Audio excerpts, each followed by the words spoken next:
Xiefeng. The spirit, Tao, of the greatest creator and the universe are inseparable, just as the earth and life are intertwined. The human body's organs, blood and marrow, sensory organs, hair, and consciousness are also interconnected as a whole. The greatest creator has never engaged in direct conversations with any individual in human-created languages. However, this does not mean that the greatest creator is distant from humanity. The greatest creator is constantly in dialogue with humans, but the form of communication is not through our human languages. Instead, it occurs through the language of the greatest creator. All things in the natural world are the language of the greatest creator, and all phenomena in nature are the utterances of the greatest creator. The sun, moon, stars, rivers, lakes, oceans, wind, clouds, rain, snow, humans, animals, birds, insects, trees, flowers, mountains, rocks, and the earth itself are all the language of the greatest creator. The movements of celestial bodies, the rushing of rivers, the roaring of the sea, the changing of weather, the falling of rain and snow, the shifting of seasons, the growth and decline of living beings, including the chirping of insects, the calls of birds, the shouts of humans, the neighing of horses, earthquakes, floods, thunderstorms, and lightning are all the speech of the greatest creator. Everything that humans perceive through their eyes, ears, nose, tongue, and body is the language and speech of the greatest creator. To understand the language of the greatest creator and comprehend his speech, one cannot rely solely on sight, hearing, smell, taste, and touch. It requires spiritual perception, but spiritual perception alone is not enough. Wisdom is also necessary. Without spiritual perception, we will never understand the language and speech of the greatest creator, and without wisdom, we will never grasp what the greatest creator is saying. Having spiritual perception alone without wisdom, we can only sense the presence of the greatest creator but cannot accurately understand the workings of the greatest creator's spirit, Tao. In other words, we may only know that we are destined to live and destined to die, but we are unclear about the reasons why we exist and why we must face death. This is referred to as knowing the what, but not knowing the why. Having wisdom alone without spiritual perception, we cannot truly perceive the existence of the greatest creator. We can only rely on accumulated human knowledge, experience, lessons, rigorous logical reasoning, and scientific experiments to uncover some mysteries of the universe, nature, and life. In other words, we may understand why we live and why we die, but we cannot comprehend the ultimate reasons behind the necessity of life and death. This is referred to as knowing the why, but not knowing the what.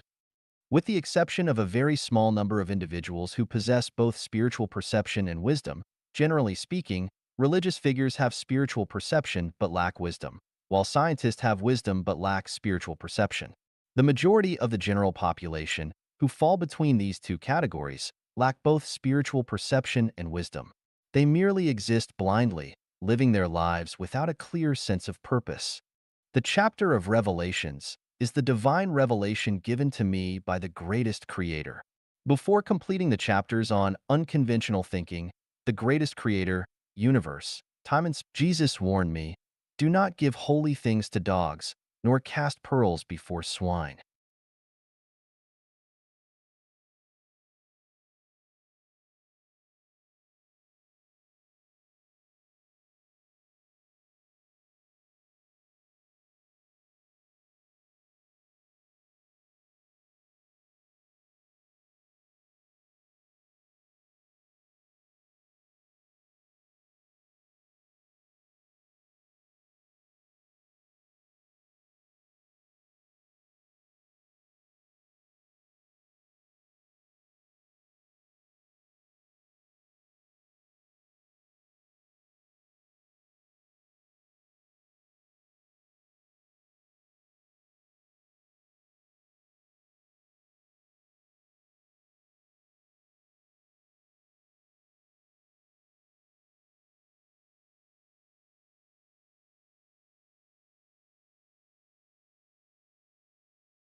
Swine.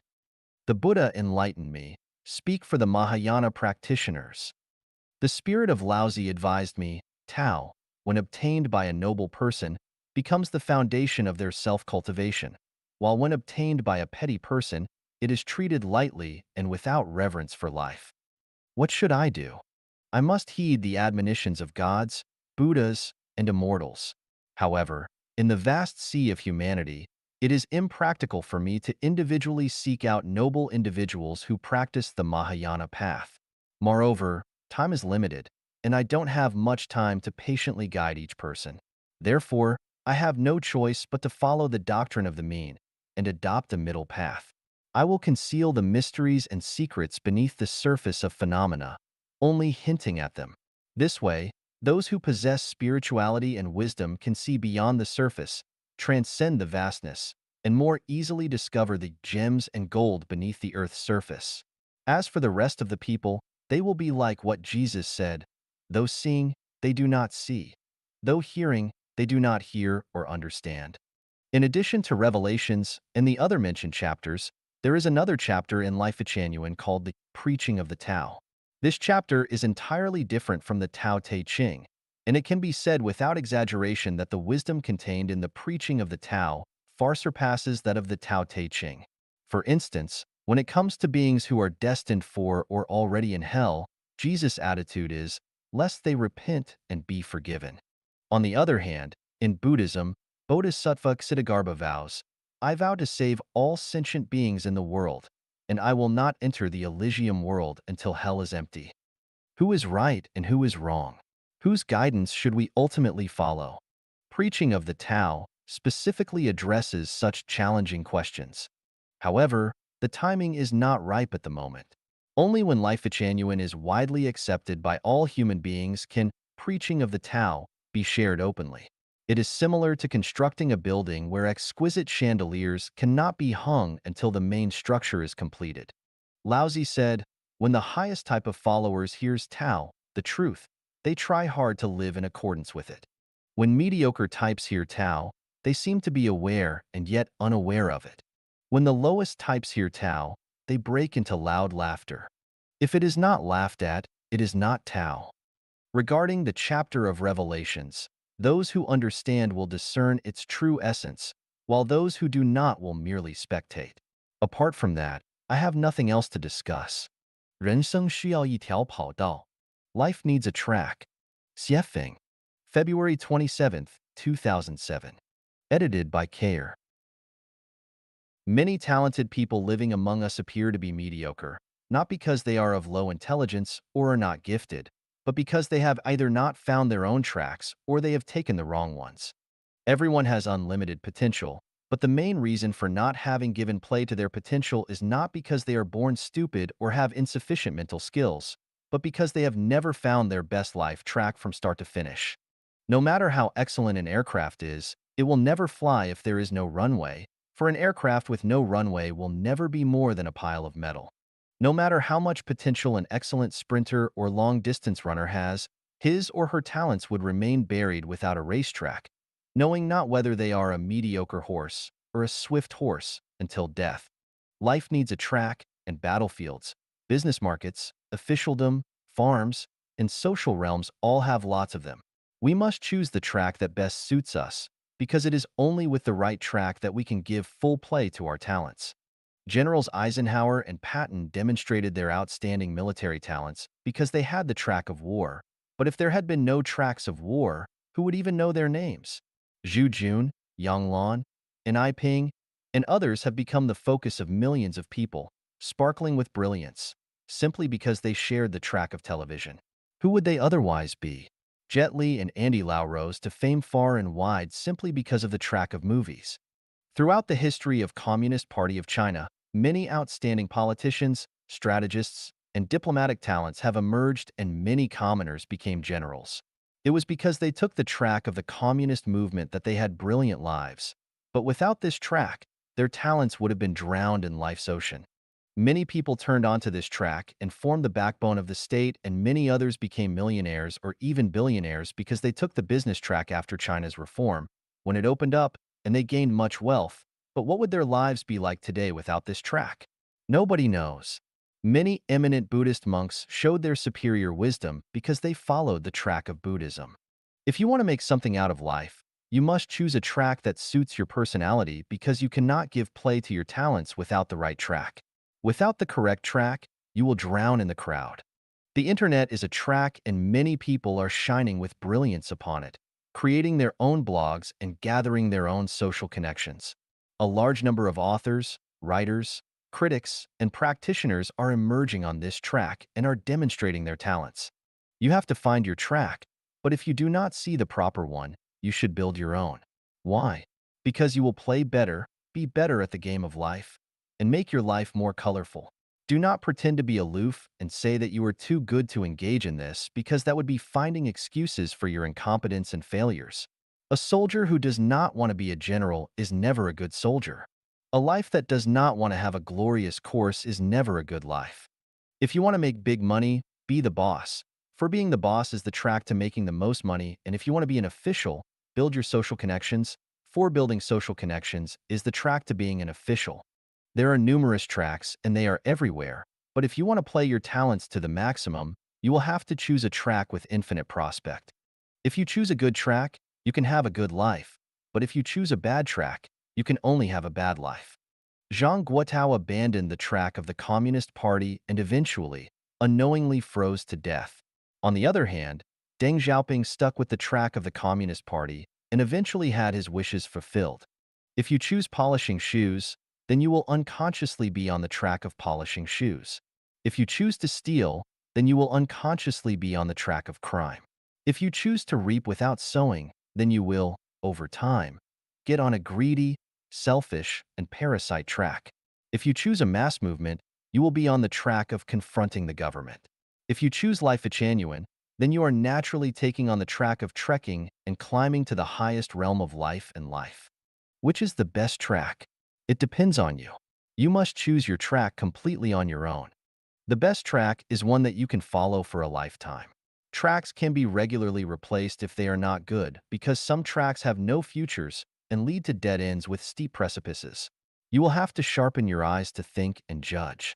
Some tracks seem narrow and bumpy at first, but the more you walk on them, the broader, brighter, and more brilliant they become, while others look broad, densely populated, and big. Yet the more you walk on them, the more your feet hurt, you become confused and frustrated, and the narrower and darker they become. If you have the ability to rule a country, the ambition to ride on top of the world, and have both superintelligence and indomitable willpower, then you had better build your own track. If you do not, then you can borrow others' ready-made tracks. For example, instead of creating your own blogs with few hits, you might want to promote your ideas and display your talents on another's website or bulletin board. Instead of creating your own website with painstaking care and precision, yet having no visitors, you might as well demonstrate your skills on someone else's websites. Once you have chosen your track, you must not give it up too easily, for giving up means failure.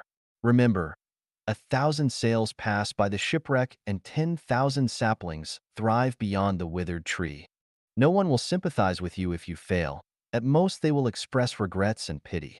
Once you find that your track has no future, you must give it up as soon as possible and try to blend onto the track with the most brilliant prospects at once, because if you bite the bullet and play hard, you will only miss your opportunity and then grieve it for a lifetime. Remember, the earth will rotate the same, with or without you. A life needs a track. As long as the route is right, you can stride ahead. I hope you follow your splendid life track. 人生的主次先后，轻重缓急 Priorities, the order of importance and the emergence of life. By Xiefeng. From the long-term perspective, we know that each life lasts for only a fleeting moment. Regardless of how capable we might be, we are incapable of escaping our inexorable doom. How to spend this fleeting life is a question deserving our serious consideration and discussion. Look at life from the perspective of life. Life is only a journey, a flash of light in the infinite time and space of life. Since life is so transient, we need to explore the routes and risks of our journey. What kind of life is the most beautiful? As we are all people, we must first consider how to be people. The greatest creator, creator of the universe, created us and meant for us to be people, not ghosts, devils, celestial beings, Buddhas, or gods. If we surrender our humanness to devote our life, time, and energy to becoming higher forms, then we are doing it against the will of the greatest creator. It is only when we first conduct ourselves as people living by the will of the greatest creator that we can hope to attain Buddhahood at the end of our life's journey. It is as if the boss of a company hires someone to be a clerk. The clerk's purpose is to dedicate his efforts toward his own duty, not to ask his boss to consider him to be a section chief, because it is only after he performs his clerk's duties well that the company boss should offer him the opportunity to be promoted to the position of section chief. The intent of the greatest creator in creating us is to enjoy life and not to make us suffer at all. Because for human beings, the greatest creator is love, great love. I do not worship men of the hour or heroes who gallop onto battlefields, nor do I worship those great people who are admired by the masses, or the ordinary people who become Buddhas and gods of the mortal world. I only pay tribute to ordinary, simple, honest, and hardworking people, because those people's lives conform to the way of being mankind. Those who sacrifice their present life pleasures to focus on grace after death do so against Tao. The moralization teachings that people can only obtain well-being after going through affliction and suffering definitely leads them astray. The preaching that asks people to cultivate achievements with intensity, regardless of their family responsibilities, in an attempt to attain special magical powers and arts to glorify the mortal world is questionable. Could it be the devil's temptation? The practice of hyping celebrities, successful figures, distinguished scientists, outstanding entrepreneurs, millionaires, experts, emperors, great men, and heroes will prove to be disturbing, causing people to crowd onto the single-plank bridge and to forget the meaning of life. The benevolent see benevolence, and the wise see wisdom. Life Genuine preaches that the ordinary life is the best life. Life's priorities and orders of importance and emergence should be as follows. The paramount thing in life is to revere the greatest creator, which mainly embodies reverence of nature and reverence of life.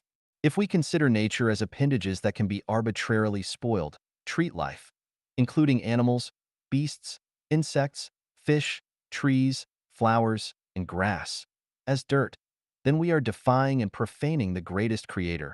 Our life is one of evil and is doomed to extinction, and we can no longer have a bright future. The first thing to consider and pursue in life is the beauty of the soul, rather than the accumulation of power, money, fame, and desirable people. If one's mind is not beautiful and their soul is dirty, then their life is bound to slip into hell. They are bound to keep company with devils and demons, and their life is a definite failure. The most important thing in life is to explore the mysteries of the universe and the meaning of life. The greatest creator always rewards the wise who have spiritual natures and wisdom and offers them wonderful spiritual enjoyment. If we affix our eyes only to the limited time and space, or even on meeting the needs of our lust, then we are bound to be lost and the water of life will evaporate.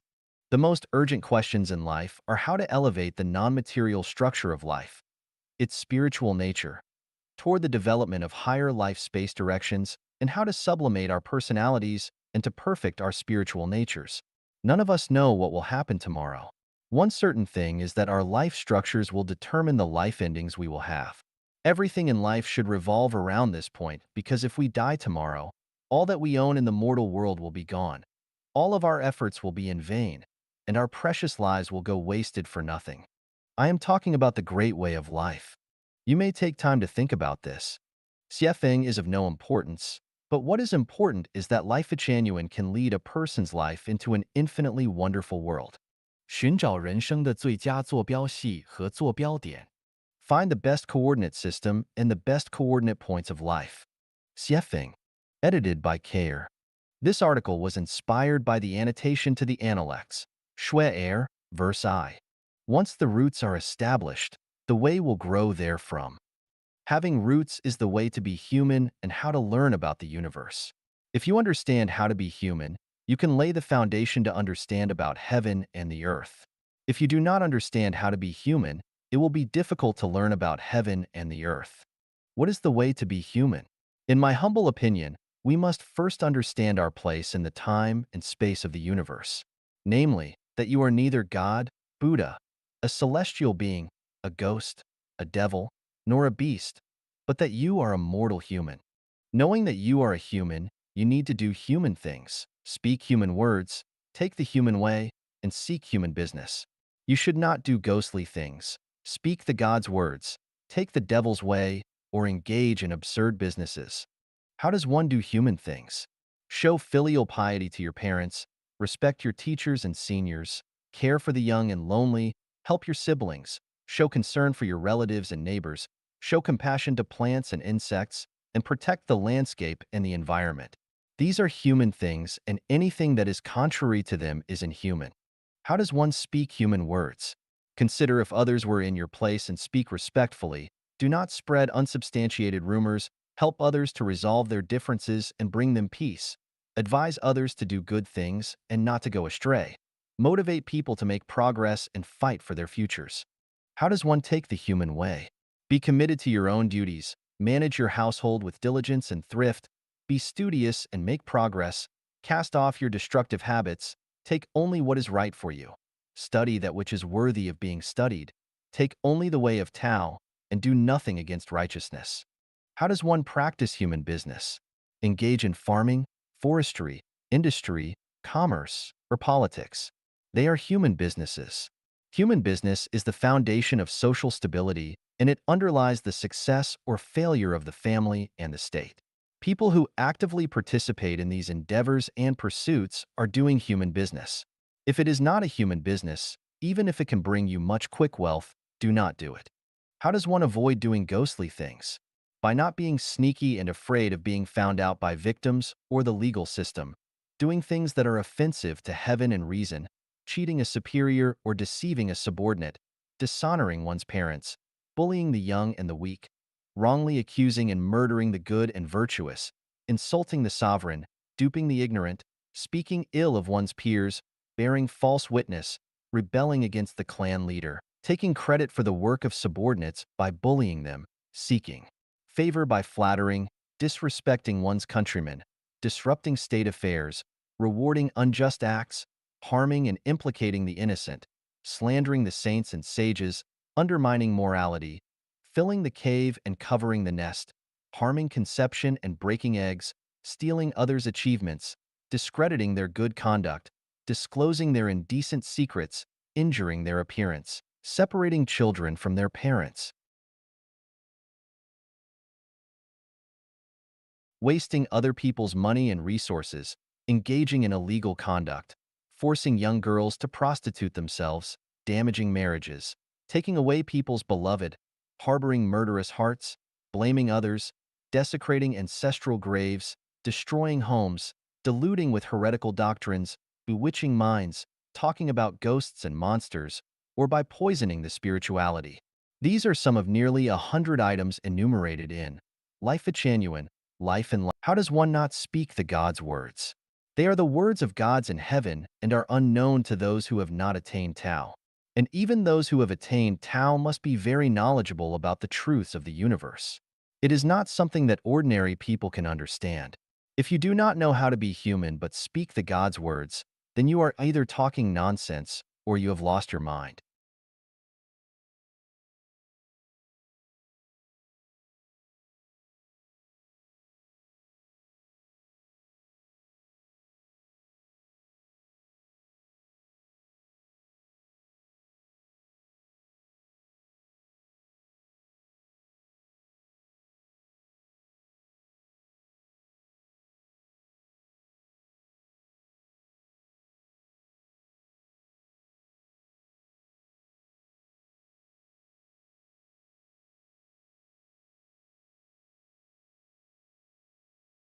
Mind.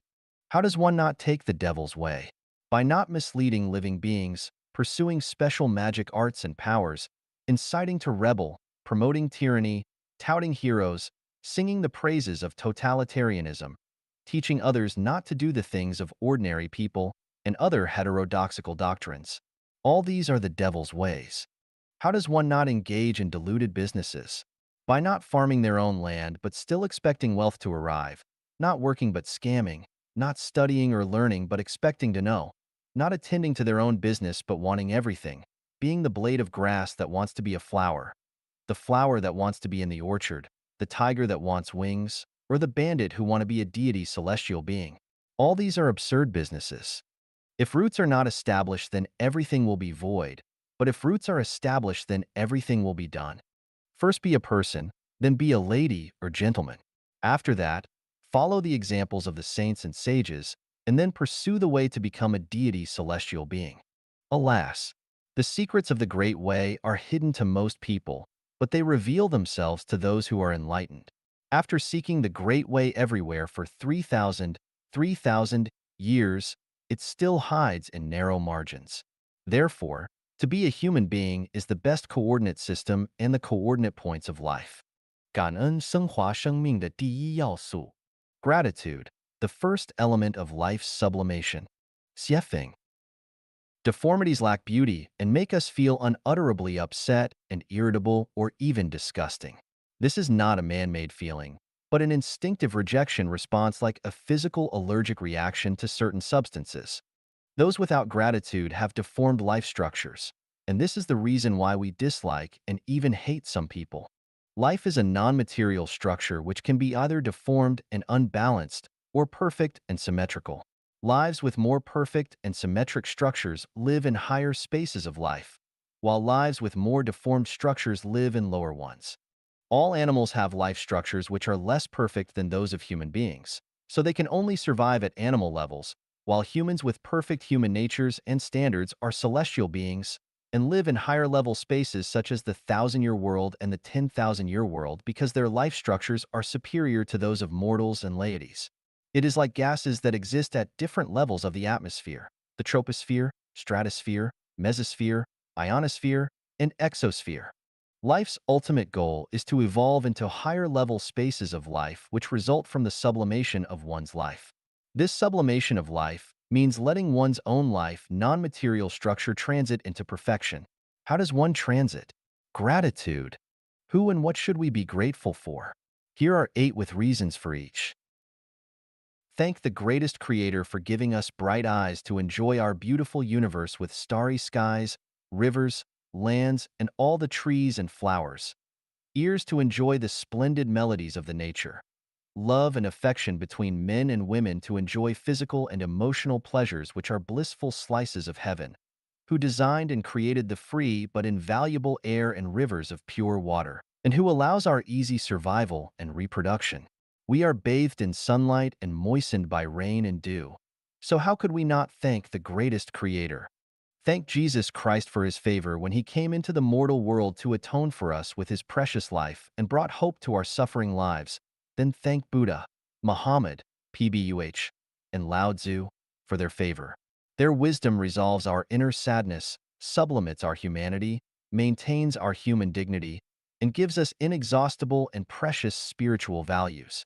Thank your parents for their kindness, who exerted tremendous effort to bring you up, whose love is so heavy that even a green mountain cannot carry it, and even time and space cannot extinguish it. Thank your children for the joy that they brought to you. Thank your friends and relatives for their encouragement, comfort, and help when you were in trouble. Thank your teachers for their hard cultivation. You see because you stand on their shoulders. Thank people with high ideals for drawing their swords and rendering help to you during emergencies. Thank your colleagues, classmates, and even strangers for their sincere praise and cooperation. Real happiness belongs to appreciative givers of thanks. Real light belongs to them, and bright futures belong to them.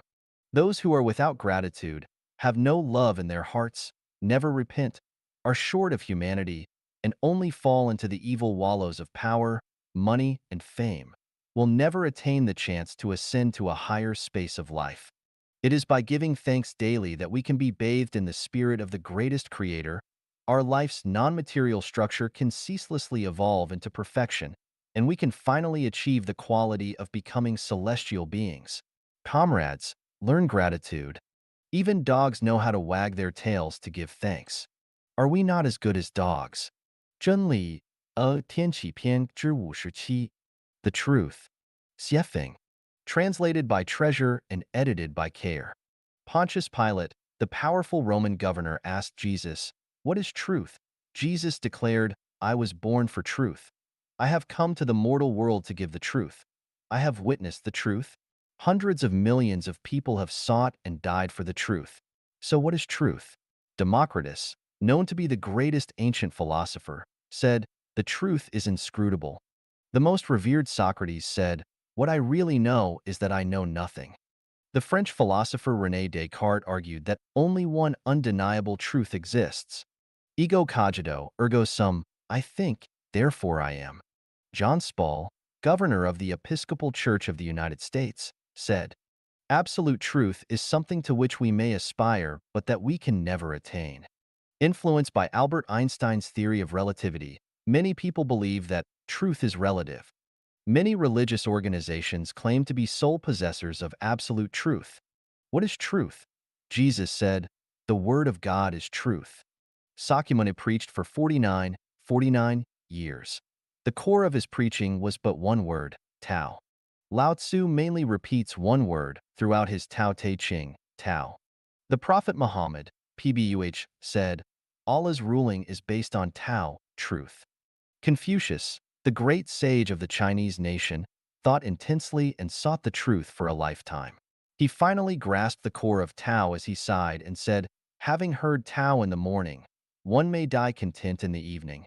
Life Genuine tells people again and again to take the way of the greatest creator. Why is Tao so important? Because Tao is truth and the truth is Tao. Both are the same. That is the reason why God, Buddha, the prophets, celestial beings, and saints have attached such great importance to Tao. In other words, they told us to follow the truth. Truth is truth. There is no absolute truth or relative truth. Truth can be described in eight ways. Truth is not optional. Truth is oneness without ambiguity. Truth is eternal, so there is no truth in the past, present, or future. Truth can be known but cannot be made. Truth is what scientists try to reveal. Truth comes to the Chinese Zen masters, unspeakable but subtle metaphysics to be awakened in the mind. All religions profess to uphold the truth, but they actually contradict it. All parties appear to uphold the truth, but they actually oppose it. Everything in the universe, including humanity, floats in an ocean of truth. Truth has eight attributes: emptiness, universality, trust, reliability, naturalness, justice, kindness, uniqueness, eternity. Let us expand on each of these attributes. Emptiness. Emptiness does not differ from form. Form does not differ from emptiness. Form is emptiness, and its very emptiness is form.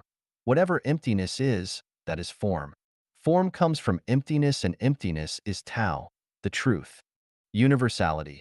All visible objects in the universe, including all living beings, originate from Tao but are the metaplasia of Tao. This is to say that all manifestations of the universe are the embodiment of truth, so truth is everything. Trust, reliability, all the laws of nature are manifestations of truth. They exist and run without the will of mankind. All laws are of conservation, reliability, and dependability, so truth is trust. If one does not keep their word, but lies or breaks their word, they will be acting against the truth. Naturalness. Truth is natural and undoubtedly logical. When fruits fall off trees after they ripen, things are managed easily. Truth is true, not false. People can know it, but cannot create it, and we can neither add to it nor reduce anything from it. If a person or an organization controls themselves with importunity, then they will be acting against the truth. As to a person, regardless of their birth, age, health, or even after death, whether they are rich or poor, and no matter how high or low their status ever was, as long as they have led a natural life without importunity, then they have taken the way of truth.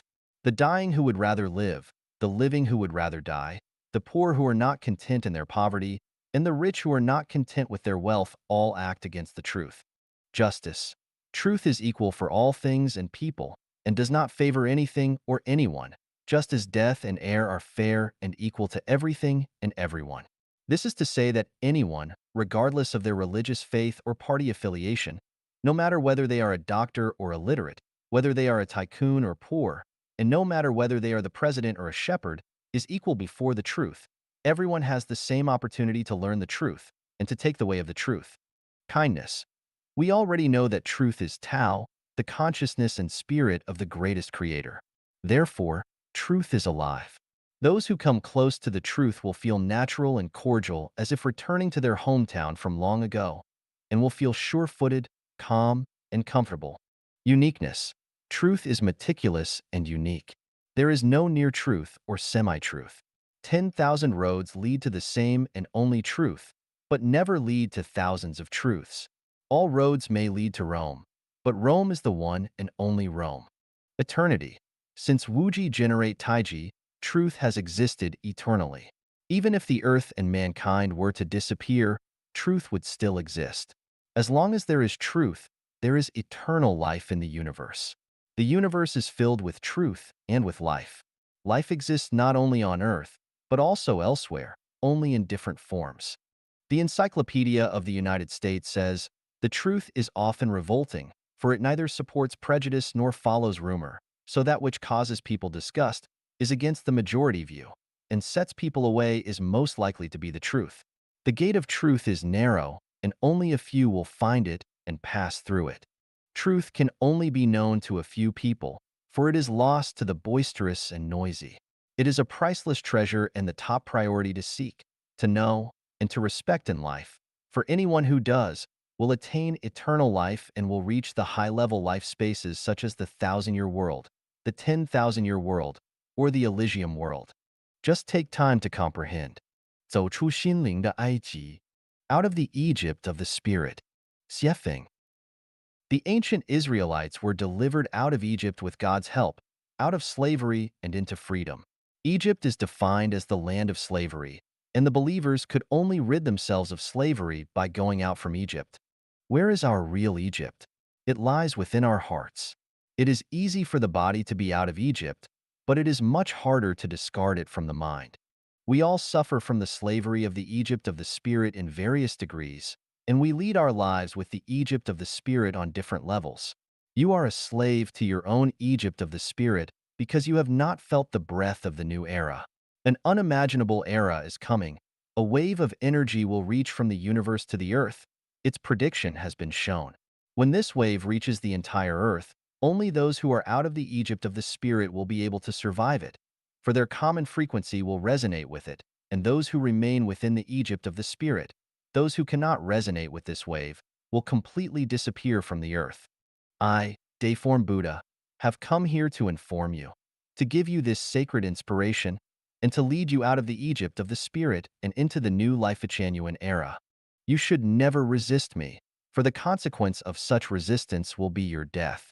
I depend on divine power, the love of Jesus Christ for human beings, the profound wisdom of Sakyamuni Buddha, the great ideal of Prophet Muhammad, PBUH, the profound and lasting meaning of Fairy Lao Tzu, and the great mercy of Mao Zedong, who tried to liberate all the poor people who suffer from oppression and deprivation at the bottom. They must all focus on me and came together to form a magnificent picture, a mysterious force which is the strongest and the softest dark energy in the universe, able to withstand all the sludge and turbidity that will lead the people out of the Egypt of the spirit, but who are pleasing to the greatest creator and who are into the new Life-Genuine era. I, Dayform Buddha, by the revelation of the greatest creator, do face all earthly citizens equally today, regardless of your sect, party, organization, nationality, or race, whether you are a king, a president, a civilian, or a prisoner, and no matter what your magnificent feats or unforgivable sins in the past have been, will treat all of you equally. You have an equal opportunity to accept this information and to have an equal opportunity to be out of the Egypt of the spirit. You must not resist me. Upon learning this information, you must think it over quietly, digest it carefully, and sensitize yourself deeply. I will take nothing from you, place no chains upon you, and force no compliance out of you. Instead, I will lead you out of the Egypt of the spirit and into the new Life-Genuine era to enjoy the finest life with the maximum freedom. See the leaves falling. They should have felt the winter coming. See the willow becoming green by the river. It should have heard the footsteps of spring approaching. You do not have much time to waste. I want you to set all your inflexibility aside to no longer attack each other and to waste no more time trying to overthrow political parties and regimes. Do not adhere to the opinion that we are right, they are wrong, because you have to think about your future. You can keep to your beliefs and faiths, but at the same time, you need to master the new knowledge and the new information as soon as possible and never to regard your own belief and faith as the only correct one. You must also not hold the feeling of being able to offer salvation because you have neither enough wisdom nor enough energy. Not only do you not understand the non-material world, but neither can you make the correct judgment nor choice with what happens in your own home. Live on the eve of great changes, you should feel joy and happiness and neither fear nor worry because you have a chance to enter a new era by your own efforts.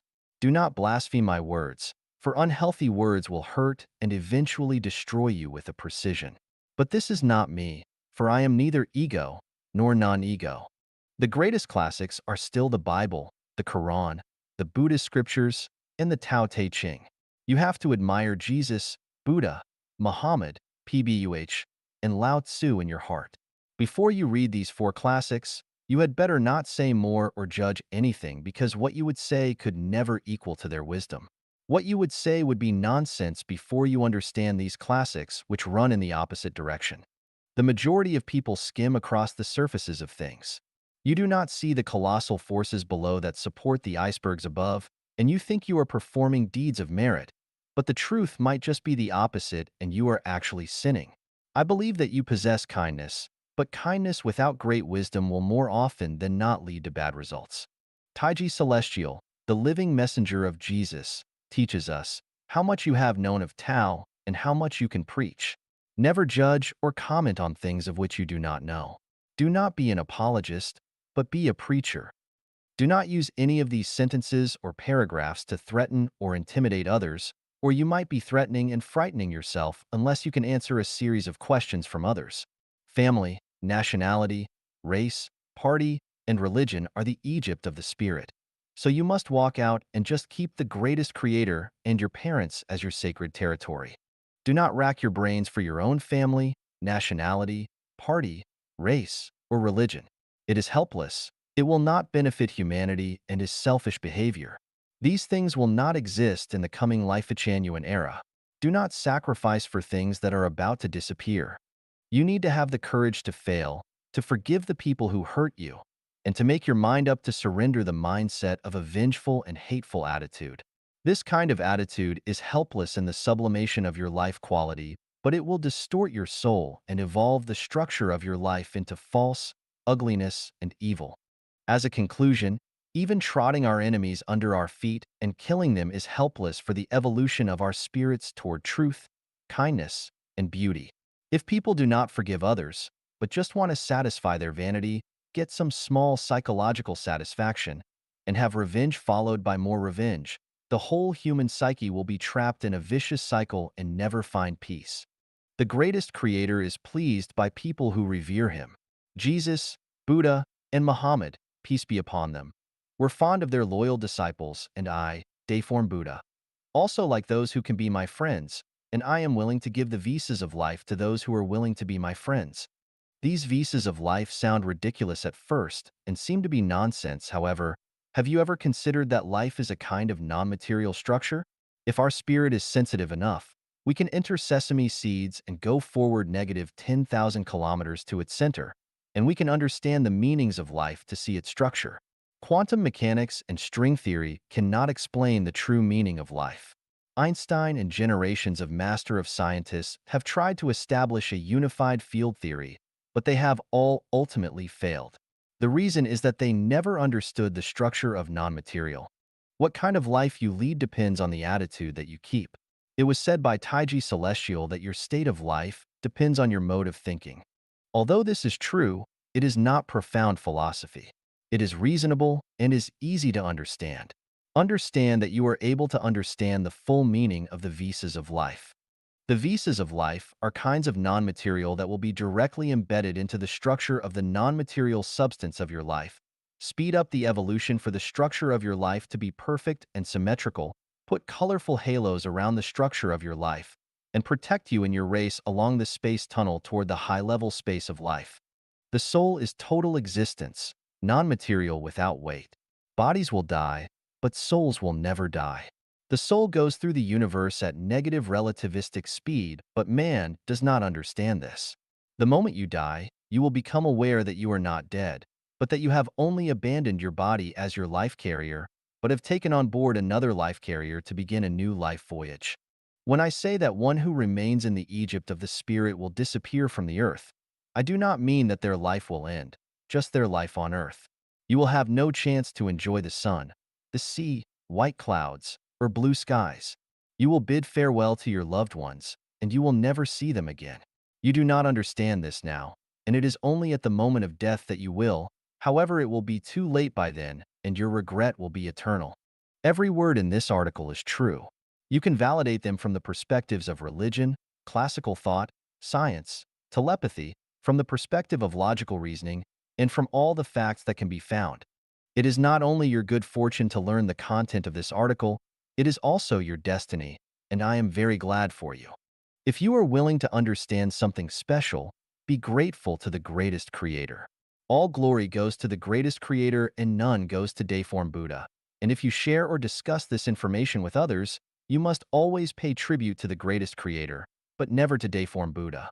It would be blasphemous to deify Deiform Buddha, for you and all others would be led astray. If you are offended by this article and think it is heresy, you are innocent. Never doubt the word of the greatest creator, but place all the blame to me. I accept all the responsibility for it and for all who accept it. From where it has come to where it returns. It is demanded that once you read this article, you must pass it on to others without omitting a single word. You may print it or send it as email, but never keep it to yourself. Never cut off the lifeline to other people. If you were to do that, you would have to pay a high price for the lives of others, for this is a curse. If this article is true, you will achieve merit and virtues for spreading it, but if it is evil, you will be held as blameless and without harm for sending it out in its entirety. If you can repost this article onto other websites or even publish it in newspapers or magazines, it would elevate your merit and virtues absolutely. One day you will understand the benefits of the merit and virtues. Why not just lift a finger and do it? A slight error in thought may lead to either paradise or to hell. We hope that everybody will escape from the disaster and enter into the new Life-Genuine era.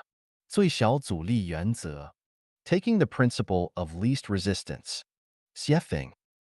A watermelon that is picked violently will not be sweet, and a person acting under duress does not perform efficiently. Rowing a boat down a river is better than sailing up against the current, and buying a needle is better than grinding an iron rod into one.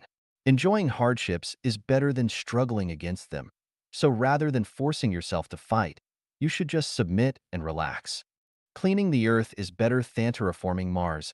Strengthening a nation is better than building the Great Wall. Dredging smoothly is better than preventing forcibly. Feeding a dog is better than training a pig to become one. And singing the praises of the living is better than flattering the dead. Use your head to create knowledge, rather than to defend dogma. Using local materials makes more sense than importing them from across the ocean, but if none are available, it is better to move to another place. Obey nature and swim with the tide because everything changes, and do not store rotten apples. When the east is dark, the west will be bright. If it is dark in the south, there will be light in the north. People who were not raised here have obviously been raised over there. Change with the opportunity and take things as they come. Never complain about poverty when you are safe and well-fed. Never miss having meat when you have bread. Little birds that prefer to nest in the woods do not need to take to flying lessons from swans. One whose heart is not content is like a snake trying to swallow an elephant. An inflated desire will cause trouble, but a mind without material desire will remain calm. Ambition to fame may cause bitter revile. No diamond, no porcelain work. There is no need to force one to learn to play the piano if they were not born to love its music.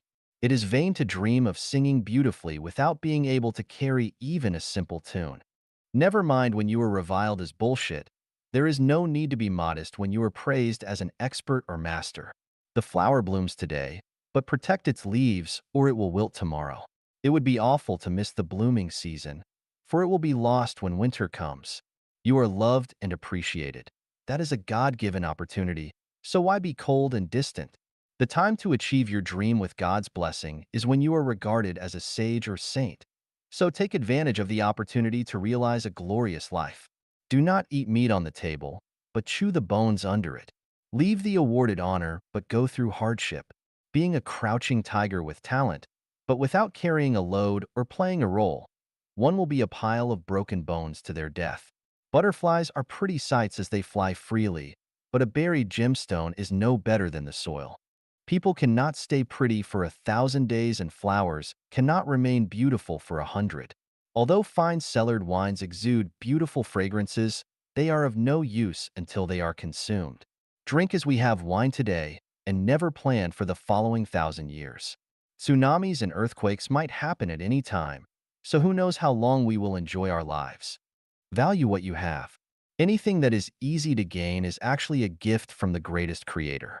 If there is a faucet in the house, why dig a well miles away? Treasure what is coming to you without rejection, but never waste your life daydreaming. If there are many hardships and troubles in that which you are engaged in, you must have misunderstood life. God punishes infatuated people, and hell serves for flaunting people. So why not lead the easy life?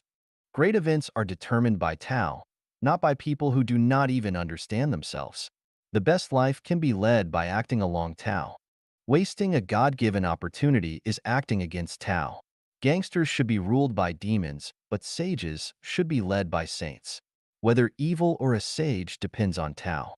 Speak words to people, talk ghostly when you meet ghosts, keep silent when you meet monsters, chirp and tweet with birds, howl with wolves, describe your aspirations when meet your soulmate, eat when you hunger, void when you must, but never complain to others if you made yourself starve or withheld waste.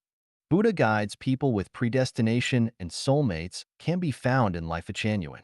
It is sad to have layers between hearts. Melons are just melons while apricots must be apricots. Everything depends on the telepathy.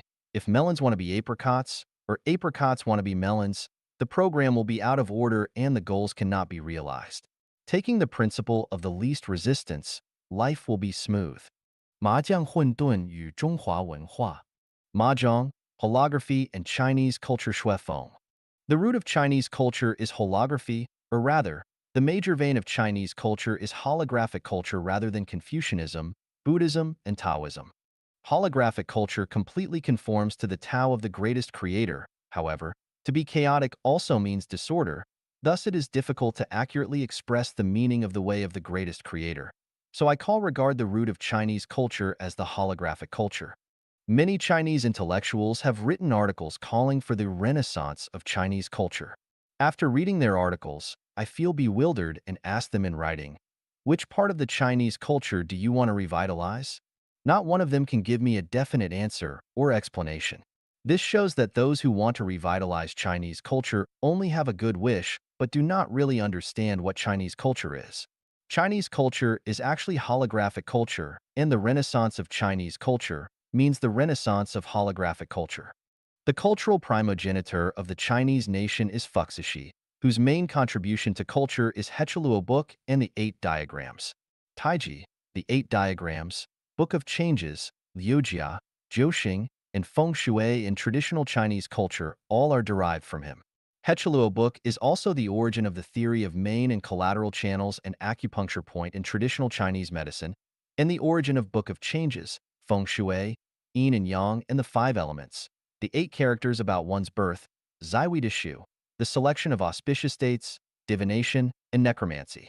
What Hechiluo Book expresses is a holographic phenomenon, Fuxishi's telepathy between man and heaven, and the scene of the universe resulting from the unity between man and heaven. The connotation of holographic phenomenon is the hologram of the universe. It's so expansive that nothing is excluded, and it can also be so small that nothing can be included. Every phenomenon and everything has a hologram telepathy with the universe. There is nothing independent of a thing, and no phenomenon independent of a phenomenon. To put it more vividly, the fluttering of wings by a butterfly in Alaska of America can trigger a storm in the Cape of Good Hope in South Africa.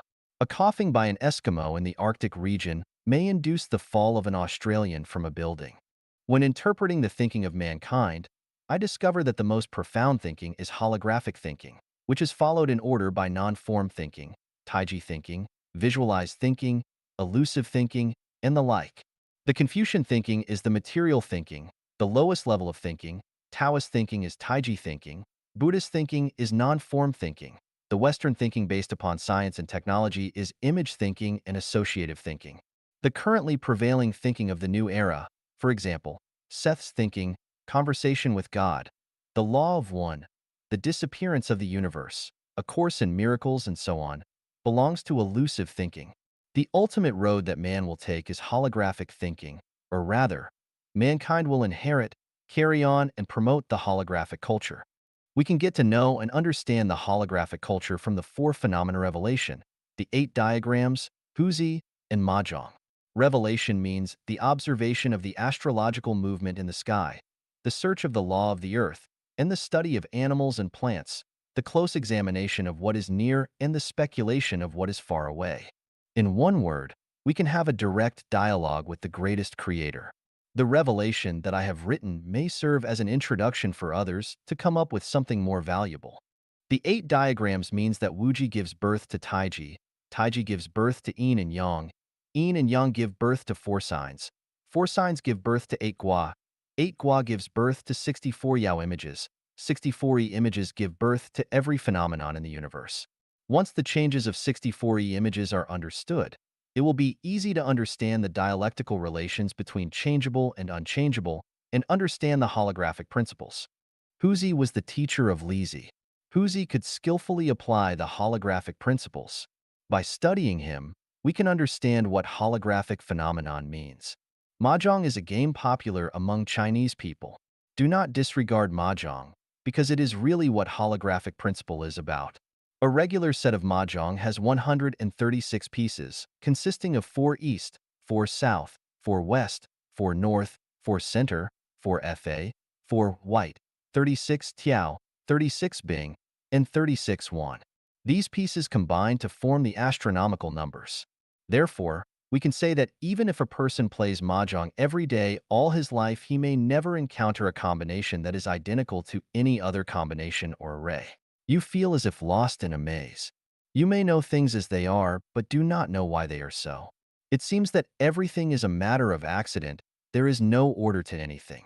Every time you play Mahjong, you hope for chance and luck, and are not sure whether you will win or lose. However, to be holographic is to be orderly.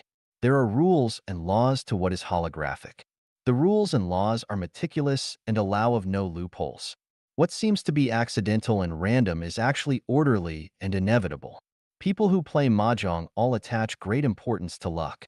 If they win, they say they have good hand chi, luck. And if they lose, they say they hand chi is not good. What is hand chi? Everyone can have a try. If you do not have adequate sleep, if you are not in a good condition, or if you have had sex within the 24 hours, you will not have good hand chi. And the possibility for you to lose will be much higher than the possibility for you to win, unless other 3 people are in an even worse situation. Meanwhile, the direction you are facing and the 5 elements of all the players all have influence on whether you will win or lose. Therefore, if you want to win at Mahjong, you must maintain your vigor and good health and refrain from sex during the short period. If so, you are likely to enjoy good hand chi. Now the problem is, the combinations of astronomical numbers, which seem like a series of random occurrences, are actually closely in line with the hand chi of Mahjong players. If you do not have a good hand chi, you will lose the game no matter how well you can play it. This is where the holographic principles are working. Now let's take a look at these phenomena in the society. Many rich people and people who are good at making money actually have not received much education and do not work very hard, but they are very rich and can make much money. Many people in the officialdom do not have very high intelligence and are not so kind-hearted, but they have many opportunities and are promoted smoothly. On the other hand, many well-educated, intelligent, kind-hearted, and hardworking people are poor and cannot in any way have any opportunity for a promotion. And the secret is the holographic principle. One may fall victim to his own cleverness by outsmarting himself. Why? This is because of holographic principle. Mr. Zhang Baosheng, who is most accomplished in special skills in China, has not received very high education, but his thinking is in a holographic state. And this is the secret. The more concepts one stuffs in his head, the less holographic he will be. The more moral principles one stuffs in his head, the less holographic he will be. The more knowledge one has and the more reasons one understands, the less holographic he will be. The more rules one masters, the less holographic he will be. The more one pursues, the less holographic one will be. How can we be more holographic?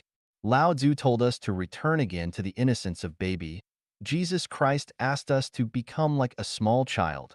Zhang Sanfeng told us that to obey is to be immortal, to disobey is to be an immortal.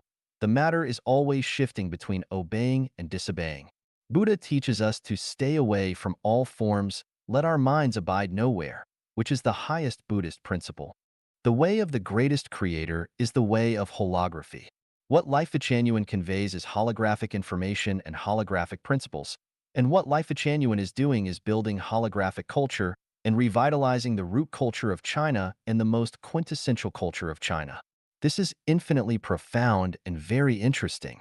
石墨和金刚石结构给我们的启示 A revelation from the structure of graphite and diamond. Xiefeng. Graphite is an allotrope of carbon, a transitional crystal among covalent crystals, metal crystals, and molecular crystals. In crystals, the same layers of carbon atoms form covalent bonds by sp2, trigonal, hybridization. Each carbon atom connects with 3 others, and 6 of them form a regular hexagon ring on the same plane and stretch to form laminated structures. These carbon atoms in the same plane also have p orbits, which overlap with each other to form delocalized electrons that can move freely in crystal lattices and can be motivated. That is, the graphite has metallic luster which can conduct heat and electricity. Due to the large distances between the layers, and with small bonding forces, they have soft and creamy textures, are gray-black, opaque, and solid. They have a density 2.25 G/cm3, a melting point 3652 degrees Celsius, a boiling point 4827 degrees Celsius, and a Mohs scale hardness of 1. The chemical properties are stable and corrosion-resistant, and not very reactive with acid, alkali, or other chemicals. When burned in oxygen at 687 degrees Celsius, it will produce carbon dioxide. It can be oxidized by strong oxidizing agents such as concentrated nitric acid or mineral chameleon. It can be used as an anti-scuff agent and as a lubricant. Highly pure graphite can be used as a neutron moderator in nuclear reactors and can be used in the manufacture of crucibles, electrodes, electric brushes, dry cell batteries, graphite fibers, heat exchangers, coolers, electric arc furnaces, arc lamps, pencil lead, and much more. Diamonds are allotropes of carbon atoms which are typical covalent crystals. The carbon atoms form 4 sp3 hybrid orbits which connect to each other with covalent bonds. Each carbon atom is in the center of a regular tetrahedron formed by 4 other carbon atoms associated with it, forming a crystal, and the entire crystal can be regarded as a giant molecule. These crystals belong to cubic systems and are usually in forms with 8 faces. The purest quality ones are colorless, transparent, strong, and lustrous, but impurities will make them appear blue, sky blue, light yellow, red, or black. Their density is 3.15-3.53 G/cm3. Their melting point is 3550 degrees Celsius, and their boiling point is 4827 degrees Celsius. With a Mohs scale hardness of 10, they are the hardest of all materials. They are non-conductive and appear pale blue fluorescent under ultraviolet light. They do not react with most chemical agents, and can be burned in oxygen at 777 degrees Celsius to produce carbon dioxide. Transparent carbides are known as diamonds after they have been carved and polished and are luxurious ornaments. There are few diamond minerals in nature. Diamonds can be made artificially, such as with graphite, subjected to high temperatures, high pressures, and catalyzing agents. What revelation can we obtain from the above data? Graphite and diamonds both consist of carbon atoms, which means that the material of both is the same, but the differences of their molecular structural permutations lead to completely different physical properties. The Mohs scale hardness of graphite is 1 while that of diamonds is 10. The extreme differences between the two lead to extremely different uses, and that is to say that for the same material, when its molecular permutations change, its material properties also change. This principle can be used in the management of the production, life, and human resources, and that is by the permutation and combinations of the managers. Perfect permutations and combinations will make teams like diamonds, with powerful and efficient managing ability. Conversely, if the team is like graphite, it will be weak, ineffective, and have poor managing efficiency. Graphite has free, radical electrons, while diamonds do not. This shows us the analogy that if one group consists of people with different faiths and viewpoints who act without coordination by their own free will, then it will lack cohesion, capacity, and have low efficiency and internal friction. Conversely, if the group is like a unified diamond, it will be invincible, capable of destroying any stronghold, and energy efficient. The same materials form different material properties because of their different permutations and combinations. So it is with life. If the life's non-material structure is different, then it can be transformed from one form of life into another, and a human may be transformed into a celestial being or a Buddha. We can regard humans as graphite, while celestial beings and Buddhas as diamonds. If the consciousness of a human is out of order, they will likely devolve towards lower life. If the consciousness of a human is in order, they will likely evolve toward a higher life. I have obtained the secrets of transforming humans into celestial beings and Buddhas, and I am aware of how to do this with self-cultivation and self-refinery. As long as one follows my guidance strictly, they will become a celestial being or a Buddha and reach the high-level space of life. This is assured. 若无报应则无天理. If there is no retribution, there will be no natural law. Xiefeng, January 30th, 2019. Translated by Chinyu and edited by Kair. What is natural law? Natural law is the set of operational laws and principles of the universe and is the reward and punishment mechanism of Tao for all lives. What is retribution? Retribution is the set of rewards and punishments given by natural law according to each life's thoughts, words, and deeds. Is there natural law? This depends on whether there is retribution. If there is no retribution, then natural law does not exist. But if there is retribution, then there definitely is natural law. To know whether there is retribution, we have to analyze, sort out, summarize, verify, and judge from the ups and downs of human society, the rise and fall of each nation, and the joys and sorrows of each individual. We can also analyze and summarize the history and actual facts of each family and draw our own conclusions. If you find that there is indeed retribution, then you must follow natural law and not violate it. But if you find there is no retribution, then you can do whatever you want. Natural law is shapeless, formless, shadowless, traceless, invisible, intangible, and inaudible. To know whether it exists, we can only perceive, sense, and feel the changes in nature, in human society, and in everyone's status quo. To know natural law by way of retribution is called verification. We can also deduce whether it exists through logical reasoning. For example, if you killed a snake and had no son but then found that most people who killed snakes had no sons either, you could conclude that those who kill snakes generally have no sons. A connection between killing snakes and not having sons could be reached. If you kill a snake, then you will either have no sons or they would be accidents. If this were a common phenomenon, then it would prove that killing snakes is retributive, but if it were not a common phenomenon, then it would prove that there is no retribution for killing snakes and that that retribution does not exist. Another example would be between married couples. As long as the wife's aura exceeds that of her husband's, they will give birth to a daughter, but if the husband's aura surpasses that of his wife's, then they will give birth to a son.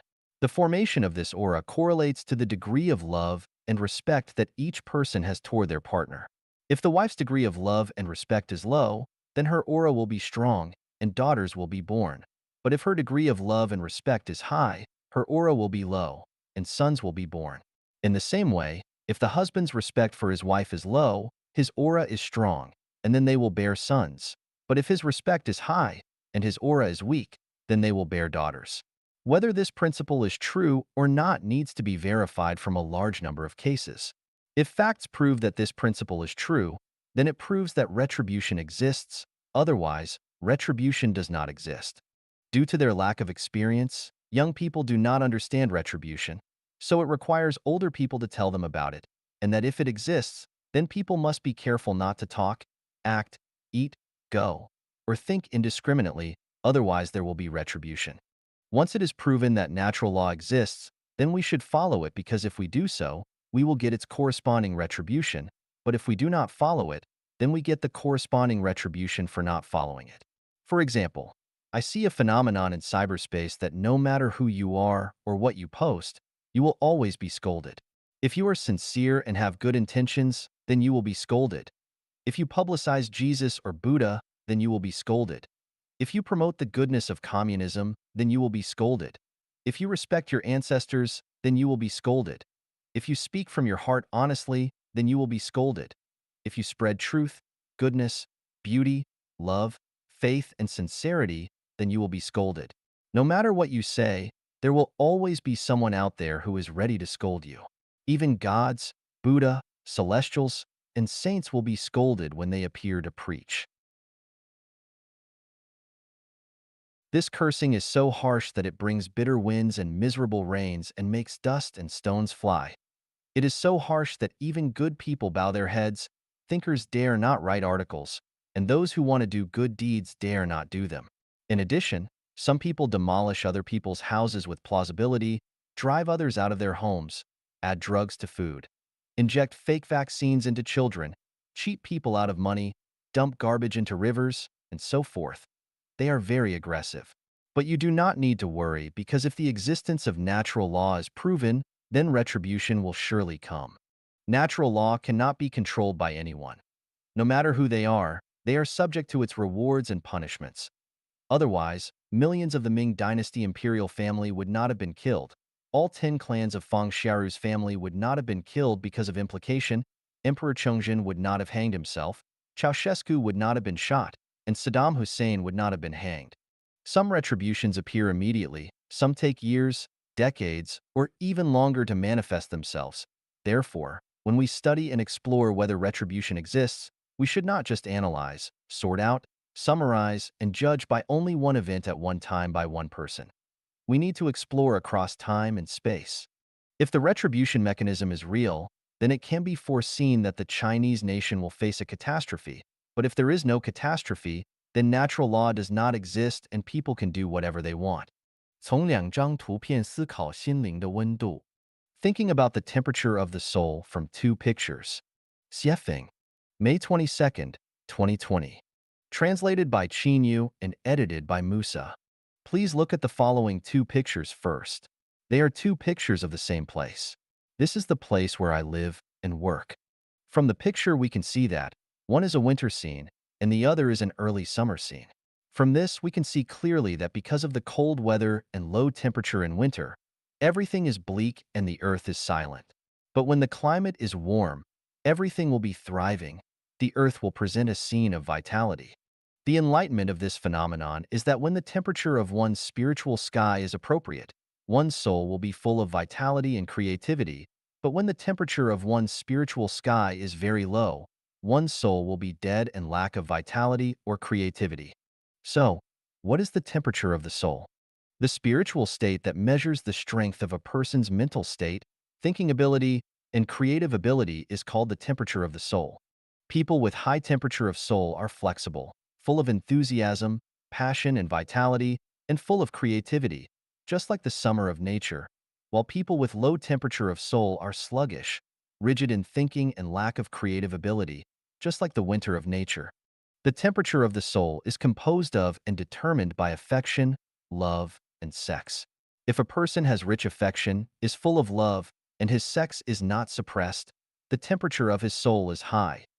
If a person is effectively discouraged, desperate, dejected, and self-abandoned, lack of gratitude, full of resentment to the surroundings, and his nature is suppressed and cannot be released, then the temperature of his soul is low. From the above 2 pictures, we need to warn ourselves that if the temperature of our souls is too low, our lives will fall into poverty and hopelessness. Our lives will be icy without energy and vitality. Therefore, we need to raise the temperature of our souls consciously and let our lives to be colorful and full of energy and infinite hope. just like the changing and colorful sky and earth in the summer. In addition to the temperature of our own inner soul, we also need the temperature of the outside soul. This requires us to consciously participate and devote ourselves to those people who are full of enthusiasm and passion, full of love, full of happiness, joy, freedom, and blessedness, where it can let our lives bloom brilliant shines. 名牌给我的启示 Enlightenment from famous brands. Xiefeng, May 27th, 2020. Translated by Yu and edited by Care. At the end of last fall, I bought a Zhang Shaoquan kitchen knife from a Chinese store in Vancouver. I cherished my new knife but failed to use it for a long time until I lost my old kitchen knife last month and finally began using it. It was easier and handier to use, and the good experience that it provided was like a cow eating lotus or removing hair from yak butter. A quality product is easy to use and works really well. The old kitchen knife was eventually found, but I never used it again until yesterday when I placed the Zhang Shaoquan in the sink after I had cut some meat and picked up the old kitchen knife unconsciously when I needed to cut some vegetables. The moment I held it in my hand, I found it to be quite unpleasant, and it was at that moment that I realized the value of the famous brand. 10 years ago, Xintao Celestial gave me a Philips razor which is still good after I had used it for 10 years. Then, I accidentally lost a small holder while cleaning my hair half a year ago, so I had to buy a new razor at 100 Mile House. I bought one of the best ones in that store, but it did not work well and failed after only a month. I eventually found the small holder for my Philips, but although I wanted to use the new one, it did not work well, so I returned to using the Philips. The advantage of the Philips is that after charging it for slightly more than 10 minutes, it can be used for about 20 days. After 10 years, the battery is still intact. In addition, it feels comfortable in my hand, shaves cleanly, never pinches me or pulls any hairs out painfully, is fairly silent, and the original blade is still sharp. From these two examples, I have concluded that whether it is appliances, clothes, or other utensils, it is best to use quality brands if one can afford them. They might be more expensive, but in terms of long-term benefits, they are more cost-effective. Thus, I realized that people can also be divided into various grades. If you can get acquainted with, interact with, and cherish quality brand characters in your life, then your blessings will be great. Brand characters are like Zhang Shaoquan kitchen knives and Philips razors.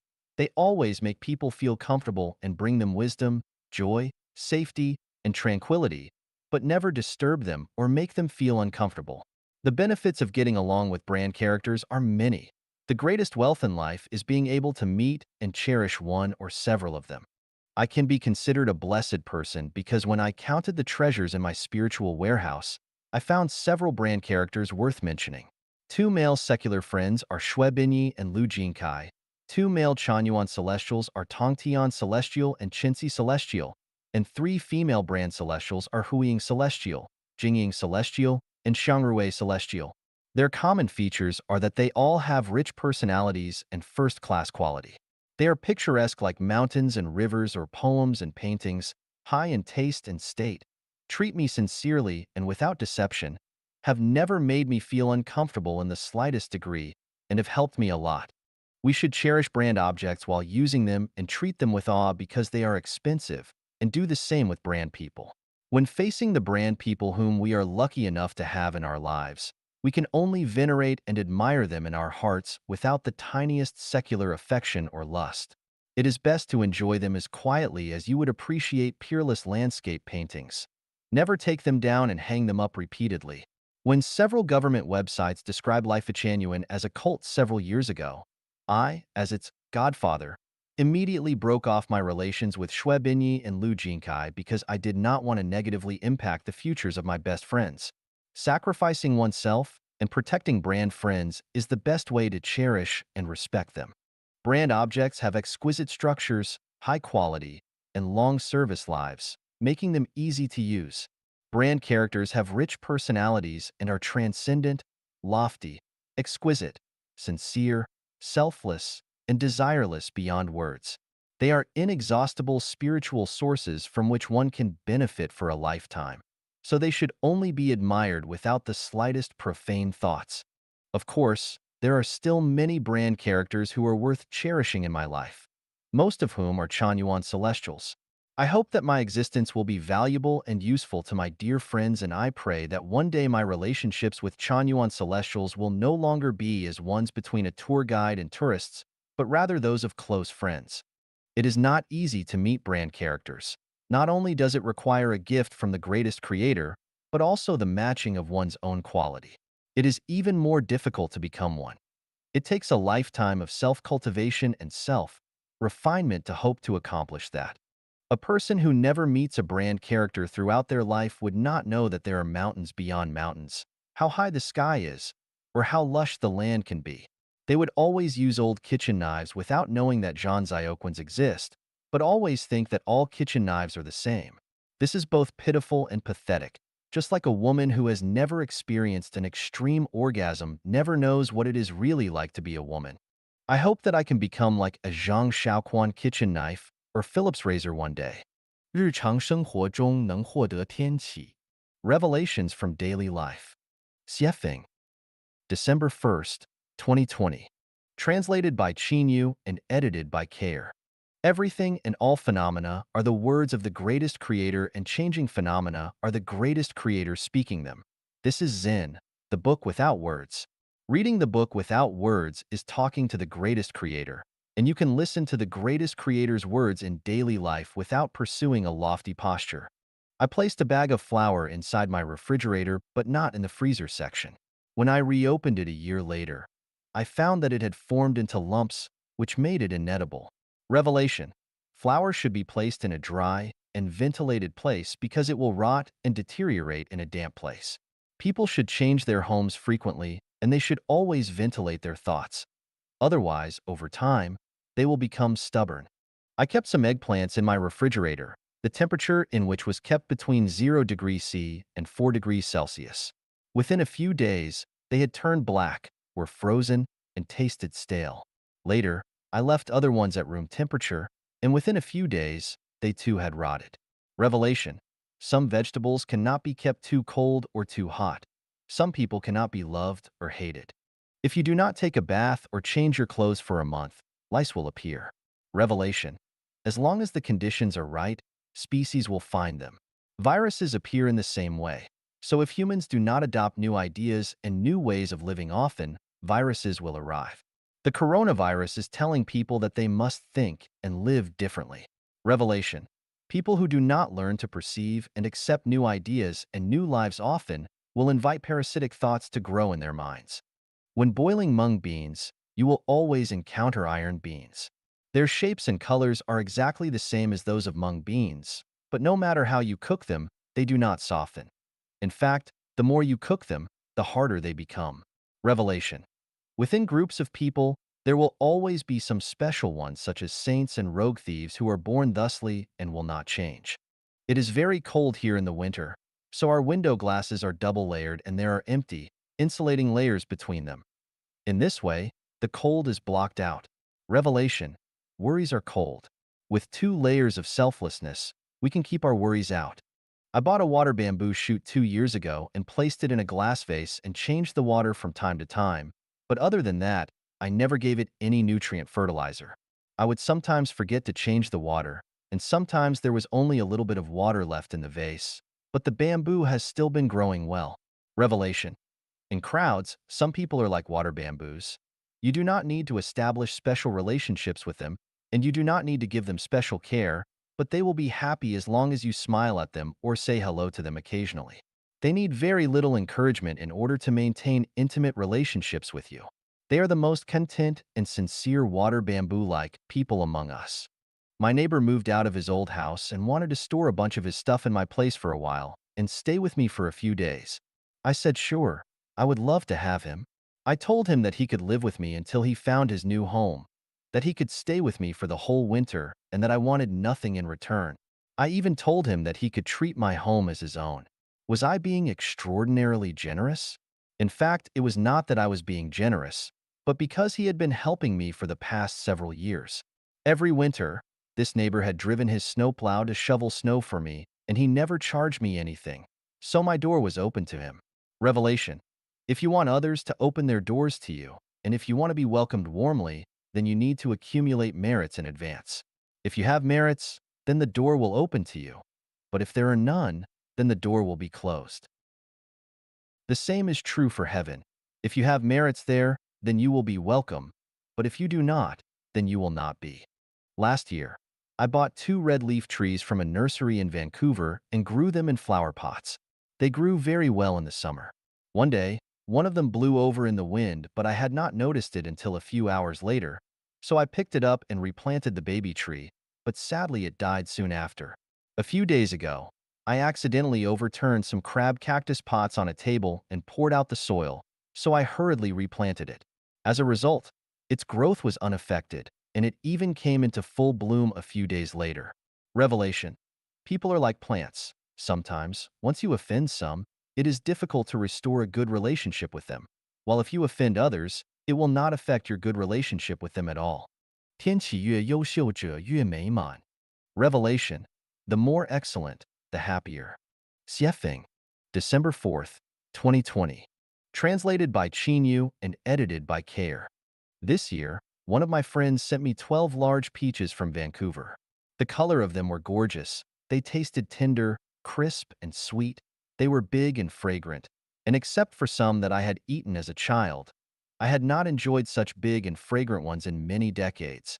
Later, I bought several kinds of peaches from a local supermarket, but in terms of size, color, and sweetness, they could not compare with those big peaches from my friend. To satisfy my guests, I always serve a plate of fruit for breakfast. Grapes are a standing item, so I serve them every day of the year. In addition to ones grown locally in Canada, there are also grapes imported from the United States and Mexico. Since I buy and eat grapes often, I discovered their secret.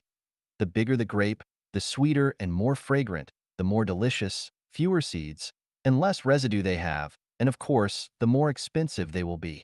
From the above revelations of peaches and grapes, I have found that for all things, including lives, the more excellent that they are in some ways, the better they will be in many ways. This revelation even applies to people. The more excellent that people are, the easier it becomes to deal with them. The less trouble they bring to others, the more reasonable they are, the more flexible and accommodating they are in dealing with affairs, the more they give and dedicate, the less they ask for, the more humble, positive, and optimistic they are, and the better the quality of their lives are. The more excellent that people are, the better one feels about getting along with them.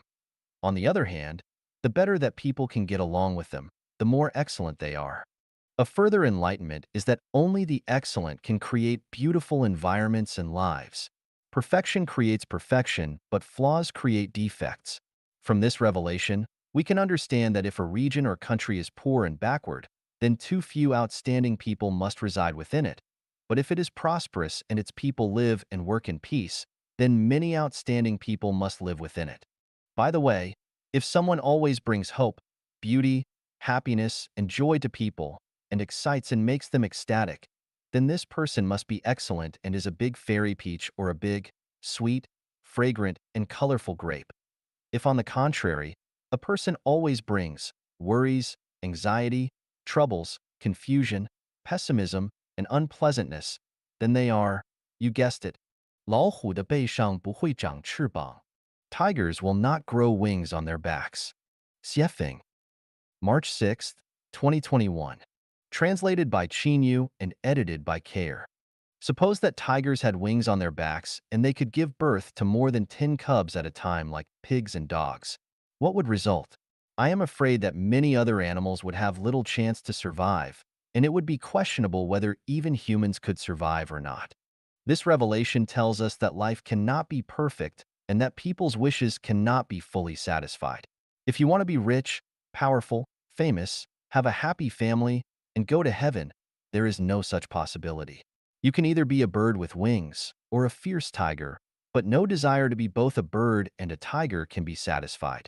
When we study the scientists who have won Nobel Prizes around the world, we find that they had been trying assiduously to explore the mysteries of the material universe in obscurity. One day, one of them succeeded in discovering one of the mysteries that was sought, but before that success was their perseverance of long and hard work and a devotion to it. Just imagine, if a person wanted to be an entrepreneur, a government official, and a star, could they also become a Nobel Prize winner? Of course not. If you covet too much, then in the end, you will accomplish nothing. Too much greed will not only cause successive worries, but also lead to schizophrenia and, of course, failure. If a man wants to get a beautiful, sexy, charming, gentle, considerate, artful, loyal woman who can entertain guests and cook well, with a successful career and who can make a lot of money and always accompany her husband to serve him tea and coffee, could he find her? No way. She does not exist. That would be like looking for a tiger with wings on its back. For those who are determined to trek to the peak of life and finally reach heaven, when you decide to start, you must say goodbye to your desires for money, power, fame, profit, status, and carnal bliss. You must no longer want to own anything. You must reach the state of zero, possess nothing, and be selfless. In your process of trekking and climbing, you cannot look back, nor look around to compare, but you must remain focused on your way forward. In this process, what you should overcome are not the difficulties and obstacles on your way forward, but rather your inner hesitation, anxiety, pain, fear, lack of confidence, your inner purgatory, and your mental and spiritual torture. Do not expect people around you to understand and support you. That would be impossible. Consider yourself fortunate if they do not try to pull you back. You will taste despair to the point of considering suicide, and at the same time, you will not have the time or energy to explain anything, let alone to get angry, complain, or consider revenge. These kinds of mental and spiritual suffering will be the prices that you will have to pay to go to heaven. Never have regrets in life. They will ruin your good memories of the past and your spiritual power to go toward the beautiful time and space. Over the past years, no matter how much blood, sweat, tears, and hardships we have paid, and no matter how much grievance and helplessness we have experienced, it has become history, and history is a burden. With this heavy burden, it is impossible to move forward lightly and leisurely, to walk a long way, and to reach the most ideal destination. For the past, no regrets; to the future, firm faith. This way, there will be hope to climb to the peak of life and life. 越纯越稳定, the purer the more stable. Xiefeng, January 26, 2019. Translated by Qin Yu and edited by Musa. Let's first look at a natural phenomenon. According to a report by the British Daily Mail on January 22, 2019, in the attic of a resident named Roderick Cooper in Alaska, there are 2 bottles of water in the freezing weather of -22 degrees Celsius, which are still in liquid state, video shows. It is scientifically explained that this is the phenomenon of supercooling, which means that when a liquid is very pure without impurities, the freezing speed will become very slow, and the liquid will continue to remain in the liquid state, without ice crystals, and will not freeze into solid, even it is 22 degrees Celsius below zero or colder. Let's look at another phenomenon. What do we see when babies and children are with wolf, insect, tiger, leopard, and other wild and domestic animals? What we see is that wild animals do not harm babies and children. No matter how wild dogs are, when they are with babies and children, they become docile, even affectionate, when they are with babies and children. They not only do not harm babies and children, but also take care of them. Dogs are like this. Horses, cattle, sheep are like this. Even wild wolves are like this. According to the legend of the city of Rome, when the 15th king of Numitor was reigning, his brother Amulius usurped the throne. For fear of revenge from his brother's descendants, Amulius killed his nephew and forced his niece Silvia to be a priestess who was not allowed to marry. In this way, his brother would have no offspring, and Amulius thought that there would be no crisis in his regime. But his niece Silvia secretly fell in love with the god of war Mars and quietly gave birth to twins. When Amulius learned the news, he ordered the execution of his niece and asked the slave to throw the twins into the Tiber. The river washed the twins to the shore, and their cries led to a female wolf who was drinking water by the river. Instead of harming the twins, she lovingly licked them dry and brought them back to her cave and feed them with her own milk. In 1920, in a small town called Midnapal in the northeast of Kolkata, India, people found 2 human-like monsters walking on all fours trailing behind 3 big wolves. The 2 human-like monsters turned out to be 2 naked girls. It was later confirmed that the 2 girls were raised by wolves since childhood. By the 1950s, it has been discovered scientifically that 30 children were raised by beasts, 5 by bears, 1 by leopards, 14 by wolves, as well as by monkeys and sheep. Let's look at another phenomenon. There are many kinds of gemstones in nature. No matter what kind of gemstones, their value and price are related to their purity. The higher the purity, the higher the value and the price. This also applies to people. The purer and more beautiful they are, the more likable they are. The more complex they are, the more they will be hated by others. To sum up, we can come to the conclusion that the purer a thing is, the less susceptible it is to external factors, just like the rare gas helium, neon, argon, krypton, xenon, and radon in the periodic table chemical elements. Similarly, the purer a thing is, the higher its stability is. It can also be concluded that the higher the purity of things, the easier for it to get the love of the environment, that is the care and cherishment of the environment. Hence, we can understand why Jesus Christ said that if we want to enter the kingdom of the greatest creator, we must become a child. And we can also understand why Lao Tzu taught us that we must return to the state of infancy if we want to unite with the Tao. Because only by returning to the state of infancy, becoming a child, can you be qualified to enter the kingdom of heaven. Let's extend this principle. If you want to enter heaven, the key is to become pure. Only pure things can show their nature. Nature is Buddha. Nature is celestial. Showing nature is equivalent to becoming celestial and Buddha. Celestial and Buddha will definitely enter heaven. Babies and children are very pure, and what they expose are completely nature. So even a ferocious wolf will not hurt them but will love them. Therefore, whether one can enter heaven or not has nothing to do with learning, knowledge, and wisdom. How many classic books you have learned. It has nothing to do with religion, how many good deeds you have done, how much truth you have understood and spread. It has nothing to do with kowtowing, burning incense, or making pilgrimage. The key is whether a life is pure. In this way, the content of self-cultivation and self-refinement is very simple.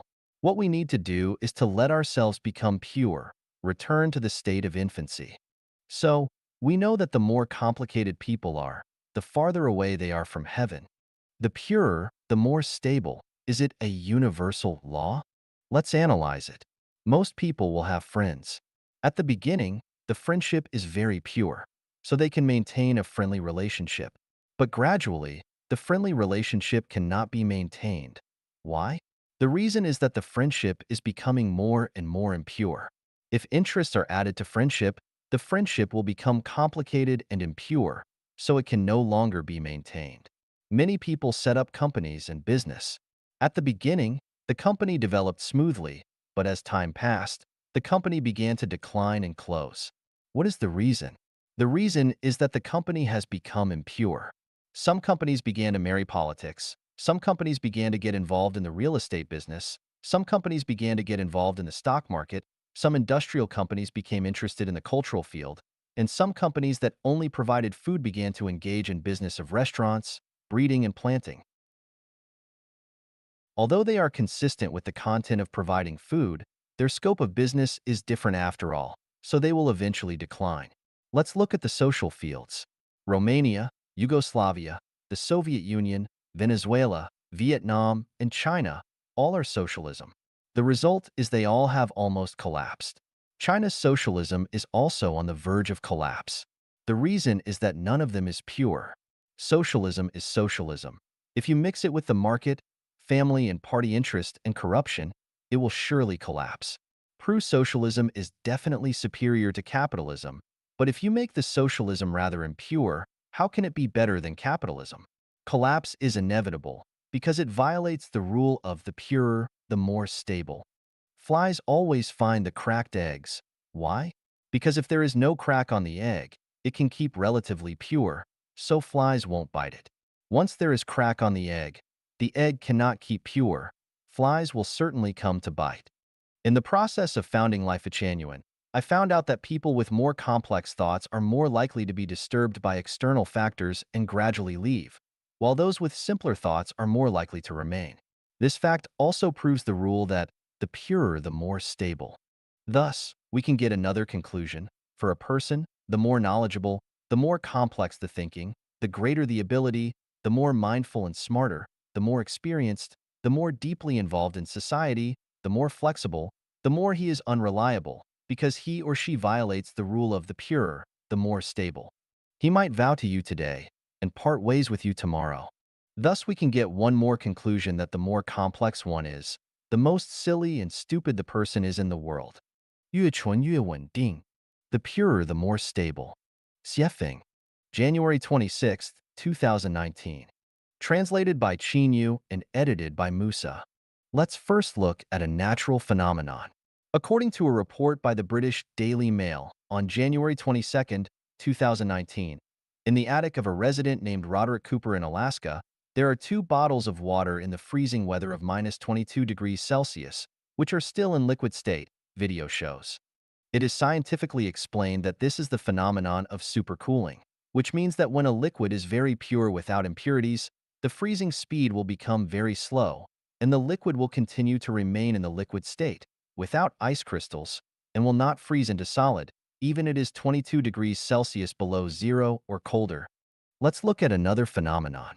What do we see when babies and children are with wolf, insect, tiger, leopard, and other wild and domestic animals? What we see is that wild animals do not harm babies and children. No matter how wild dogs are, when they are with babies and children, they become docile, even affectionate, when they are with babies and children. They not only do not harm babies and children, but also take care of them.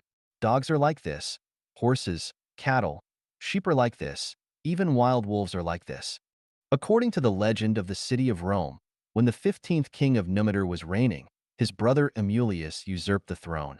For fear of revenge from his brother's descendants, Amulius killed his nephew and forced his niece Silvia to be a priestess who was not allowed to marry.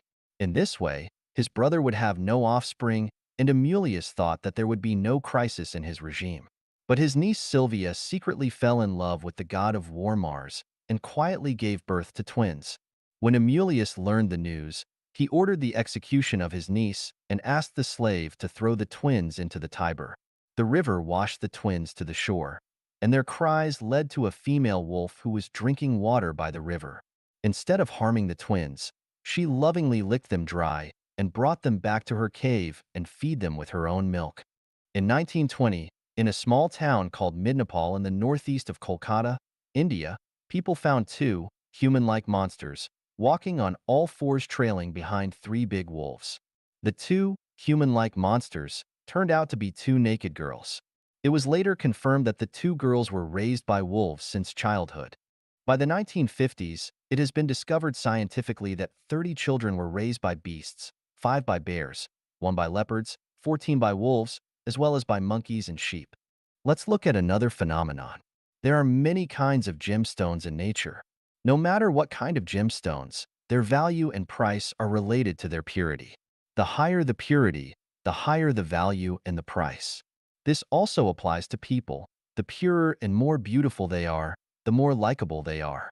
The more complex they are, the more they will be hated by others. To sum up, we can come to the conclusion that the purer a thing is, the less susceptible it is to external factors, just like the rare gas helium, neon, argon, krypton, xenon, and radon in the periodic table chemical elements. Similarly, the purer a thing is, the higher its stability is. It can also be concluded that the higher the purity of things, the easier for it to get the love of the environment, that is the care and cherishment of the environment. Hence, we can understand why Jesus Christ said that if we want to enter the kingdom of the greatest creator, we must become a child. And we can also understand why Lao Tzu taught us that we must return to the state of infancy if we want to unite with the Tao. Because only by returning to the state of infancy, becoming a child, can you be qualified to enter the kingdom of heaven. Let's extend this principle. If you want to enter heaven, the key is to become pure. Only pure things can show their nature. Nature is Buddha. Nature is celestial. Showing nature is equivalent to becoming celestial and Buddha. Celestial and Buddha will definitely enter heaven. Babies and children are very pure, and what they expose are completely nature. So even a ferocious wolf will not hurt them but will love them. Therefore, whether one can enter heaven or not has nothing to do with learning, knowledge, and wisdom, how many classic books you have learned. It has nothing to do with religion, how many good deeds you have done, how much truth you have understood and spread. It has nothing to do with kowtowing, burning incense, or making pilgrimage. The key is whether a life is pure. In this way, the content of self-cultivation and self-refinement is very simple. What we need to do is to let ourselves become pure, return to the state of infancy. So, we know that the more complicated people are, the farther away they are from heaven. The purer, the more stable. Is it a universal law? Let's analyze it. Most people will have friends. At the beginning, the friendship is very pure, so they can maintain a friendly relationship. But gradually, the friendly relationship cannot be maintained. Why? The reason is that the friendship is becoming more and more impure. If interests are added to friendship, the friendship will become complicated and impure, so it can no longer be maintained. Many people set up companies and business. At the beginning, the company developed smoothly, but as time passed, the company began to decline and close. What is the reason? The reason is that the company has become impure. Some companies began to marry politics. Some companies began to get involved in the real estate business. Some companies began to get involved in the stock market. Some industrial companies became interested in the cultural field. And some companies that only provided food began to engage in business of restaurants, breeding, and planting. Although they are consistent with the content of providing food, their scope of business is different after all, so they will eventually decline. Let's look at the social fields. Romania, Yugoslavia, the Soviet Union, Venezuela, Vietnam, and China all are socialism. The result is they all have almost collapsed. China's socialism is also on the verge of collapse. The reason is that none of them is pure. Socialism is socialism. If you mix it with the market, family and party interest and corruption, it will surely collapse. Pro-socialism is definitely superior to capitalism, but if you make the socialism rather impure, how can it be better than capitalism? Collapse is inevitable because it violates the rule of the purer, the more stable. Flies always find the cracked eggs. Why? Because if there is no crack on the egg, it can keep relatively pure, so flies won't bite it. Once there is crack on the egg cannot keep pure. Flies will certainly come to bite. In the process of founding Life Genuine, I found out that people with more complex thoughts are more likely to be disturbed by external factors and gradually leave, while those with simpler thoughts are more likely to remain. This fact also proves the rule that the purer, the more stable. Thus, we can get another conclusion. For a person, the more knowledgeable, the more complex the thinking, the greater the ability, the more mindful and smarter, the more experienced, the more deeply involved in society, the more flexible, the more he is unreliable, because he or she violates the rule of the purer, the more stable. He might vow to you today and part ways with you tomorrow. Thus we can get one more conclusion that the more complex one is, the most silly and stupid the person is in the world. 万物皆有声，天起偏之物. Everything has a sound. 写法. As long as there is movement, vibrations will occur. With vibrations, waves are produced. And with waves, sound is generated. All moving machines make sounds. All living animals produce sounds. All growing plants have sounds. Plants grow with sound. White clouds drifting across the blue sky have sound. Butterflies gracefully dancing among flowers have sound. Mosquitoes buzzing as they suck blood have sound. And the movement of the intestines has sound. Flowing water has sound, and even seemingly still mountains, rocks, and the earth itself have sound. This is because they are not only moving with the Earth's rotation and its revolution around the sun, but also because the molecules within them are in motion. Any frequency of oscillation produces sound. The crashing waves of the sea have sound. Animals running and walking on the earth have sound. Birds flying in the sky have sound, and signals emitted by television stations, radio stations, communication towers, including the signals from our mobile phones, have sound. All light has sound, not only the radiant waves of the sun, but also the faint glow emitted by a lit candle has sound. The flowing underground springs have sound, blood flowing through our veins has sound, and the upward flow of nutrients within the branches of ancient trees that have lived for 100 years also has sound. The brain has brain waves, the heart has an electrocardiogram, and our mental activities, thinking consciousness have sound. The universe has sound, empty space has sound, positive objects have sound, and negative objects have sound. The greatest creator who created everything in the universe has sound.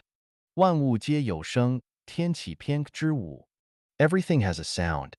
写 As long as there is movement, vibrations will occur. With vibrations, waves are produced. And with waves, sound is generated.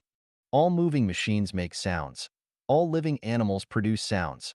All growing plants have sounds. Plants grow with sound. White clouds drifting across the blue sky have sound. Butterflies gracefully dancing among flowers have sound. Mosquitoes buzzing as they suck blood have sound. And the movement of the intestines has sound. Flowing water has sound, and even seemingly still mountains, rocks, and the earth itself have sound. This is because they are not only moving with the Earth's rotation and its revolution around the sun, but also because the molecules within them are in motion. Any frequency of oscillation produces sound. The crashing waves of the sea have sound. Animals running and walking on the earth have sound. Birds flying in the sky have sound, and signals emitted by television stations, radio stations, communication towers, including the signals from our mobile phones, have sound. All light has sound, not only the radiant waves of the sun, but also the faint glow emitted by a lit candle has sound. The flowing underground springs have sound, blood flowing through our veins has sound, and the upward flow of nutrients within the branches of ancient trees that have lived for 100 years also has sound. The brain has brain waves, the heart has an electrocardiogram, and our mental activities, thinking consciousness have sound. The universe has sound, empty space has sound, positive objects have sound, and negative objects have sound. The greatest creator who created everything in the universe has sound. 联想思维天启篇之75. Associative thinking. 写 Translation edited by Jiejing. Being able to grasp a particular phenomenon in the natural world, and then through that phenomenon, draw analogies, make inferences, and establish connections with other related factors is called associative thinking. The most typical example of associative thinking is Newton, Apple, universal gravitation. Newton, observing the common natural phenomenon of an apple falling to the ground, associated it with gravity. From gravity, he made connections to factors such as mass, velocity, and spatial distance, and subsequently derived the three laws of motion. This is an example of associative thinking. The phenomenon of swirling water in a bathtub drain can be associated with the direction of Earth's magnetic field lines. The spiraling ascent of a bean vine can be associated with the direction of celestial bodies' movement. The natural phenomenon of wood floating and iron sinking on the water surface can be associated with buoyancy and the shipbuilding industry. The discontinuity observed in certain events can be associated with quantum mechanics. The concepts of motion, mass, and gravity can be associated with the curvature of space-time. The role of consciousness can be associated with the holographic nature of the universe, and so on. All of these examples fall under the category of associative thinking. A qualified detective can deduce the character traits, motives, and whereabouts of the parties involved from the smallest clues. A qualified forensic expert can infer the physical characteristics, facial expressions, and even the appearance and attire of the perpetrator from the victim's injuries and facial expressions. A qualified traditional Chinese medicine practitioner can identify internal organ disorders based on a patient's complexion. A qualified fortune teller, based on a person's facial features, can make predictions about their past actions, future fortunes, and misfortunes. A qualified feng shui master can assess the quality of a person's living environment based on their handwriting and habitual movements. A qualified politician can anticipate a dynasty's transition and the arrival of a new era based on common psychological and behavioral patterns among people. A qualified economist can predict stock market fluctuations, the future economic development of a company or a nation based on specific events. A qualified sociologist can associate the prevalence of prostitution, drug use, and organized crime with the loss of a nation's belief systems and moral values. Even a fashion designer can envision future clothing trends based on popular colors and the pace of people's footsteps on the streets. Associative thinking possesses qualities of originality, inventiveness, novelty, and uniqueness. It is a divergent thinking process. Many people may appear to have associative thinking, but in reality, they are merely applying the associative knowledge of others or drawing from long-standing experiential summaries. For example, many farmers can relate the changing seasons to spring plowing, summer growth, autumn harvest, and winter storage. However, this is not the result of their own associative thinking, but a reflection of their accumulated experiences in their conscious minds. Similarly, many individuals can associate joint pain with changes in weather, which is the effect of knowledge and experience rather than the result of associative thinking. Many businessmen make decisions on what goods to import or export based on regional differences, timing variations, and seasonal variations. Again, this is a result of experience, with few exceptions.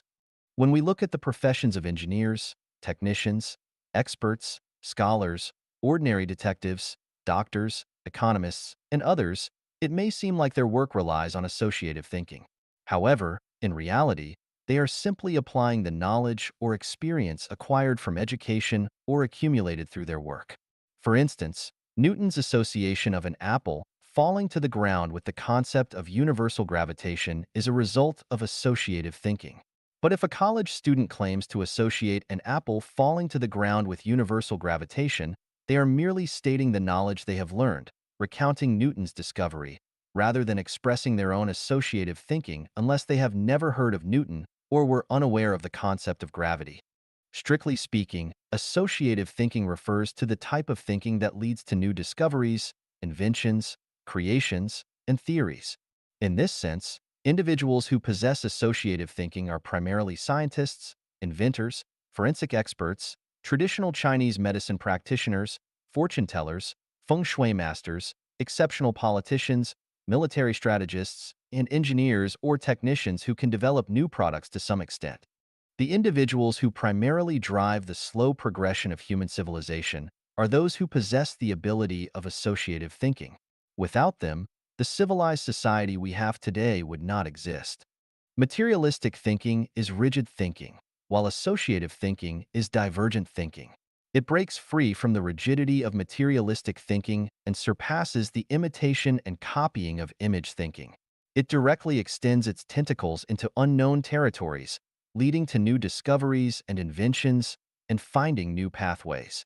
However, associative thinking still falls far short of truly grasping the profound mysteries of the universe. I can see this point from the thinking of great scientists such as Newton, Einstein, Planck, Hawking, and others. I also see it in the efforts of scientists attempting to establish a unified field theory of the universe. For the entire human race, I hope to see a significant emergence of individuals with associative thinking abilities. This is because when it comes to transporting a 6-ton cargo from point A to point B, which is 800 kilometers away, an individual with associative thinking can simply drive a heavy truck and complete the task in a day. On the other hand, if we rely on individuals with material thinking, even if each person can carry 50 kilograms and walk 100 kilometers a day, it will still require 120 people and 8 days to accomplish the task. This approach would be wasteful, laborious, and inefficient. As for individuals with image thinking, they simply cannot achieve this task. From an artistic perspective, image thinking may be greater than material thinking. However, from a practical standpoint, when one is hungry, a steamed bun can provide sustenance, whereas a picture of a bun, no matter how realistic, cannot solve practical problems. For Life Genuine members, I hope that everyone does not limit their thinking to associative thinking because associative thinking is still a lower-level form of thinking. It's like the situation where information needs to be exchanged between the two shores of the Atlantic Ocean. Materialistic thinkers would build ships and send people across, imagery-based thinkers would lay undersea cables, and associative thinkers would use radio waves. However, our approach is 静处无灾殃, 闹处有祸患以天启偏之期. Quiet places are free from misfortune, but places of excitement may breed disaster. Xiefeng. Translation edited by Jiejing. My kitchen at home is 20 square meters. Occasionally, I would see a few light red ants here and there. On the floor, by the sink, on the countertop, or hurriedly searching for food on the cupboard. Since their numbers were small, my partner and I never paid them much attention, allowing them to roam freely and do as they pleased. Later on, we noticed that their numbers kept increasing. Sometimes, we would see more than 10 of them scurrying around. So we had no choice but to take appropriate measures to remove them. One day, I suddenly discovered that they were gathering in large groups, marching back and forth through a gap beneath the kitchen cabinets and sink. Curiously, I opened one of the cabinets, and to my surprise, there were nearly 1,000 ants crawling inside a box of rock sugar, which a friend had brought from my home country a few days ago. This was unacceptable, so I fetched a can of insecticide called Super Kill EM and sprayed it along their trail, covering their entry and exit points with a substantial amount of the spray. In less than 10 minutes, the ant colony was completely wiped out. After that, I didn't see a single ant for the next 2 weeks. This incident illustrates that nothing should not be allowed to develop excessively, nor should it reside in a place that is not its own territory. Otherwise, there will be a catastrophic outcome. It also highlights the fact that one should not rush into things or join the crowd without careful consideration, as there may be hidden dangers in chaotic situations. Think about the rabbits and cacti that once proliferated uncontrollably in Australia, the kudzu vines that spread extensively in a certain state in the United States, the overpopulation of elephants in Zimbabwe, and the sparrows that covered the mountains in China during the 1950s. All of them encountered disasters as a result. Let's take a look at China's trade with Russia in the 1980s. Initially, it was smooth and unimpeded. Then it prospered and flourished, but eventually it faded away. The main reason behind this was that things got too lively. The Great Leap Forward was very lively. The race to surpass the UK and the US was very lively. The Cultural Revolution was very lively. The nationwide practice of Qigong was very lively. The sit-in demonstrations at Tiananmen Square were very lively. Venturing into business after the market reform was very lively. Engaging in corruption and abuse of power was very lively. Online commenting was very lively. There is a connection between two extremes, and when something reaches its extreme, there will be a backlash. Following trends and seeking excitement inevitably lead to disappointing outcomes. When university students choose their majors without considering the future rise and fall of professions 4 or 5 years later, blindly pursuing popular fields of study, they will face disappointment upon graduation. Similarly, if farmers only see the high value of peaches this year and everyone rushes to plant peach trees, when the planted peach trees bear fruit 3 years later, it will be a period of devaluation for peaches. Observing the prevalent trend in China today where many people exhaustively strive to strike it rich through primitive accumulation, alongside government officials eagerly leveraging their positions to amass wealth, it appears to be considered normal, a case of to gain without working. However, when this fervor reaches its peak, it signals the commencement of tragedy in many people's lives. In chaotic situations, there are hidden dangers, and wise individuals should avoid them. 贵者不清闲，天启篇之六. The noble rarely appear. Xiefeng. Translation edited by Jiejing. There were 3 strange encounters that made me realize the noble do not easily reveal themselves. The first one was in March 1994, in the Kiorokio area of Matabiland North Province in Zimbabwe. It was a quiet day, and I was driving my pickup truck along an abandoned path, venturing deeper into the jungle. As I reached a small hill, I turned off the engine and was about to get out when I suddenly saw a white deer on the hill. It turned its head and looked at me for just a few seconds before swiftly disappearing into the forest. I quickly got out of the car and chased after it, looking left and right, but I couldn't catch a glimpse of it again. I had asked the local villagers if there were any white deer in the area, and they replied, "Never seen one." I also asked many colleagues if they had ever seen a white deer, and they responded, "Nonsense. There are no white deer." The second time was in August 1995, but the specific location is now a fuzzy memory. We were drilling a well by a lush riverbank. It was a cold day when suddenly 3 cranes descended from the sky. Their bodies were gray, with long necks that turned white at the head, topped with red crowns. Their claws were also red. There were 2 larger cranes and 1 smaller crane. They landed about 30 meters away from us.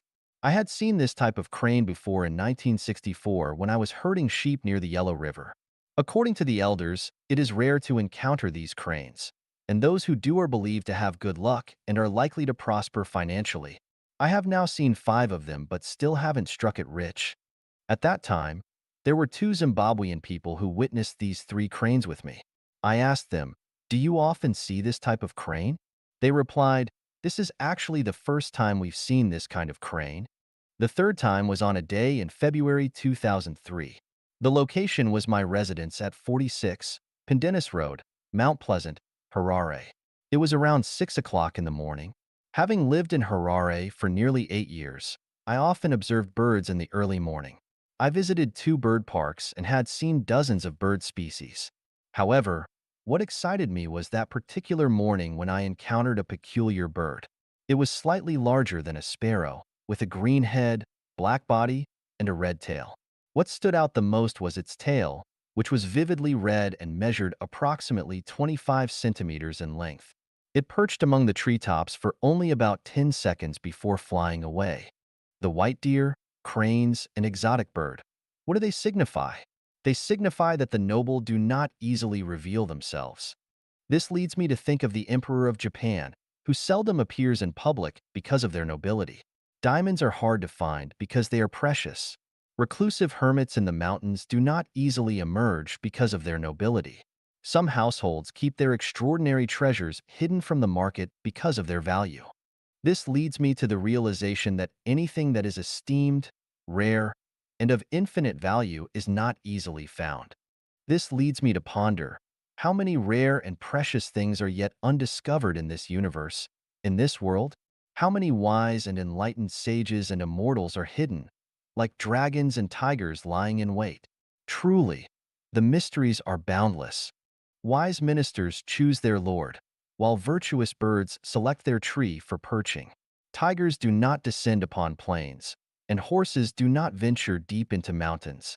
The phoenix does not land in a place devoid of treasures, and immortals do not associate with ordinary people. Blinded by a single leaf, one cannot see Mount Tai, and without destiny, it is difficult for a person to encounter extraordinary experiences. Indeed, the noble do not easily reveal themselves, and those who readily display themselves are not truly noble. 我奶奶到底是谁？我又是谁？天启偏之二. Who is my grandmother after all? And who am I? Xiefeng. Translation edited by Jiejing. If one contemplates the heavens and earth incessantly, profound principles will eventually become clear. Let's leave it to fate. These are two phrases that my grandmother often said when telling fairy tales. Contemplate the heavens and earth? How does one contemplate? Profound principles? What are these profound principles? Fate? What does fate mean? This ignorant and foolish grandson, why didn't I ask my grandmother about these questions in the first place? It wasn't until more than 20 years after her departure that I remembered to inquire about these matters.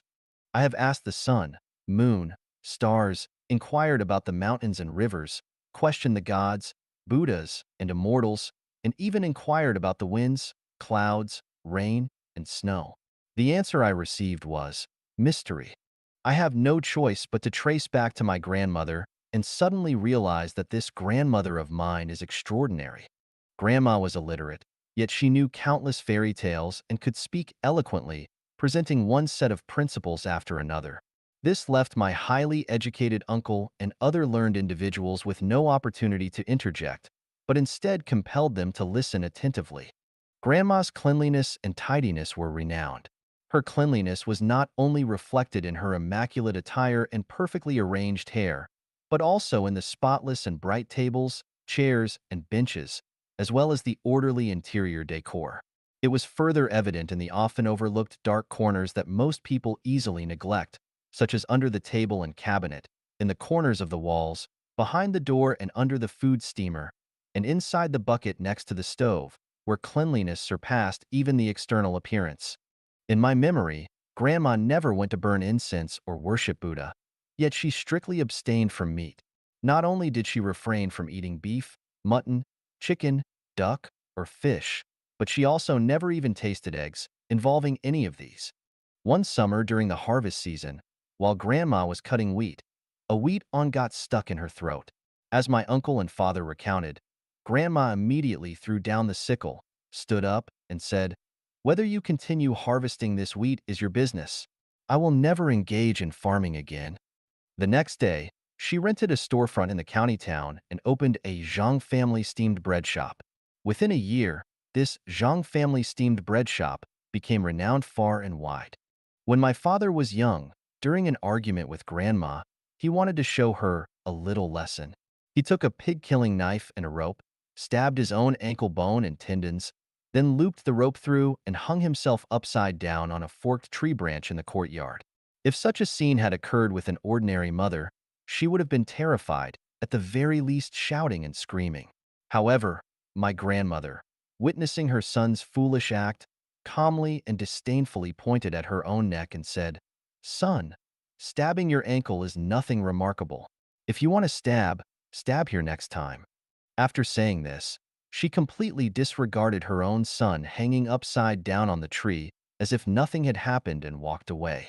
My father, watching Grandma's receding figure, was completely conquered.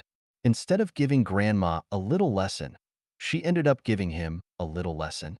My mother held great respect for Grandma and often exclaimed to me, "If your grandmother were a man, she would pierce a hole through the sky."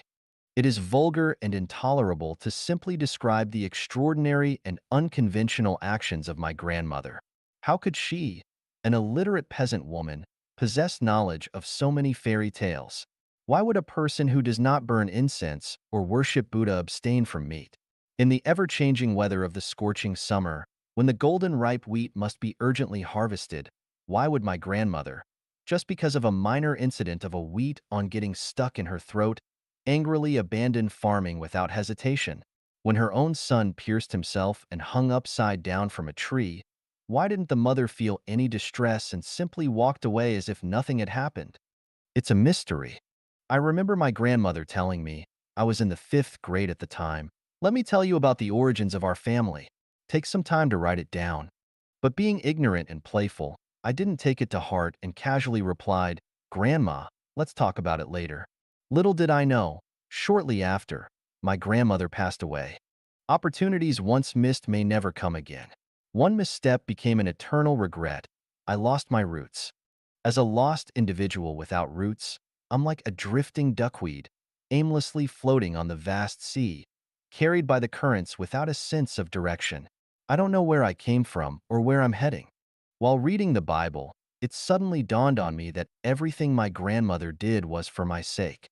Before Jesus came to earth, heaven sent John as a precursor to prepare the way for him.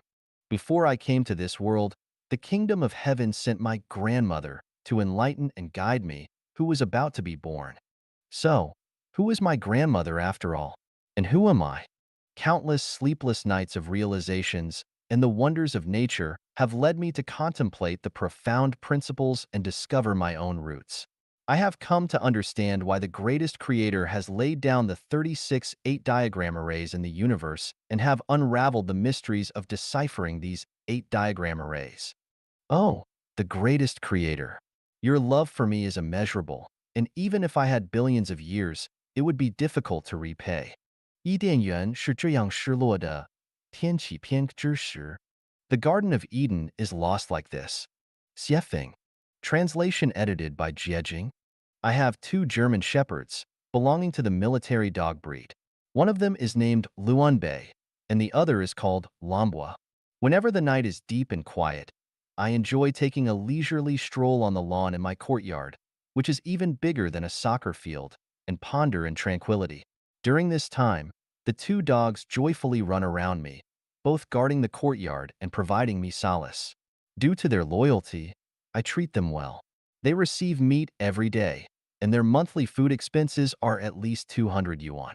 I bathe them once every 2 weeks, and I never scold or beat them. There exists a harmonious and mutually beneficial relationship between humans and animals. 3 months ago, my animal-loving wife brought home a small pet from a friend. Its scientific name is West Highland White Terrier, belonging to the small hunting dog breed. These dogs have a small size but are highly alert and intelligent. They are capable of both being affectionate and understanding human emotions. Due to their likable and adorable nature, they often live indoors with humans and enjoy all the luxuries and comforts of a dog's life.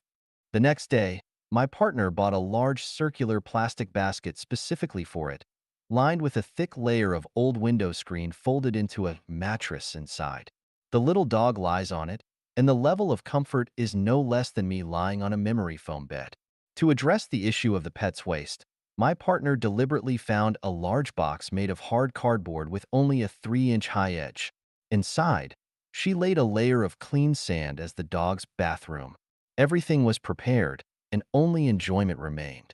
Unfortunately, this little dog doesn't use its bathroom and insists on urinating and defecating on the carpet. My partner searched for information, sought advice from experts, and repeatedly tried to train and guide the dog, but it remained stubborn and unchanged. Helplessly, we had no choice but to let it spend the night outdoors with Luanbei and Lambwa. The treatment it should have enjoyed has been lost. Who should we blame? Do we as humans also experience the same kind of sadness as our dog? There was a tall and strong African man named Paul. He, along with his spouse and 2 underage children, lived in a less than 10 square meter room made of old wooden boards, in a very pitiful condition. When I spoke with him, I discovered that he was psychologically and mentally stable. Moved by sympathy and compassion, I invited their entire family to live with me. I assigned Paul to manage the garden and clean the courtyard, so that he could earn a wage through meaningful labor, enough to provide a relatively normal life for his whole family. A month passed, yet the weeds in the courtyard remained unattended, and the flowers continued to wilt. When I was at home, I often saw Paul squatting to weed, but as soon as I left, I discovered he had gone back to sleep. I assumed Paul didn't enjoy this task, so I brought him to the store to handle cleaning and organize merchandise. However, after a week, the dust accumulated, and the store appeared even more disorderly. What is the reason? Upon observing, I noticed Paul spent a considerable amount of time cleaning rags. He'd stand by the sink, dedicating an hour to washing a single rag. Feeling helpless, I assigned him as a security guard at the club, providing him with a brand new security uniform that suited his tall stature. He looked remarkably enthusiastic, unable to wipe the smile from his face. I assumed this would finally please him.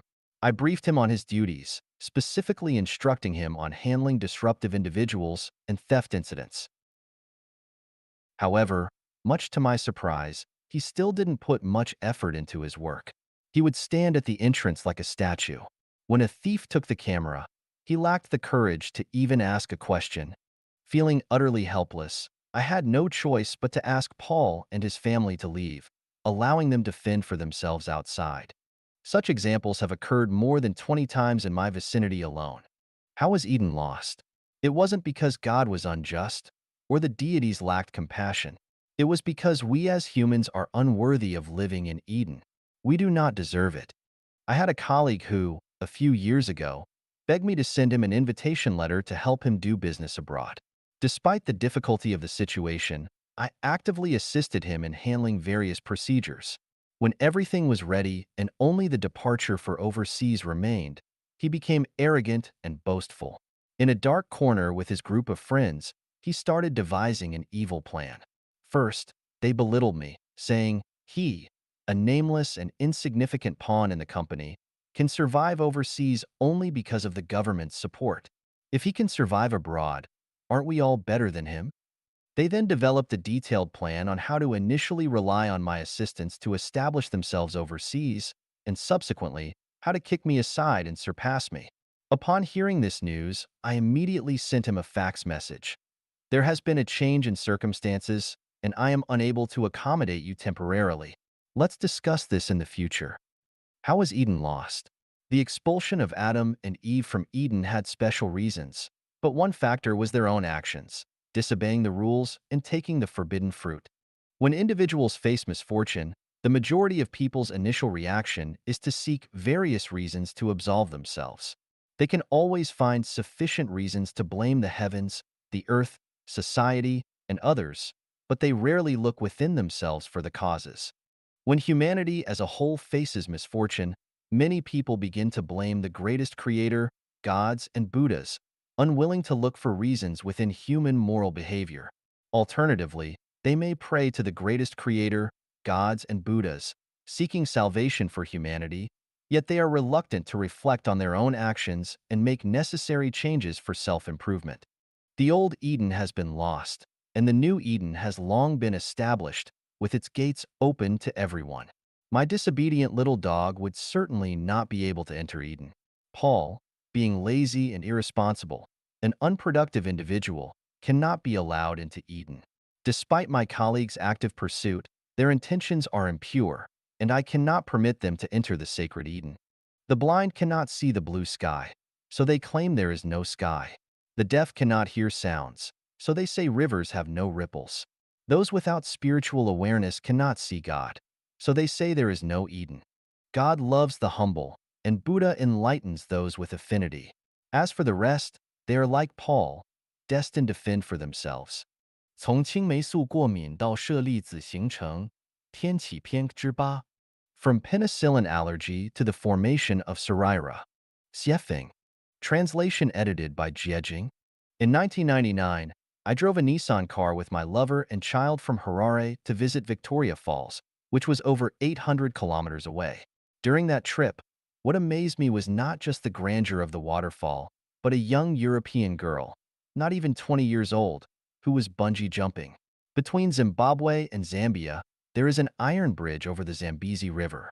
The bridge is approximately 1 kilometer above the river surface. Standing on the bridge and looking down, the river water surged and huge rocks protruded, making one feel dizzy and amazed. On that bridge, people often came to play bungee jumping. It involved tying a specially designed rope around the waist and feet, and then jumping from the bridge. This jump wasn't from a 3-meter-high wall to the ground.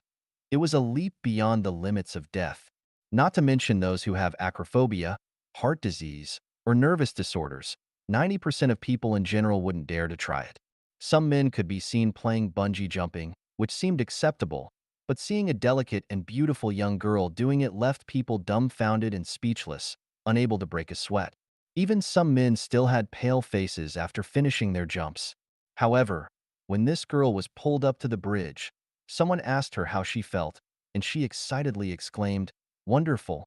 Oh my."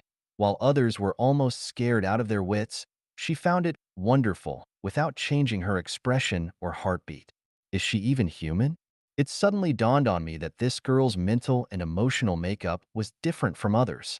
What ordinary knowledge considers strange phenomena held no strangeness for her. She treats it as simple, ordinary, and normal. It turns out that people are fundamentally different from one another. Despite all being human, the differences between individuals are immense. Some people are allergic to penicillin, while many others are not. Some people are allergic to pollen, while others are not. Some people are allergic to metals other than gold and silver, while others are not. When reading Strange Tales from a Chinese Studio by Pu Songling and Ji Xiaolan's Notes from the Orchid Pavilion, we discover that some people turn pale at the mention of ghosts, while others, upon encountering a ghost, treat it as casually as they would treat a cat, showing no signs of fear or disturbance. Perhaps some would argue that Strange Tales from a Chinese Studio and Notes from the Orchid Pavilion are metaphorical stories and should not be taken literally. I believe there is some truth to that. However, in broad daylight, when someone puts on a ghost-like mask, some children tremble in fear while others not only show no fear but even burst into laughter. This is a fact. I remember in 1989, after the students in our school watched the movie Painted Skin at a theater in Zhangjiago City, Hebei Province, some of them were afraid to stay alone in the dormitory that night, and they didn't dare to go to the bathroom alone. Yet, many others were completely unfazed. I still remember when I was in middle school, Dongxiang County No. 3 Middle School in Gansu Province. One day, a classmate carried a 1-meter-long snake and stood on the podium, shaking it to intentionally scare the female students. The girls laughed and giggled, but a tall male student sitting in the back row screamed and turned pale. The image of fear from that student is deeply etched in my mind. It has been 30 years, but the memory remains vivid, as if it were yesterday. What's there to be afraid of a dead snake? Yet, my classmate reacted as if he had seen a ghost. Freud or parapsychologists might be able to explain it, but regardless of the explanation, it is a fact that this classmate's psychological makeup is unique compared to ordinary people. On the eve of a life-and-death battle between enemies, some people sleep soundly, snoring loudly, while others toss and turn, unable to fall asleep. Beethoven could compose the heroic symphony, so why can't we? Da Vinci could paint the Mona Lisa, so why can't we? Newton could discover universal gravitation from a falling apple, so why can't we? Einstein could find the equation for mass energy equivalence, so why can't we? Because people are fundamentally different. This means that using our own understanding to judge the thoughts and actions of others often leads to incorrect conclusions. In the future world described in the Bible, everyone is free from illness. In the Buddhist scriptures, the Pure Land is described as a realm where everyone lives eternally. In the Life-Genuine description of the 10,000-year world, people can fly. Do we believe in these descriptions or not? After the death of Buddha Shakyamuni, his remains were cremated, and numerous crystal-clear, colorful, and steel-like solid Sarira were discovered among his ashes. In December 1990, after the passing of the Singaporean Chinese monk Master Hongchuan, 480 colored crystal-like Sarira were found in his ashes. In 1994, during the cremation of Master Yuanzhao's body at the Fahua Temple on Mount Guanyin in Shaanxi, his heart remained intact and transformed into a dark brown, hard relic. For the past 10 years, I have been almost free from illness. On rare occasions when I feel discomfort, taking a painkiller quickly relieves it. Why is that? It's not because I have naturally good health, but rather because of my cultivation practice. I have developed a simple and effective method, and the results have been remarkable. When practicing, I am oblivious to extreme cold or hot weather. My mind becomes empty during the practice, and afterwards, my mind is exceptionally clear. The Viagra that can excite human nature, as well as opioids, heroin, and other pain-relieving drugs that can evoke intense emotions and a sense of transcendence, may have no effect on some people. Perhaps you have not heard of this before. In the recent days, in the article, The True Face of Chinese History in 5,000 Years of Up and Down, published on the website Chinese Soul, the author Xin Yuan stated, "The perfect return of the Yellow Emperor indicates that human beings can return to the heavens through cultivation. The only channel of communication between humans and gods is cultivation. The Bible, the Quran, the Diamond Sutra, and the Tao Te Ching all contain basic knowledge. However, many people are allergic to this basic knowledge. Regardless of the content of these scriptures, as soon as they hear the word scripture, they become allergic. Furthermore, some people randomly interpret the scriptures, making the originally profound and spiritually scientific wisdom appear mysterious and unfathomable, causing people to feel intimidated. When the seasonal flu virus arrives, many people may catch a cold, but when SARS strikes, some people will never get SARS. In 1348, the Black Death, a widespread outbreak of bubonic plague, claimed the lives of one-third of Europe's population.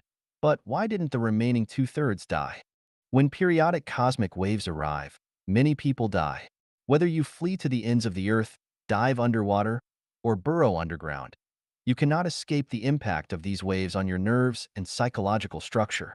Only those who have cultivated and practiced to an advanced level, whose nerves and psychological structure resonate with these waves, not only do they not feel the arrival of cosmic waves, but they are also unaffected by their negative effects.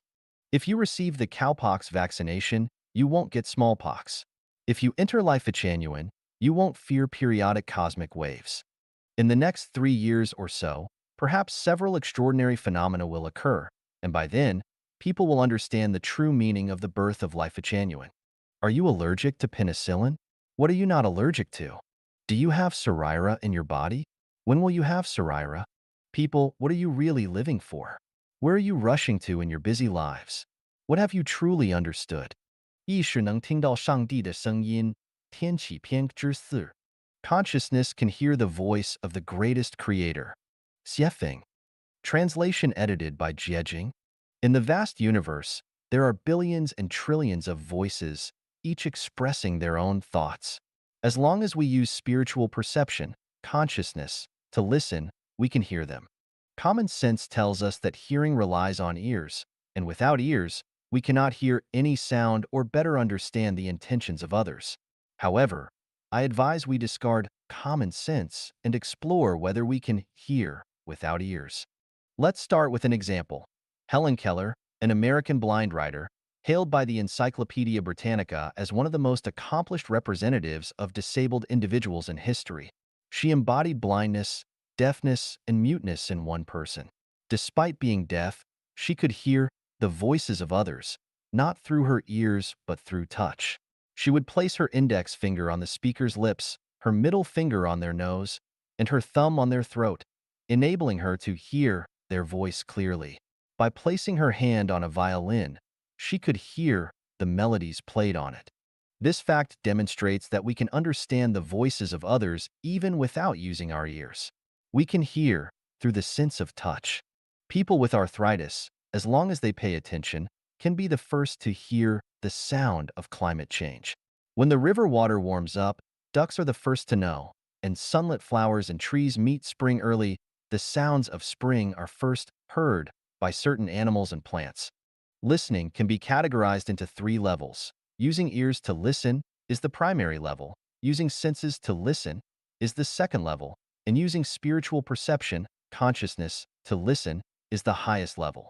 What ears hear are the appearances of things. What senses hear are the processes of things. What consciousness hears are the essences of things. If someone says, "I love you," and you hear it with your ears, you perceive a sweet and pleasant sound, which is the superficial aspect.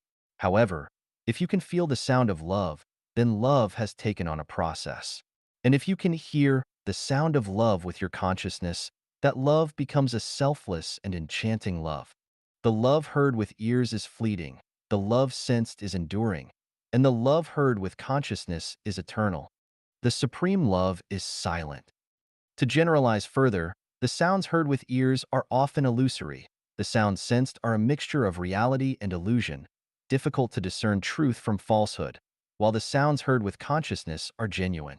The loudest sound is silence. The sound of silence can only be heard through consciousness. When a strong wind blows across the wilderness, we can hear the sound of the wind with our ears. When a gentle breeze passes through the wilderness, we can perceive the sound of the wind through our senses. However, there are countless sounds of the wind that we cannot hear with our ears or perceive with our senses. We need to use spiritual perception, consciousness, to listen.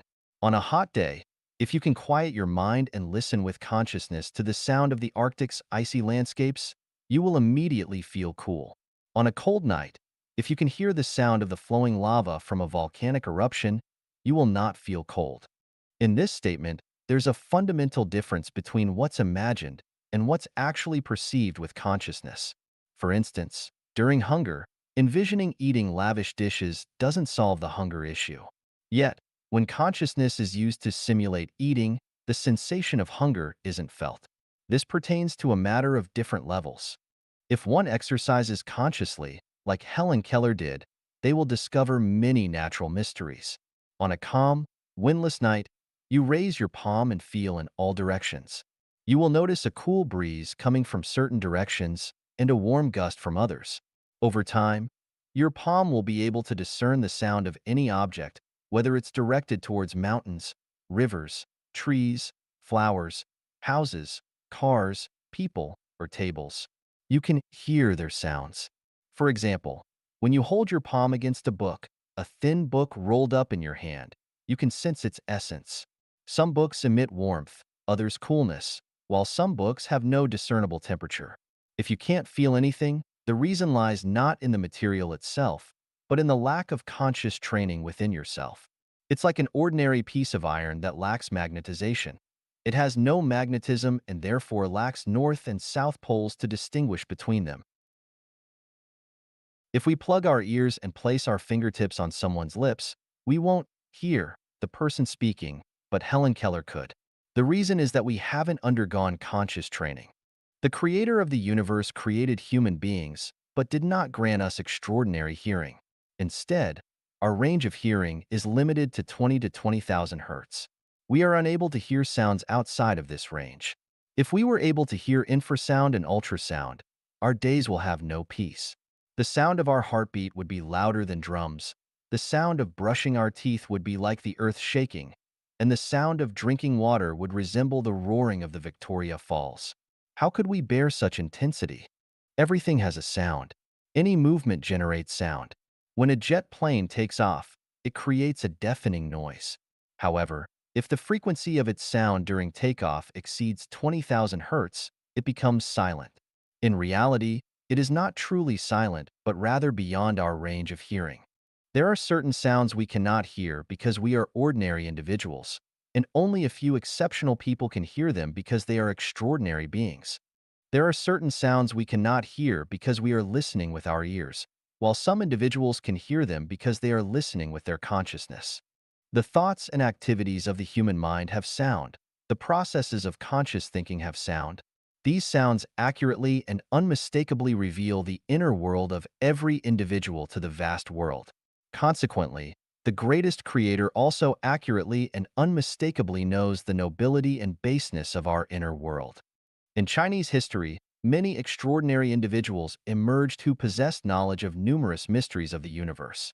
They warned us, even whispered words are heard by heaven like thunder, hidden intentions are seen by divine eyes like lightning. Keep your heart pure and your thoughts clear. Desire no guilt in the open.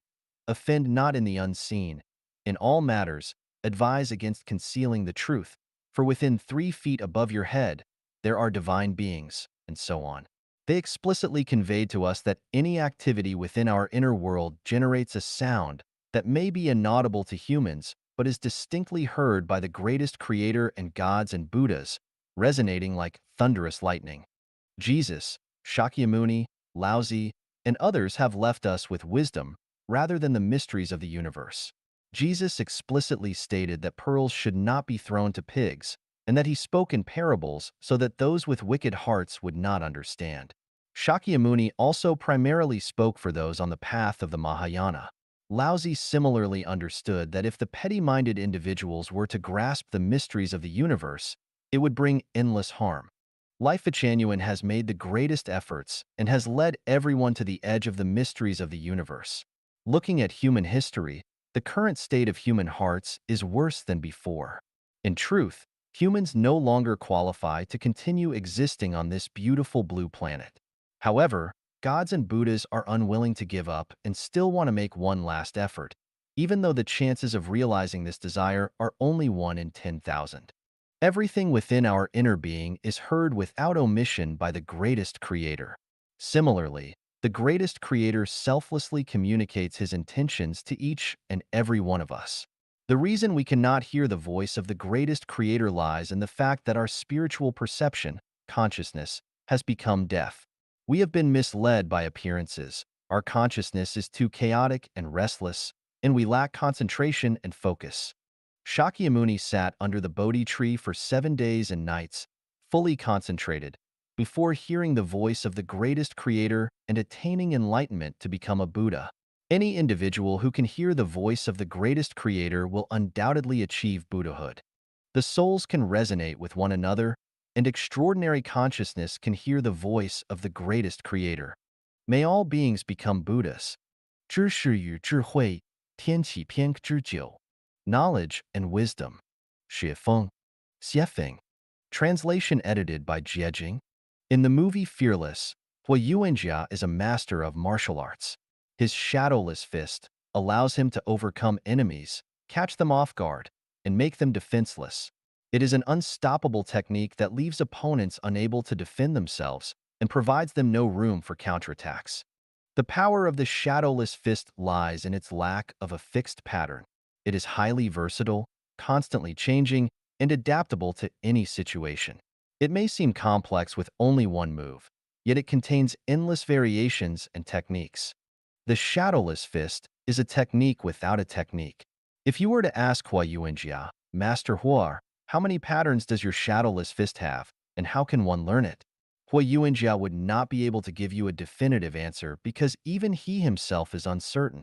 The secret of the shadowless fist lies in its embodiment of the essence of martial arts. Regardless of the specific martial art, philosophy, thoughts, or methods, once it becomes one with the Tao, it becomes unfathomable, only to be comprehended through personal insight, impossible to express in words.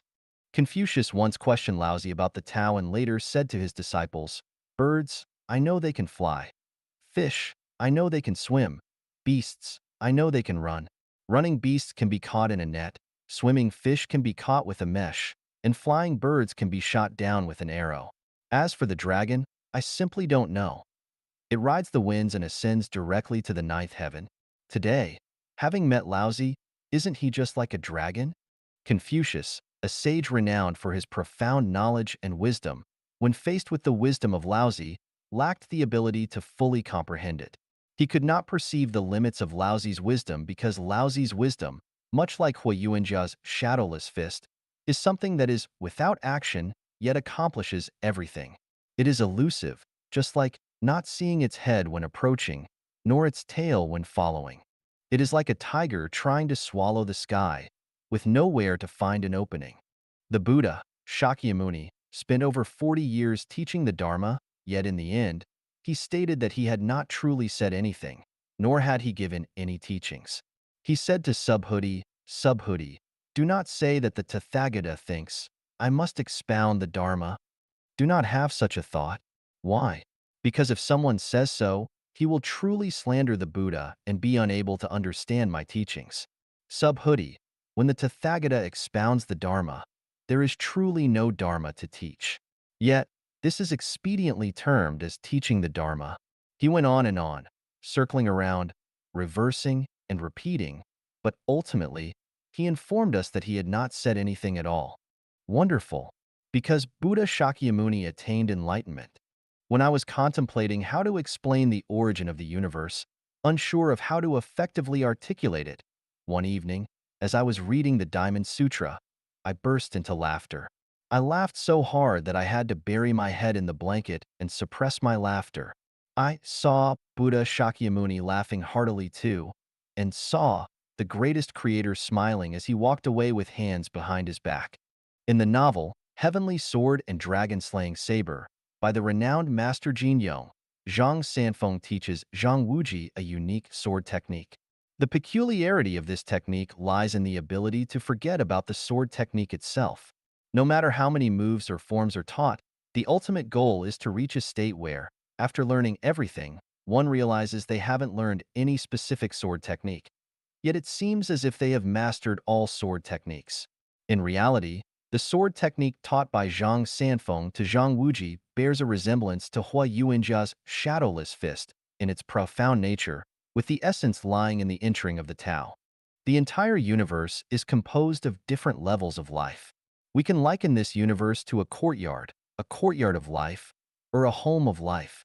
However, to understand the mysteries of this courtyard of life, one must utilize Zen. Zen, in this context, refers to ascending to a state of great wisdom through profound insights into life. The significance of life genuine lies therein.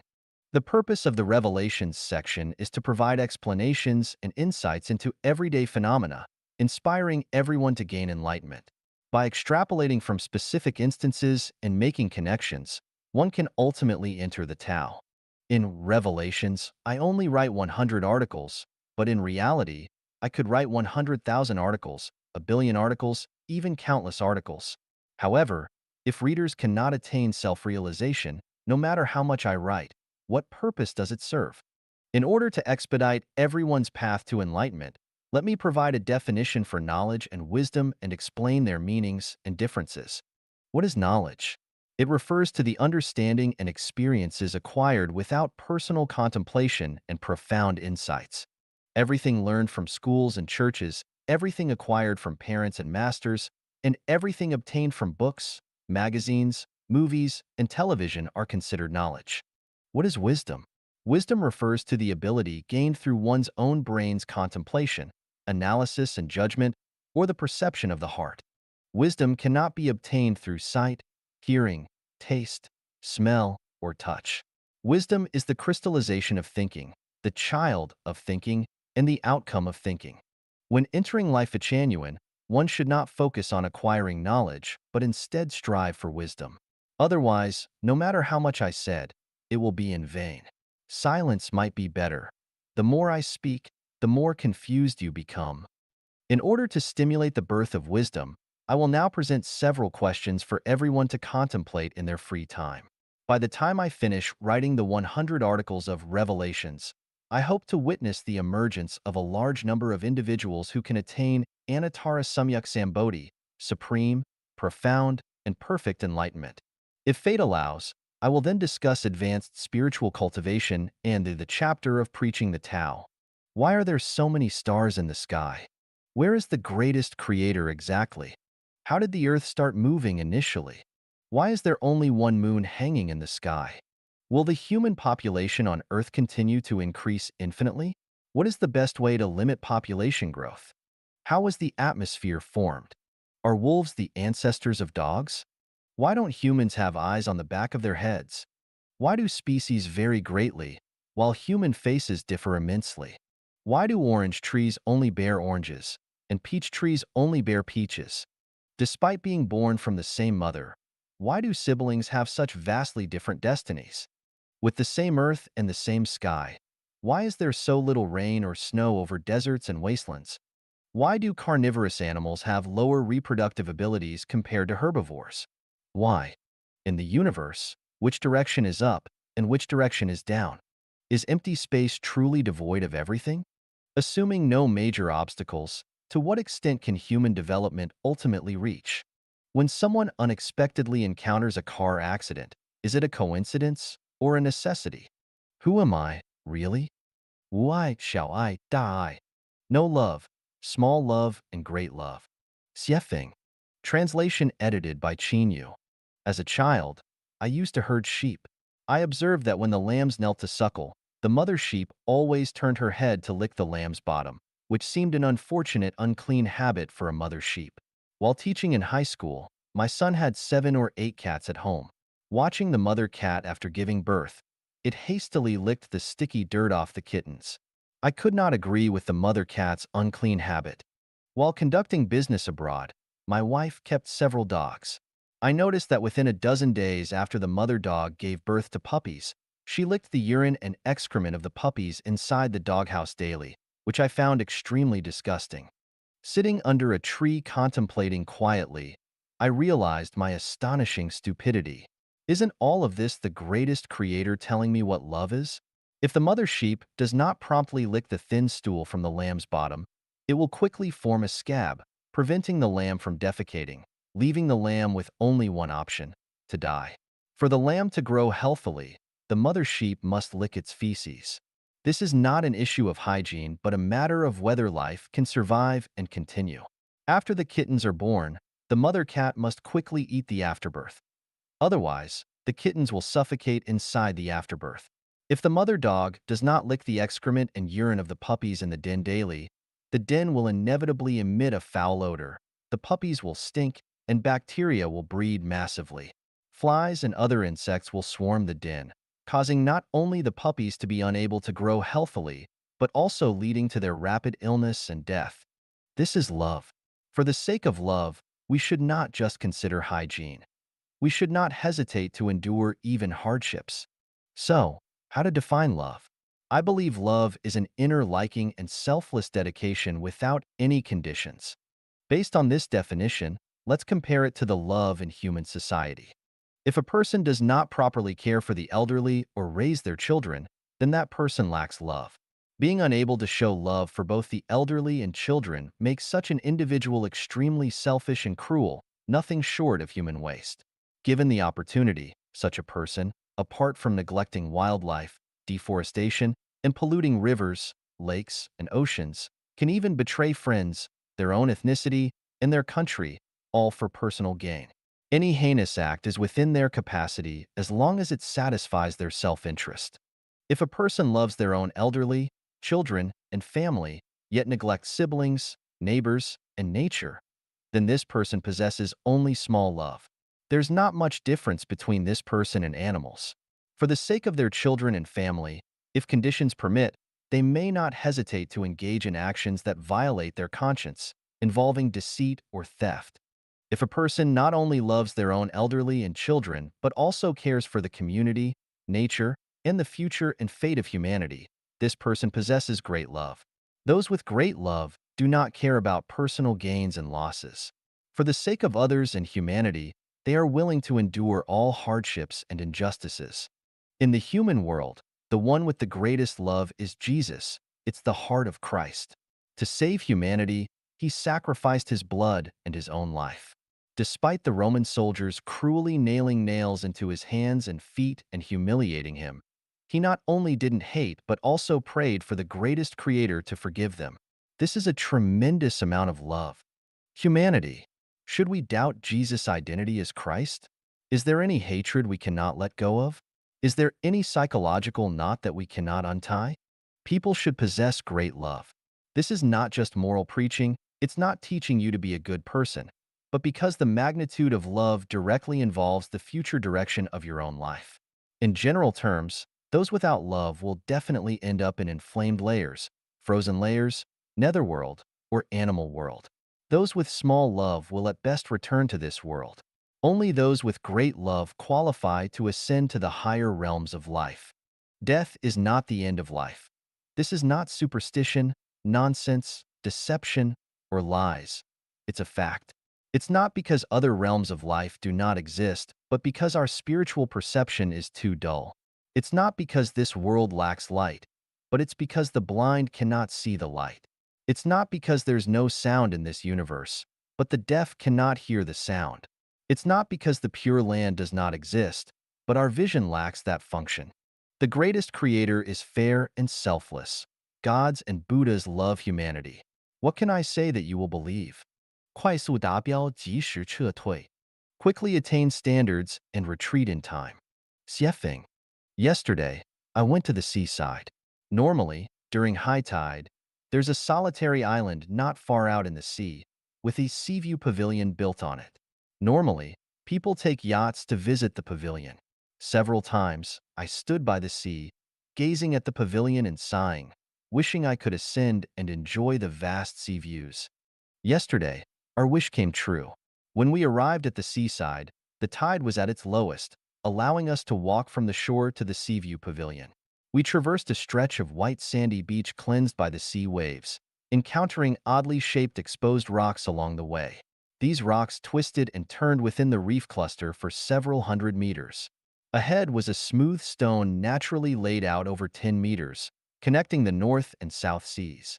Carefully stepping on the stones to cross this open space, we then crossed several hundred meters of rugged reef jungles, reaching the usual site of the isolated island. Typically, during high tide, the island appears as a dot.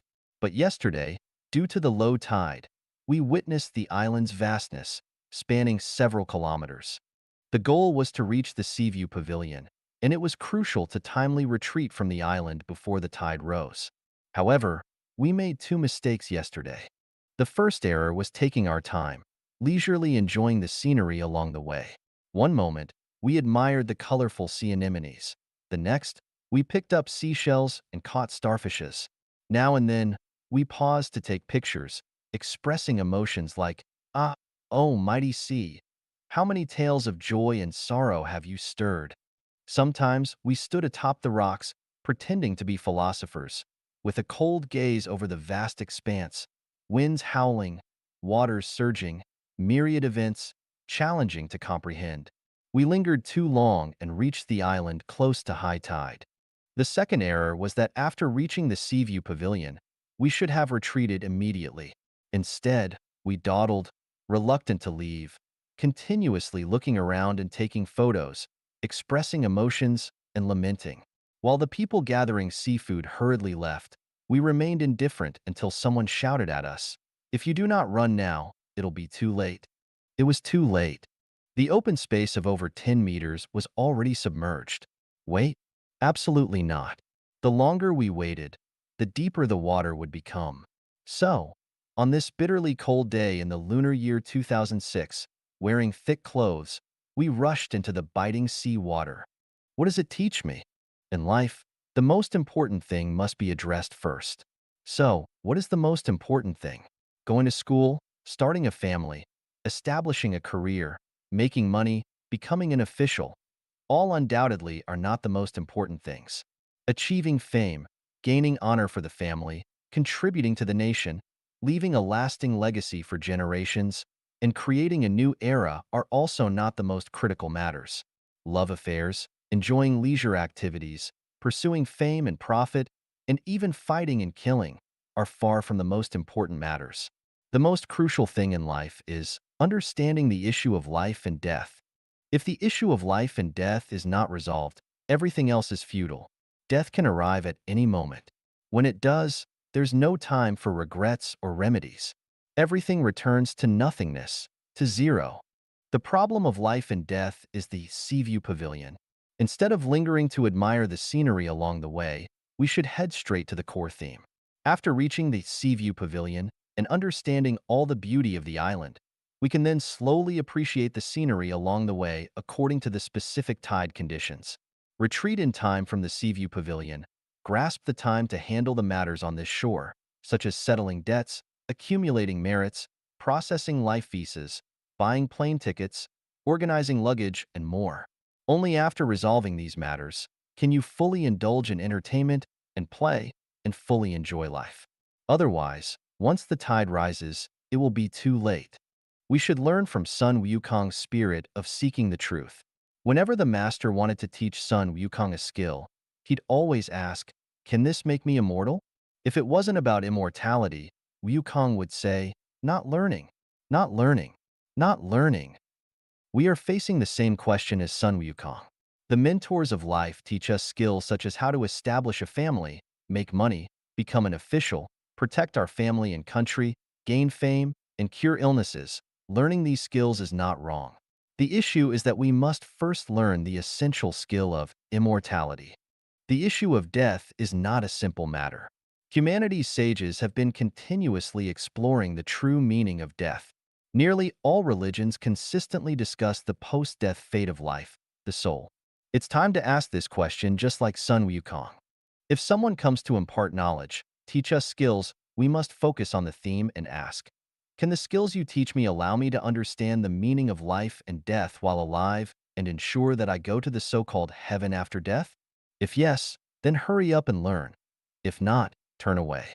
If a Christian comes to teach us, we should ask, can I go to heaven? Where is heaven? How do I get there? You must explain the whole story clearly so that I can understand it while I'm alive. If it's vague, unclear, and demands only faith without proper explanation, then, I'm sorry, I will not learn.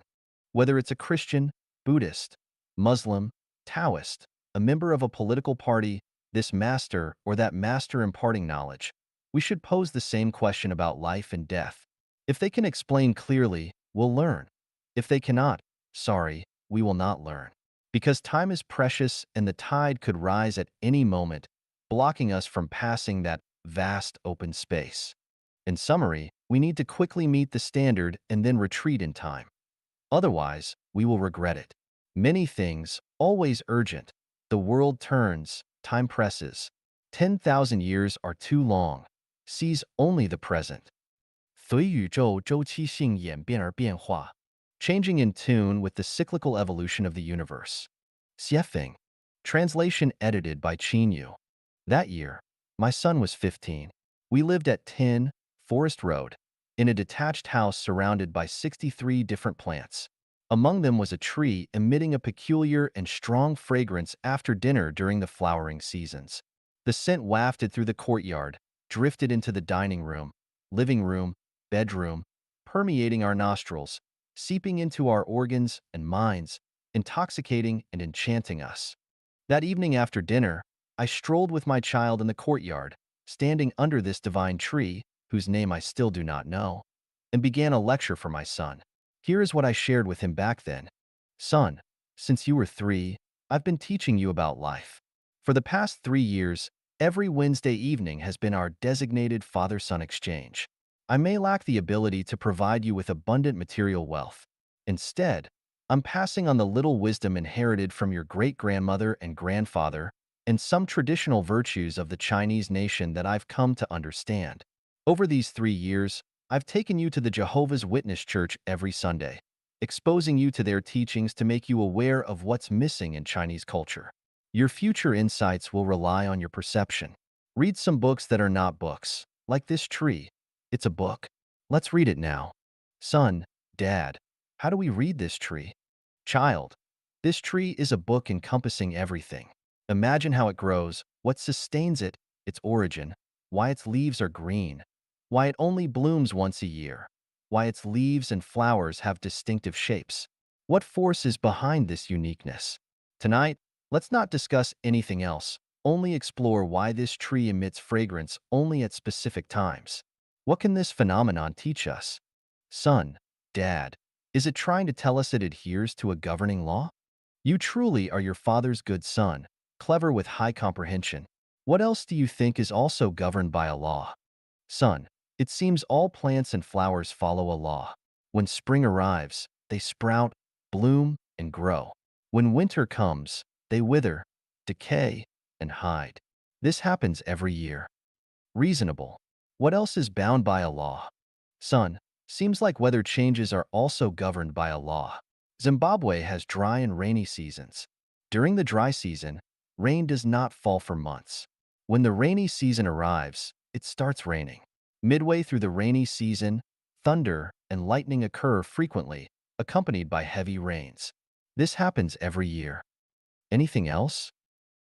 Sun. The moon also seems to be governed by a law. Otherwise, we wouldn't have regular full moons and new moons. Anything else?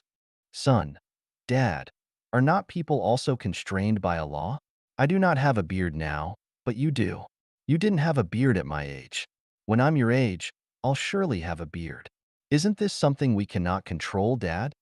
Absolutely right, child. What else is bound by a law? Son, can't remember. Child, everything in the universe is bound by laws, like an invisible vast net covering everything. From celestial bodies' movements to insects' reproduction, from tides' ebb and flow to roosters' crowing, everything is within this net. Nothing escapes it. Son, is this net like the palm of the Buddha? You can understand it that way. Son, Dad, since everything is governed by laws, does that mean everything in my life is inevitably constrained by laws? Can I skip school tomorrow? Silly child, trying to stump Dad? I patted his head then, and the child smiled shyly. Since everything is bound by a law, you must go to school. You do not have a choice. Just like when you're hungry, you must eat. Or when your bladder is full, you must urinate. Son, then when can I have control over myself? Haven't I lost my freedom? Child, this delves into something deeper. Firstly, we need to seek out and understand the laws. Without knowing the laws, one's life remains bewildered, confused, and unclear. Everyone believes they are acting according to their own will, but in reality, they strictly adhere to established procedures in their actions and speech. Whether it's Jesus, Buddha, Hitler, or Mao Zedong, it's all the same. Son, Dad, the more you talk, the more confused I get. Child, seeking and understanding laws are one thing. Following them is another. For example, if you discover the law of seasonal changes, you should consider adapting to those changes. When winter is approaching, you should think about how to survive the cold. Are your winter clothes prepared? Is the heating equipment effective? And so on. Farmers aiming for a good harvest must prepare seeds, fertilizers, tools according to seasonal changes and sow, water, weed, fertilize, and harvest on time. Missing the season means no harvest. Discovering the law enables us to grasp the cyclic evolution of the law, like geese flying north and south, a comet returning every 76 years, women menstruating, and societal cyclic upheavals. Mastering the cyclic nature of laws tells us what to seek and what not to seek in life. Son, Dad, you said that we have no control over everything. So what should I pursue and what should I not pursue? Can I have control over that?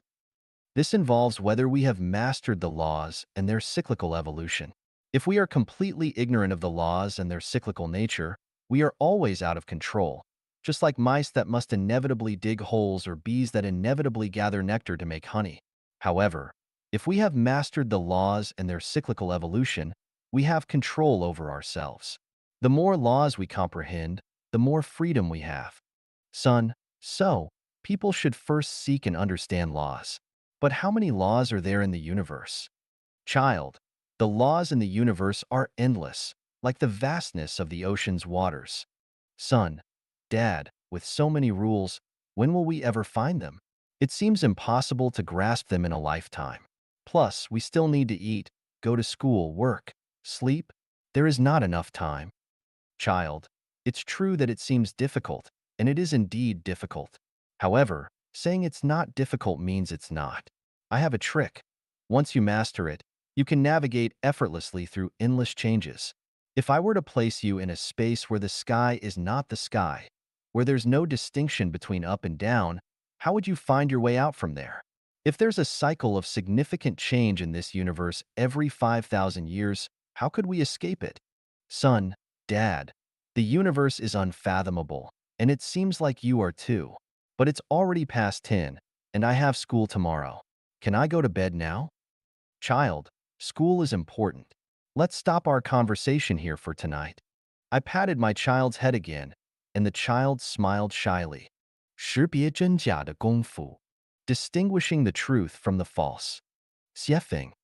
Translation edited by Qinyu. When I was young, I followed my parents to the fields to weed. The wheat was less than 3 inches tall, the field a lush green, seemingly without any weeds growing amidst it. Yet, my parents bent over, carefully pulling out the weeds one by one, while my task was to move the uprooted weeds away from the wheat field and pile them together. Once, while observing the neatly stacked weeds, I thought I discovered a mistake made by my parents. With a proud yet reproachful tone, I called out to my mother, "Mom, you've mistaken the wheat for weeds. Bring it here, let me see," my mother responded. Excitedly, I brought the uprooted wheat to show my mother, aiming to prove her wrong. However, without even looking at it, my mother said to me, "Compare it to the wheat growing in the field. See if it truly is wheat." I compared it repeatedly, but I was still convinced that what she had uprooted wasn't grass but indeed wheat. "Mom, I am sure what you've pulled out is wheat." My mother then, with a gentle smile, had me squat down and said, "Look, this grass is called barnyard grass. It looks almost like wheat, but upon careful observation, there are differences. The color of barnyard grass is slightly darker than wheat. Its leaves are a bit wider, and when you touch it, its leaves are not as soft as wheat. This barnyard grass has a stronger vitality than wheat. If we do not pull it out now, it will absorb all the nutrients nearby, hindering the wheat around it from growing well." I earnestly compared it again and found my mother's point to be completely accurate. I mimicked her actions, searching the field, and discovered many barnyard grasses that looked like wheat among the seemingly wheat-filled field. I uprooted one barnyard grass and asked my father to identify it. He glanced at it, his dirty hand touching my head, and praised, "My child is so clever." At that moment, the pride I felt was no less than Columbus discovering a new continent. Now, I can also tell the difference between barnyard grass and wheat. But as an adult, I've been deceived time and again. Why cannot I distinguish between the wheat and barnyard grass among people? Bull can distinguish between horses, identifying the outstanding ones among the many, discerning which are inferior, which are good runners, and which are exceptional. This ability, akin to my parents' differentiation between wheat and barnyard grass, requires considerable effort and stems from long-term observation and analysis. It's a skill that's challenging for an amateur to master. Thus, I admire all those who possess such skills, and I realize that in every matter, it requires experts to make judgments. The flamboyant words of novices not only create confusion but also distort the truth, making it difficult to distinguish between true and false, right and wrong. I imagine how wonderful it would be if in this world, all novices refrained from interfering in matters of experts, refraining from meddling in what they do not understand, refraining from casually writing articles to critique. What I cannot comprehend is why those with shallow understanding and superficial skills are so fond of criticizing and commenting on philosophy, thoughts, politics, arts, and spiritual studies. Without deep expertise or unique talent, how do they comprehend the deeper truths? Why not be a bit humble? Displaying one's limited knowledge only shows shallowness and immaturity. Boasting shamelessly only signifies arrogance and conceit. Unconditionally affirming or denying only reflects ignorance and foolishness. Denying the greatest creator is due to dull spiritual perception. Negating deities is because of worldly eyes. Not acknowledging other spaces is due to ignorance about non-material and negative universes. Human understanding of the mysteries of the universe and life is quite limited, so why deny it? Our vision, our hearing, are confined to a relatively narrow and limited area, but through perception, we have the capability to transcend these limitations and enter an infinitely vast space. With such a beautiful future, why not explore? Why not pursue? I see that human society is filled with isolated lakes that do not connect to rivers and oceans. Christianity, Buddhism, Islam, Taoism, science, they're like individual lakes. Evolution, the Big Bang Theory, genetic studies, socialist theories, capitalist theories, democratic theories, human rights theories, and more. They're like drying up small ponds. Why not connect them to understand and contemplate? In his book, Morals, Naked Ape, physicist Mr. Jam Kaming vividly likened this situation to studying the elephant's toenails, legs, tail, ivory, ears, without anyone truly studying the entire elephant. If there were someone studying the entire elephant, those studying just the toenails or tail would sneer. What? I cannot even figure out the elephant's toenails thoroughly, and you claim to understand the entire elephant? The fable of the blind men and the elephant tells us that if we confine our thinking to what we've touched and cling to our biases, we'll never understand the complete picture of the elephant. We'll forever remain in endless debates of the elephant is a pillar, the elephant is a wall, the elephant is a rope, the elephant is a fan, but we'll never unravel the eternal question of which came first, the chicken or the egg.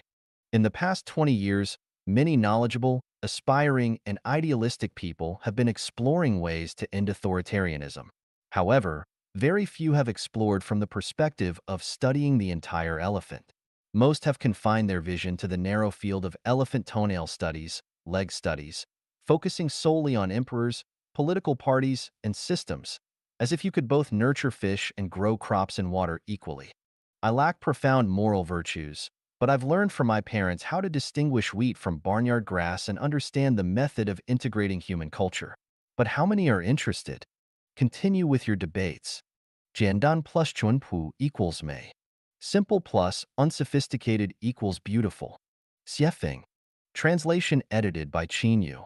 The most complex thing in the universe is within holography, which is the negative universe, entirely composed of non-material. Holography has no specific structure. It's a unified world of spirits. Holography controls everything in the universe at negative universe speed. Events occurring on Earth can be sensed almost instantly on another planet tens of thousands of light years away. This is called heaven-human resonance, also known as cosmic holography. All scientific theories and hypotheses lose their efficacy within holography. This includes Einstein's general theory of relativity, quantum mechanics, superstring theory, and many assertions by scientists about the universe, such as those by Hawking in A Brief History of Time. Even people's imaginations hold no value within holography. Currently, we do not need to understand holography. Let's analyze what is most beautiful in the universe from the origin of matter. No one denies that everything in the universe originates from structure. A fertilized egg can develop into a relatively perfect life form, depending on the structure of that egg. The type of life form corresponds to the structure of the fertilized egg. A dog's fertilized egg cannot develop into a pig, and a monkey's fertilized egg cannot develop into a human because the structures of their material origins are different. Though the superstring theory is fascinating, it relies on structure, just as the sound from a flute and an era differs, depending on the different structures of the instruments. However, for us humans, structure is elusive. We cannot grasp it. Melody is beautiful, but it has no visual effect. Quarks, protons, neutrons, photons, electrons, etc., cannot exhibit their beauty to humans. A single molecule may be simple, yet its beauty eludes our appreciation. From holography to structure, from structure to superstrings, from superstrings to particles, from particles to molecules, from molecules to matter. This process is a journey from complexity to simplicity. Why simplify? Because simplicity aligns with the way of life on Earth. Without simplicity, the emergence of human society is impossible. Gazing at the sky at night, stars twinkling, we feel beautiful. During the day, gentle breeze and sunshine, clouds drifting, we feel beautiful. Blooming flowers, flowing rivers, babbling brooks, towering mountains, all evoke a sense of beauty. Simplicity is beautiful. For humans, being merely simple might seem foolish. Human beauty primarily lies in intrinsic qualities, and among all intrinsic qualities, unsophistication is the most precious quality. People in urban areas polluted by consumerist society, if they go to remote, untainted, simple countryside areas and see green hills, leisurely cattle and sheep, shy yet respectful greetings from the villagers, they will undoubtedly experience beauty because the countryside is not only simple but also unsophisticated. Rural people going to big cities, witnessing the hustle and bustle, flashing neon lights, charming men and women, apart from amazement, may not experience much beauty because the city is too complex and superficial. Recall, how many people have provided you with a sense of beauty? What exactly are the factors of their beauty? If someone looks beautiful but is superficial, can you feel beauty from them? When people are young, they experience more beauty because everything is simple and pure. The older people get, the less beauty they feel, because through simplicity and unsophistication, they see complexity and superficiality. Human society is becoming increasingly complex, vulgar, and superficial, deviating from the true path, losing not only beauty but everything. People, do you not long for beauty? 垃圾的作用和价值 The function and value of garbage. Xiefeng. Translation edited by Yu. In 1997, while tidying the courtyard, I collected a carload of trash. Following municipal regulations, unlike in my homeland where one might handle garbage as they wished, I obediently took the trash to the designated dump. At the dump's entrance, after paying the dumping fee, I precisely disposed of the trash in the specified area, as directed by the dump staff. After dumping the garbage, I glanced around and noticed that over the years, the garbage pile had become a thriving mound of plants and flowers. It was hard to imagine a vibrant world of flowers and lush grass growing atop a massive heap of rubbish. Nature is truly amazing. It can turn decay into wonders and death into eternal life. This was a remarkable revelation that urged me to treat garbage with kindness. Garbage is treasure. By collecting various types of trash in one place and allowing them to undergo exposure to the sun, rain, wind, and heat, the garbage can transform into potent organic fertilizer, providing a continuous source of nutrients for the plants growing above it, creating a beautiful garden. Expanding on this revelation, if material garbage can become nourishment for plants, can spiritual garbage become nourishment for spiritual life? Deliberately, I began collecting spiritual garbage. I discovered that human-created culture contains a considerable amount of garbage. If we gather this garbage and let it ferment and decay within our minds, it will surely turn into something extraordinary and magical. Scavengers in cities know where to find scrap iron, discarded cans, old papers, and bottles. Similarly, I gradually learned where to find cultural garbage. Aside from picking up garbage from historical cultural repositories, I also collected garbage from modern political doctrines, religious studies, scientific inferences, especially from newspapers, magazines, and online forums, where I could gather large amounts of trash every day. I loaded all this garbage into my mind, allowing them to contradict, refute, and generate a biochemical reaction. Eventually, I used this as nourishment for life genuine, providing fertile soil for its germination and growth. Just as grass and flowers grow on piles of material garbage, life genuine has sprouted from heaps of cultural refuse.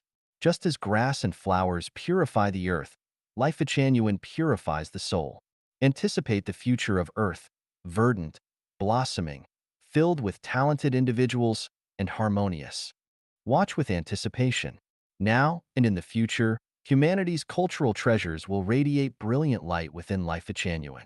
The writings of saints and sages will find their place here, sparkling like stars, galloping like 1,000 horses. And those articles deemed cultural garbage will continue to provide nourishment for life genuine. 小脑袋聪明，大脑袋笨. Small minds are clever, big minds are foolish, shrewd but unwise. Xiefeng. Translation edited by Yu. It was a summer day in 1976 when I, age 19, served as the Deputy Secretary and Document Officer of the Production Brigade. This brigade comprised 5 natural villages with a total of 11 production teams.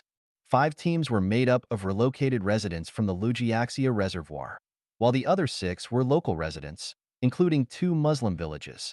Due to the diverse composition, I handled matters and spoke with extreme caution. I never dared to offend any production team. The best way to maintain smooth production operations, I learned, was to be fair and humble, respecting all the elderly. My father taught me, wherever you go, as long as you respect and show politeness to the elderly, you will not have major troubles. Therefore, I always held respect for all the elders in the brigade close to my heart and translated it into my actions. Strangely enough, just this tactic of respecting the elders allowed me to serve as the local emperor for 3 years peacefully and smoothly. Among all the elders in the brigade, there was one who left an indelible memory with me. He was a landlord. His family's courtyard walls were the highest and thickest, and their gate tower was the most magnificent. Before liberation, he gradually gave his land to tenant farmers and distributed his property among relatives and neighbors. Therefore, after liberation, the government gave him the classification of an enlightened landlord. He escaped the hardships of various political movements, including the Cultural Revolution. He also sent his son, in the 1950s, to Tsinghua University. I knew this elderly man was quite astute. Whenever I met him, I was always respectful. He seemed to have some fondness for me, a son of a poor farmer. Between us, there seemed to be no class hatred, and certainly there was no ethnic resentment. That day, in my leadership capacity, I went to the greening station for an inspection, wanting to assess the survival rate and growth status of the fruit trees planted there. Coincidentally, this elderly man was there too, and we started chatting. First, I praised the young people in their village for being smart. During our middle and high school years, several young people from their village dropped out to earn money and support their families. All those who continued their education ultimately returned to the village to farm, seemingly wasting a few years of their time. Unexpectedly, this elderly man said something that deeply resonated with me. He said, "Those young people have clever small minds and foolish big minds." "What do you mean?"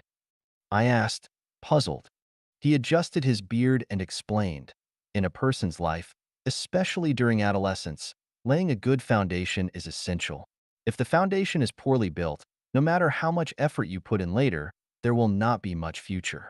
With a solid foundation, efforts pay off double. Without it, efforts pay off half as much." Those with clever small minds are always lazy in laying foundations, eager for fame and profit, while those with clever big minds prioritize laying a solid foundation, even if it means temporarily giving up fame and profit. The result is that those eager for fame and profit end up with nothing, while those who temporarily gave up fame and profit for the foundation eventually achieve fame and profit. Those young people in our village who didn't go to school but went to earn money may seem to have gained a lot, but they've ruined their lives. So, I say they have clever small minds and foolish big minds. Small minds being clever and big minds being foolish has been a guiding light for me since then. If one seeks mere survival, having a clever small mind is sufficient. But to attain wisdom and expand the meaning of life, the smarter one's small mind, the more they cause trouble and harm. One must abandon small cleverness and strive to develop a clever big mind. Although both small cleverness and big cleverness are forms of intelligence, they operate in vastly different dimensions of time and space. One is concerned with pursuing immediate gains in the present moment, while the other looks to the future, seeking long-term gains. Ordinary people are clever with small minds, but foolish with big minds. Only those accomplished saints and sages possess a foolish, small mind and a clever big mind. The clever small mind focuses on the present, while the clever big mind plans for the future. The clever small mind is eager to display itself, while the clever big mind is busy seeking the truths of the universe. The clever small mind aims for the brilliance of life, while the clever big mind aims for the eternal nature of life. 使生命不朽的小法则 Laws which keep life immortal. Xiefeng. Translation edited by Qin Yu. Every morning, Turning on the tap to wash my face, I noticed that the initial water flow was murky and not clear. This happened every day. It then dawned on me that life truly resides in movement. The house I lived in had 3 bathrooms. Once, one of them had a leak and was temporarily closed. Since there were 2 others available, there was no hurry to repair it. To prevent anyone from using it, my partner not only covered the toilet seat but also sealed it with transparent tape. However, she overlooked dealing with the water remaining at the bottom of the toilet. About 10 days later, we noticed tiny flies frequently flying in the hallway. Our room was cleaned daily by the floral workers, and it was challenging to find even a speck of dirt. Throughout the year, we rarely saw flies. Why did they suddenly appear? Despite searching everywhere, my partner and I couldn't locate the source of the issue. My partner prefers cleanliness and tidiness.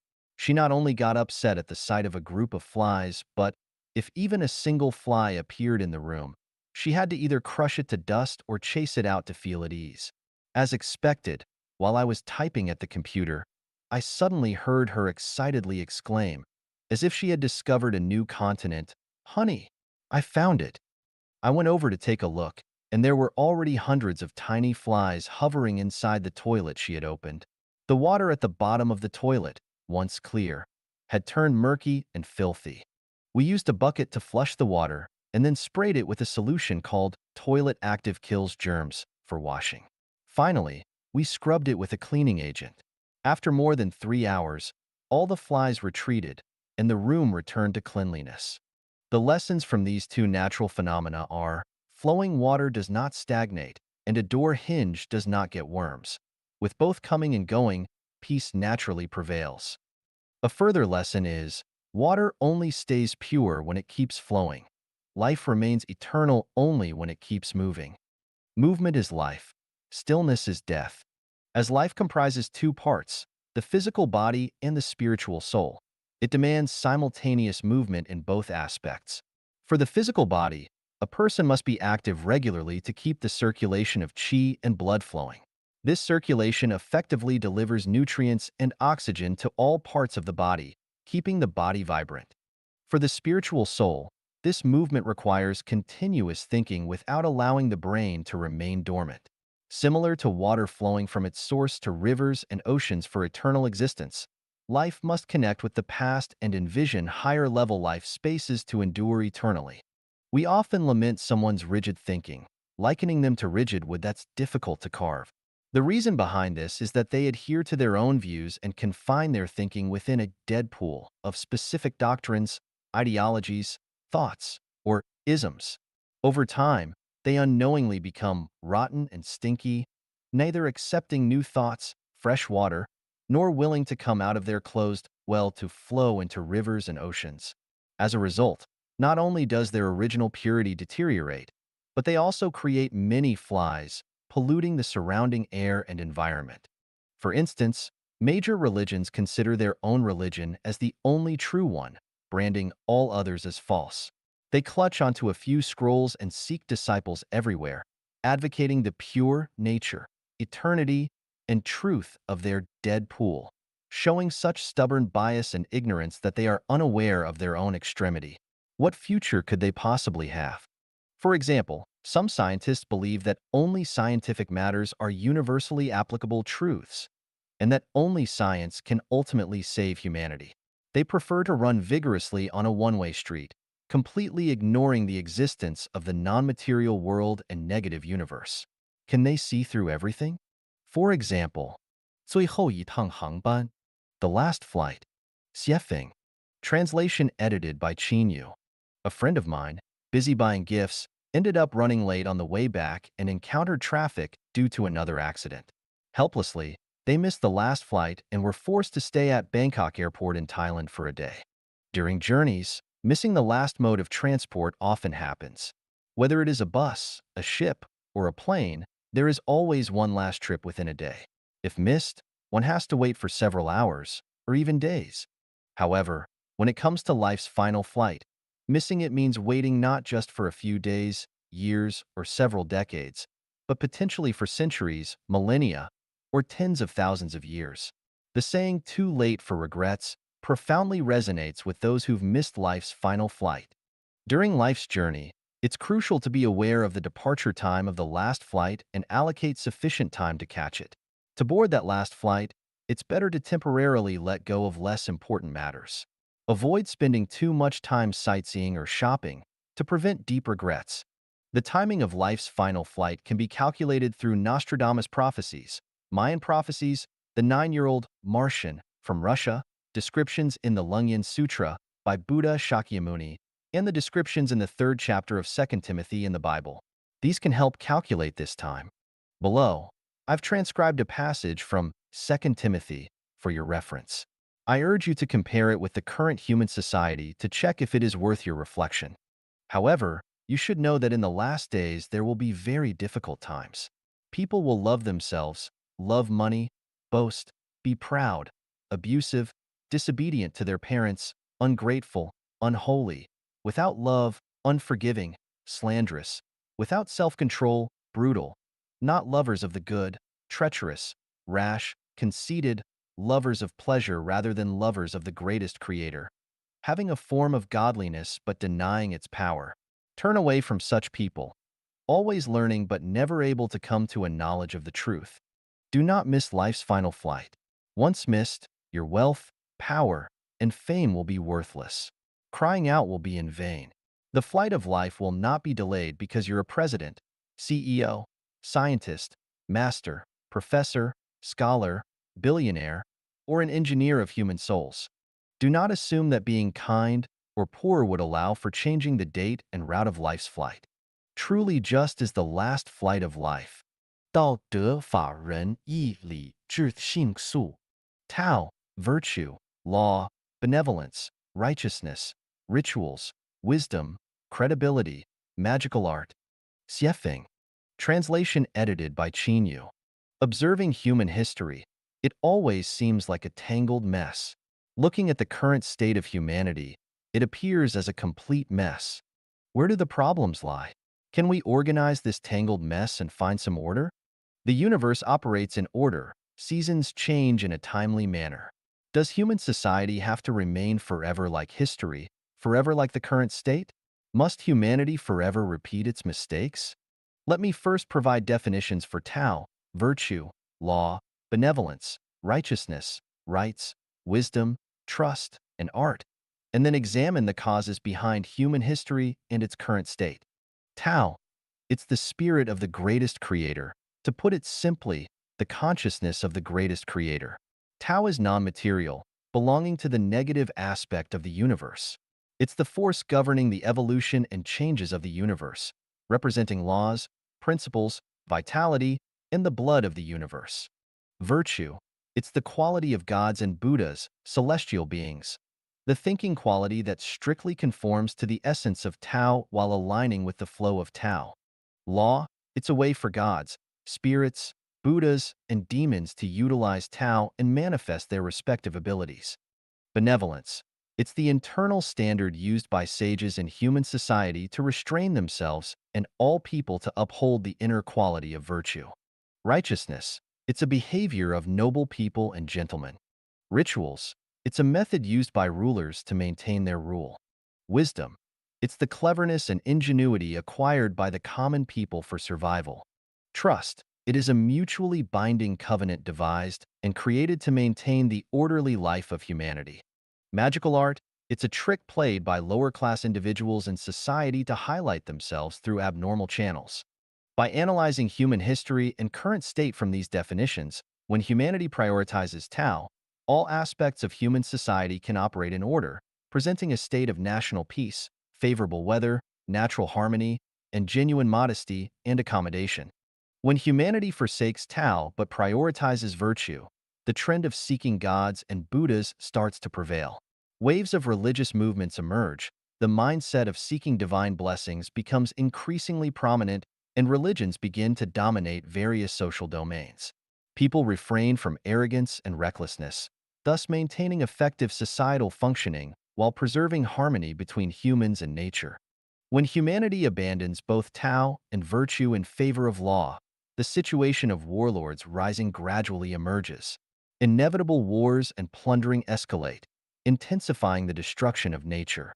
Humanity plunges into a phase of frenzied development. When humanity esteems benevolence, with Tao and virtue in decline, law can receive appropriate restraints. However, cunning and sophistry begin to prevail. Various doctrines, thoughts, and ideologies proliferate, and humanity gradually loses spirituality, relying more on rationality for survival. When righteousness becomes a trend, numerous political parties, social groups, and civilian factions emerge, intensifying the competition for self-centered interests. Human society becomes restless and unstable. When rituals dominate society, the essence of human nature begins to degrade, and beastly behavior finds its way. Everyone strives vigorously to climb upward, leading to prevalent acts of oppression, slander, false accusations, mutual deception, opportunism, and a surge of deceitful practices. These phenomena proliferate like mushrooms after the rain. When wisdom is promoted as human cleverness, people become excessively shrewd, constantly striving for personal gain. Seizing every inch of merit, their hearts and words at odds, lies pervading streets and alleys, faith completely lost. Their small minds exceedingly bright while their larger minds are exceedingly foolish. They appear human but resemble ghosts, making it difficult to distinguish between the two, making it hard to differentiate between humans and demons. When credibility is recognized by the masses as the best tool to restrain humanity, constitutions, laws, regulations, and systems multiply, becoming increasingly intricate. Coupled with religious doctrines and ritual constraints, human nature is almost entirely lost. Everyone becomes a cog in society's machinery, struggling and fighting, yet finding it challenging to realize their noble ideals. When magical art takes center stage in society, superstition prevails, the distinction between humans and ghosts becomes blurred. Falsehoods, ugliness, and evil replace truths, beauty, and goodness. People become akin to those under a spell, chaotic, disordered, rendering it almost impossible to find a remedy for humanity. Isn't this the cause of human history and its current state? 关闭一扇门，另几扇门会自动打开. Close one door, and others will open automatically. Xiefeng. Translation edited by Qin Yu. Many movie theaters, auditoriums, conference halls, and such have multiple entrances and exits. After watching a movie, all the doors in the cinema open, but we can only choose one to leave. One person cannot exit through two doors simultaneously. Similarly, one cannot enter through two doors at once. There are 36 doors in the universe, but available for humans, there are only 12. We can only choose one. We cannot simultaneously pick several doors. The 12 doors available for human entry and exit remain open at all times. They never close. We have the power to choose at any moment. However, once we choose one door, the other 11 automatically close. Similarly, when we close one door, the remaining 11 doors open automatically. It's like going to an airport to board a plane.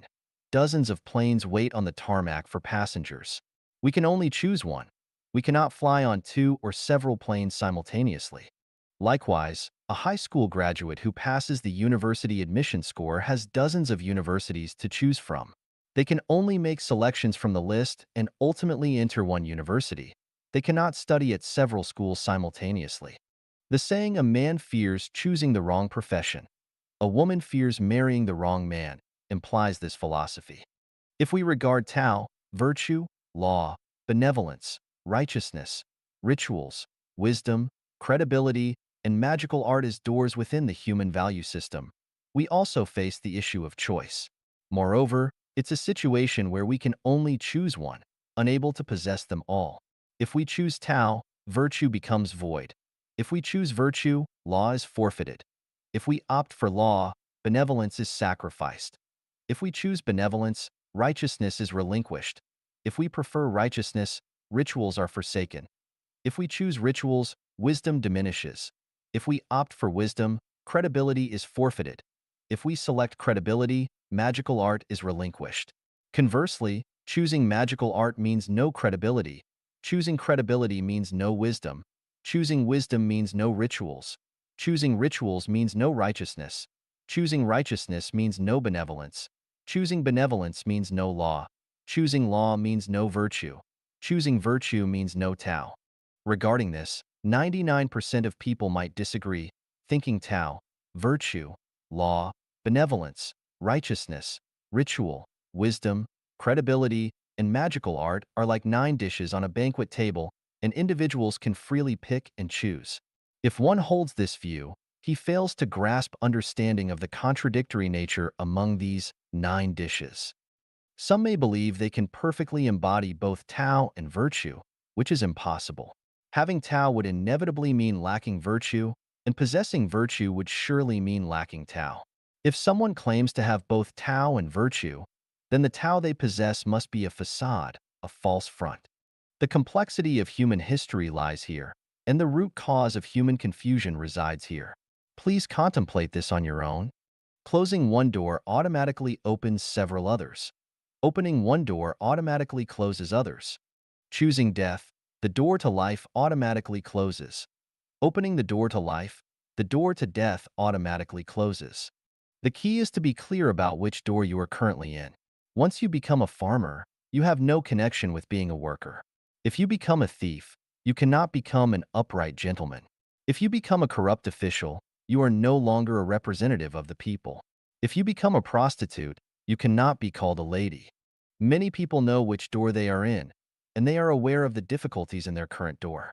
However, they lack the courage to close it, fearing that once closed, there will be no door to enter. In fact, such concerns are unnecessary. There are only 12 doors of life, speaking only in terms of human existence, and there are countless paths in life. Regardless of which path you take, eventually, you will enter one of the 12 doors of life. All roads lead to Rome, but not all roads lead to heaven. Many paths lead to hell. It's time to choose which door to enter. Delaying decisions will only lead to lifelong regrets. Life at Genuine is one such door, primarily leading to the thousand-year world. Xier de Sanliang, Evil Kindness. Xiefeng. Translation edited by Qin Yu. The noble die for their confidence. As someone influenced by Confucian culture, I also hold this view of life. While I doubt whether I could die for a confidant, walking the path with those who understand me, sharing joys and sorrows, is what I pursue. Drinking tea, chatting, climbing mountains, traveling with those who understand me always brings a sense of delight. True friends are hard to find in life. Although they say, grass is green everywhere under the sky, in this finite life, if one finds a confidant, discovers a patch of green grass, and fails to cherish it, assuming there's an abundance ahead, they are likely to miss opportunities and regret for a lifetime. If we do not walk with those who understand us, should we stay with those who do not? Repay kindness received with gushing gratitude is a value I adhere to. When someone helped me at a critical time, pulling me out of a predicament, guiding me out of confusion, showing me hope, healing wounds, how could I forget the pain? Repaying kindness is the virtue of a true gentleman. Repaying kindness with enmity is the conduct of a petty person. Before going abroad, I encountered a confidant who was the CEO of a limited industrial development company that I met after starting my own business. I mentioned his name in the postscript of Life at Genuine, saying, "Meeting you during my journey, receiving your help is like being nourished by the rain. I throw a spiritual beam toward the sky, wishing you a smooth journey ahead." This is my blessing for him and for all the other confidants I've encountered on my life journey. After going abroad, I discovered a massive potential market. In gratitude, I soon wrote to this CEO, informing him about the considerable profits from overseas markets. He was excited and promptly replied, appointing me as the manager of the company's overseas department. Everything was running smoothly for a while. To expedite progress, I made a request to the CEO. I need to rent an office, set up a telephone, and buy a car. Please have the corporate headquarters consider this request. Anyone who has run a company overseas knows that an office, a fax machine, and a car are basic necessities. However, those who haven't traveled abroad might think riding a bicycle or taking public transportation suffices. Stalled. After my request, I received no further response from the CEO. Later, I learned that the hitch occurred due to several vice presidents, the CEO's spouse, and caring friends who concerned about him. Upon learning of my request, they cautioned him, saying, "Be cautious, do not fall for his tricks. This person is ambitious. He might be a fraud." A great opportunity, capable of bringing the CEO immense wealth, fizzled out, vanished, and miscarried. This happened in the name of kind concern. Later, the increasing success and growth of many Chinese compatriots in this place confirmed my initial judgment. Instead of the kindness and warnings from those around the CEO, if he had taken swift action and seized the opportunity, this industrial company would have evolved into an entirely different entity. Upon pondering this for a long time, I realized the kindness around the CEO was a kind of evil kindness. Evil kindness always presents itself as sincere, considerate, caring, and "it's for your own good." Yet, it consistently sets invisible obstacles in the way of others' development, ruining their bright prospects. You must be careful. Be cautious not to fall for it. Always be cautious of others. This person is ambitious. You must be cautious. Allow me to speak frankly. I'm doing this for your own good.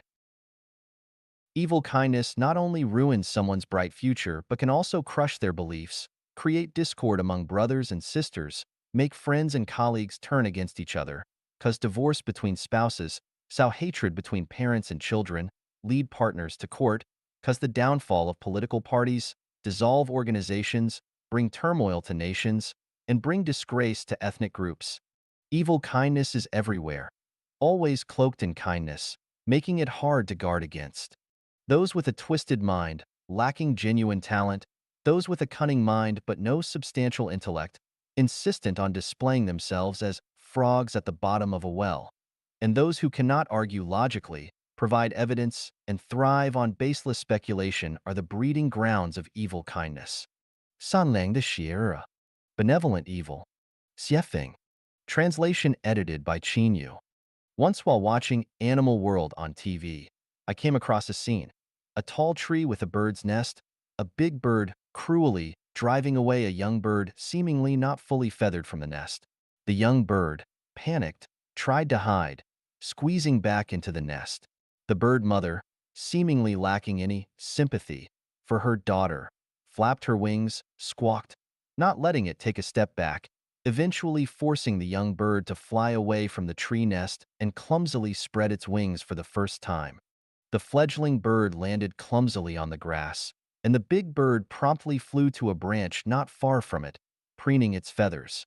But observing the newly liberated young bird, chirping and hopping joyfully on the ground, it seemed to say, "Mom, look, I can fly. I can hop on the ground. Life outside is so much freer and comfortable than in the nest. Look, Mom, I can even catch insects. Oh, the outside world is wonderful." At first glance, the mother bird's act of driving away her offspring seemed evil. Yet, upon seeing the joyful scene of the young bird on the ground, I immediately recognized that the mother bird's seemingly evil actions were, in fact, a form of benevolent evil. Inspired by the big bird, I employed a kind of benevolent evil in raising my own child. Starting at 13, my child took charge of the family's dinner, learned to drive at 14, and began driving to school at 16. I never did tasks he could manage himself. At 16, he competed for the position of the student company's general manager and succeeded. Regarding university, I said he could choose any university in the USA, UK, Australia, or South Africa, except elite schools like Harvard or MIT due to unaffordable tuition fees. Eventually, he researched online, contacted universities, and chose a top-ranked university within the global top 100. At 18, he left home, the nest, went to the US and UK embassies to apply for his visa himself, bought a plane ticket, registered in the USA, found accommodation, opened a bank account, and everything went smoothly. Finally, like the big bird, I drove my child out of the nest. Consequently, just like the young bird landing on the grass, he discovered a broader world and a space of freedom beyond the nest. His academic performance remained outstanding, and he received care and support from various quarters. People who know us envy our obedient and sensible child, but little do they know that I employed an evil educational method. Whether educating children, managing employees, or governing countries, leading people should adopt benevolent evil. Pure kindness ultimately harms oneself and others. Only benevolent evil can save both. To those who are ignorant, the most effective approach is to employ a strategy of benevolent evil as they are unresponsive to reason and unmoved even in life-threatening situations. Resorting to a fascist dictatorship is inhumane, leaving us with no option but to employ evil methods. To those who damage nature, those who cause trouble without reason, those who lazily parasitize, and those who are fanatics, the most effective way to rescue them is through a form of benevolent evil. If we spend too much time waiting for them to understand it, it is too late and humanity will be on the brink of catastrophe. Children who cannot swim insist on bathing in the river, those unfamiliar with electricity want to touch high-voltage wires, those lacking faith insist on freedom, and those unfamiliar with Chinese culture and the human spiritual world insist on advocating private ownership. Is it wise for them to follow their own whims without considering the consequences not only for themselves, but also for the future of others and the entire nation? Humanity faces an immense potential disaster. We are standing at the edge of a precipice. It's time to wake up. 98% of people are currently in the nest. Don't you want to fly freely like the young bird? All authoritarian systems are nests. Can there be prospects for those crowded and fussing within these nests for an extended period? All religions are nests. Can there be prospects for those dreaming with closed eyes within these nests for an extended period? Like the big bird, Life Genuine aims to encourage the young birds to leave the nest. Only by flying out of the nest can you understand the benevolent evil of Life Genuine. Soar into the world, and it becomes yours. Remain behind, and it leads to a dead end. 时来运转. Time brings changes in fortune. Xiefeng. February 7th, 2007. Translation edited by Qin Yu. All things await their opportune moment to act. When it arrives, greenery flourishes, insects take flight, solid ice melts, thunder is born. When the time has not come, no storms brew, flowers lack buds, gold appears as iron, and even geniuses seem mediocre. All things await their moment to act. When it arrives, injustices are revealed, secrets come to light. The scenery changes from fortune to misfortune. When it's not time, the oxen bully the tigers, cats fear mice, diligent studies go unnoticed, exceptional talents seem worthless. Time, geographical advantage, support of people, time takes precedence. Even with remarkable talent and ambitions spanning the universe, without favorable timing, one can only sip the northwest wind. Even with a heart of passion, without opportune timing, one's efforts find no outlet. Time brings changes in fortune. Without opportune timing, fortunes do not change. Even with full seeds, they'll lie dormant underground. Even with brilliant minds, they'll reside in obscure places.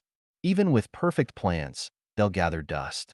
Even with resounding voices, they'll only shout in vain. At the right moment, in the turning of fortunes, the ugly duckling may become a white swan. A cowherd leads a million valiant soldiers. A golden phoenix emerges from a mountain nest, and barren lands transform into lucrative markets. Those who bowed their heads lift them high, while those who once held their heads high bow their heads. For some, wealth flows in abundantly, and their career paths are clear. For others, they stumble and face poverty and illness. The heavens have their fortune, nations have theirs, individuals too. If the heavens' fortune falters, so does a nation's, and thus an individual's. If a nation's fortune wanes, it's hard for an individual's fortune to turn. Grass and trees know their seasons. In spring, they thrive. Wise individuals discern opportune moments and create grand achievements in due time. Failing to act when necessary leads to missed opportunities and bad luck. Inappropriately, forcefully, or foolishly acting when one should not turn good fortune into misfortune. Sprouting in winter leads to inevitable demise. Budding in autumn leads to fruitlessness. Sprouting in spring is opportune. Time is fortune. When time brings change, it might be favorable or adverse, depending on one's perception. Time, ever-changing, constantly seeks auspicious winds and timely rains, seeking prosperity for the nation, peace for the people, and harmony throughout the world. With everyone's well-being, there comes good fortune. In the face of widespread misery, personal good fortune is elusive. Fortune is transformative. Apparent good fortune may be substantial misfortune, and apparent misfortune may be substantial good fortune. If heaven intends to grant people good fortune, it might first befall them with misfortune. If heaven intends to bring misfortune to people, it might bestow apparent good fortune first.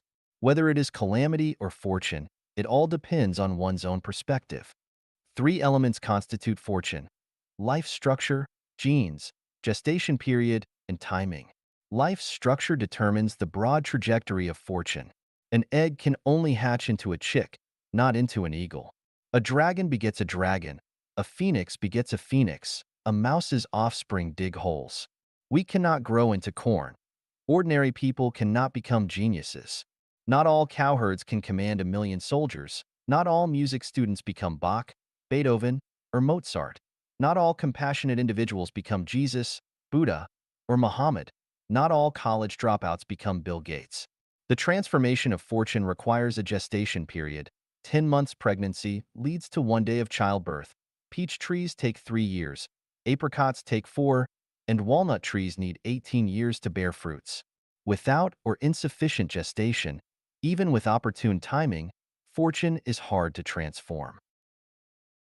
Inspiration favors the contemplative, opportunities embrace the prepared mind, and miracles do not happen on the desert of the soul. Those who eagerly await good fortune must accumulate the basic materials in that direction. Waiting aimlessly will not bring good fortune. All preparations ready, just waiting for the east wind. Only with complete preparation can one utilize the east wind. Without readiness, even with the wind blowing, the fire cannot burn at Chibi. Similarly, without the wind rising, all prior preparations are meaningless. Therefore, good fortune also depends on timing. The 5th, 9th, 11th, 14th, 16th, 17th, 34th, 53rd, and 56th hexagrams of the Book of Changes primarily discuss cultivating and awaiting the opportune moment, awaiting changes in fortune. The cart travels on the road. The horse runs on the track.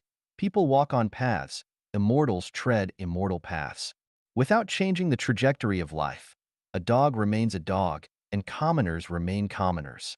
Even when the time comes, it only smooths the trajectory but does not change it. It means that people cannot become immortals.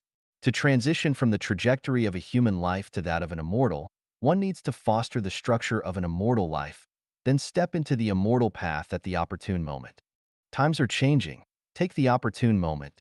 The era of networking, combined with the consciousness of the new age, acts as a catalyst for transforming one's life fortune. Today, the information we receive in a day surpasses that of an entire year in the past. Old systems are gradually disintegrating, even collapsing. The times create heroes, and the consciousness of the new age shapes higher dimensional lives. When the time comes, seize the opportunity, align with the international system. Embrace the lifestyle of the immortals, and in doing so, great fortune awaits. 魔鬼的钓饵, Satan's bait. Xiefeng. Translation edited by Qinyu. A friend once shared the art of fishing with me, mentioning the method of using pig feed, vitamins, essential balm, and eggs as bait to lure fish to the hook. The revelation was heart-stopping. Poor fish. How would they know that this tantalizing aroma was nothing but pig feed?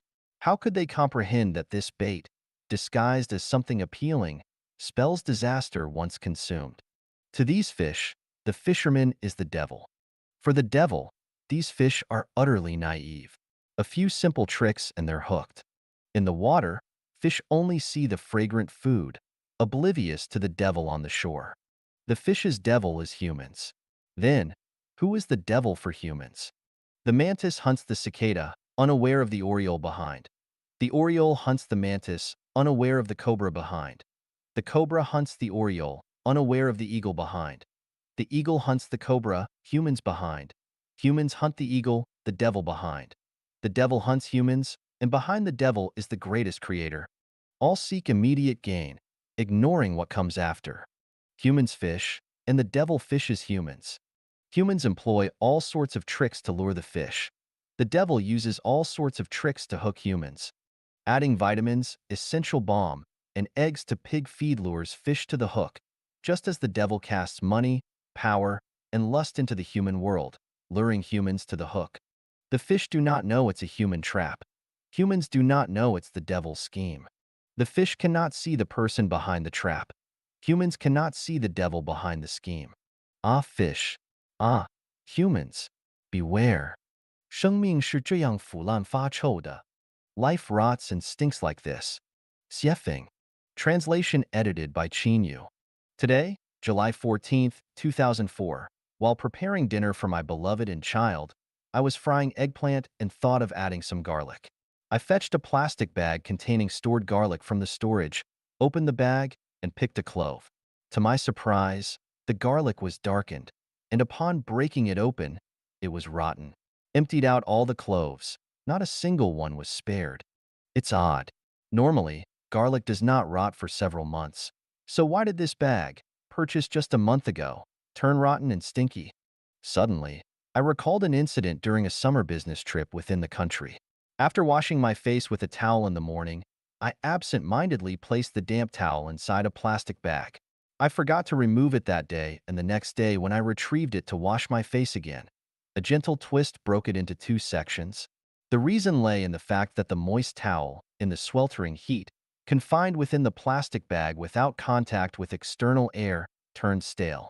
The gases of staleness within the plastic bag caused the towel to decay, reducing its strength and elasticity, thus making it easily breakable. Yes, the garlic's rot and stink in the plastic bag resulted from its lack of contact with external air. Ordinarily, garlic is placed in a basket, allowing air circulation, hence it remains unchanged for months. It seems that everything material, when not allowed to circulate with external air, inevitably rots and stinks.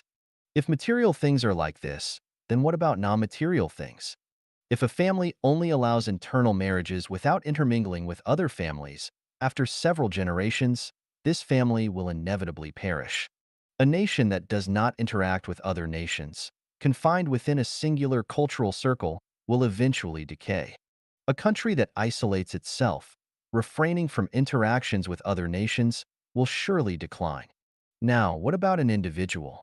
If they do not learn from others, avoid communication, isolate themselves, and keep their mental windows closed, over time, they will inevitably become rigid, stubborn, experience ideological stagnation, leading to decay, stagnation, and eventually death. An individual, a family, a nation, a country, such is the case. What about religious groups? Historically, some disappearing religions have also attributed their decline to self-righteousness and arrogance. It's foreseeable that present religions like Christianity, Islam, Buddhism, etc., if they hold on to an attitude of superiority, refusing to engage in mutual exchange, cutting themselves off contact with the external air, will inevitably rot and stink as well. The question now is, how can human life prevent rot and stench? The human being is composed of two parts, a material body and a spiritual soul. If the material body does not engage in exchange with the external elements such as air, water, and energy, it will inevitably decay and emit an unpleasant odor, ultimately leading to death. Similarly, if the spiritual soul does not connect with the divine source of the universe, the greatest creator, the soul will also decay and emit an unpleasant odor, resulting in death.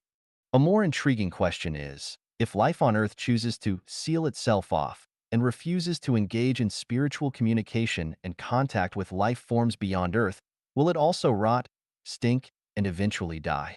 有眼无珠与买椟还珠. Seeing without recognizing and the folly of buying the casket and returning the jewel. Xiefeng. Translation edited by Yu. Everyone desires to possess treasures, be it rare diamonds or exquisite jade, be it wise mentors and supportive friends or virtuous and beautiful women. It's the intrinsic value that triggers people's longing and pursuit. Among all treasures, the most valuable is the truth that allows life to extend towards higher-level space, the spirit of the greatest creator and the pure and kind hearts of humanity. Treasures are everywhere, appearing and hiding at every turn. Why can't we see or find them? It's because we are blind to the jewel. In 1995, our family hired a lady for the first time. This lady, named Rebecca, learned to cook Chinese food in just 3 days. After she tidied up the house, it was sparkling clean, spotless, well organized, and neat. Every day, after my beloved and I returned home from work and the kid came back from school, she stood at the door to welcome us, showing concern and casually taking the kid's school bag and our purchases. It felt like we were reuniting with long-lost relatives. Inside the dining room, a table of not-so-sumptuous yet delectable dishes always awaited us.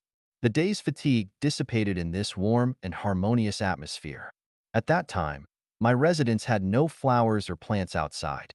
However, since Rebecca arrived, she managed to bring in some exotic plants and flowers.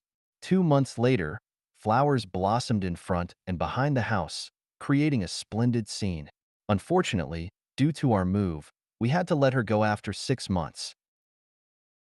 More foolishly, we lost the note with her address. A rare and precious jewel was thus lost. Every time we think of Rebecca, my beloved and I deeply sigh, regretting immensely. Such a wonderful woman. Where else could we find her? I am someone who is blind to the jewel. The gem is right in front of us, but we do not cherish it. Once it's gone from us, it's hard to trace it again. One wrong step causes everlasting regret. Discarding the jewel hurts the heart the most. Who should be blamed when blind to the jewel? Blame no one but your own blindness.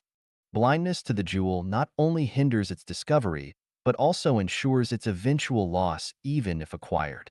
The story of buying the casket and returning the jewel is due to the people of Zhang State only seeing the gorgeously decorated wooden box but not recognizing the gem inside, leading to a lamentable event spanning ages.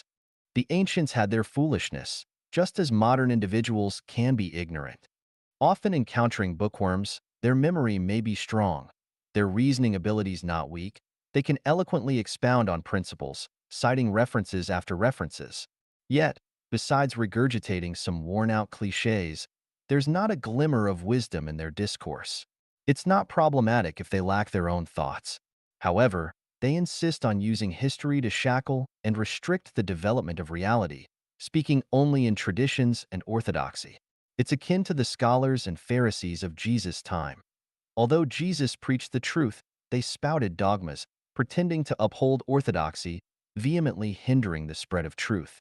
These individuals are like the people of Zhang State, interested not in the gem within the box, but in the gorgeously adorned wooden box containing the gem. The truly invaluable gem lies within people's hearts. If we do not protect the gem in our hearts but blindly pursue the externally decorated wooden box, are we not like the people of Zhang State buying the casket and returning the jewel? 回应天启，走出迷途. Responding to the revelation, finding the way out. Xiefeng. August 16th, 2005. Translation edited by Qinyu.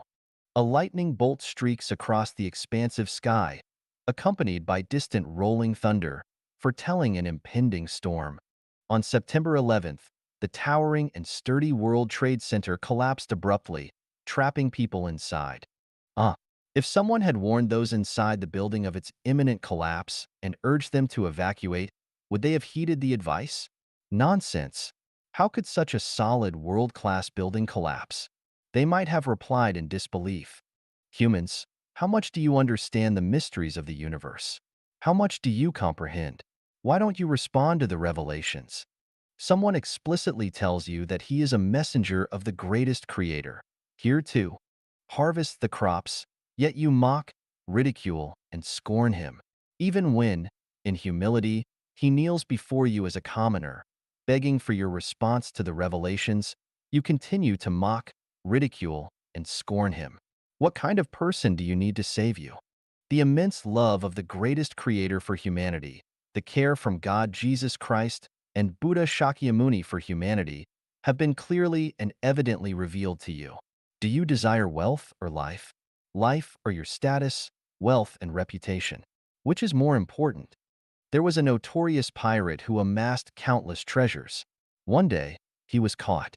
In court, he arrogantly told the judge, "I have countless treasures. I'm willing to give up 1/3 of my wealth to buy my freedom." The judge replied, You've committed robbery and murder. Your wealth cannot buy your freedom.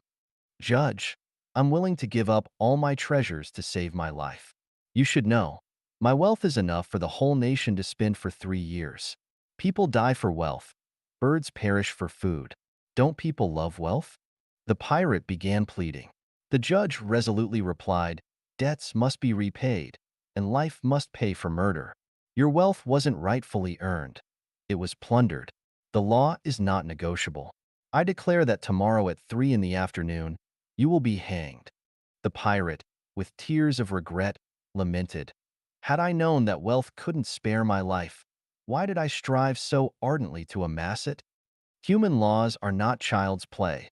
They cannot be bargained with, let alone the laws of the greatest creator. Don't be stubborn, do not falter, do not retreat midway, do not be captured by demons. Ignite the divine lamp within your heart, seize the moment. Transcend the shackles of life and death, reclaim your true nature, discard conventional thinking, advance at superluminal speeds, abandon all possessions, firmly believe in the journey of life. Don't look around, do not heed others' words, do not run with the crowd, do not feel lonely and forsaken.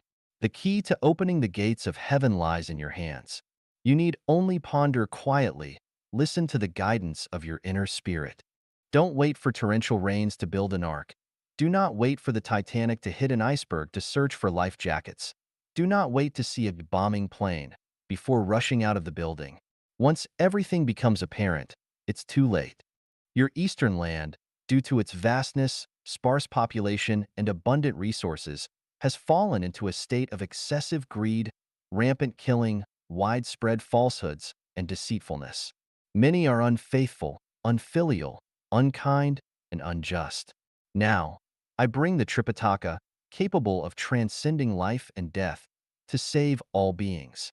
Your eastern land, ignoring the Tripitaka Buddha scriptures, your sky is low, your earth thin, your resources scant, and your population dense. You do not believe in gods, Buddhas, despise laws and heaven. Yet you still indulge in excessive greed, rampant killing, widespread falsehoods, and deceitfulness. Many are unfaithful, unfilial, unkind, and unjust.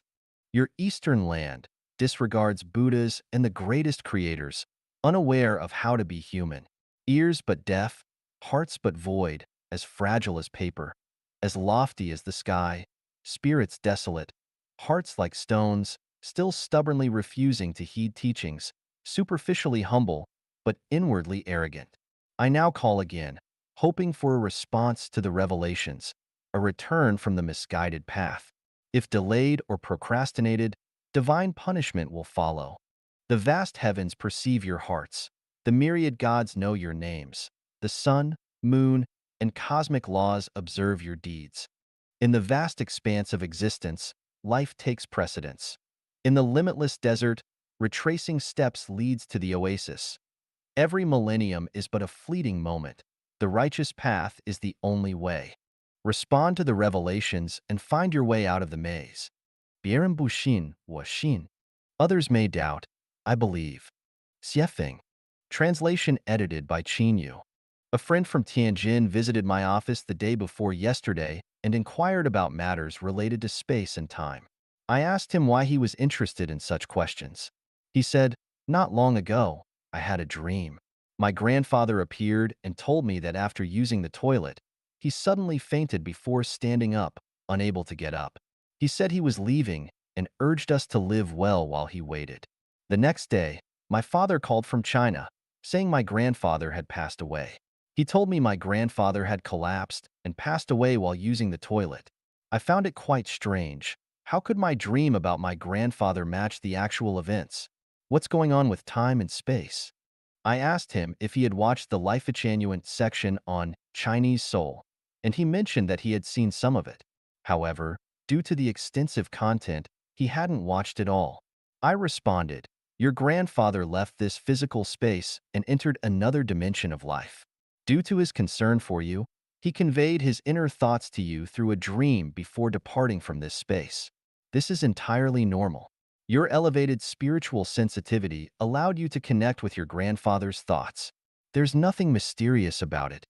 Taking the opportunity, I asked, "Do you believe in the immortality of the soul and in the existence of other dimensions of life apart from our current space?" He replied, "While others may doubt, I believe." Belief, such a mysterious and profound word. Peter, a disciple of Jesus, walked on water because of belief, but almost drowned when he saw the wind and waves and lost belief. Those with belief are blessed. Those without belief are miserable. Those with belief have roots. Those without belief are like floating duckweeds. Those with belief know how to navigate life. Those without belief randomly fly like headless flies. Those with belief are humble. Those without belief are arrogant. Those with belief have a bright future. Those without belief have a bleak one. What to believe in? Believe in facts. Believe in what you see, hear, and experience. Whom to believe in? Believe in Jesus, Buddha, Muhammad, Laozi, and the sages. What to believe in? Believe in the negative universe information sensed by your spiritual perception. Whom to believe in? Believe in the greatest creator. Many people doubt everything, do not believe in anything, lack faith in themselves, and have no confidence. Some start with belief, but, swayed by phenomena and others' opinions, lose faith even in facts. They cannot sustain their faith, vacillating between belief and doubt until they believe in nothing.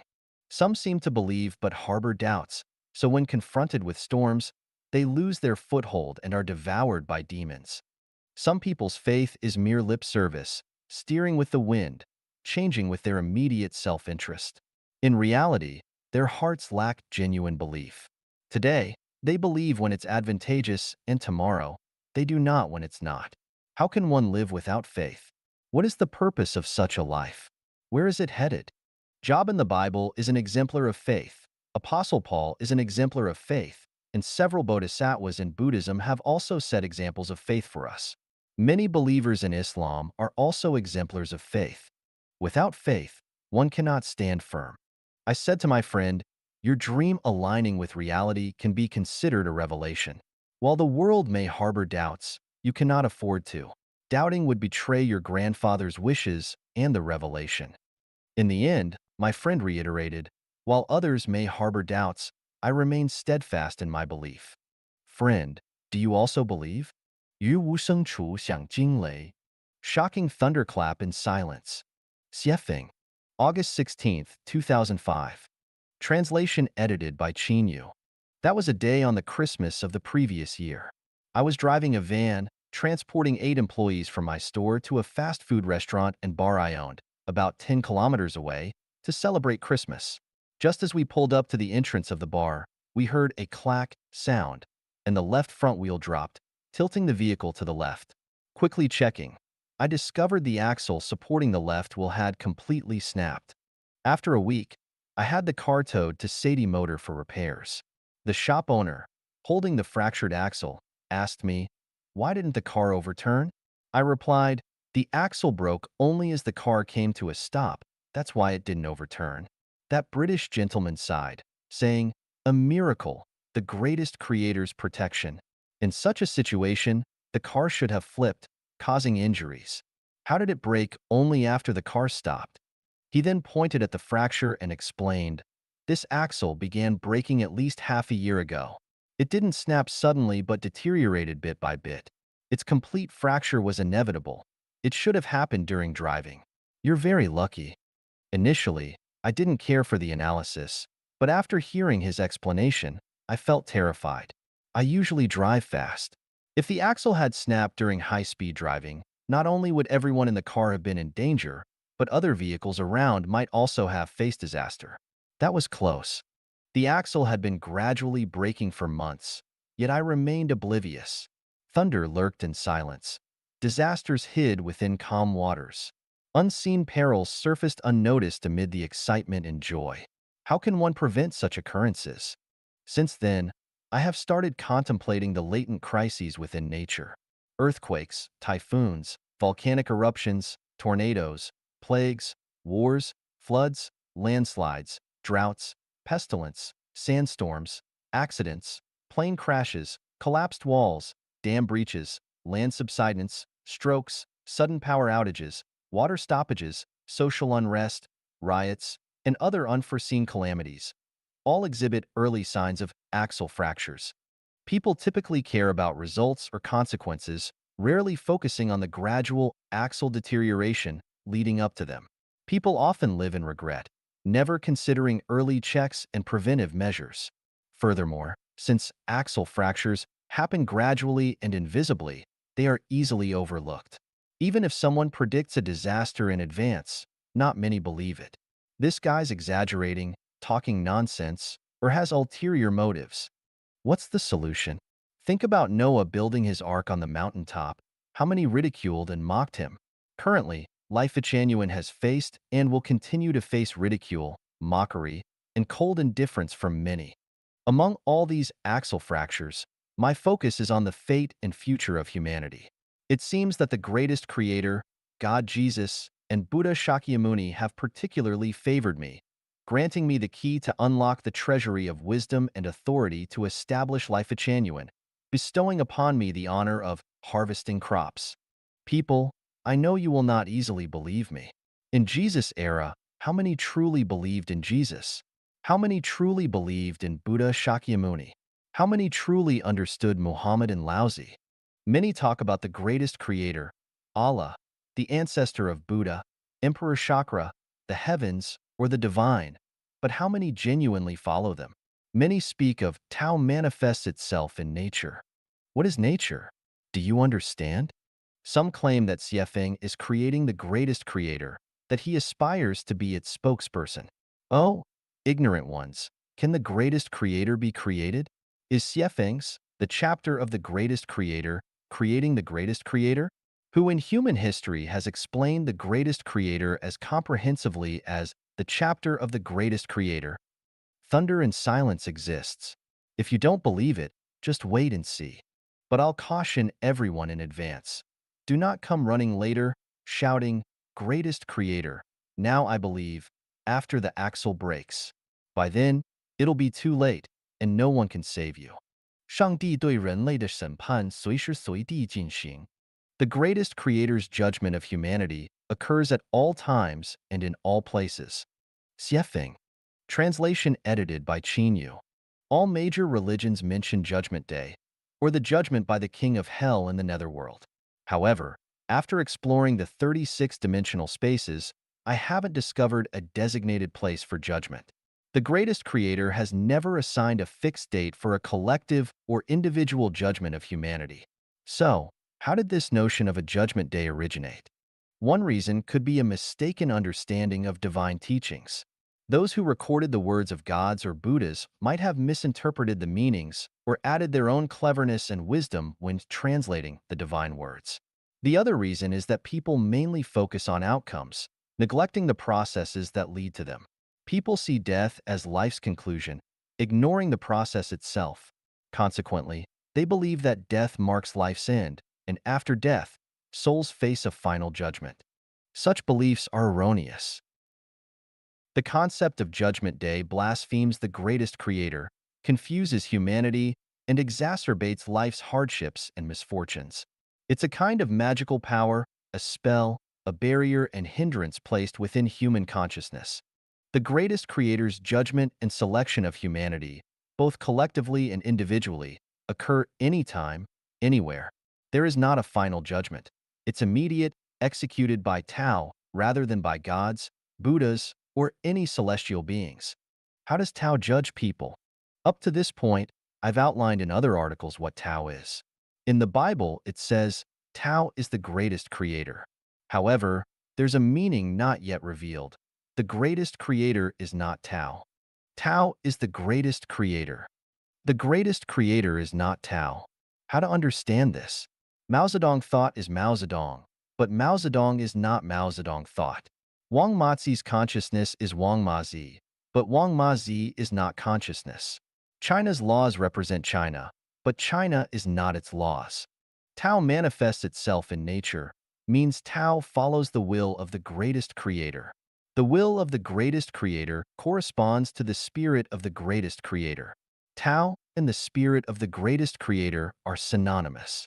Although the meaning of Tao is vast and profound, in this context, Tao is specifically defined as the spiritual law that upholds the orderly functioning of the universe and the cycle of life. Although the Diamond Sutra may not explicitly expound on the concept of Tao, those of superior wisdom who comprehend the sutra would undoubtedly understand that what Shakyamuni Buddha repeatedly elucidates is essentially Tao. All phenomena are illusory. The Dharma cannot be grasped, expressed, nor is it truly Dharma or non-Dharma. What is referred to as the Buddha's Dharma is, in reality, not the Buddha's Dharma. The Dharma is neither real nor unreal. The Dharma is a quality, without high or low. Regarding the Dharma, there is no notion of extinction. That which is referred to as the appearance of the Dharma is, in fact, not the appearance of the Dharma. This is called the appearance of the Dharma. All sages are differentiated by the dharma of non-attachment. If we purely understand Tao as the greatest creator's law, it might lead us to liken the greatest creator's law to the country's laws. It's easy to regard the greatest creator's law as dead dogma. The laws of the greatest creator, Tao, cannot be fully explained in words. Why? Because the greatest creator's law is spiritual, alive. Laozi and Buddha earnestly imparted to us this layer of meaning regarding Tao. Now we understand. Tao is the spiritual law that sustains the orderly operation of the universe and the cycle of life. So, let's see how Tao judge humanity, both collectively and individually, at any time, in any place. When Chinese people cook, it's inevitable that frying and cooking will lead to the accumulation of grease around the kitchen walls and ceilings. We have to ask whether this layer of grease formed all at once or gradually built up with each instance of frying and cooking. Look inside a smoker's teeth. They turn dark due to smoking. When did this discoloration occur? Not after one cigarette, right? It's the accumulation of repeated smoking. When someone suffers a sudden heart attack or stroke, is it caused by a single instance of low vitality or inadequate blood supply, or an immediate surge of heart fire? Unlikely.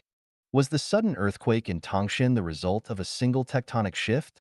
Does the emergence of a dust storm result merely from pulling out a few blades of grass or cutting down a few trees? When someone is abruptly elevated to a central government position, is it purely coincidental?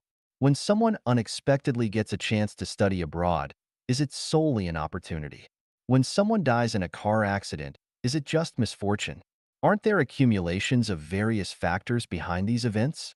10 years to nurture trees, 100 years to cultivate individuals, gathering streams to form rivers, accumulating grievances to lead to disasters.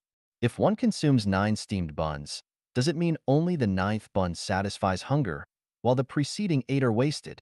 Is poverty the fault of the heavens? Does it not have its own causes and consequences? Is it unfairness of the greatest creator? When a billionaire is suddenly assassinated, does it lack causes and consequences? Is it the injustice of the heavens? Without the accumulation of quantity, there can be no qualitative transformation. Without personal effort and dedication, there can be no happy life. Without profound contemplation, wisdom is unattainable. Without the manifestation of love, the spirit will not descend. Without spiritual living, one can never enter the higher realms of life. Enumerating the above simple truths, I want to illustrate that the judgment of Tao on humanity, punishment, and reward is happening at all times and everywhere. When thirsty, drink some water to solve the problem immediately. When in need to urinate, release it promptly to make the body comfortable right away. In an instant, there is eternity. Understanding that the judgment of Tao, reward, and punishment is immediate, accurate, impartial, and intangible, a life of wisdom should be lived like this. Regardless of the circumstances, rich or poor, influential or powerless, renowned or scorned by others, the key is to pay attention to one's next action. Avoid punishments from Tao and strive to receive rewards.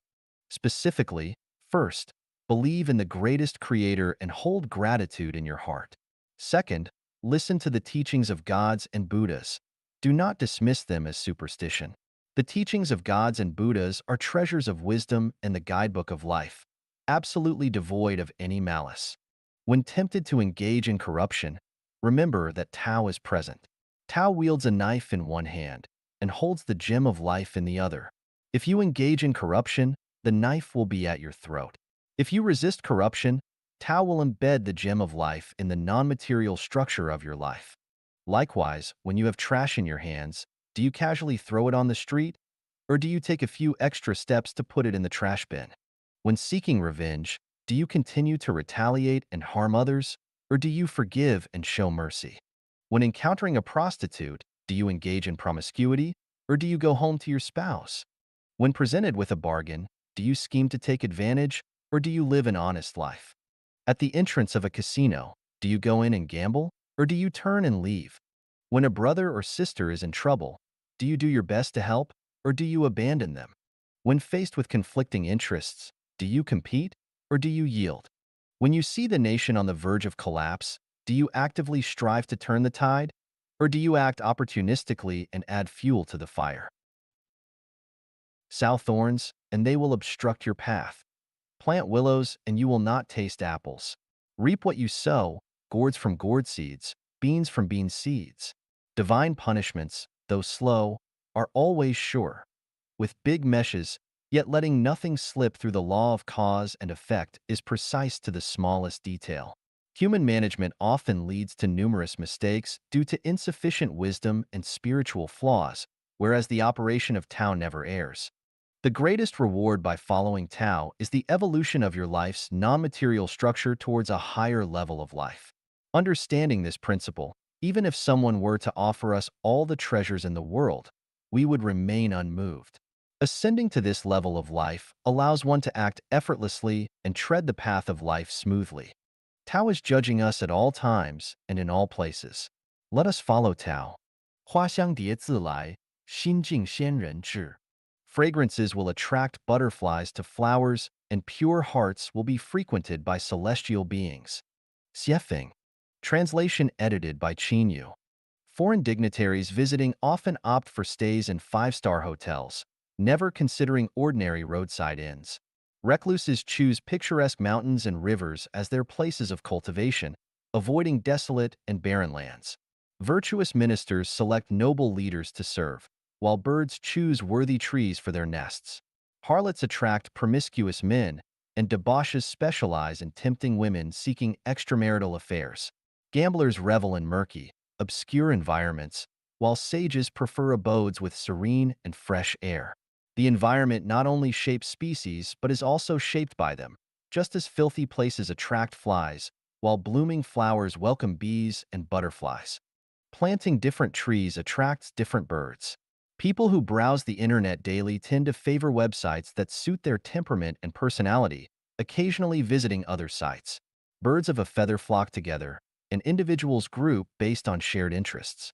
Scammers and thieves find it easy to communicate with each other, while sages seek companions with kindred spirits. In the eyes of lovers, beauty lies in the beholder, while evildoers may perceive others as troublemakers. Tyrants often surround themselves with sycophants. In the heart of enlightened beings, there are few living souls in the mundane world. A phoenix avoids barren lands. Enlightened souls do not consort with common folk. Rain avoids deserts. Peonies do not grow in the Gobi Desert. These are common sense, not needing exhaustive illustration. To those who have entered life genuine, I wish to convey, a pure heart attracts celestial beings. Consider this. When in a chaotic place, overwhelmed by countless tasks, it's hard to deeply contemplate a single matter or write a valuable article. Only in tranquility, free from desire, does the mind become sharp and clear, writing effortlessly, a state called, when the mind is calm, ideas flow naturally. A tangled mess is distressing for anyone who encounters it. In a society with disorder, it is difficult to establish a positive moral atmosphere. Noise is irritating, music brings joy, orderly lines are soothing, and the chaotic arrangement of structures in a painting disrupts one's thoughts. Higher quality life tends to favor order, while lower quality life leans toward chaos. Saints and sages would never guide people towards rebellion, rioting, plunder, or bloodshed. Those with distorted mindsets eagerly anticipate chaos in the world, hoping for frequent government overthrows, thinking, why isn't the world in chaos yet? Chaos is good. Amidst the chaos, one can fish in troubled waters and seize power. The virtuous individuals who enter the Life-Genuine community appreciate order and abhor violence and plunder. Even amid a storm, they remain as the wind blows, the mountain stands still, leaves fall silently. This is not a matter of moral quality, but rather a question of life quality. Disorder ravages life. If scorching sun today, biting cold tomorrow, morning serene, afternoon a deluge, month after month, year after year, can there still be traces of life on this earth? If a person's emotions fluctuate unpredictably, desiring to engage in business today, aspiring for politics tomorrow, thinking of marrying Xiao Wang in the morning, and wanting to wed Lu in the afternoon, month after month, year after year, can they still lead a long life? So, what does a pure heart attract celestial beings mean? A pure heart signifies a state of tranquility and order within the mind. In this state, the heart resembles a babbling brook, a field adorned with blooming flowers, a serene and elegant garden, towering and overlapping mountain ranges, a tranquil lake with rippling waves, a blue sky with drifting clouds, and the vast expanse of the starry night sky. When the heart resides in such a state, life thrives, divine blessings abound, and celestial beings visit. How to achieve purity of heart? In the intermediate stages of cultivation, I discussed that a heart harboring evil thoughts is impure, a deluded and fantasizing mind is impure, an incessantly greedy heart is impure, seeking undue advantage taints the heart, deceitful behavior soils the heart, speaking nonsense stains the heart, insulting gods and Buddhas clouds the heart, disrespecting parents darkens the heart, engaging in conflict, killing, and robbery contaminates the heart. Ambiguous thoughts obscure the heart, and impure body defiles the heart. A dirty and disorderly living space pollutes the heart. Deception, fraud, and manipulation sully the heart. Lacking compassion stains the heart. Ignorance and irrationality darken the heart. And blasphemy against the greatest creator stains the heart. A purified state of mind is the realm of celestial beings. Achieving this state naturally attracts the presence of celestial beings for spiritual guidance. A pure heart attracts celestial beings. The words spoken by Jesus, Buddha Shakyamuni, and Laozi all emanate from a pure state of mind. Attaining purity of heart enables one to tap into the wisdom of Buddhas and celestial beings. Understanding the teachings of Jesus, Buddha, and Laozi becomes as effortless as turning one's hand because, as the saying goes, fragrances attract butterflies to flowers, and pure hearts are frequented by celestial beings. 无能为力需外力. When powerless, seek external help. Xiefeng, May 30th, 2021. Translation edited by Chinyo. The tender branches of the rose bushes in front of the guest rooms have grown to a length of 2 inches, while those by the roadside are just starting to sprout. Why? I had always thought it was due to temperature. The rose bushes in front of the guest rooms are sheltered from the wind, resulting in slightly higher temperatures, while those by the roadside are constantly exposed to the wind, leading to lower temperatures. This morning, when I finally got around to clearing the weeds next to the roadside rose bushes, I realized it should have been done earlier. As I cleared the weeds, I discovered that their roots had deeply penetrated the rose bushes, particularly a type of weed resembling alfalfa, which had grown vigorously, with roots extending more than 3 inches and a well-developed root system. Along with other grasses, they not only tightly wrapped around the rose bushes, but also made the soil extremely compact and impermeable. It turns out that the weak growth of the roadside rose bushes was mainly caused by the weeds, not the temperature. I cleared the weeds around the rose bushes in front of the guest rooms more than 20 days ago and loosened the soil, resulting in vigorous growth. However, due to the failure to timely clear the weeds, the roadside rose bushes lacked energy and their growth was weak. While clearing the weeds around the rose bushes, I realized a truth.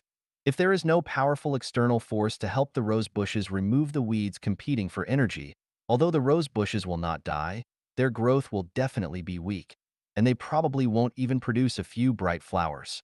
The revelation is, when powerless, seek external help. Many people in the world are like the rose bushes by the roadside, trapped in difficulties. Without the intervention and assistance of external forces, they will never be able to escape their predicament. The outcome is like that of the six-member young Galen family who committed suicide. Even though many people continue to struggle to survive in difficult circumstances, they live without dignity, confidence, hope, or joy. So, where does external help come from?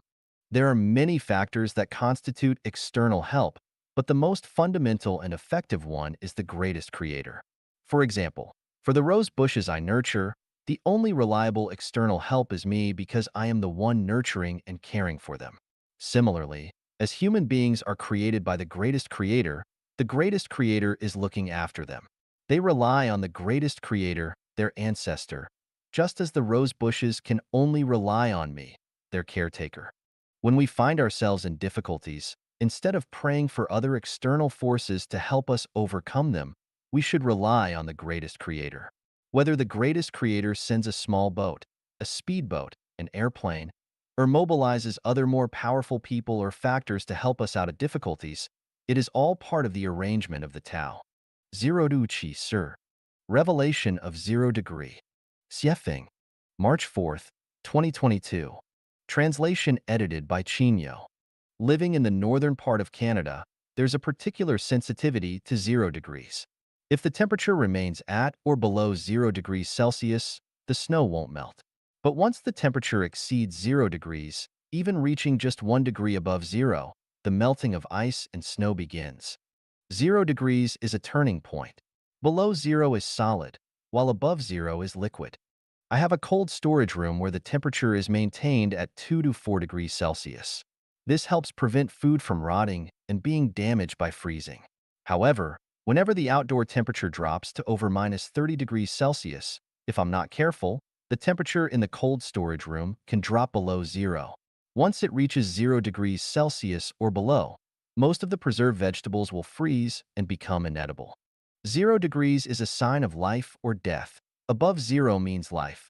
Below zero is death. In physics, there's a term called the critical point, which is the point at which a qualitative change occurs in a substance. Similarly, in the realm of the mind and psychology, there's also a critical point. For example, when you insult or criticize someone, once your insults, criticisms, or accusations exceed the recipient's threshold, they will become angry, even violent. When mental pressure exceeds the threshold one can bear, a person may become depressed or even contemplate suicide. Once the development of something surpasses the critical point, 0 degrees, a qualitative change occurs. When an animal's consciousness surpasses the critical point, it becomes human. When a human's consciousness surpasses the critical point, they either become like animals or become immortals or Buddhas. This insight into 0 degrees reveals a law. Regardless of how many years one practices cultivation, if the perfection and transformation of life have not exceeded the critical point, they won't see any qualitative change. Even after tens of thousands of years of cultivation, if one's life evolution remains below the critical point, they will still be the same person. They won't become immortals or Buddhas. Therefore, many cultivators give up halfway because they can't see any results after years of cultivation, feeling discouraged and lost, and they stop practicing. The fundamental reason is that they haven't exceeded the critical point.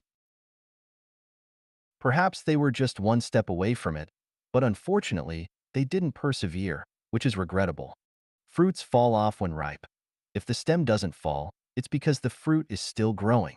As long as the fruit is still growing, it's not considered ripe, and it hasn't surpassed the critical point.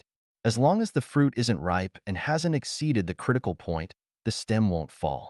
Once the fruit ripens, the stem will surely fall. All things hover around the 0 degree point, sometimes below zero, sometimes above zero, constituting the cycle of life and death. If it remains below zero, it's dead. If it stays above zero, it's alive. If it perpetually remains above zero, it lives forever in paradise. Why does the greatest creator reside in the world of 0 degrees? Because the greatest creator is the pivot and origin of all movement and change.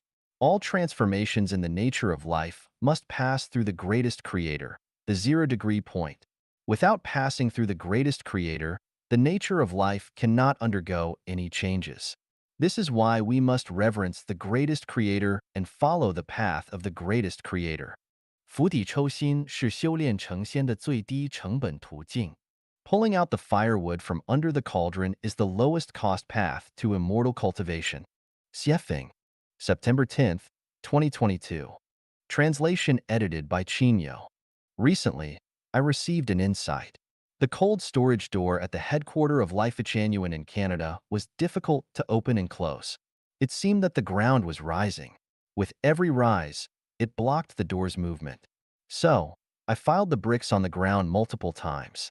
Each filing made the door slightly easier to open, although it still remained stiff.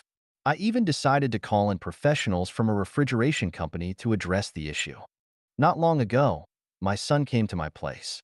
I explained the problem with the cold storage door to him and asked if he could solve it. After carefully observing the situation, he proceeded to inspect the basement. He proposed two solutions. One was to remove all the floor tiles under the cold storage door and lower the height of the wooden boards underneath, while the other was to address the humidity problem in the basement. He found that the reason the floor tiles under the cold storage door had risen was due to excessive basement humidity. This humidity caused the wood beneath the tiles to swell.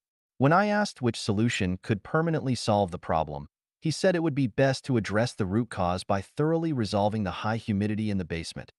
Otherwise, the problem would persist in the long term.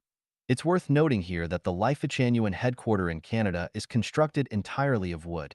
Now that the root of the problem was identified and removing the firewood from under the cauldron was the best solution to permanently resolve the issue, I decided to eliminate the high humidity in the basement. So, I sent my son to town to buy a dehumidifier. After the dehumidifier ran for 24 hours, the cold storage door became much easier to operate. 3 days later, the cold storage door was opening and closing smoothly. The phenomenon with the cold storage door led to an insight. Pulling out the firewood from under the cauldron is the lowest cost path to solving problems. For example, in various marital difficulties, these problems have persisted for thousands of years without resolution, despite attempts to address them through moral, ethical, social, or emotional teachings and constraints. In such cases, the most cost-effective way to eliminate marital problems is simply not to get married.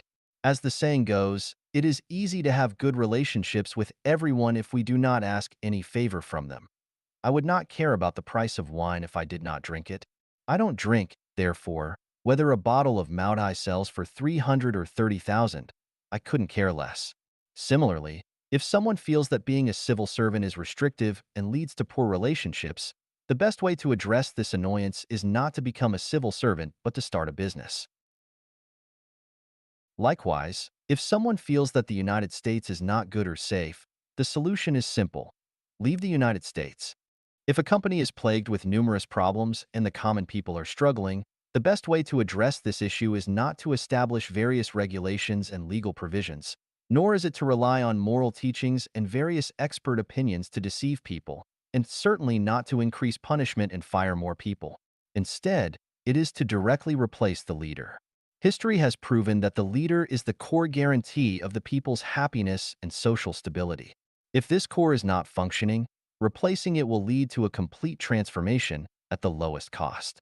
So, what is the lowest cost path to becoming celestial beings? The answer is eliminating selfishness and ego. Without removing selfish desires and ego attachment, the path to becoming celestial beings becomes unreachable. 天才之路, the path of genius. Xiefeng, September 12th, 2022. Translation edited by Chinyo. Elon Musk is undoubtedly a genius. Had Elon Musk remained in South Africa, would he have attained his current achievements? Unlikely, as South Africa lacks the nurturing environment necessary for such genius to thrive. Suppose Elon Musk were Chinese and lived in China. Would he dare to propose plans like colonizing Mars and creating the Starlink project? No, he wouldn't. At this point, he might have already been confined to a mental institution. The fact tells us that geniuses exist everywhere, but without the right environment and nurturing soil for growth, all geniuses will become waste. Therefore, finding the suitable soil and environment for one's growth is the primary choice on the path of genius. Christopher Columbus, who is credited with discovering the New World, was undoubtedly also a genius. Suppose Columbus's wife were still alive at the time. Would Columbus still dare to venture out to sea? The responsibility of providing for the family alone is demanding. How could one then find the time or inclination to embark on a perilous voyage? Additionally, supposing his wife possessed a narrow-minded and jealous nature, would she agree to his maritime adventures? She might ask, "Don't you love me anymore? Are you already planning to abandon me for another woman? How will I and the children survive if you don't return?" No, absolutely not. I refuse to let you go on a sea expedition. An unreasonable wife might assert, as long as I'm alive, you'll remain at home and not go anywhere. I firmly believe that marriage and family bury half of the world's geniuses. Therefore, the second rule on the path of genius is not to be bound by trivial matters and mundane people. Hua Tuo, Li Shizhen, Bian Ke, Sun Simiao, Zhang Zhongjing, and others are undoubtedly medical geniuses. Suppose these famous doctors lived in today's China. They would be considered quacks. They would have either been detained on charges of practicing medicine without a license or forced to give up their medical practice. This means that for geniuses to fully utilize their innate talents, the timing of birth and growth must be appropriate, as even exotic flowers cannot survive in winter. In summary, soil, environment, freedom, and fortune are the path of genius, and none of these four elements can be lacking. This suggests that for every 10 geniuses, 9 go unrecognized or wasted. Without the appropriate soil and environment, geniuses will perish. Without a free living environment, geniuses cannot fulfill their ambitions, and unfavorable timing of birth and growth will suppress and oppress geniuses. People who can become celestial beings or Buddhas must be geniuses. Otherwise, how could they possess such high spirituality and perseverance? Since only geniuses can become celestial beings or Buddhas, the path to becoming a celestial being or a Buddha must also follow the path of genius, which includes suitable soil and environment, freedom to express one's personality and talents, and opportune timing. Therefore, to become a celestial being or Buddha, one must first seek and choose the soil and environment that can lead to celestial being and Buddha. Secondly, one must break free from all constraints on one's freedom. As for fortune, it is something beyond one's control. One can only leave it to fate. 门缝的启示, The Revelation of the Door Gap. Xiefeng, December 21st, 2022. Translation edited by Chinyo. Is there a gap between the door and the door frame? Even if the door fits snugly into the frame, there will still be a gap. When the temperature inside and outside the room is not significantly different, standing inside by the door, one may not feel any gap at all. However, when there is a substantial temperature difference between the inside and outside, standing by the door inside, one can feel the biting cold wind rushing in through the gap like a powerful stream of air. With the outside temperature below -30 degrees Celsius and the inside temperature around 15 to 16 degrees Celsius, even though there is no wind blowing outside, the huge temperature difference between inside and outside causes the cold air outside to rush in through the door gap like a hurricane. A pinhole-sized hole is not noticeable most of the time, but when there is a significant temperature difference between inside and outside, one can feel a continuous jet of cold air entering through the pinhole. This gives us some insight. Even between two people who are very close, there are still gaps. When the demands of two people are significant and cannot be satisfied by each other, cold air will enter through the gap. This is probably the fundamental reason why extramarital affairs continue to occur, let alone when the relationship between two people is not very intimate. The same applies to relationships between friends. When the temperature difference between them is not significant, friends can support each other through thick and thin. However, once the temperature difference increases, betrayal becomes inevitable. From this, we can draw a conclusion. In all relationships, whether between nations, individuals, or between humans and society or nature, harmony will prevail only by maintaining a balance of temperature between each other. Once the balance is disrupted, conflicts and disputes will arise. The greater the temperature difference, the greater the destructive power and severity of disasters. For example, in a husband-wife relationship, if both partners have similar abilities and there are no significant income disparities, the relationship is generally stable. However, once one party's abilities and income far exceed the others, there will be significant gaps in the marital relationship, and divorce may occur at any time when conditions are ripe. Similarly, in the relationships between nations, why are the relations between countries like the United States, the United Kingdom, Australia, New Zealand, and Canada relatively close and strong? While countries like China, Russia, Iran, North Korea, Cuba, and Venezuela can come together in special circumstances. The reason is that the temperature difference between them is not significant. Once the temperature difference is stark, cold wars and hot wars become inevitable. This further suggests that to maintain harmonious and intimate relationships with others, the first step is to maintain a basic balance of temperature between each other. For peace and prosperity in the world, countries need to interact with each other and avoid isolationism. To prevent extreme cold, heat waves, droughts, and floods in nature, humans must maintain a balance with nature, and human exploitation of nature must not exceed the limits it can bear. Once exceeded, extreme heat, extreme cold, droughts, floods, and various viruses will emerge and wreak havoc. 利益越高路越宽. The higher the aspiration, the wider the path. Xiefeng. October 20th, 2023. Translation edited by Chinyo. In places where competition is fierce, survival conditions become harsher and relationships between people become more tense, making the acquisition of survival resources more brutal. The simpler and easier the pathway to obtain survival resources, the more intense the competition becomes. For a job that anyone can do, the more sought after it becomes, the fiercer the competition. For a job that only 1 in 10 people can do, the competition is relatively less fierce. Then, for a job that only 1 in 100, 1,000, a million, or a billion people can do, we find that the fewer people who can do it, the less competitive it is because there are not many people competing with oneself. For example, a surface coal mining company recruiting miners will attract many applicants. However, the Mariana Trench Exploration Company, due to the high difficulty involved, would likely struggle to find more than a few suitable candidates worldwide. A government unit recruiting civil servants, hiring 10 of them, may attract hundreds or thousands of applicants, making the competition fierce.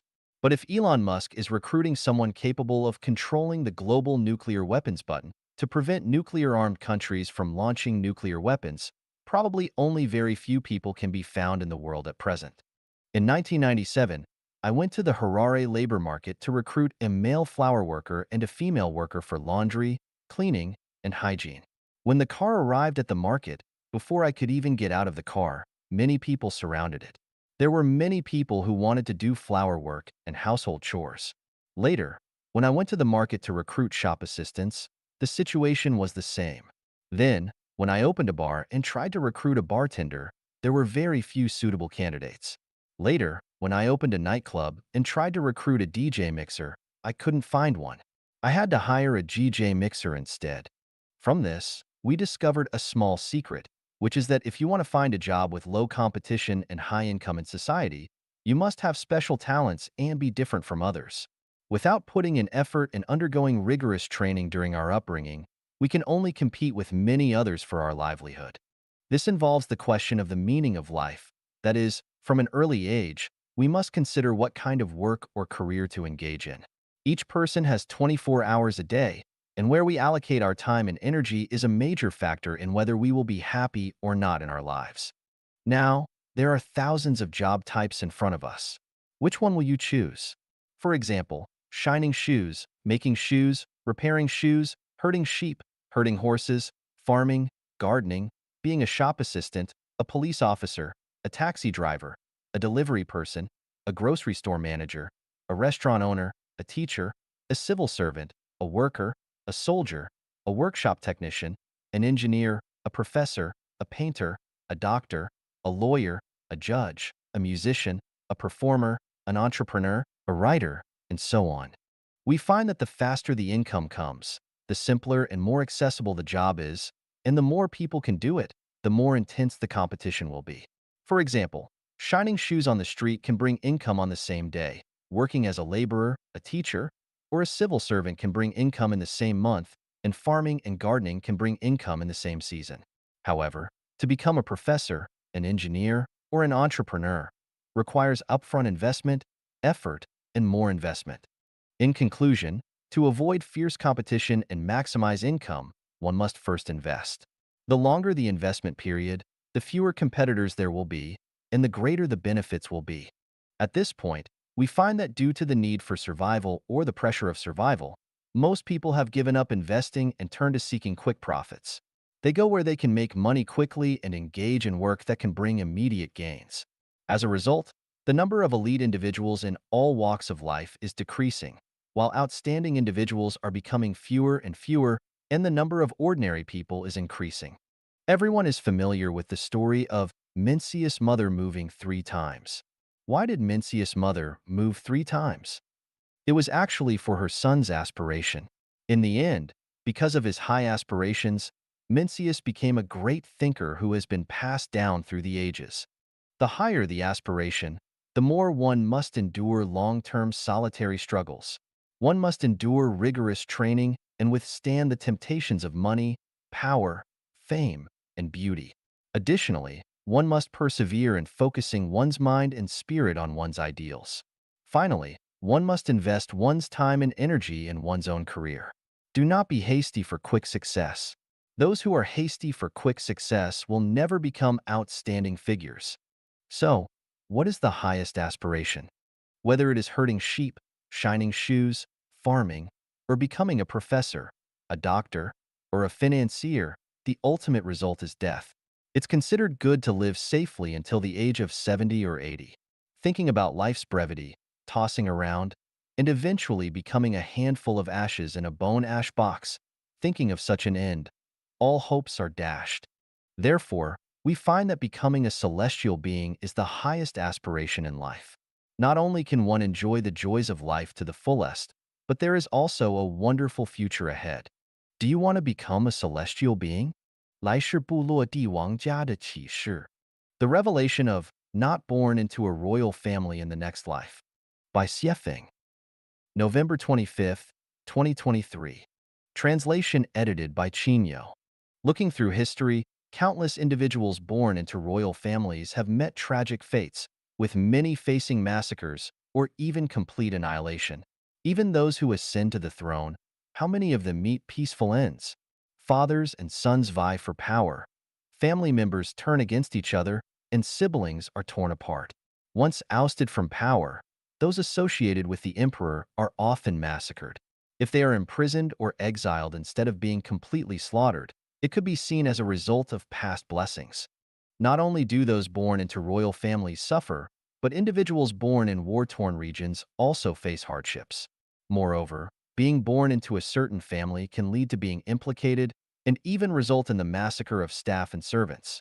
Similarly, joining a particular organization, be it a political party, religious group, or organized crime syndicate, can lead to dire consequences if it falls from grace, with imprisonment being inevitable. In places where power struggles are fierce, standing with the wrong person or joining the wrong side can have dreadful consequences. Throughout history, soldiers from both sides have shed blood in battles. But have we ever considered that these soldiers are beloved children of mothers, cherished husbands of wives, and respected fathers of children? Why do they engage in mutual slaughter? There is a tale of a criminal who complained to the greatest creator when the ship he was on sank, saying, "Why, to punish just me, did you have to drown over 200 people?" A distant voice from the heavens responded, "It wasn't an easy task to gather over 200 people who were destined to perish, was it?" During an earthquake, tens of thousands, even hundreds of thousands, may perish in an instant. A flood can separate the living from the dead in a village within moments. An airplane crash can cause hundreds of people to vanish without a trace in an instant. Timing, luck, destiny. What do these phenomena teach us? Beneath the glory of power lurk invisible dangers and threats of violence. Beneath the glimmer of wealth hide endless servility and misery. Underneath the extravagance of pleasure lie numerous tears of helplessness and lurking crises. Underneath the allure of beauty lies endless bitterness, endurance, and looming danger. Beneath the radiance of fame hide indescribable impurities and corruption. Beneath the clamor of excitement lie countless disasters, misfortunes, and despair. These give us some insights into how to live our lives. Do not be misled by surface glamour, honor, and wealth. Do not walk towards power, status, wealth, fame, beauty, or excitement. For those who do, inevitable strife and misfortune await. The reverse is the movement of Tao. Walk towards places where crowds are sparse, towards auspiciousness and brightness, towards simplicity and tranquility, towards joy, happiness, freedom, and bliss, towards the path of nature. By doing so, you can minimize disasters and unexpected blows. So, where do you intend to be born in the next life? 摄像头的启示 The Revelation of the Camera by Xiefeng, February 20th, 2024. Translation edited by Qin.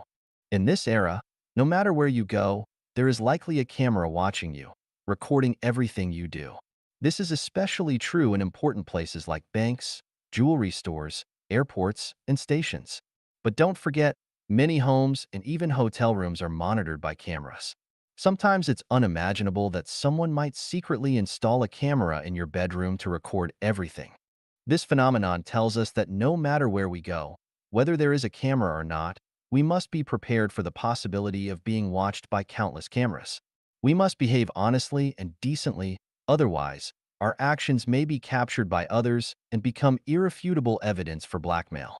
What does this phenomenon reveal to us? It reveals to us that the sky has eyes, the earth has eyes, everyone has a pair of eyes, there are gods 3 feet above our heads. There is a space called retention information space in the 36-dimensional spaces.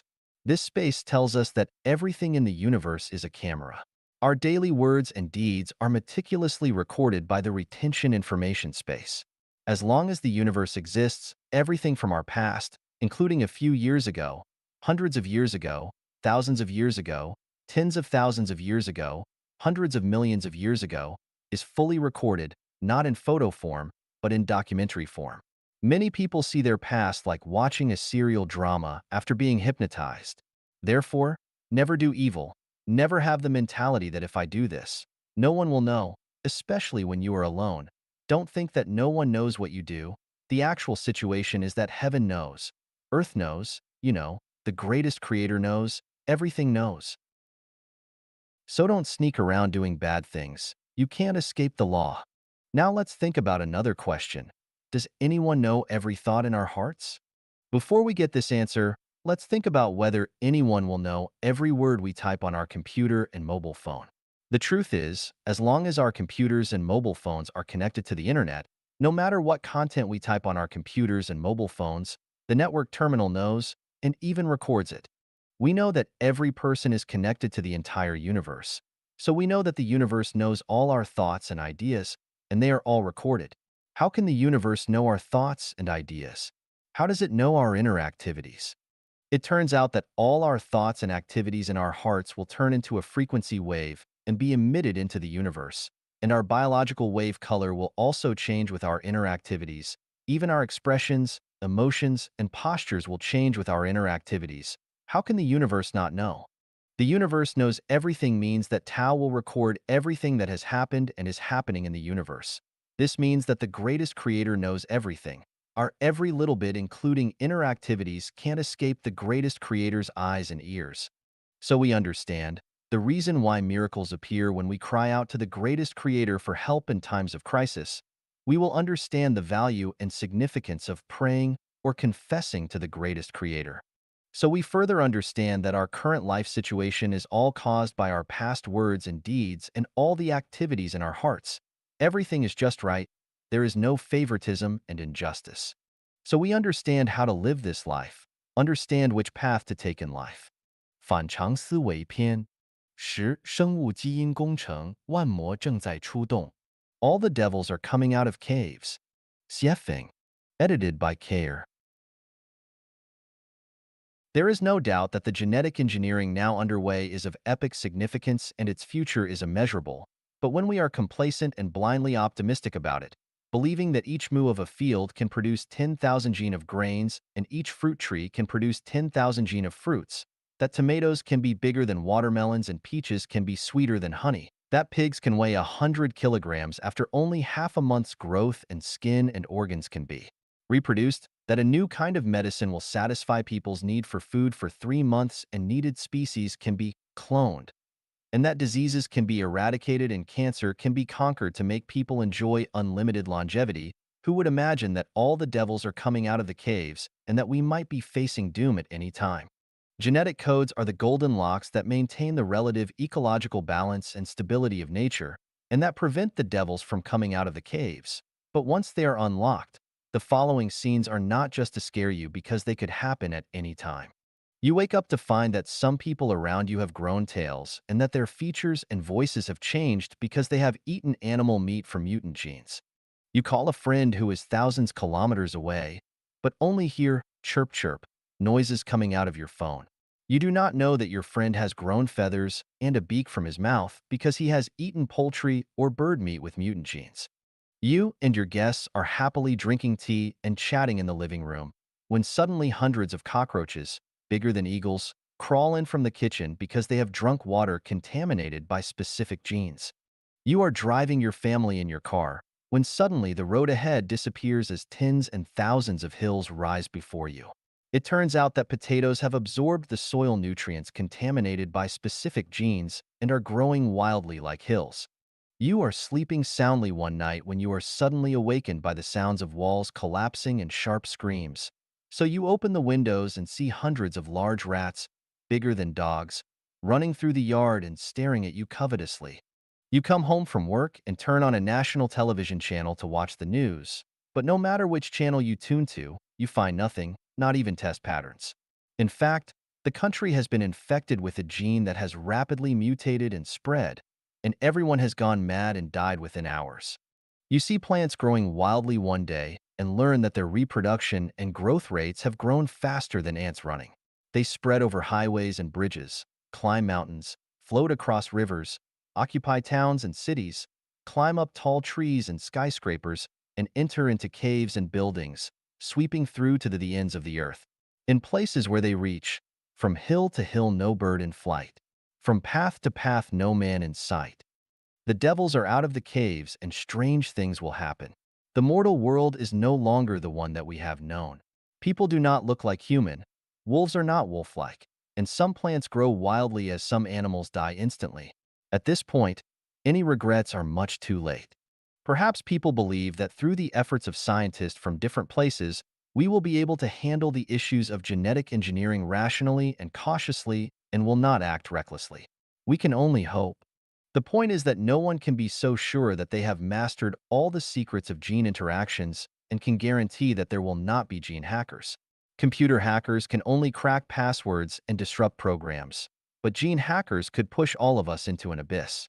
In order to protect nature's ecological balance and in order to maintain our survival and development, we hope that governments and scientists who are involved with bioengineering will be extremely cautious. It would be better to suspend its development for a century than to act recklessly or to compete with each other for the most radical and extreme advancements. We must avoid catastrophes that are waiting to happen. 民主是平庸者们的追求. Democracy is the pursuit of mediocrity. Xiefeng, June 23th, 2011. Translated by Transin and edited by Care. 3 cobblers could never exceed Zhuge Liang. Neither 3,000 nor even 30,000 cobblers could outwit him. When critical decisions are to be made, an individual of lofty vision and great strategies can outperform the collective decisions of tens of thousands of the mediocre. Democracy leads to mediocrity and to dead ends. We can illustrate this point by the several ups and downs of Chairman Mao Zedong during early 20th century Chinese history. June 1929. In the 7th CPC National Congress of the 4th Red Army held in western Fujian, Mao Zedong was forced to leave his position of the Frontline Committee Secretary of the 4th Red Army. November 1931.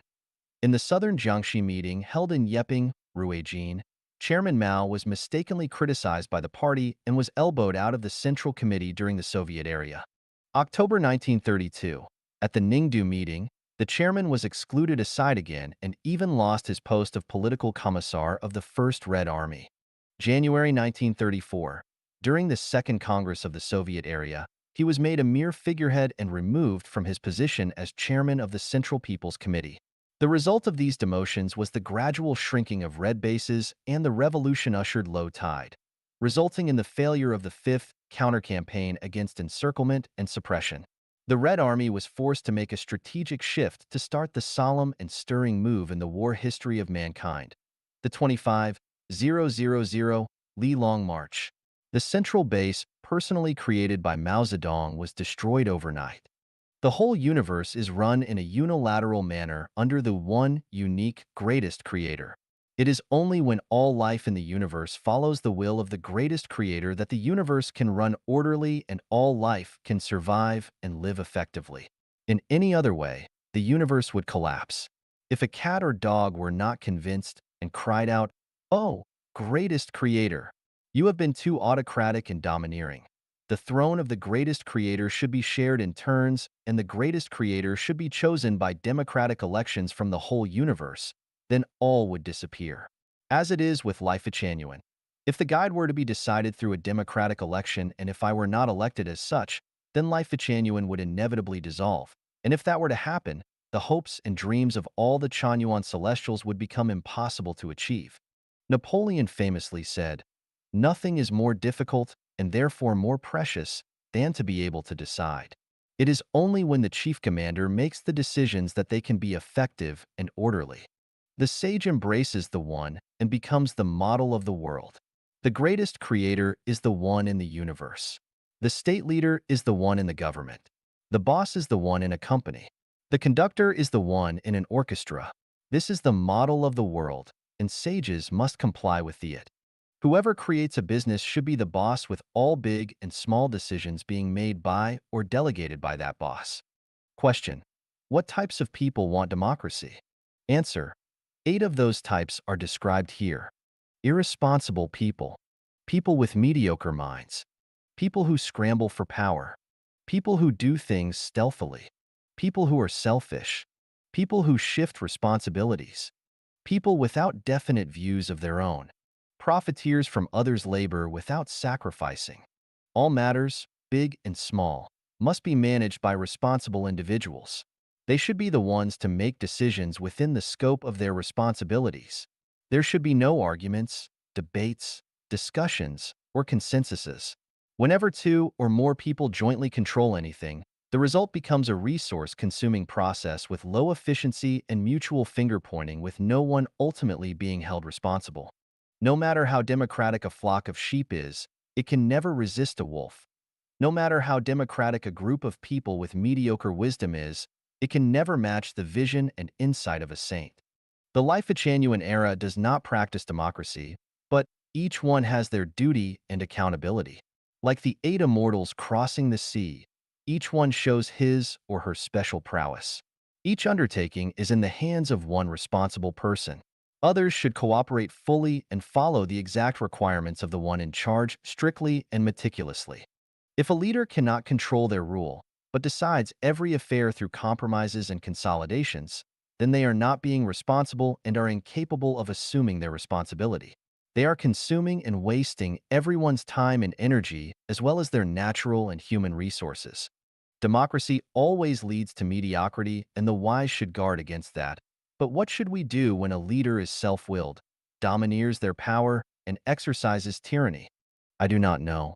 What do you think? 为别人而活的人最自私. The most selfish are those who live for others. Xiefeng, July 3, 2010. Translated by Treasure and edited by Care. The world always sings praises for those who live for others. Therefore, the world is full of lies and deceit. Those who claim to live for others are selfish and hypocritical. They are criminals. Everything and every life must maintain its individual character. This was the intention of the greatest creator when all was created. It is wrong for the peach tree to live for the grapevine instead of producing peaches, as not only does it lose its value as a peach tree, but it also interferes rudely with the nature and freedom of the grapevine. To be a human, one should first cherish themselves, and promote their own nature and personality. If not, they disobey the will of the greatest creator. Every molecule must maintain its structure. It must be selfish, or the universe will regress to its random state. Every life must struggle to maintain itself, or they would go extinct. Every person must ensure their own survival first, or the devil wins. It is a fact that very few people live completely for others, but for themselves by nature. Anyone who claims to live for others is lying and is concealing their true, selfish nature. Is there an emperor who lives for the people within his jurisdiction? No, none. Is there a parent who lives for their children? No, none. Did Christ Jesus and the Buddha Sakyamuni live for others? No, not at all. As the guide of Life Genuine, I keep myself busy with the creation of the Life Genuine era. Do I do it for others? Not at all. I do this for my own achievement. As long as the reason for living is spelled out for everyone, we find that people live for themselves. What kind of people claim to live for others? Those who are false, crafty, incompetent, and without a sense of independence. Those who are selfish and deceitful want to impose their will on others, and those who are good at lying intend to control and disrespect others. Those who put their own faults and blame on others want to use and abuse others, and they prefer to interfere with others' lives. Those are the kind of people who claim they live for others. Let everyone live for themselves, and let everyone live upon themselves according to their own nature. In such a situation, the stars will shine brilliantly, the flowers will blossom lively, and the world will be prosperous, diverse, and splendid. Why do I say those are criminals who claim that they live for others? Firstly, they burden the spirits and souls of others because people would feel a great deal of gratitude and a need to serve them, perhaps all their lives. Secondly, they rudely interfere with the nature and freedom of others and make them feel guilt and shame, so it becomes impossible for their natures to bloom. Thirdly, they disturb the program running with Tao, create social disorder, and make lies and deception popular. It is only when everyone is responsible for themselves that they live well by themselves within their own natures and by their own styles that society will be orderly, peaceful, and warm. Only those who can stand responsibility on their own can be responsible for others, and only those who are living for themselves will respect others, be considerate of others, and understand others. Only those who live well by themselves will bring pleasure, joy, freedom, and happiness to others. If you do not know who you are, if you are an imperfect person filled with jealousy, ego, resentment, complaints, anger, and aggression, then what can you possibly bring to others? How can you live for others? If you are unable to even deal with your own issues of life and are unable to smooth away your own trouble and pain, then what can you do for others and how can you live for others? Siefeng advocates for everyone to be responsible for themselves first, live for themselves first, consider themselves first, live well by themselves first, and not to consider the feelings of others or lose yourself for them. Would it lead to a social disorder? Facts speak louder than words. In the second home life pattern founded by Life Genuine, nearly 100 people live together and everyone lives according to the above standard. Do not bother with others or regard other people's business, and I will not help unless help is asked for. We just consider ourselves first.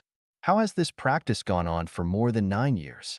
Everything is in order, everyone is happy and free, and we are living in a peaceful and sociable paradise. People who want to confer benefit on society should live for themselves first, and people who want to commit sin should live for others. 知识不是力量. Knowledge is not power. Xiefeng. October 11th, 2017. Translated by Treasure and edited by Care. Knowledge is a combination of the experience and cognition accumulated by our social and productive practical activities. One can possess a wealth of knowledge, which means that they possess the foundation to gain power, but no matter how much knowledge they have, it does not mean that they will ever have power. It is like a library which has abundant knowledge but no power. From the point of storing knowledge, a person's brain is only like a library. Knowledge is power is from Meditation, written by the 17th century British philosopher Francis Bacon, which teachers delight in using to arouse students' learning interest at school. As a result, students blindly believe that as long as they learn their lessons well, which are set by schools, and as long as they grasp that knowledge, they will have the power to achieve their own pursuits and ideals after they graduate. Knowledge comes mainly from our sense organs. However, in the view of the Greek philosopher Protagoras, human is the measure of everything. This was refuted by Francis Bacon, who wrote that it is a great mistake to conclude that our limited sense organs measure all things. In other words, it is wrong to judge and measure all things and all forms from the limited knowledge that our sense organs can provide. Consider a scenario in which a sexy young girl with a middle school diploma is standing next to a more mature, older lady with a doctorate degree, and both are in front of an interviewer. Which one is more likely to arouse the man's rich imagination, alter his mood, and motivate his intense vitality? If it is the young girl, that is because knowledge is not true power, since even beauty can have more power. It is reckless and dangerous to believe that knowledge is power. Not only is it a cognitive misconception, but also a thinking one. For example, to accept that when a son is grown, he takes a wife, and when a girl is mature, she finds a husband, as a life knowledge is bound to bring anguish and suffering throughout their whole lives. This knowledge has led people to make such common mistakes for thousands of years, but which accomplish no good. Some more are. There are three forms of unfilial conduct, but the worst is to have no descendants. Filial piety is the most important of all virtues. Lewdness is the worst of all sins. He who does not endure hardship cannot stand up to others. Another example is how education and guidance are passed from parents to their children. Can a parent's knowledge, conduct, and educate their children with both a full range of healthy spirits, minds, and bodies, as well as the ability to lead their own independent lives? Most fall very short. When great changes take place in objective knowledge, but we stubbornly insist on applying our traditional knowledge, we will certainly be rebuffed. Look at various religious dogmas and concepts. As they feel a loss of power, they become reactionary, resist social development, and impede natural human liberation. In fact, prejudices and fallacy are knowledge. What are the benefits of such knowledge? None. Our most powerful intellectual force is the power of flexible and tactful thinking. I believe firmly that Albert Einstein's power came not from his knowledge, but from his thinking. How would I perceive the universe if I were riding on a beam of light? Those who read more and get more diplomas and more experience, but form rigid ways of thinking, have rarely been found to wield much power. Lasting power comes from neither knowledge nor from powerful economic strength and national defense forces, but from sincerity, kindness, virtue, love, faith, and honesty. Sincere deeds have power, kind behavior has power, things of virtue have power, love is a powerful force, honest quality has power, people who keep their words and their faith have power. Conclusion. Knowledge must be learned and accumulated, but knowledge has limitation, danger, and can be reactionary. Never believe blindly that having knowledge is synonymous with having power. Rather than spending your precious time on chasing knowledge, you would be well advised to concentrate your efforts on sincerity, kindness, virtue, love, faith, and honesty. For those are the people who will enjoy lasting power. Meanwhile, take pains to develop your way of thinking by never spending time and effort reciting your former knowledge, or stubbornly judging and adapting to a changing, living reality with dead, prejudicial knowledge. 思维是一种法力. Thinking is a magical power. Xiefeng. August 16, 2005. Translated by Treasure and edited by Care. Sun Wukong was pressed for more than 500 years at the foot of the five-element mountain, but after the Tang priest took the post away from the top of the mountain with Om Mani Padme Hum, he was able to break out. It seemed that the weight of the post was more than that of the five-element mountain. So what was the post and how did it have such great power? Some people cannot be crushed by great hardships or difficulties, but when their hopes are dashed, they will collapse easily. Some people who are unaware that they have a horrible disease can live happy lives every day, but once they find out the truth, they become paralyzed from the knowledge. There was a young boy in my village of about 11 or 12 years, and every time he crossed a bridge on his way home from school, he would scream with a pale face, even in the daytime. We eventually discovered that the reason for this behavior was that he had overheard some adults in the village talking about ghosts without heads residing under all small bridges. People's casual words controlled his thinking like a spell. The above are extreme examples. In fact, our thinking is more or less confined by some incantations. Consider the 8 kinds of suffering described in Buddhism: birth, aging, illness, death, encountering enmity and hatred, separation from a loved one, inability to attain what is pursued. The 5 aggregates. These all result from our conventional thinking, but none would exist if we would embrace unconventional thinking. All laws, regulations, concepts, ethics and behavioral rules, authoritative theories and sermons, religious regulations and rituals, scientific theories and methods, and exemplary models and habits are magical powers that constrain our thinking. These magical powers benefit the maintenance of social stability greatly, but they also bind our minds, and ordinary people can never be freed from them any more than fish can be freed from water. What are magical powers? They are informational waves that restrain people's thinking. When their energy is greater than the energy of our own conscious informational waves, then we are controlled by them. Thinking is a magical power. Thinkings of God, Buddha, great people, and great scientists are all magical powers which ordinary people can do nothing about unless their wisdom and thinking abilities exceed them. Thinking seems to be invisible, traceless, and illusory, but it can actually change the developmental directions and forms of objects, transform the intangible into the tangible and the tangible into the intangible, and interfere with a person's conventional thinking. 人与人的特殊关系会毁掉前程。Xiefeng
Xiefeng, March 15, 2019. Translated by Chinyu and edited by Care. How many times have we watched quietly the sunrises and sunsets in our lives, and how many times have we listened to the sounds of wind and insects while standing in a courtyard on an evening with a full moon? How many times have we observed carefully the sprouting of grass and the blooming of willows? When distant mountains are hazy and the green hills are dark, when water is gurgling and blue waves are rippling, when wild ducks flutter and mandarin ducks play in the water, when light rain drizzles or heavy rain beats the plantains, have we ever melted our bodies and souls into nature and felt an unforgettable experience and taste of oneness with nature, oneness with all things, and everlasting, eternal joy? Where has our time gone? What on earth are we doing in this world? Were it not for the deep experience of the meaning of life, then what are we hurrying for all our lives? When flowers fall and beauty becomes old, death separates them forever. The palaces of Qin and Han are now but grazing land for cattle and sheep. Who cares for the cold and lonely west wind? Yellow leaves rustle down by my closed windows facing the sunset. I am lost in memories. Do you not see the mirrors bright in chambers high, grieving over your snow-white hair that once was silk black? How much worry can you have? Just like a river of spring water flowing eastward. Why are we busy all day? Who are we busy for? Are we not colonizing a snail's horn, competing for a flash in time? Is it not that, down in the plain and up on the mountain, all of nature's boundless glory is their prey? But when they have sipped from 100 flowers and made honey, for whom is this toil? For whom is this nectar? Is it not that my clothes hang loosely on my emaciated body, but regrets I have none? It is because of her? Is it not that the young know nothing of woe? To write verse, they feign a throw? Broken walls where foxes sleep, deserted platforms where rabbits walk, all were places of singing and dancing in those days. Yellow flowers covered with cold dew, withering grasses looming in mist, all belong to the battlefields of the old times. When we are old and weak, looking back on the past, will there be regrets? Who took away our teenage time? Who killed our youth? Who made our middle age toil around? Who made us full of sorrow after the age of 60? The answer is that it was those with whom we had special relationships.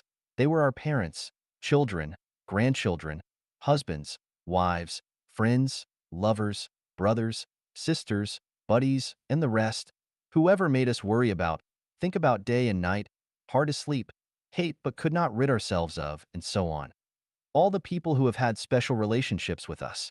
It is they who have made our lives miserable and distressed, who made us restless and fighting day and night, who forced us to remain on our guard day and night and tremble in fear, who forced us to break the law, take risks, and made us unable to eat or sleep.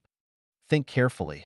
If you would not worry about anyone, if no one in the world would make you worry about them, if you lived on an uninhabited island with plenty of food, and if no one cared whether you lived or died, would you still live this way? Have you ever heard of a punishment method called the implication of 9 generations of families? A young child or a servant woman to a family would be killed because the boy's father or the woman's master made a mistake. Why? Because this child had a special relationship with his father, or this servant had a special relationship with her master. That is the reason that they would be killed. Have you heard of landslide-style corruption? A provincial governor was arrested and everyone who had a special relationship with and was implicated with them was also imprisoned. Have you heard the story of the man who traveled all the way to Australia to kill a woman? Why did he do that? Because she and he had a special relationship. Once you have a special relationship with someone, their food, clothing, shelter, transportation, life, aging, illness, death, love and hate, frustration and adversity, violations of the law and nightmares, sighs and groans, and pains and itching will all be closely related to you and involve your mood and state of mind to affect your future. Why do people yearn for life in heaven? Because in heaven, there are no special relationships between people. People in the 1,000-year world never know who their fathers are, and after spending a few years with their mother, they never see them again. There are no relationships between brothers and sisters, no need to make friends, and no need or possibility to form relationships. People in the 10,000-year world have no biological parents. On the celestial island's continent, No special relationships exist between any two individuals. People are keen to build relationships, develop connections, forge friendships, bond with lovers, and form buddies, but in my opinion, they are looking for trouble, pain, anxiety, and sorrow. In a word, they are looking for death, the death of life in the kingdom of heaven. That is to say that once a person begins to form special relationships with others in their consciousnesses and actions, whether they are of emotions or interests, the person will gradually drift away from heaven. Then, is there any way or mechanism to make everyone live happily and beautifully without having special relationships? Yes. Were this not so, I would not dare to say this, but I am also afraid of being scolded by people. 促人奋进是魔鬼的伎俩.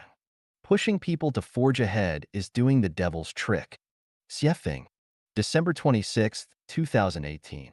Translated by Chinyu and edited by Care. The kind of individual that each person is and how many blessings and sins they will enjoy throughout their lifetime is a definite number.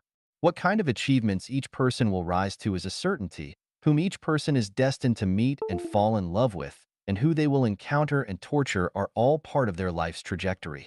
Whether you want to be a singer, a politician, a scientist, an artist, a high-ranking official, have lots of wealth, a thief, a beggar, or whatever else has already been written into the script. You cannot just be whoever you want to be. Similarly, who can become a celestial being or Buddha, who can become a monster or demon, who will fly to heaven, and who will fall to hell have long been decided. When a person gets sick, what kind of diseases they will have when they will be born, and when and how they will die have all been determined in the process of life. What kind of life a person can live, and whether they are rich or poor have also been determined, and no one can escape the arrangement of the cosmic script. If you fertilize, water, and maintain a Chinese cabbage, it will grow very plump and fat, but in no case can it become lettuce. Feed a sheep more grass and grain, and it will grow fat, but it will never become a cow. Do not bother with a giraffe's neck, it will grow long naturally. Do not tell lions how to catch zebras, they will figure it out. Do not teach mice how to dig holes, they are born to dig them. Prompting people to forge ahead, encouraging them to achieve things, teaching them how to become successful, grooming them to become officials and make fortunes, instigating them to glorify and illuminate their ancestors, to be outstanding, and so forth are all like teaching hens how to crow or asking bulls to produce milk. Not only is it useless, but it is also the same as compelling a woman to engage in prostitution. Its profound meaning is, go to your death, work hard to die. Look, the grave is not far away, run to it quickly. So, promoting people to forge ahead is a devil's trick. According to Apple Daily, more than 260 officials and corporate executives over the last 5 years have taken their lives by shooting themselves, cutting their wrists, drowning themselves, hanging from beams, jumping off buildings, and lying on rails. All these people were successful and outstanding, but what were their results? Had they been allowed to choose their path again, would they still work so hard to become so successful? Can we see how their past hard work was actually leading them to their deaths? Do you think that the higher an official's rank, the happier and freer they will be? Do you think that the more money they earn, the more freedom and happiness they will enjoy? Do you think that becoming the chairman of a board or a president is joyful? Do you think that the more powerful and capable people you associate with, you will have a better and more satisfactory life? Wrong. The more you possess, the more troubles and pains you will have. Barefoot people and those who wear high-class leather shoes, who are happier? Children with bare butts playing in the mud and those who practice hard, dress in fashionable clothes, and play pianos on stages, who are happier? I used to live in Binka, the most backward area of Zimbabwe, Africa, where most children do not wear shoes. Under the moonlight at night, in the middle of dozens of simple thatched huts, there were bonfires with young people beating drums. The children were jumping and laughing around those bonfires, and a few thin dogs were running around and barking. At that moment, I understood what happiness meant. I lived with a primitive tribe in the Pacific island nation of Vanuatu. During the day, many people would sit or lie down chatting in shabby houses with air leaks on all sides or sit or lie down drinking tea in the shade of the outdoor courtyard. They live like this for more than half of each year, and who can say that they are not happy? It is said that a wealthy person once came to relax in a seaside resort. They saw a fisherman lying on the bow of his boat every day enjoying the sunlight after having caught only a few fish. The wealthy vacationer felt that this was a waste of good time, so they showed kindness and went to teach the fisherman how to succeed. They told the fisherman that he should hurry up every day to catch and sell more fish, and then if he got enough money, he could form a fishing team to catch even more fish, and then he could set up a fish processing factory. In this way, in a few years, the fisherman could become wealthy and successful. The fisherman asked, "What would I do if I become wealthy?" The rich one replied, "When you have money, you can come to the beach to enjoy your vacation like me." The fisherman asked again, "What do you think I am doing now? Why do you want to forge ahead? Why do you want to be diligent? Why do you have to work hard? Why do you want to be a winner? Is it not good enough to just live in compliance with nature? Life only lasts for 100 years, if that. Playing in the mud in childhood, chasing members of the opposite sex and playing around in your early youth, going to school when you were young, falling in love and working in your prime, drinking tea and chatting when you are old, and watching flowers bloom and fade in your old age. Is this not a good life? Mice dig holes, cats catch mice, seedlings strive to grow, and fruit trees bear fruit. But what about people? Without instigation and encouragement, they will naturally follow their lives' paths. If someone loves to learn, there is no need to urge them on because they will definitely learn. If they love to work, then they will definitely study technology and work hard. But if they deserve to be a boss, without instigation, they would definitely be uneasy working as an employee. If they would like to steal or rob, it would be useless for you to attempt to instill morality and ethics into them. If they want to be a saint, they will study the philosophy of saints and understand the truth of the universe. It is a waste of effort for you to attempt to bring a saint into the world. If they want to become a celestial being or Buddha, they will naturally look for the environment conducive to that end, and nothing can stop them. 20 years ago, I read Napoleon Hill's The Complete Book of Success. I became very ambitious and wanted to earn more money. As a result, I was deceived and defrauded out of more than 400,000 RMB yuan. From then on, I have hated success. For more than 20 years, I have been studying and finally found that promoting people to forge ahead is the devil's trick. Someone might ask, "You, Xiefeng, write articles day and night to create Life-Chanuan and Chanyuan homes. Are you not working hard?" My answer is that I love it. No one urges me to do it. I would like to be like this, but if someone urges me to work hard, I will tell them to go to hell, you a better. Can a hen lay eggs if she has none in her belly? If she has eggs in her belly, can she not lay them? 花心之心最真心. An amorous heart is the truest heart. Xiefeng, March 11th, 2019. Translated by Yu and edited by Care. People are amorous, so amorosity is the true color of the human heart. Forms give birth to souls and souls give birth to all phenomena. For either a beautiful woman facing 10,000 handsome men or a handsome man facing 10,000 beautiful women, 10,000 infatuations will blossom.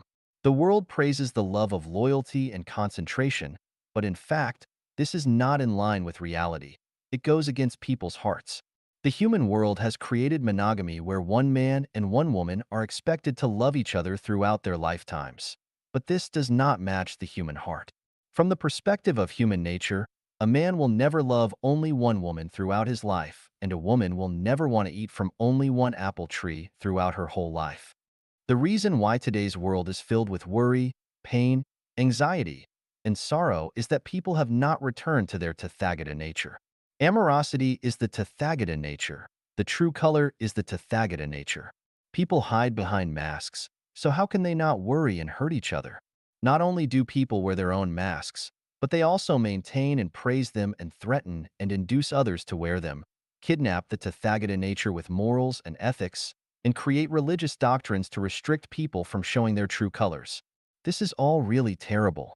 Where there are chronic sicknesses, there are no dutiful children at bedsides. This is reality, but why have people praised and maintained filial piety for thousands of years?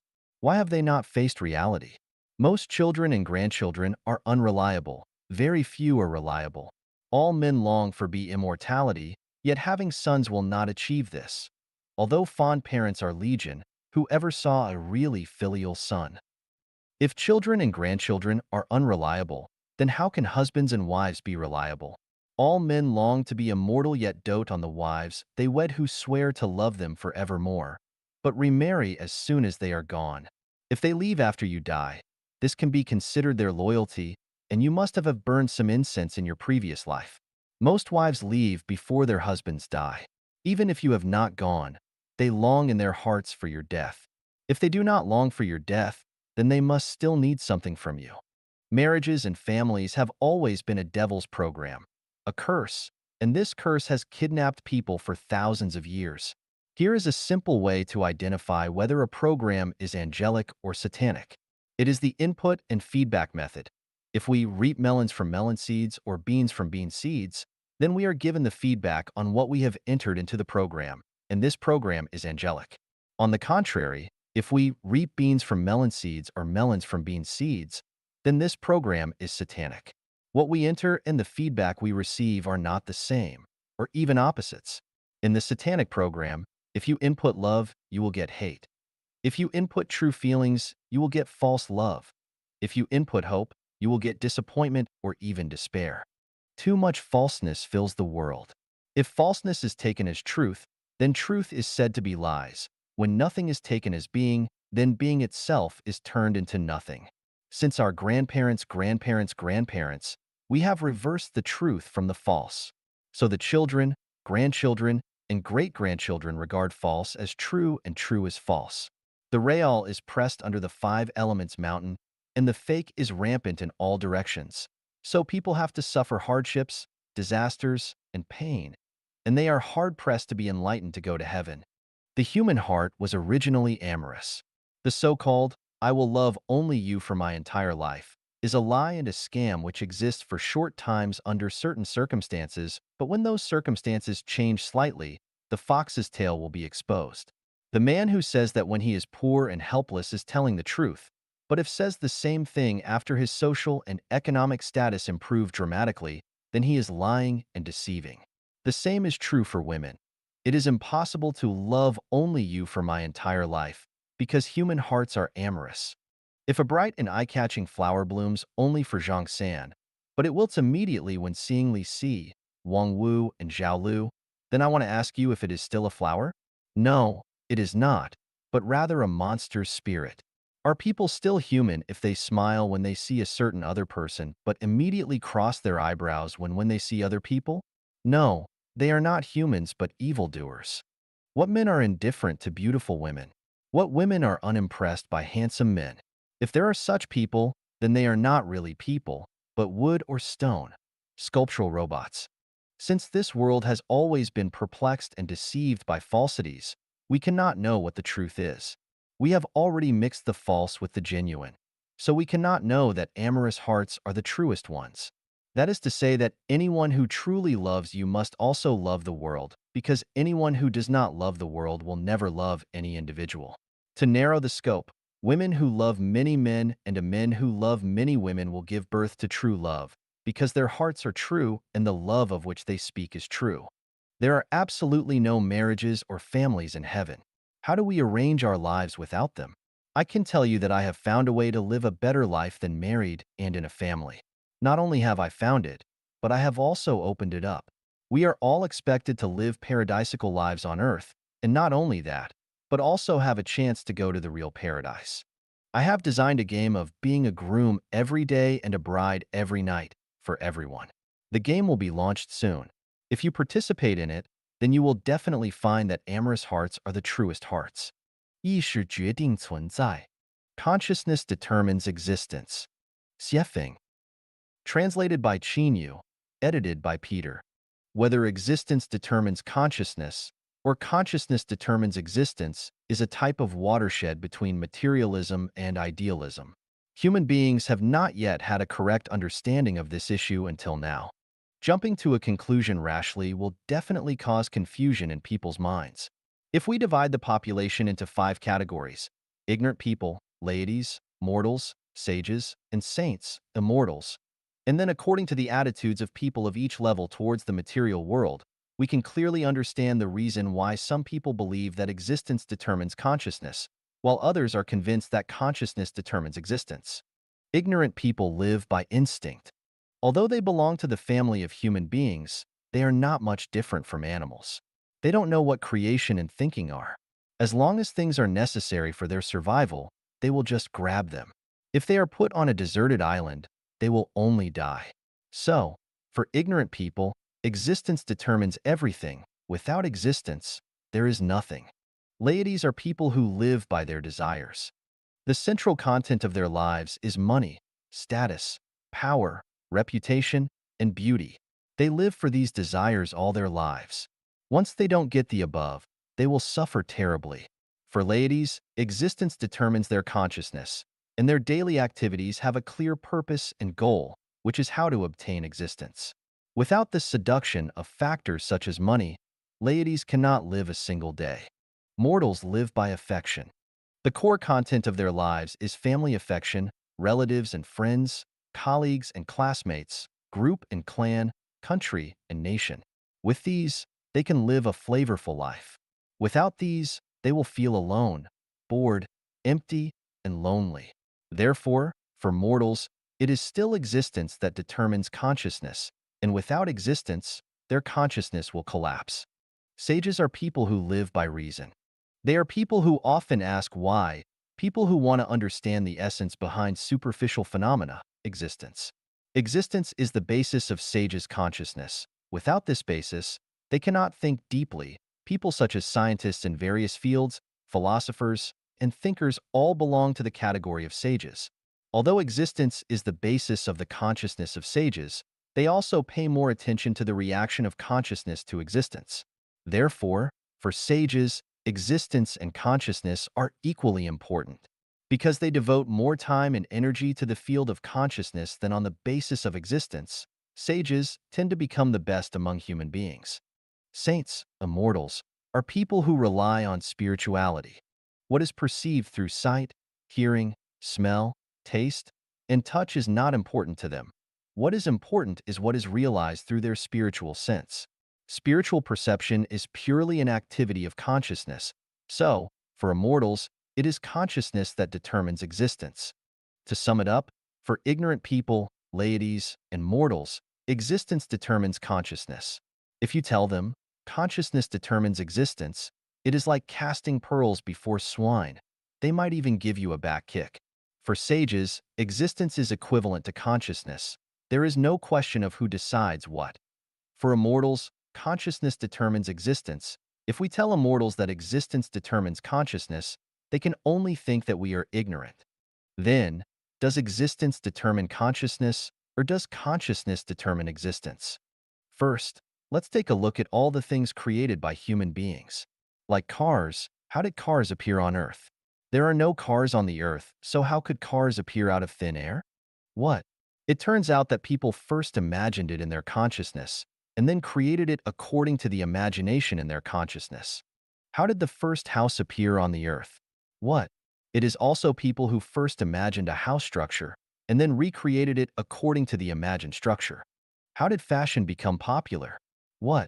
It turns out that fashion designers first realized it in their brains, and then made it to guide the trend. It can be deduced from this that all things created by human beings are firstly imagined in human consciousness, and then created according to their imaginations. If people had no imagination, that is, no thinking and no consciousness, then all the artificial objects that we use today would not have appeared. This clearly proves that consciousness determines existence. Without human consciousness, how can there be so many artificial things on the earth? Let's look at the dwelling places of human beings and the natural environment. When we enter someone's home, someone who loves to be clean and tidy, we see that the tables, chairs, and beds are arranged in an orderly manner. Whether it is the pictures on the wall or the flowers cultivated on the windowsill, they all give people the feeling of being natural, harmonious, beautiful, and suitable. Why is this happening? Oh, it turns out that the owner of this house has a clear spatial layout in her consciousness. The orderly existence of everything in her house was first imagined in her consciousness. If her consciousness is chaotic, she may put the coffee table on the table, and she can't think of planting a few pots of flowers and placing them on the windowsill. Over the past 10 years, I have observed the residences of many people in Zimbabwe.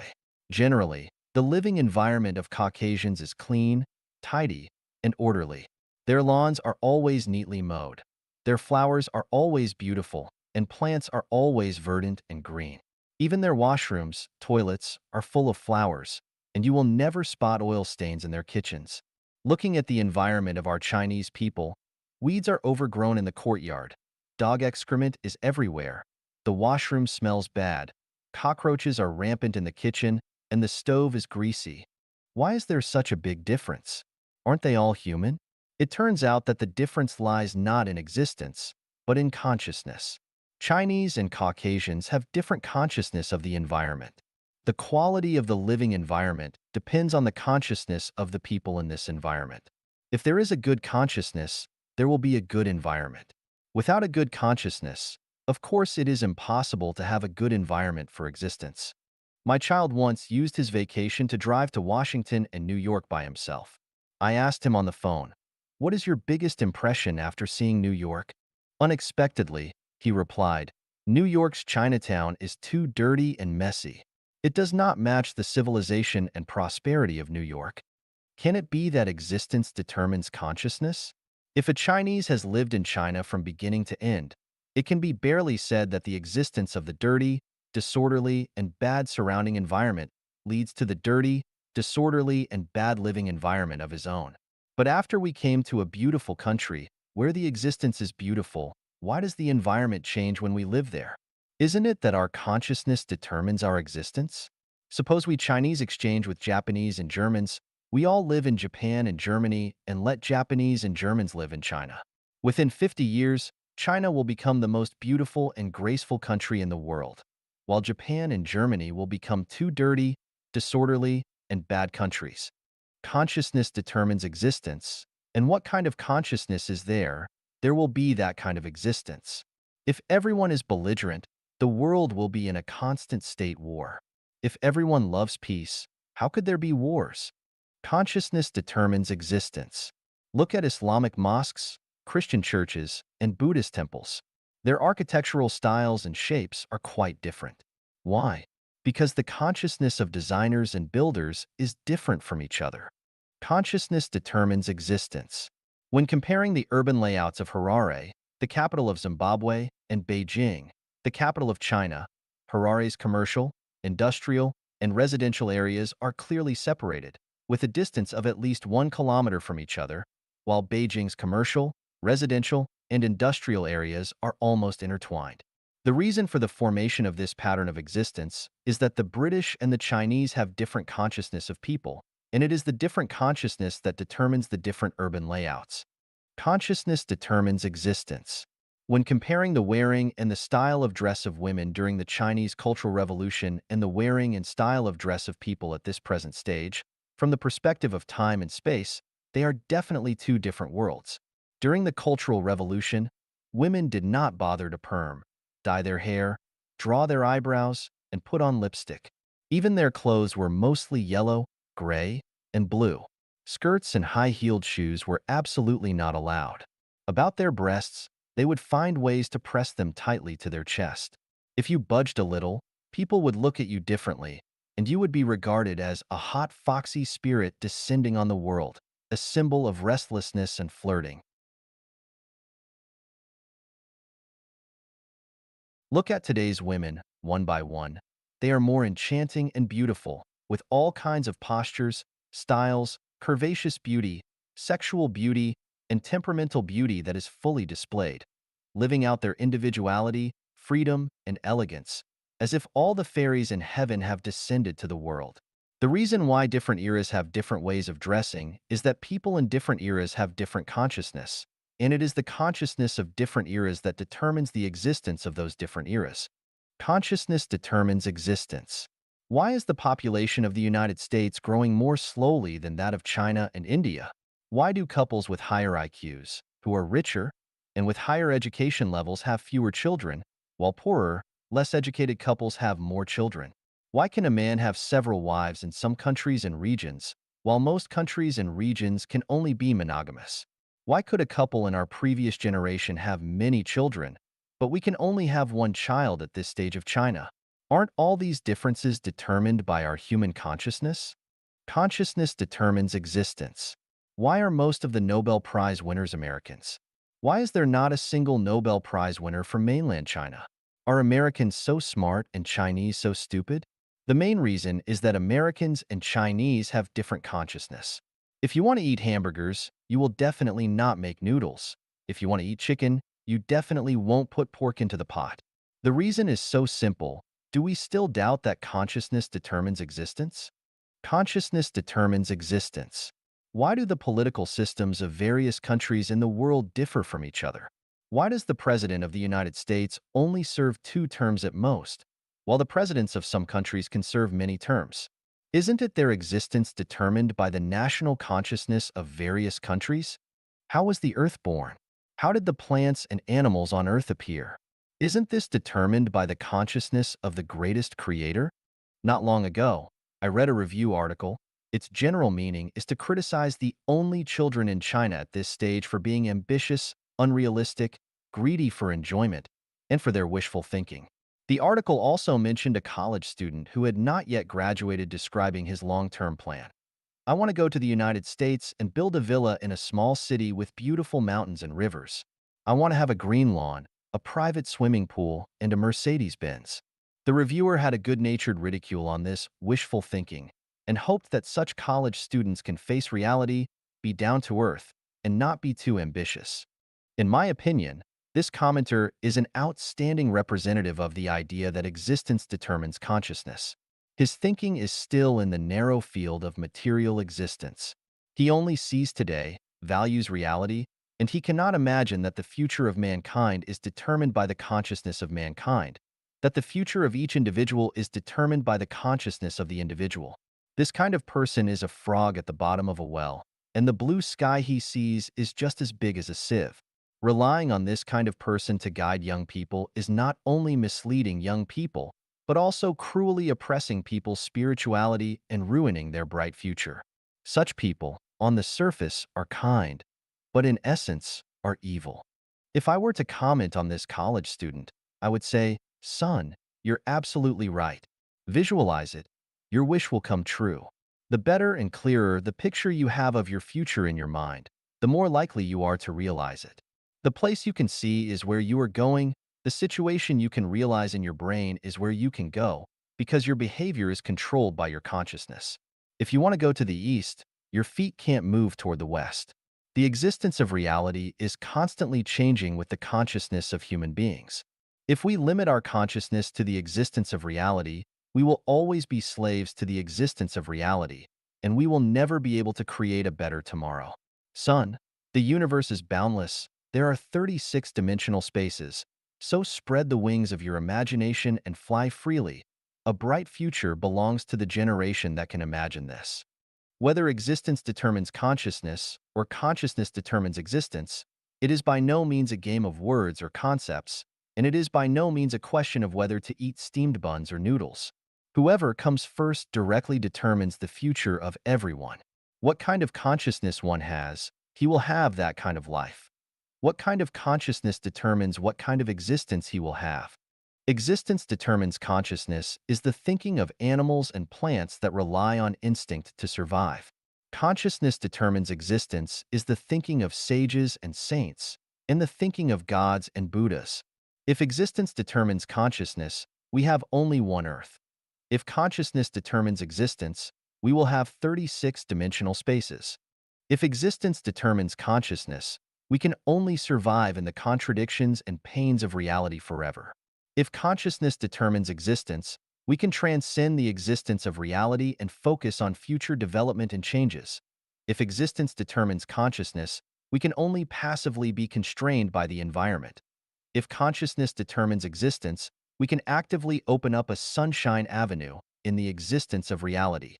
If existence determines consciousness, we cannot see the brilliance of the greatest creator, and we can only live to die. If consciousness determines existence, we can decipher the mysteries of the time and space of the universe, extend this limited life to the infinite wonderful time and space, and then we can die to be reborn. Existence determines consciousness is conventional thinking. consciousness determines existence is unconventional thinking, and a bright future belongs to people with unconventional thinking. 成功是一个陷阱. Success is a trap. 写评, March 24th, 2021. Translation edited by Chinyo. I come from the thousand-year world, where there are no successes or failures, only enjoyers of life from beginning to end. In the thousand-year world, there are no such words or concepts as success and failure. In heaven, there is never talk of success. Everything unfolds and retracts naturally. In the plant and animal worlds, there is no talk of success. Only in the human realm is there talk of success and failure. Most of those who mess up their lives are the ones who pursue success. If you were to statistically analyze and summarize, most of those in prison are the ones who pursue success. The sea of suffering is boundless. Take a look at those in the sea of suffering. They are all lives seeking success. So, I draw a conclusion. Success is a trap. Who invented this trap? The answer is the devil. Is my conclusion correct? Everyone carefully observes human society. Who are the ones that drive people to strive for success? How do those who aspire to success end up? Are most of those who mess up their lives the ones who want success? What is success? Contending for the space of a snail's antler, or contend for a flash of light. Is that success? Did Qin Shi Huang succeed? Broken walls where foxes sleep, deserted platforms where rabbits walk, all were places of singing and dancing in those days. Yellow flowers covered with cold dew, withering grasses looming in mist, all belong to the battlefields of the old times. Who succeeded? You've earned a lot of money, but you've never had time to appreciate the moonlight. Have you succeeded? Do you call that success? I cannot see a single successful person. I only see lives crushed by success, their faces distorted and souls shattered. 反常思维漫谈. Random talk about unconventional thinking. Zuanfeng. Translated by Chinyu. Edited by Peter. Where do people come from, and where do they go to? What is the essence of life? What is the purpose of living? What is the goal of life? What is the value and the meaning of life? Is life accidental? Is death inevitable? Is there a causal relationship between life and death? Do all the phenomena in nature happen accidentally, or are they predestined? Why did Einstein doubt quantum mechanics? Does the uncertainty principle of quantum mechanics indicate that the universe is disordered? How was the universe born? Is there a greatest creator in the universe? Are there gods, Buddhas, angels, and demons? How was life born?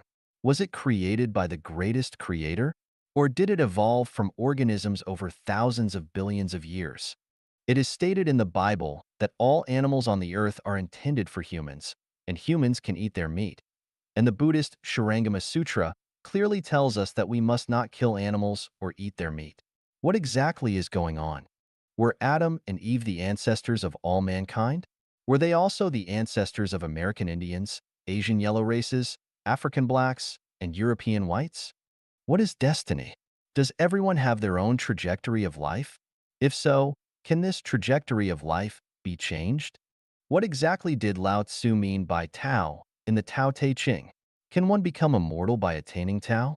For thousands of years, sages of all ethnic groups have been exploring the mysteries of the universe and the true meaning of life, but the answer is still far from us. In the last 100 years, due to the development of industrialization, especially the rapid advancement of transportation and the information technology, people's vision has become limited in the field of science, and the light of science has enveloped people's consciousness and thinking, prompting people to gallop freely in the physical realm of common sense, but they cannot enter the higher-level physical realm. Although New Era thinking appeared in the 50s and 60s of last century, it was only a faint glimmer of rational thinking, which could not be understood and accepted by the public. Nowadays, people are too busy with their daily activities due to the accelerated pace of life and have no time to calm down and think. Although universities around the world produce millions of college students and graduate students every year, they are basically biological robots. Their thinking is running according to scientific procedures, and few people can break through this existing way of thinking. In comparison, people today have more knowledge and materials than in the past, and they use more advanced methods to create things that humans need. They eat, wear, use, and play more and better, and are richer than in the past. People are supposed to be more leisurely, freer, and more relaxed. But the reality is that instead of feeling more relaxed and freer, people feel more exhausted and stressed. We can't help asking, is there something wrong with the way that humans have been thinking for thousands of years? Or do humans need unconventional thinking? 从莫比乌斯带谈起. Talking about the Mobius strip. 写评. Translated by Chinyu. Edited by Peter.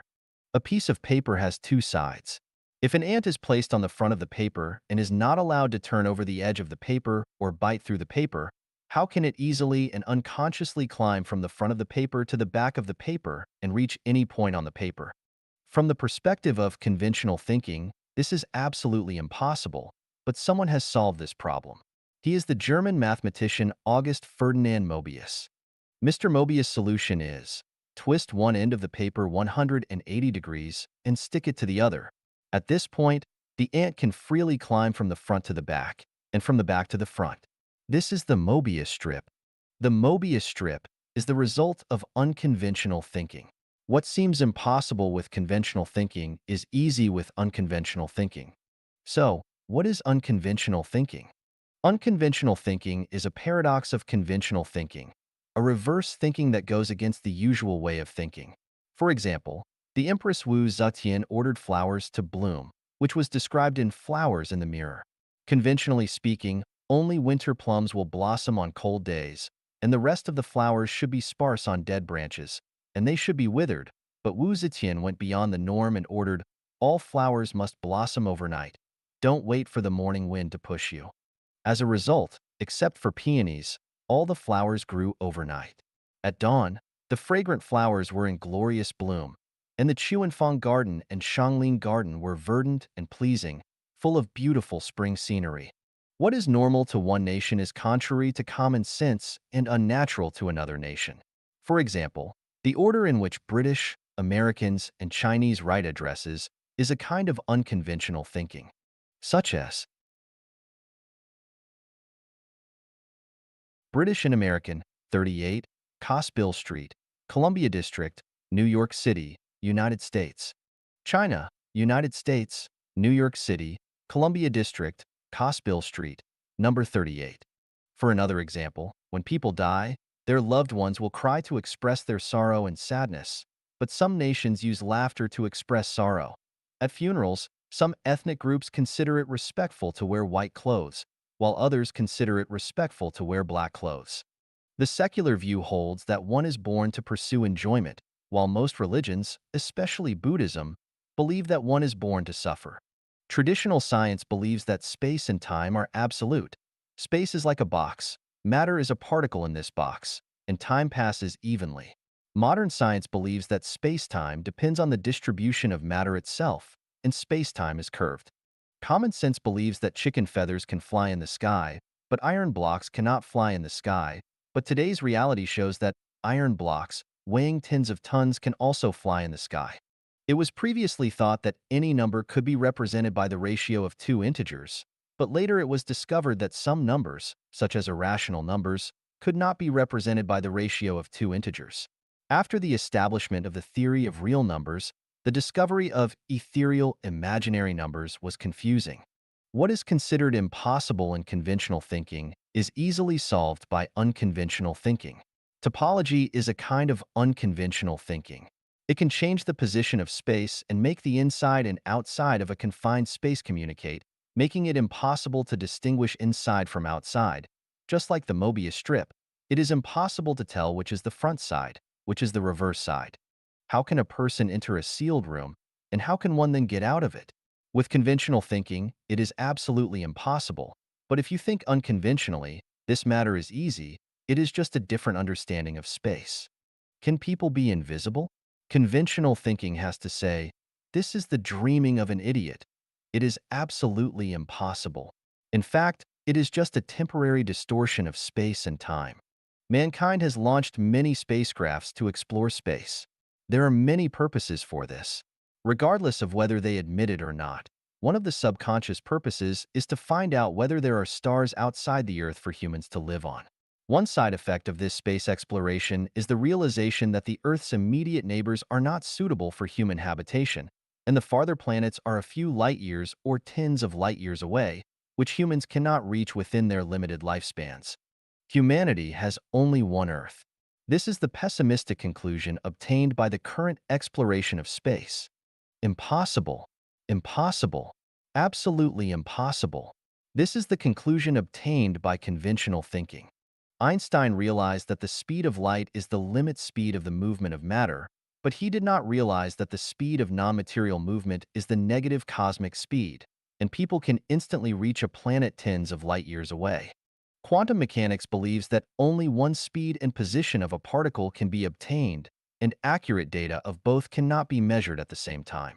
This uncertain principle has actually entered conventional thinking. The movement of a particle is disturbed by an infinite number of forces, so it cannot have a constant speed. In addition, the movement path of a particle is affected by other forces, so it cannot have a fixed line, which is why its speed and location cannot be measured at the same time.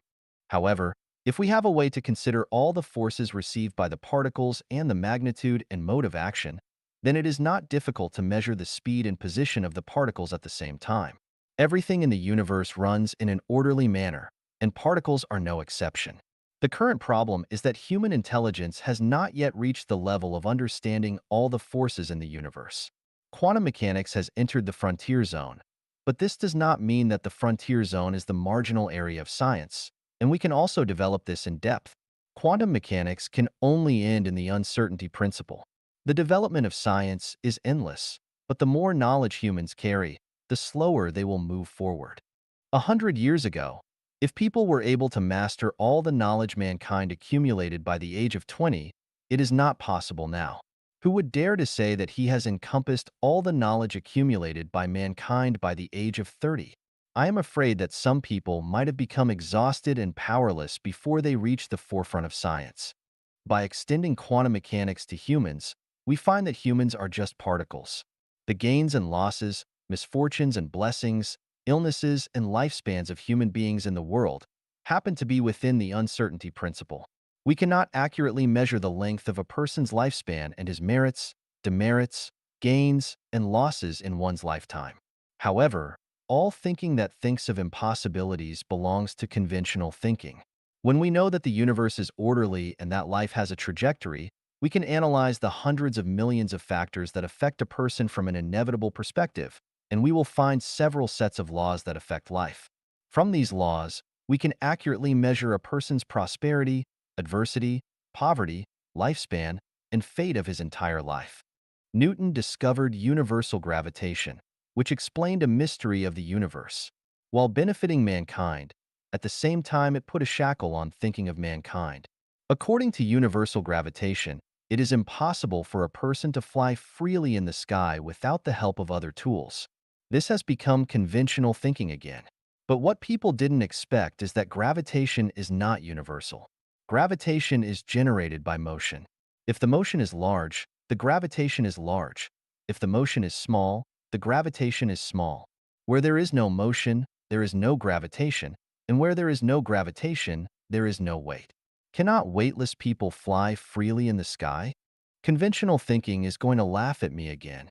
The Earth is in eternal motion, and people are eternally weighty.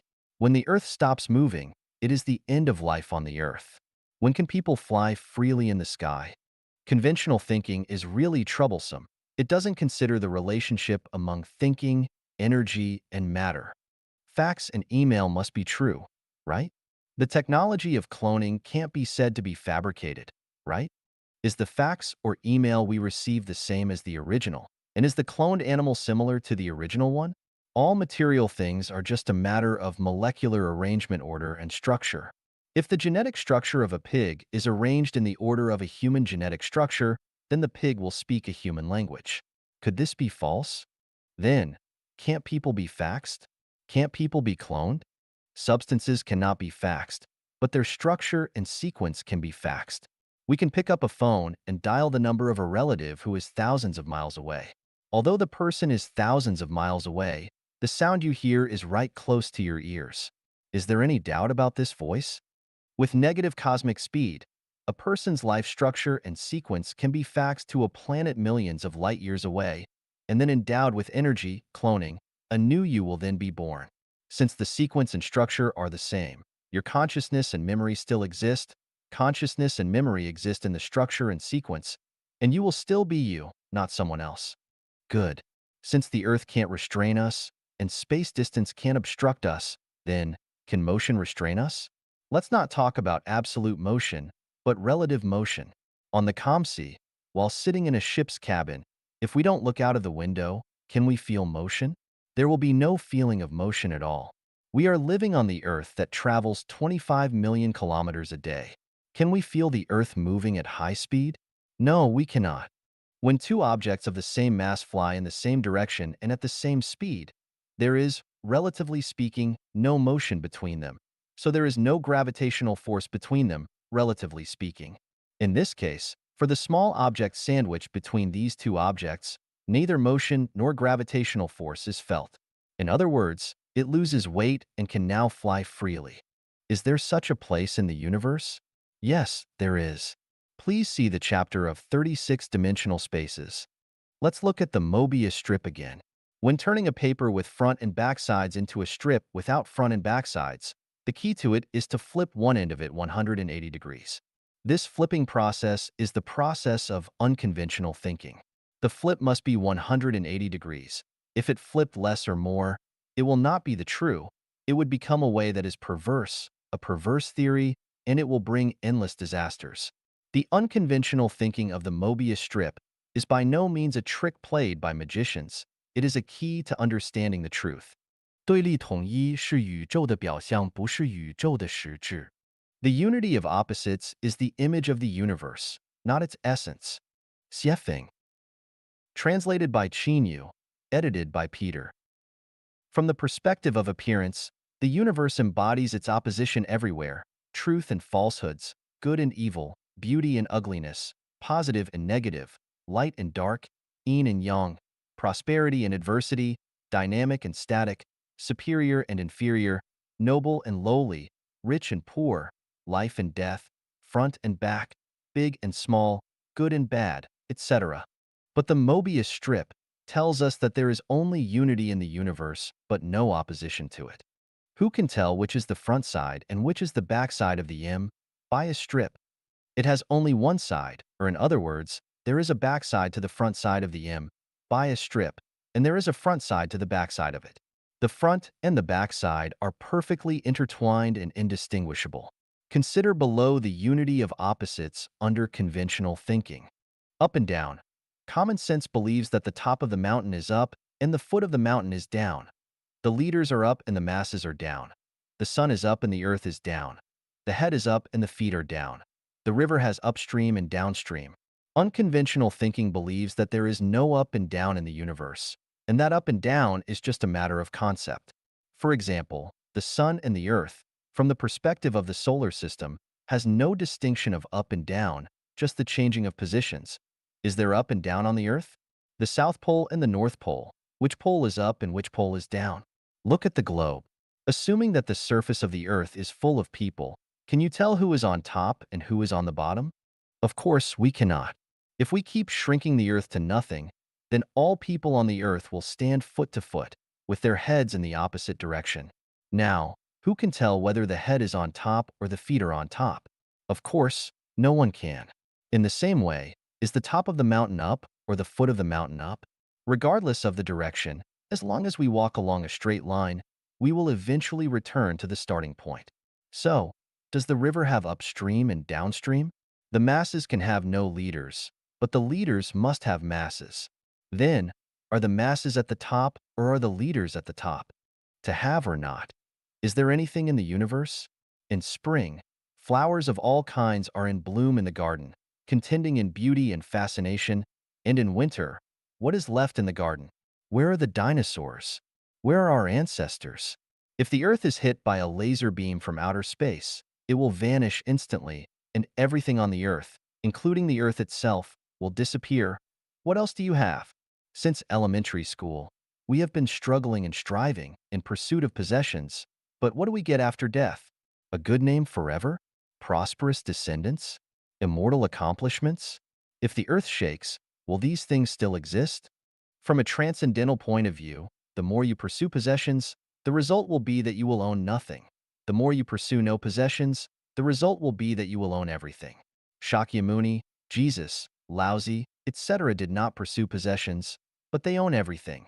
Thieves, liars, and corrupt officials are trying their best to pursue possessions, but they have nothing. If a peasant doesn't stop appropriately and think about his situation, he will always be a peasant. If a worker does not stop and look around, he will always be a worker. If a person does not calm down and perceive, he will always be a human.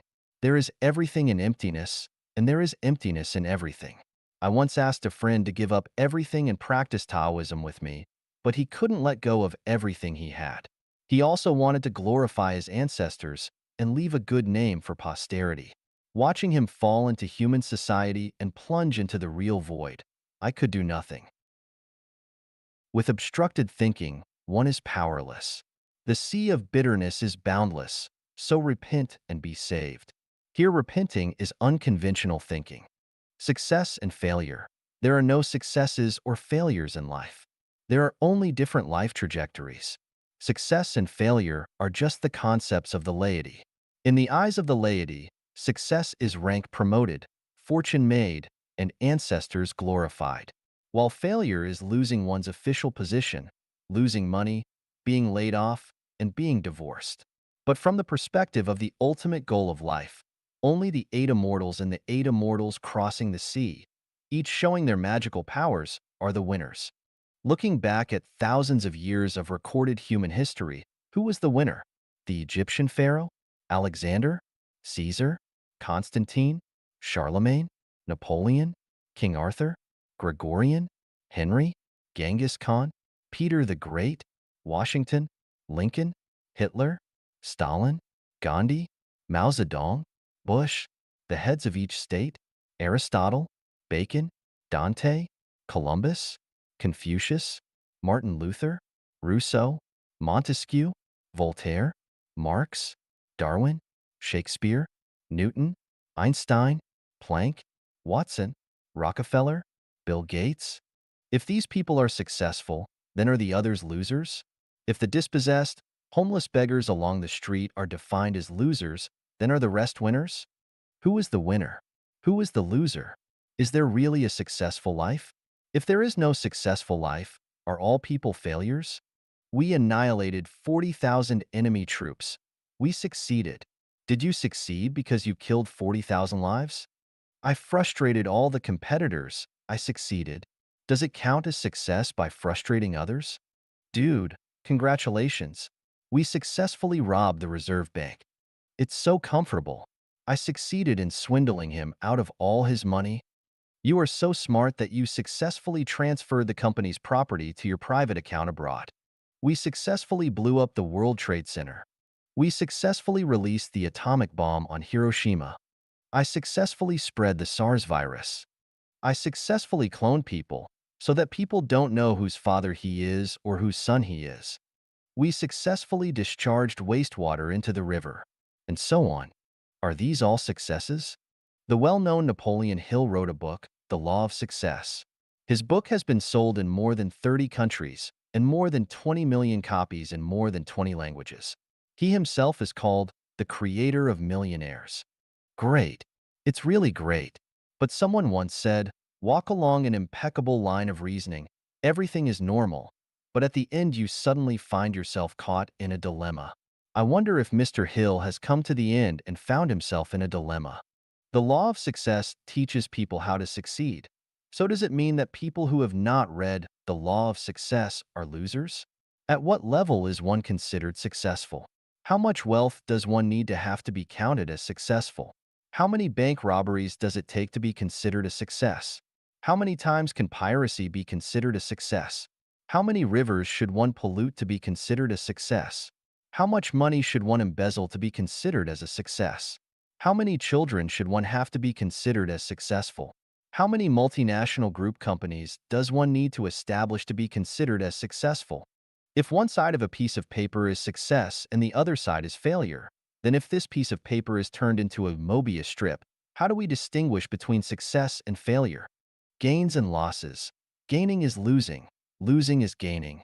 The more you gain, the more you lose. The less you gain, the less you lose. Without losing, you will gain nothing. Without gaining, you will lose nothing. From middle school textbooks, we know the theorem of indestructibility of matter. Strictly speaking, it is not called the theorem of indestructibility of matter. It should be called the theorem of indestructibility of energy. Matter has birth and death, while energy is eternal in the universe. Energy is conserved, that is, the energy in the universe is a definite number. Energy will neither increase nor decrease. As the energy on the Earth increases, the energy on the Sun decreases, the temperature of water increases, and the amount of fuel is reduced. The more one experiences in life, the shorter one's life becomes. The more wisdom one has gotten, the whiter one's hair will be. Energy is a definite number, so what else is a definite number in the universe? Within the current range of the solar system, the time sequence is a fixed number. The 24 solar terms of the lunar calendar set by Chinese sages, beginning of spring, rain, awakening of insects, spring equinox, Qingming, grain rain, start of summer, lesser fullness, grain in ear, summer solstice, minor heat, major heat, start of autumn, end of heat, white dew, autumn equinox, cold dew, frost descent, start of winter, light snow, heavy snow, winter solstice are fixed numbers. The five elements, metal, wood, water, fire, and earth, and heavenly stems and earthly branches, Jia yi bing ding wu ji gung xian ren kue, and zi chou ina meo chen si wu wei shin yu su hai, and the 12 animal signs, rat, ox, tiger, rabbit, dragon, snake, horse, sheep, monkey, chicken, dog, and pig, corresponding to each year, month, day, and hour are all definite numbers. The method of choosing the day of good fortune and bad fortune in the art of becoming invisible, Taoist magic, which was calculated from the primordial 8 trigrams by Wenwang of the Zhou dynasty and was later used by Jiang Zia, Zhang Liang, and Zhuge Liang is a definite number. The Earth's moving trajectory and rotation speed are fixed numbers, the waxing and waning of the moon is a fixed number, the ocean's ebb and flow is a fixed number, women's menstrual cycles are a fixed number, and the lifespan of animals and plants is a fixed number. An elephant will not live 300 years. A poplar tree will not grow for 300 years. The dry and rainy seasons in Zimbabwe are fixed numbers. The mineral resources and water volume on the Earth are fixed numbers. The number of hairs a person can grow is a fixed number. The ratio of height to the maximum distance between the two middle fingers is a fixed number. The number of legs and the number of heads a human has is a fixed number. Springs have an elastic limit, steel has a fatigue limit, various objects have a limit of motion, animals and plants have a growth limit, and all artificial products have a maximum service life. No matter how good the car is, after running for a certain number of kilometers, it is bound to be eliminated and scrapped. Within a certain altitude, the temperature at which water boils is a fixed number, and the temperature at which it freezes is also a fixed number. The ignition point of various substances is a fixed number. The saturation of various compounds is a fixed number. The composition ratio of various colors is a fixed number. The traveling speed of sound is a fixed number, and the frequency of the sound that humans can hear and the wavelength of the light that human eyes can see are fixed numbers. Everything within the range of rational numbers is a definite number. The amount of money, the length of life, the height of rank, the size of influence, etc., are all within the range of rational numbers, so they are all fixed numbers. Everything about humans is within the range of rational numbers, so everything about humans is definite. Everything that changes with time and space is within the range of rational numbers and is definite. Is everything in the range of irrational numbers not definite? The most famous irrational number is pi. Pi equals 314,159,265,3589. The other is the golden ratio phi. Phi equals 1.61803398874989484821. These are two of the infinite mysteries of the universe that ordinary people know. But where is their ending? Are they also limited by time and space? As a Chinese Taoist saying goes, heaven's secrets should never be revealed. Secular people use this sentence to keep secrets. In fact, The essence of this sentence refers to the development trend and definite number of things within the scope of irrational numbers. Long-term unconventional thinking can lead to one's spiritual transcendence. After transcending the regular ethics, one can realize many heavenly secrets. Heavenly secrets can be leaked. The key is to whom should they be leaked? Jesus taught us, "Do not give that which is holy to the dogs, neither cast your pearls before the hogs." The Yellow Emperor's Hidden Talisman Classic says, after realizing the heavenly secret, virtuous people will settle down and practice it, while the villains will get carried away and act rashly and even ruin their destinies. The Tao Te Ching said, the main path, Tao, heavenly secrets, is easy to walk on, yet people love the small bypaths. He who knows does not speak. He who speaks does not know. Those who understand the secrets of heaven know the art of non-action, but if they reveal these secrets to ordinary people, it will lead to the downfall of unwise individuals who act recklessly and perish prematurely. Chuang-Tzu. Shakyamuni once said to Subhuti, the Tathagata expounds it to those initiated into the Mahayana and the Supreme Yana. Those who take delight in the Hinayana, Theravada, and hold the view of an ego, a personality, a being, and a life, cannot listen to, receive, hold, in mind, read and recite this sutra and explain it to others. The heavenly secret is not forbidden to be divulged. The key is that it will lead to a bad result if it is divulged. If I say, what can be imagined in the human brain is real, this will cause countless people to go astray. If you suddenly give a poor man 1,000,000 ounces of gold, he will be restless both day and night. He has to guard against thieves and robbers. He has to deal with his neighbors and friends borrowing money from him, and the many demands of kinsfolks and relatives. He has to deal with the local bureaucrats' apportionment as well as the advice and suggestions of good-hearted people and gentlemen, which will end up hurting him. So, I have to say, what I said is all nonsense.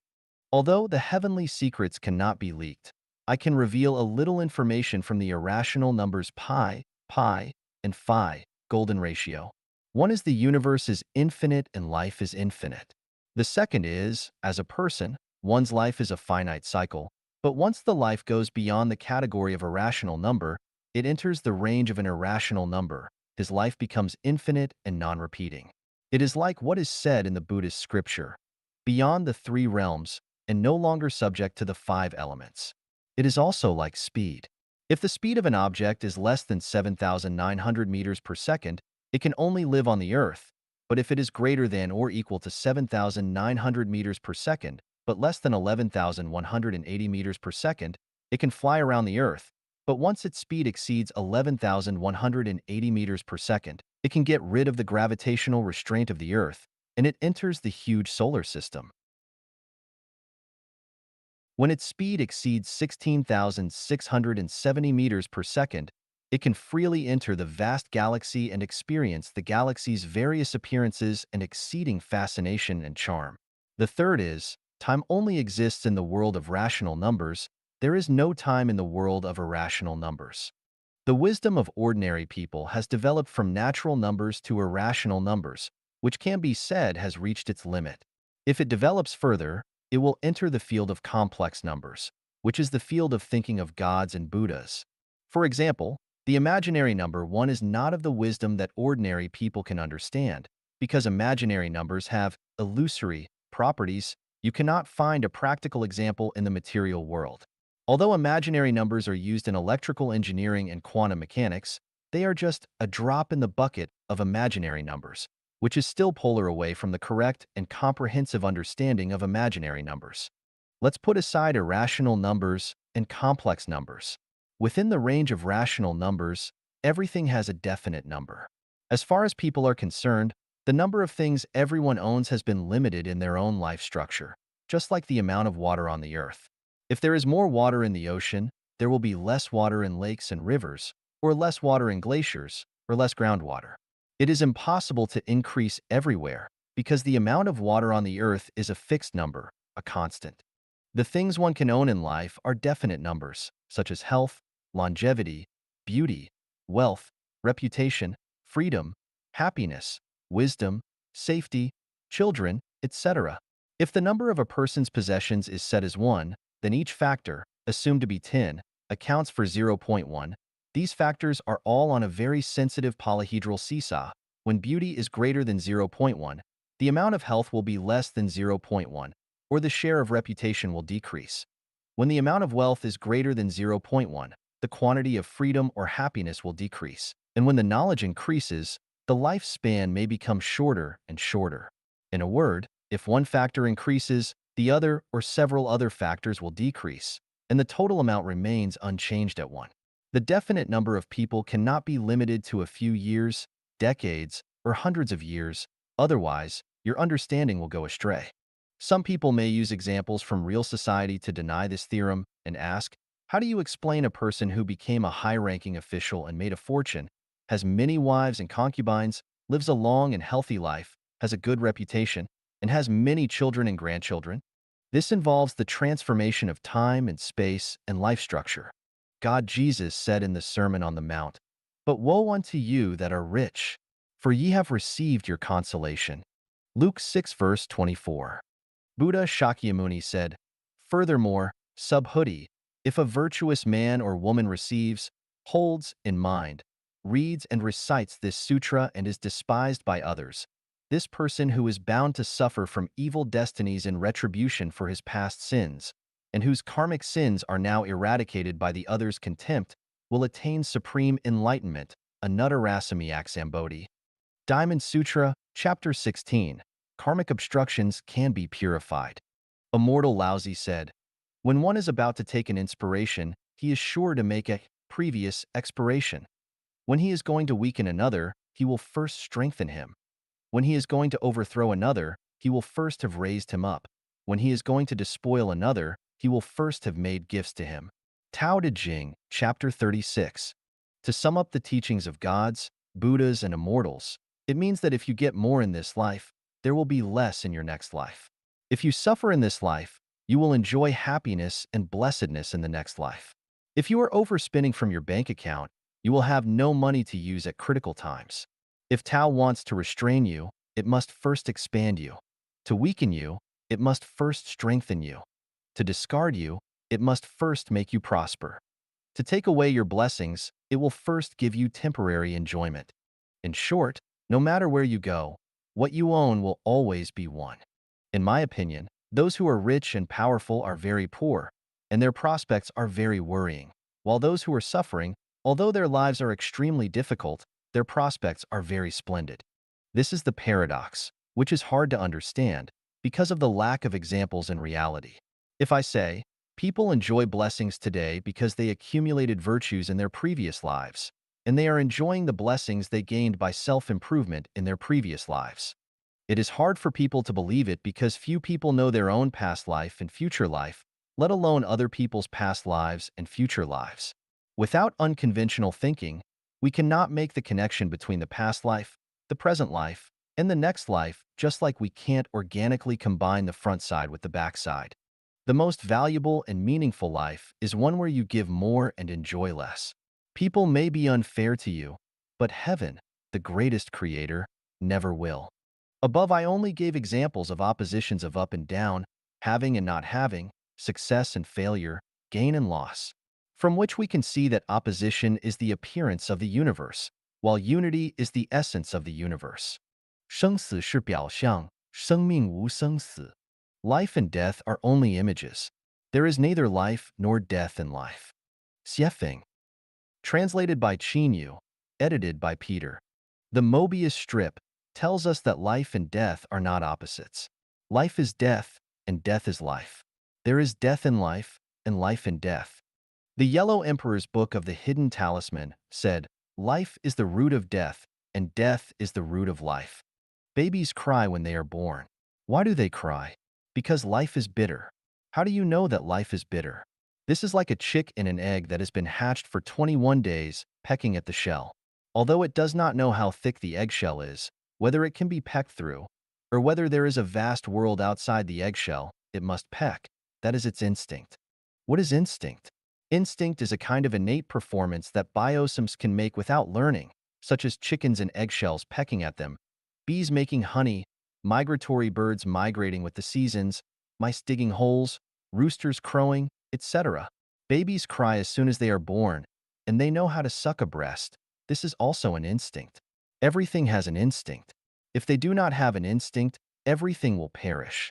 So where did the instinct come from? This involves the origin of life. Please see the chapter of life. All things on earth are created by higher life, and instincts are embedded in the structure and order of life. The purpose of this chapter is to talk about life and death. Why do we say, life is death and death is life? To understand the true meaning of life and death, we must proceed from the following 3 points. First, do people have past lives? First of all, let me reprint the full text of an article compiled by Wang Jiankong and Li Liming and published in Reader magazine. Unbelievable, reborn girl. In 1926, a lovely little girl was born in Delhi, India. Her name was Shani Devi. When she was just born, there was nothing abnormal about her at all. But when she was 7 years old, little Shani suddenly said to her mother inexplicably, "Mom, I used to live in the city of Mathura." She also enthusiastically told her mother about Mathura and the situation at her home then. Later, Shanti mentioned this matter several more times. The parents were very worried when they saw their 7-year-old daughter talking about something irrelevant, so they took her to see a doctor. The doctor was puzzled after hearing Shanti's narration. It's really strange. This child has no symptoms of mental abnormalities at all. How could she say these unbelievable things? Let's observe her for a while. However, at the age of 9, Shanti still did not forget about her living in Mathura. "Mom, did I mention that I lived in Mathura before? I got married there and gave birth to 3 children. My name was Luchi when I lived in Mathura." Shanti also told her mother the names and characteristics of the 3 children. The parents became more and more anxious after listening to their daughter's intoxicated chatter, thinking that the child's condition was probably getting worse. And they often wiped away their tears in secret. One day, a visitor came to see Shanti's mother. As soon as Shanti saw that person, she suddenly called out, "Mom, this person is my former husband's cousin. He also lives in Mathura." The guest was surprised when he heard Shanti's words and said, "Your daughter is right. I used to live in Mathura." But how did she know about it?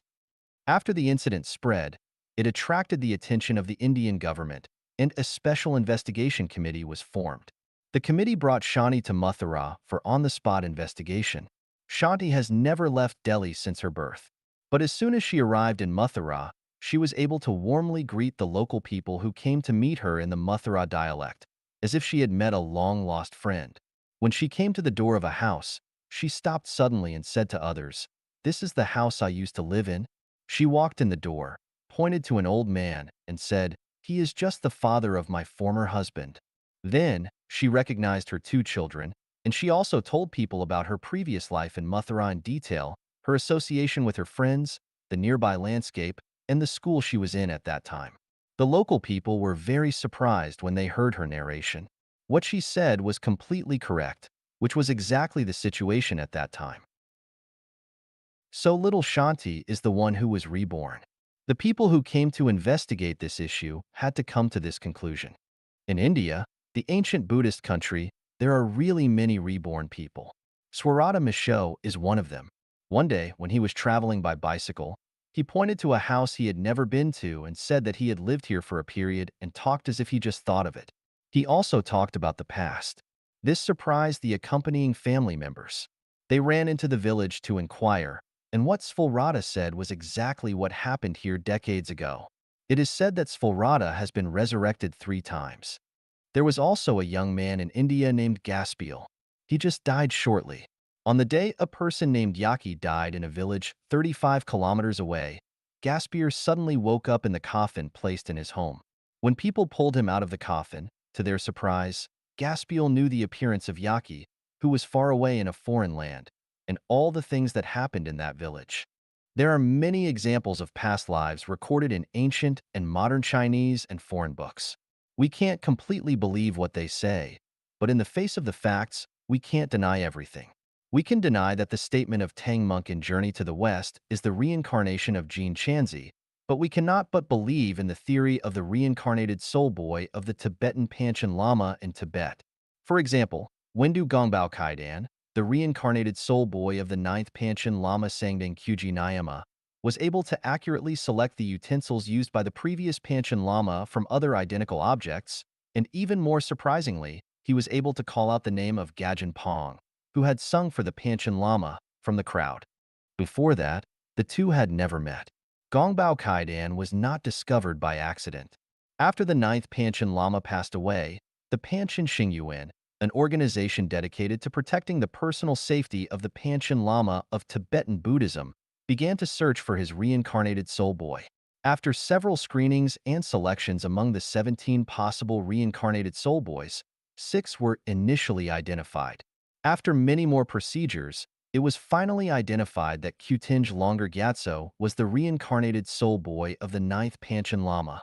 However, Kutinj Longer Gyatso suddenly died of an illness. Why did he die suddenly? Because the real reincarnated soul boy was not him, but someone else. Having no choice, the Panchen Kinpo Conference Hall took the remaining 5 possible reincarnated soul boys to Kumba Monastery. They wrote the soul boys' names on papers, wrapped the papers in tsampa, kneaded the tsampa into balls, and put them into a gold bottle. After a series of prayers and other activities, they shook the gold bottle in front of the public. A pill jumped out of the gold bottle during the shaking. They opened it, and it was Wendu Gongbao Kaidan's name on it. In fact, anyone who was a human being in the last life and reincarnated as a human in the next life will definitely have a feeling of déjà vu about a place suddenly and dimly in your life. In some places, although you have never been there, once you arrive, they must be reflected in your subconsciousness. You don't know what's going on, you just feel as if you have been here before. Of course, if you were an animal in your previous life, you will not have this kind of memory, but you must have a special love for a certain animal, and you are particularly disgusted or afraid of some animals.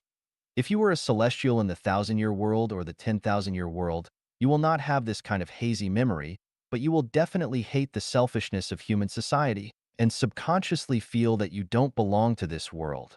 If you come from the Elysium world, you don't like meat by nature. Many wonderful hallucinations often appear in your mind, and you have an instinctive closeness to Buddhism. Second, do people really have an afterlife? It's hard for us to believe the hearsay of others, but we have to believe the theories and examples based on scientific research and clinical practice.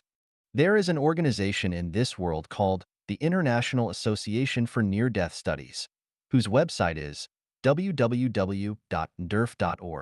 The results of this research organization show that people have an afterlife. Please feel free to contact them to discuss where people go after death. As living people, it is impossible for them to clearly know the scene after death. But for those who died but came back to life due to various reasons, it is true that some of them have experienced the scene after death. I myself started to explore the essence of life because of a fact that came into being 20 years ago. That is, no matter whether people in the world believe it or not, I am sure that life has an afterlife, and because of my continuous research and exploration, I discovered my past life and future life and made clear the purpose and significance of my birth. I passed through a happy darkness and saw the bright sunshine. I felt extremely happy. I was pushed into a black hole, and my mind still maintained infinite peace. Suddenly, a ray of light appeared in front of me. It was like a star in the sky at first, and then it turned into a sun at dawn in an instant. The radiant sun does not dazzle me. On the contrary, looking at this red sun, I feel unparalleled happiness. This is a beautiful place. I am very happy to come to this place. I feel delightful. I seem to have a nightmare. Countless ghosts came to claim my life, and a black tornado also hit me. I was frightened to death, and suddenly I was pulled back by a force. I watched the doctors tossing my dead body. Relatives and friends were mourning and crying, but I drifted farther and farther away from them. I was not sad. I felt extremely peaceful and felt that there was a beautiful place in the distance, and that is where I should be. The above are the memories and narrations of people who died and came back to life. Although they did not describe what kind of place they arrived at, it is certain that they still have a clear consciousness after death, and they also feel the beauty or dreadfulness of the place they are going to. It is certain that people will have an afterlife. There are only two kinds of eternal things in the universe. One is energy and the other is life. Without life, the existence of the universe is meaningless. Without energy, life will have nothing to attach itself to. Life is eternal. The so-called death is just the transformation of the life carrier. After the body of life dies, the spiritual body of life will enter another life carrier. After a dog dies, it may be reincarnated as a human being. Then, as a dog, it died, but it was born again as a human being. That is to say, life is the root of death, and death is the root of life. Where there is no death, there is no birth. Where there is no birth, there is no death. If the life of a dog does not die, then the life of a human cannot be born. To be born in the thousand-year world, the life in the mortal world must die, and life cannot step into two rivers at the same time. So, what is the meaning of "in life there is death, in death there is life"? We know that the aging of the body is gradual and unconscious. If we take photos of the life mileage from birth to death every day, by taking out two adjacent photos and comparing them, you cannot see the difference between the two at all. However, if you compare the photos with the ones which were taken after a period of time, such as 1 month or a year, you can clearly see the difference between them. That is to say, life is dying every moment. In life there is death. So, is there life in death? Yes, there is life in death. We already know that life is eternal, and people have an afterlife. So what factors will determine our afterlife? Is becoming a cow, a pig, a human, an immortal, or a Buddha in the next life accidental or inevitable? We know that every result has an early cause. It is impossible for anyone to suddenly become a president. A desert will not suddenly become an oasis, and a tadpole will not suddenly become a frog. The change is gradual, but the result may be sudden. For a person to reincarnate as a beast in the next life, he needs to continue to do evil, to squander and waste. He needs not only to spend all the savings in his life bank, but also overspend and leave a deficit. Otherwise, he will not be able to reincarnate as a beast in his next life. In the same way, if a person wants to become a Buddha, he must consciously and voluntarily reach the point of having nothing. Not only can he not own money, fame, property, beautiful women, family, status, etc., but he must also not be obsessed with a certain concept or have disputes with common people, and of course he must not kill or eat meat. If you want to go to the thousand-year world in your next life, your humanity must be perfect. So, are there any signs that indicate what kind of reincarnation criteria a person has reached at the time of his death? Yes, that are the different structures of neurons in the central nervous system of the brain at the time of death. Different structures have different colors. If a color scanner can be invented when a person dies, open his neurocranium and you can see the color of his brain with the scanner. If it is colorful, it can be concluded that his life has gone to the 10,000-year world. If it is purple, he has gone to the Elysium world. If it appears red or green or blue, he must have gone to the thousand-year world. If it appears white, he will be reincarnated as a human. If it shows a faint dark color, he will enter the animal world in the next life. If it is black, he will definitely go to the netherworld, or the frozen layer, or to the inflaming layer. In short, life and death are only images. Life has neither life nor death. Just like Seth said, death is not the end of life. 物种是进化来的吗? Did life evolve from non-life? Xiefeng. Translation edited by Chinyo. Let's examine the validity of the evolutionist perspective, with Darwin as their pioneer, on the origin of species. Upon rejecting the Big Bang theory and the notion of life arising accidentally from water, and upon analyzing the theory of evolution, we realize its shaky foundation. Without the birth of life, can evolution truly exist? Where do eggs come from without chickens? And without eggs, where does the chicken come from? Like how DNA formation depends on protein formation, without initial protein presence, DNA cannot form. Which came first, protein or DNA? The core tenets of the theory of evolution are as follows. Before evolution, there must be at least one or several lives. These one or several lives have evolved into a diverse array of life forms on Earth today. Organism evolution results from heredity, variation, and natural selection. Evolution follows the logic of natural selection, survival of the fittest, the law of the jungle, selecting the superior and eliminating the inferior. When a species cannot adapt to its environment, or when the environment does not support a species' survival, it evolves into another species. Due to brutal competition and survival of the fittest, the weak are naturally eliminated, leaving behind only the strong. This implies that low-energy forms fade while high-energy forms emerge. From these aspects, we can deduce the following. Earthworms, flies, turtles, dung beetles, cobras, dogs, humans, etc. originate from the same ancestor. Due to deteriorating ecological conditions, to ensure species reproduction, some dinosaurs evolved into humans, while others became lions and wolves. Since weaker organisms are naturally eliminated, all insects are weaker than birds and will evolve into birds or more powerful animals. Similarly, herbivores, weaker than carnivores, will evolve into carnivores for species reproduction. Carnivores, weaker than humans, will undoubtedly evolve into humans for survival. The final outcome of survival of the fittest is that all insects and animals will eventually evolve into humans. Regarding humans, the strong prey on the weak and the fittest survive. People survive by plundering and killing each other. Strong nations only remain invincible by eliminating the weak. All plundering and killing wars in history align with the theory of evolution. Acts of kindness toward other species appear cruel within one's own race. Conversely, cruelty toward other species is seen as kindness within one's own race. Whether it's burning, killing, looting, or cheating, any means to eliminate the weak and strengthen oneself are justified. Hence, Hitler's actions were 100% correct. Humans will continue to evolve. Eventually, wings will grow on their backs, eyes on the back of their heads, and they will breathe out fireworks and emit laser light from their eyes. Further analysis is unnecessary. Based on the 10 outcomes mentioned above, we can assess the viability of the theory of evolution. As we observe humans becoming smarter and more capable with each generation, we assume human evolution.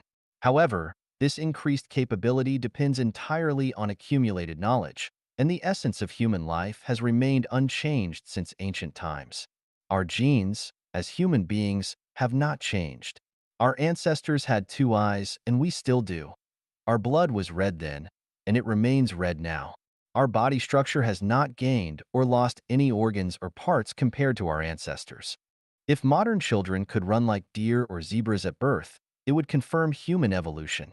If monkeys and apes' brains are similar to humans in learning, memory, and thinking, we can deduce that humans evolved from monkeys. I will delve further into the topic of biological evolution in future chapters, particularly in the Greatest Creator chapter of Life Genuine. I encourage you to continue contemplating this issue. Mong Chir, The Blind Zone. Xiefeng. Translation edited by Chinyo. If we observe a blind person, we will find that he is constantly feeling his way forward. He cannot stride confidently on winding roads, nor can he see the potholes and stumbling stones ahead. We feel genuinely saddened by this. But what about those of us with sight? We eagerly unpack our treasures, investing everything in a marriage, only to face the painful experience of divorce a few years later. Why couldn't we foresee the outcome back then? We sincerely invest time in friendships, only to be betrayed, robbed of our savings, and even lose our spouses. Were we blind to the truth from the start? We wholeheartedly support someone's rise to power, only to discover him indifferent to our well-being and willing to trample us underfoot. Why were we blind to their true nature? We extend compassion to someone in need, sparing no effort to help him overcome one difficulty after another. However, once his wounds are healed, he turns around to bite us, not only stealing our wealth but also spreading rumors and slandering us, portraying us as worthless. Did our eyes truly perceive their nature from the outset? Parents toil tirelessly and pour their hearts into raising their children, hoping to have support in their old age. Yet, in an instant, their children die on the battlefield or under the wheel and fail to provide the expected support. Given such outcomes, how accurate was our foresight from the start? We labor tirelessly to raise our children, pouring our hearts and souls into their upbringing. Yet, in our old age, we find ourselves abandoned, without the familial support we hoped for. What was the purpose of our endeavors? Were we blind to the future? When we were at school, we studied certain subjects for getting food and sleep, but after graduation, we were unable to pursue the majors we studied. If we knew this before, why did we bother to waste money and energy? We work from dawn to dusk, live frugally, rack our brains, and work hard all our lives. When we are about to die, think about what we have gained. What were we blindly busying for? We can't see the substances with wavelengths outside the light range of 400 to 700 nanometers. We can't see the epidemic germs flying in the air. We can't see the radioactive elements invading our nerve cells. And we can't see viral bacteria filled in the rivers. The welfare of the public is lost virtually. We also turn a blind eye. What will happen tomorrow? Our eyes are also invisible. How far and how deep can our eyes see? What on earth did we see? How different are we from the blind? The achievement of a general cost many lives. One family becomes rich and another 10,000 will be, relatively, poor. The predecessors are brilliant and the descendants will be bleak. In this life, behave like a tyrant. In the next life, one will suffer. What do we really understand? What did you see again? We are so busy every day. What on earth are we busy for? We are running with high spirits on the seemingly straight road. Is this road the best way of life? What is the point of what we are passionate about?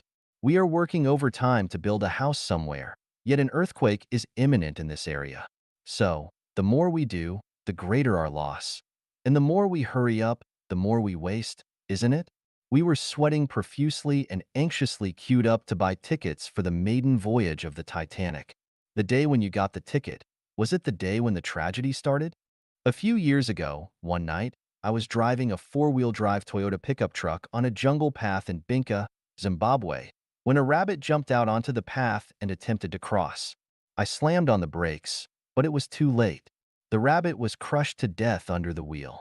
Oh, rabbit, why do you hurry across the road? If you slowed down for a few seconds, you could pass safely. Does speed really make you safer? Recently, while typing with the window open in the study room of Villa number 46, at night, a few bees would often fly in to look for light. By the next day, all these bees would be found dead. Oh, bees, why do you seek out the light instead of staying in the darkness of the night? Is any bright place a good place? How many tragedies in the world happen in haste? How many joys of life are ruined in the pursuit of brightness? People, where are we going in such a hurry? There was a farmer who heard that there was gold far away, so he sold his property and went to a distant place to pan for gold. A few years later, he returned to his hometown empty-handed. Upon returning to his hometown, the first news he heard filled him with regret. The news is that the man who bought his property dug up a lot of gold on the land he sold. Everyone finds themselves in a blind zone, and it appears that we are navigating blindly. It appears that there are few individuals, both in ancient and modern times, from China and abroad, who can clearly guide us toward a path to happiness. The scriptures of major religions are profoundly deep, and we have yet to grasp their true meanings. How much farther must we tread within this blind zone? 野生动物为什么不培养自己的医生? Why do wild animals not cultivate their own doctors? Xiefeng. Translation edited by Chinyo. Humans meticulously care for themselves, always fretting over and preparing for unforeseen future events, being precautious and preventative. Contemplating the future and taking precautions isn't inherently wrong, but the question remains. Are we devoting too much time, energy, and resources to the future? By excessively fixating on the future, are we neglecting our present? Today, people seem to form friendships mainly for utilitarian purposes, rather than fostering genuine connections as our ancestors did, where hearts were in sync. At home, rely on parents. Outside, rely on friends. But why do we rely? We cloak our true intentions, compromising and pandering to friends, just to safeguard against unforeseeable future events, leaning on them, correct? Despite forced smiles, reluctant engagements, and considerable reluctance, we still go out of our way to garner support for others. Are we still being true to ourselves? How much of our time is squandered on fruitless pursuits? Why do we engage in this behavior? Is it all in anticipation of the unforeseeable future? We install security doors, set up alarms, erect fences, hang electric wires, manufacture weapons, construct hospitals, and purchase insurance.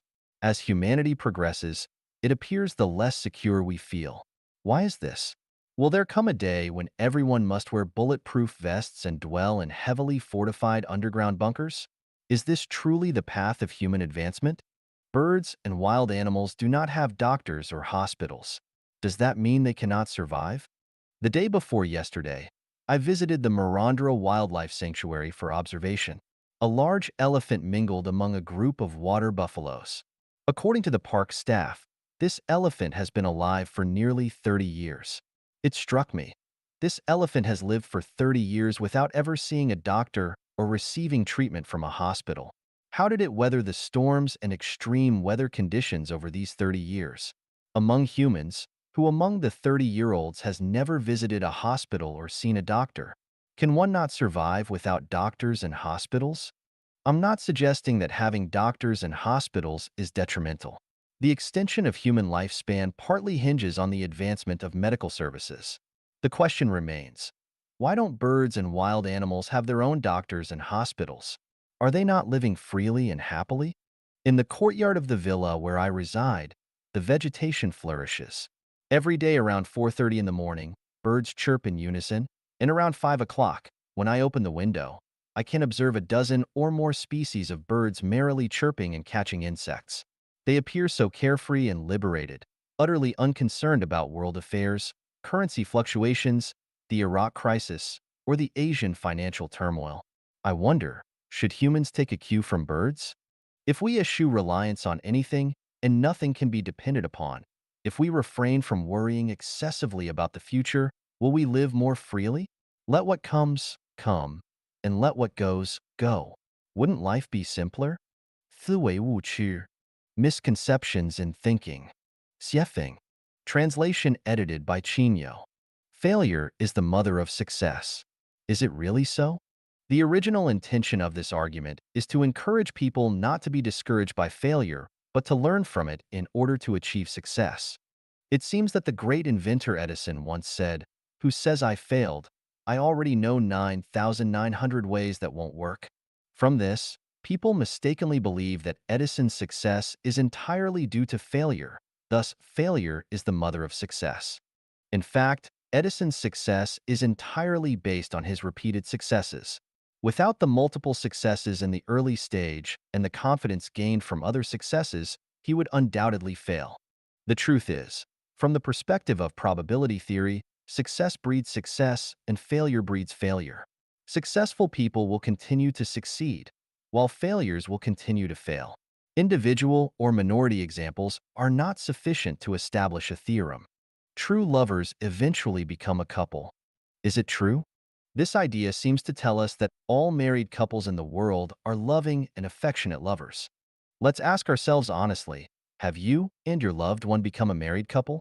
The fact is it is difficult for lovers to become married. If lovers do become married, the outcome is often the drowning of affection. Live and work in peace and contentment. Is it possible? Without a job, how can one live in peace?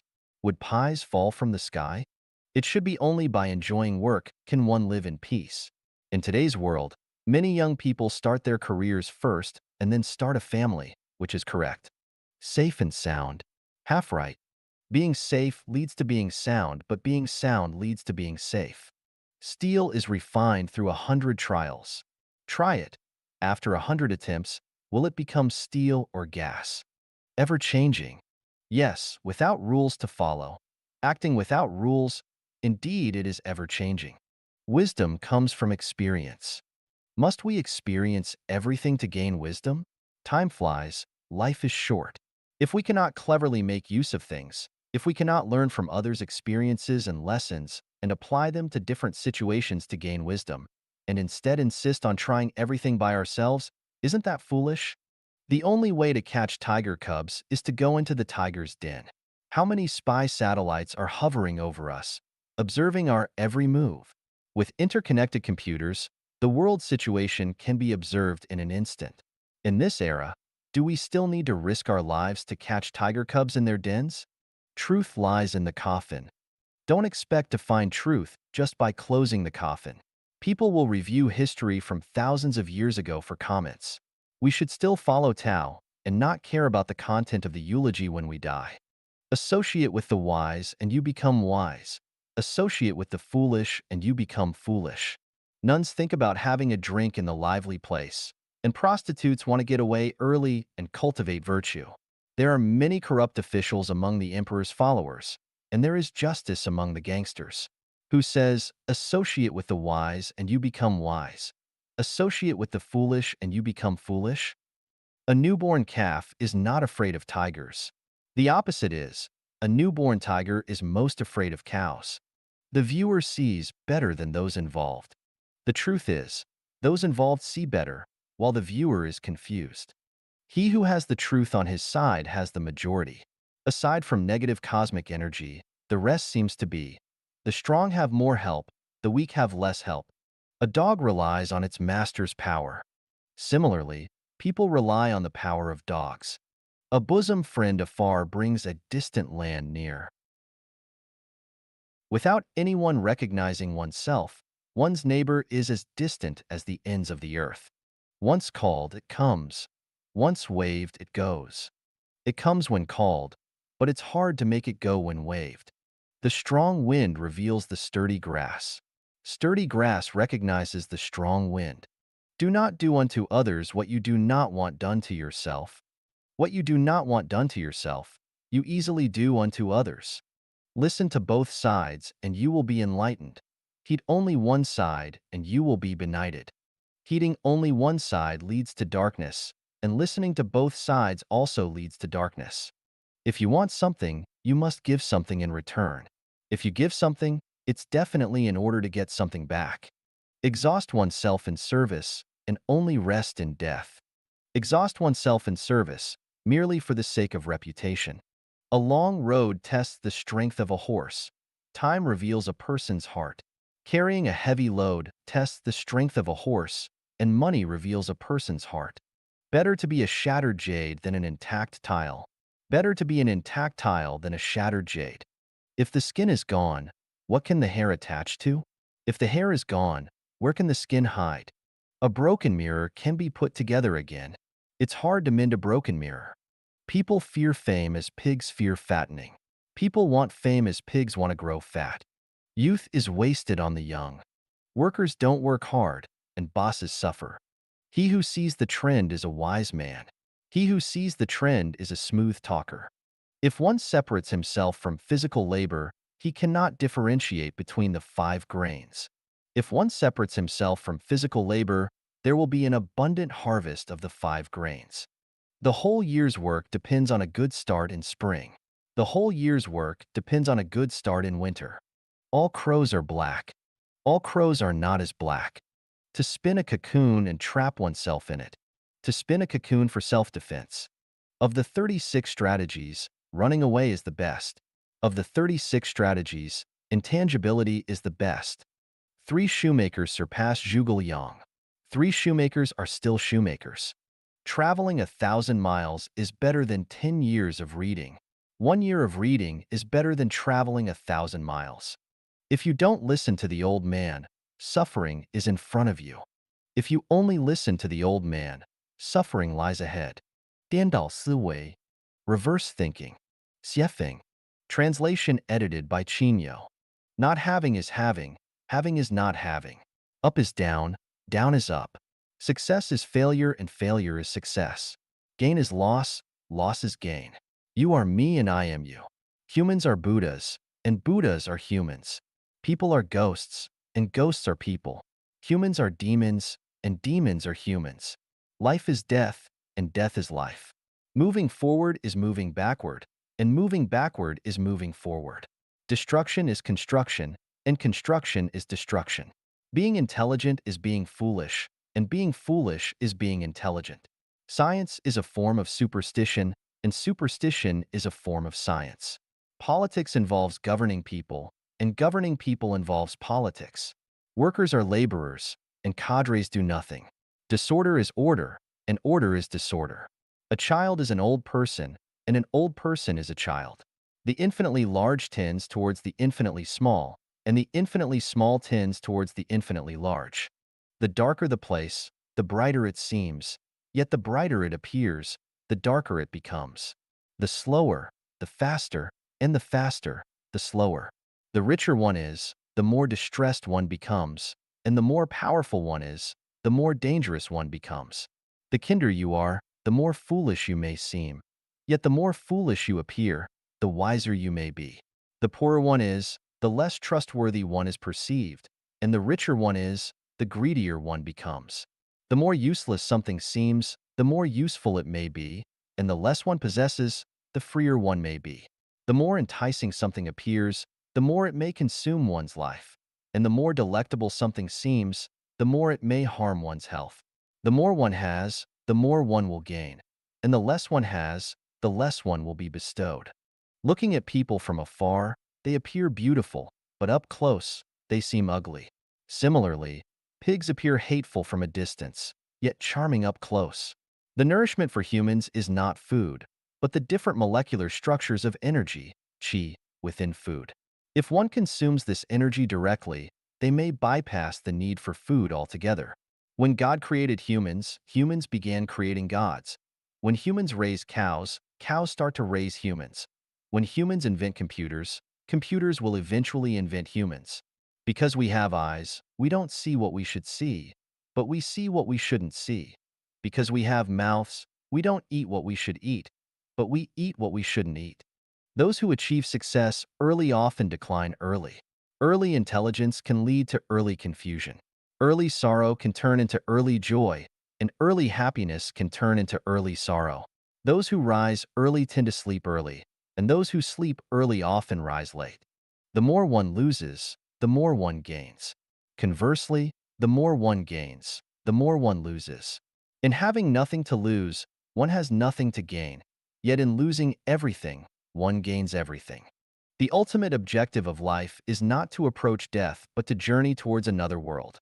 Much like the ultimate aim of a fetus is not to grow within the womb, but to enter the world.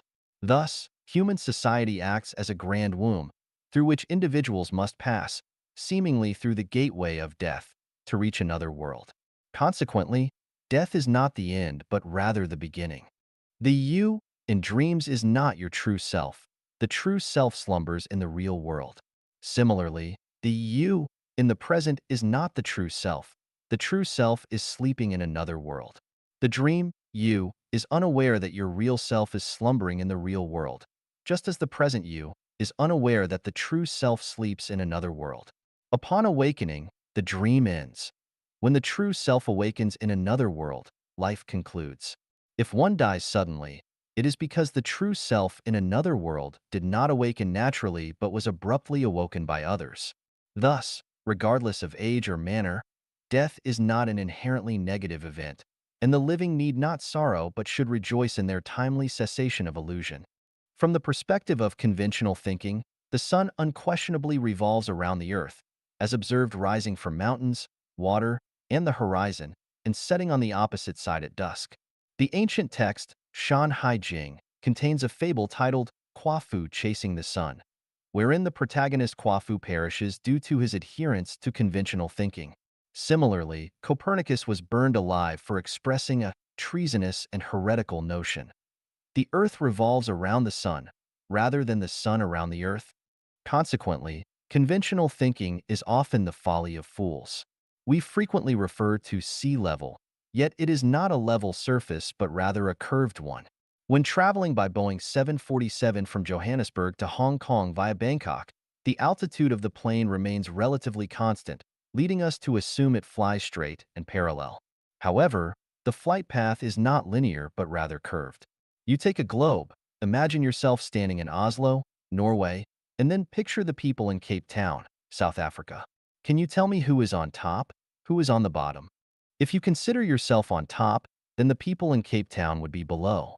Since they are below, and everyone's feet are planted on the earth, it is without doubt that the people in Cape Town live with their heads facing down. However, when you visit Cape Town, you find that people are heads up, making it seem like the people in Oslo are the ones with their heads down. Thus, our conception of up and down may be erroneous. Though we claim airplanes soar in the sky, changing spatial perspectives reveals they travel beneath the earth.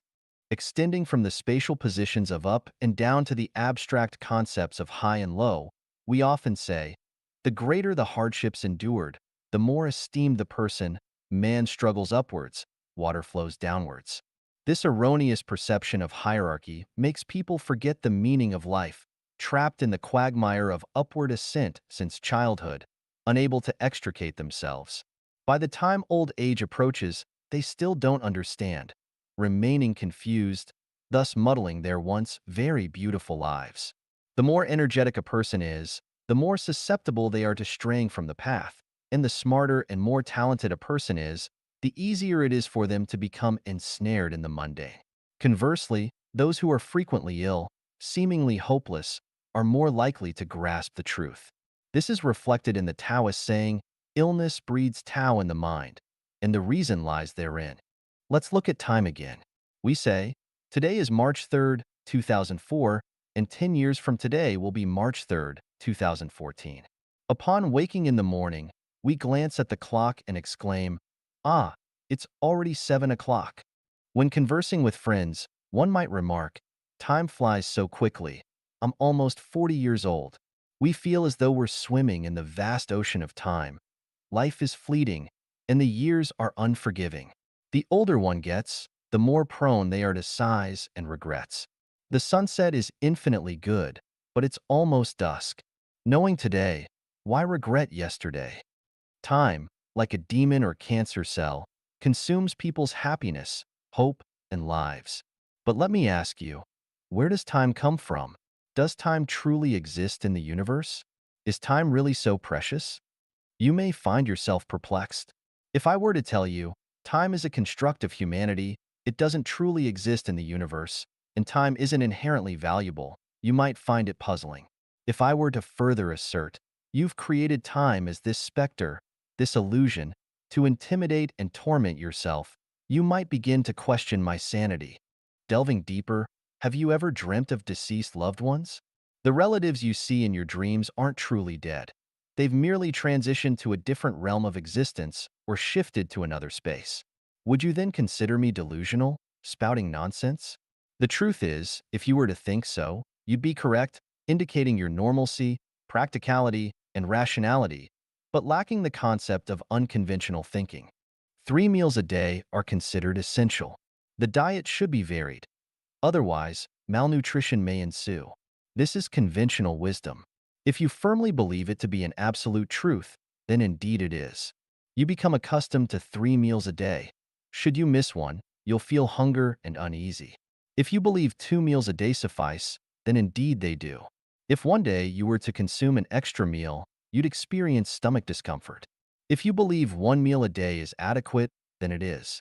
Regarding food, if you subscribe to the theories of nutritionists, you'll include chicken, duck, fish, various fruits, vegetables, etc. in your diet. If you adopt a diet that is too simplistic, it will result in your physical and mental emaciation, accompanied by fatigue. But if you reject the conventional nutritionist's approach, believing that consuming only one egg and a glass of milk per day provides ample energy, then indeed it does. Furthermore, if you firmly believe that subsisting on a spoonful of honey, an apple, and an adequate amount of spring water per day is sufficient, then it is. Should you believe that abstaining from food and drink altogether, existing as your own cosmic entity, allows for longevity, then you've grasped the mechanics of animal hibernation, attaining the wisdom of Bodhidharma. Expanding upon this, should you experience faint stomach pains one day, subsequently suspecting stomach cancer and thinking daily, oh no, I have stomach cancer. Within 3 months, a medical examination confirms your fears. Conversely, after an examination reveals lung cancer, should you firmly assert, this cannot be lung cancer. My lungs are perfectly healthy, and there's no way I could have lung cancer. 3 months later, the lung cancer dissipates. The key lies in the power of the mind. It only works when one believes sincerely.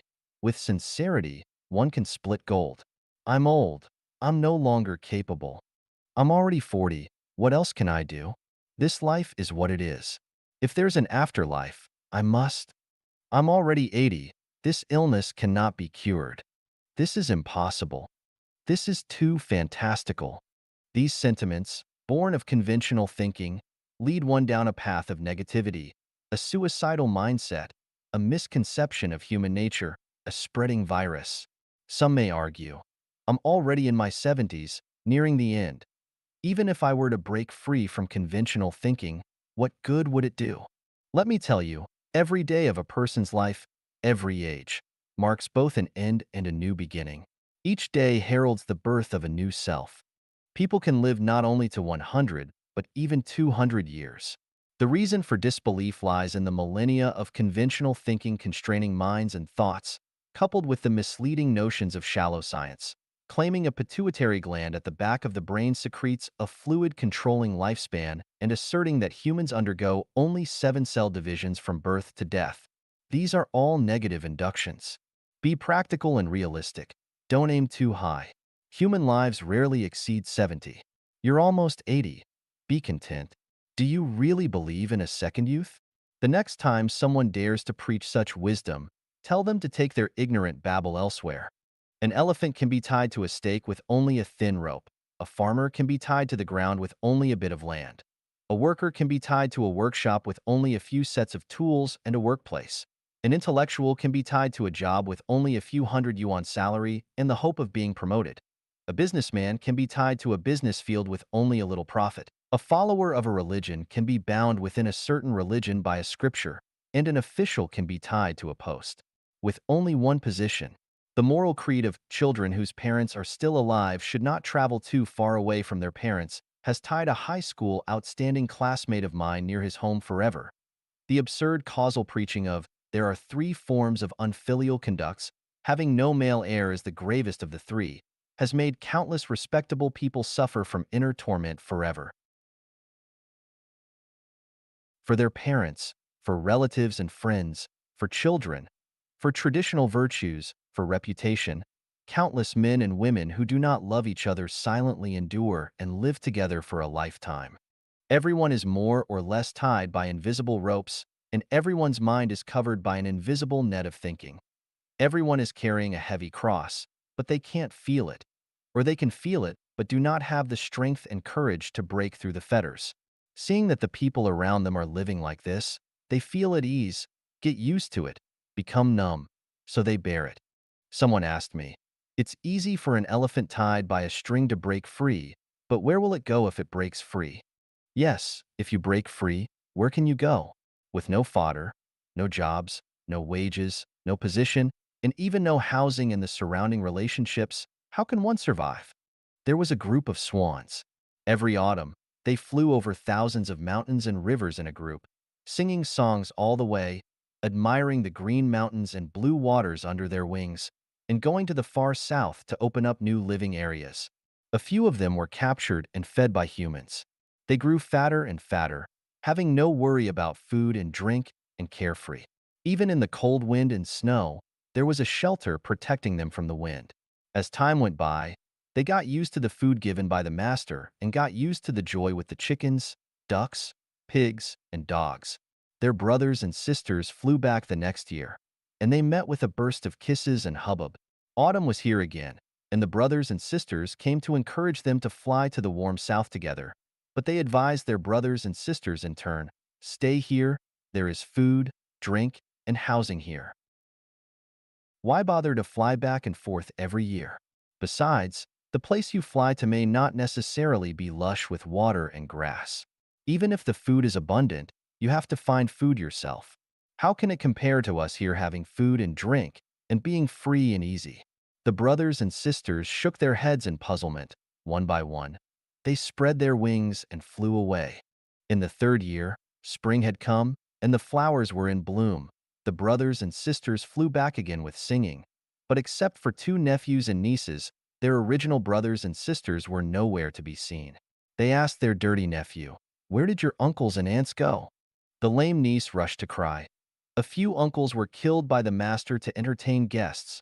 Other uncles were killed by the mistress, saying that she wanted to nourish her body, and the aunts were taken away by relatives and friends of the family. Don't know whether they are still alive. When I was grabbing food with the puppy, my leg was bitten by the mother dog. What should my brother and I do now? As she spoke, she squatted on the ground in despair. All the swans came around at once, stroked and comforted with their white wings. Children, don't cry. We will take you out of here this autumn. Where can we go? Asked the poor nephew. Long-term habits have formed a fixed thinking. Once the thinking is fixed, it is difficult to break through. Let's look at another phenomenon. The wholly devoted state of Africans praying for blessings. Groups and groups of Africans on the African land are all dressed in white clothes, regardless of the wind or rain. They go to the big tree or kneel on the grass to repent and pray. What kind and honest people! The wholly devoted state of Africans praying for blessings. Groups and groups of Africans on the African land are all dressed in white clothes, regardless of the wind or rain. They go to the big tree or kneel on the grass to repent and pray. What kind and honest people!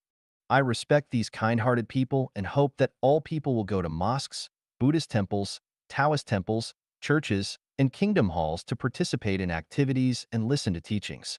I bring this up just to talk about the problem of thinking. All religions have their own rituals and forms, and they have fixed activities every day, every month, and every year.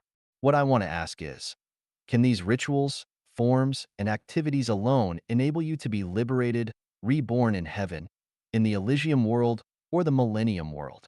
I have no objection to your beliefs. The problem is that you must figure out what you believe in and whether its past and future are clear. If you don't know, will all your efforts be in vain, and will you go astray? Just take Buddhism as an example. Shakyamuni Buddha said in the Diamond Sutra, "Those who see me in form and seek me in sound are treading the heterodox path and cannot perceive Tathagata." What is form? Form refers to material forms, things that can be seen and touched. Then, is paying homage to Buddha statues, burning incense and kowtowing and praying in accordance with the teachings of Buddha? If a physical body goes all the way to a temple to worship a physical statue, does the behavior itself violate the teachings of the Buddha? Is it already on the heterodox path? Everyone who worships the Buddha statue, I want to ask you, where is the Buddha? Is the Buddha in the temple? If you don't have Buddha in your heart, even if you travel all over the world, you can't find Buddha. If you have Buddha in your heart, there are Buddhas everywhere. If you really want to worship Buddha, you must keep in mind the teachings of Buddha. First, worship Buddha in your heart and learn from Buddha in speech and behavior. Only in this way can you understand the principles of Buddhism, perceive the nature of Buddha, and finally become a Buddha. Worship that emphasizes form but ignores content is a kind of blasphemy against gods and Buddhas. Rituals and forms are a kind of restraint, a kind of pretense, just to strengthen people's beliefs, and a means and process of dissemination. Whether you attain Tao depends entirely on your own psychology and actions.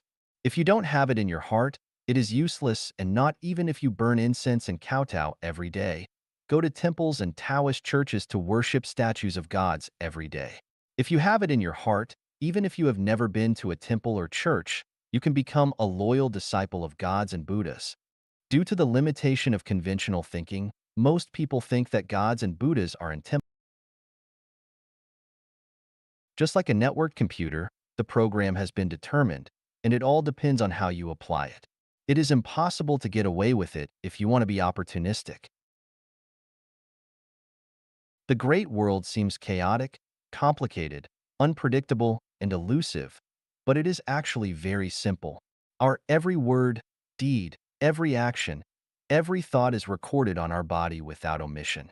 Even in the pitch-dark night, one does things secretly, thinking that the gods do not know it, and the ghosts do not notice it. In fact, the information waves and light emitted from us have changed and have been clearly revealed. Divine punishments, though slow, are always sure, with big meshes yet letting nothing slip through. Who can you fool?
Fu, 思维的威力, The Power of Thinking, 写 Translation edited by Chinyo.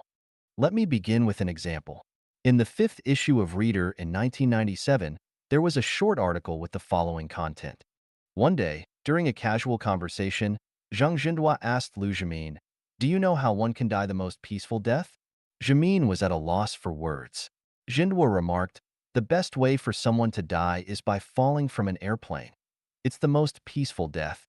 Ironically, on October 17, 1958, while leading a cultural delegation to Afghanistan, Jindua's plane crashed, and he passed away at the age of 61. You must have recognized the power of thinking. Zhang Jindua's death from falling out of an airplane was not accidental, but rather a result of his thinking. There are numerous such instances. You can explore them on your own.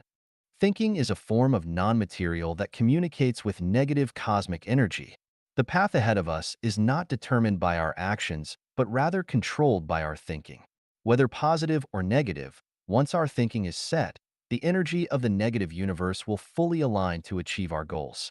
I'd rather not delve deeper into this, to prevent others from mastering its laws and causing harm to others. Let me offer a few unique examples for you to ponder or experiment with.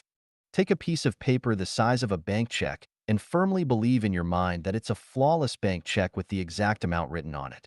Head to the bank to cash it, and the teller will surely comply. However, any trace of doubt in your mind will lead to failure. Lock yourself in a room with closed doors and windows and practice how to exit it. If you eliminate the presence of tangible objects like walls and doors from your thinking, you can easily leave. But if even a slight doubt exists, you'll inevitably hit a wall. Those who can walk on water don't perceive it as such beneath their feet. If you start to panic or doubt the water's ability to support you while walking on it, you'll sink immediately. Attempt to infiltrate a heavily guarded location. By envisioning yourself as invisible in your mind, you can confidently enter and exit. However, the slightest fear will immediately alert the guards. Stand atop a high-rise building or a cliff's edge and imagine flying to another high point without any tools. Conventional thinking deems it impossible and reckless, yet unconventional thinkers can achieve it. By conventional standards, the aforementioned scenarios are mere fantasies and delusions. If you hold this view, it indicates your normalcy, rationality, and scientific mindset. Finding them intriguing suggests you possess the capacity for unconventional thinking. Recognizing the superficiality of our understanding of the material world implies that such feats are entirely plausible, signifying a departure from conventional thinking. Further development will unveil more mysteries of the universe. Thinking is one of the most potent energies in the cosmos. Those who master it wield boundless power and can invisibly influence life and death. Mastery depends on our self-cultivation, while accessing higher realms hinges on our self-improvement. Here, what I want to declare is, when it comes to unusual endeavors, start with the small steps. Don't rush to summon winds and call forth rain or command the wind and clouds right from the start. As your self-cultivation improves, many things will naturally come to fruition. If you're eager for success and attempt to achieve it overnight, pushing hard before it's time, you do so at your own risk. The path to attaining great power is deceptively simple. Once hinted at, it becomes clear. With heightened spiritual power, compassion becomes paramount. Avoid arrogance, complacency, or actions that may harm others. If you stray onto a darker path, don't blame me when regret sets in too late. Should you ever ascend to higher realms, remember the origins of your unconventional thinking in your heart, so as not to violate the rules of heaven and end up like water without a source or a tree without roots. 我反常思维的契机及过程. The origin and process of my unconventional thinking. 写 Translation edited by Chinyo. To explain the origins of my unconventional thinking and to provide insight into the scientific approach to unconventional thinking, let me briefly outline the process through which I began to think unconventionally. The first person to recognize my unconventional thinking was my wife. She always said I was peculiar, different from others, and later she even labeled me as a monster. Because of this, we often couldn't reach a consensus on many family matters due to our different ways of thinking. But because I insisted on my own views and was unwilling to change my mindset, she had no choice. I said to her, "You may be right, but give me a chance. As long as you do as I say, our lives will undergo a significant change every 5 years. If there's no major change in the first 5 years, I'll always listen to you." Of course, practice proved that my thinking conforms to objective laws. In fact, in my opinion, normality is abnormal, and abnormality is normal.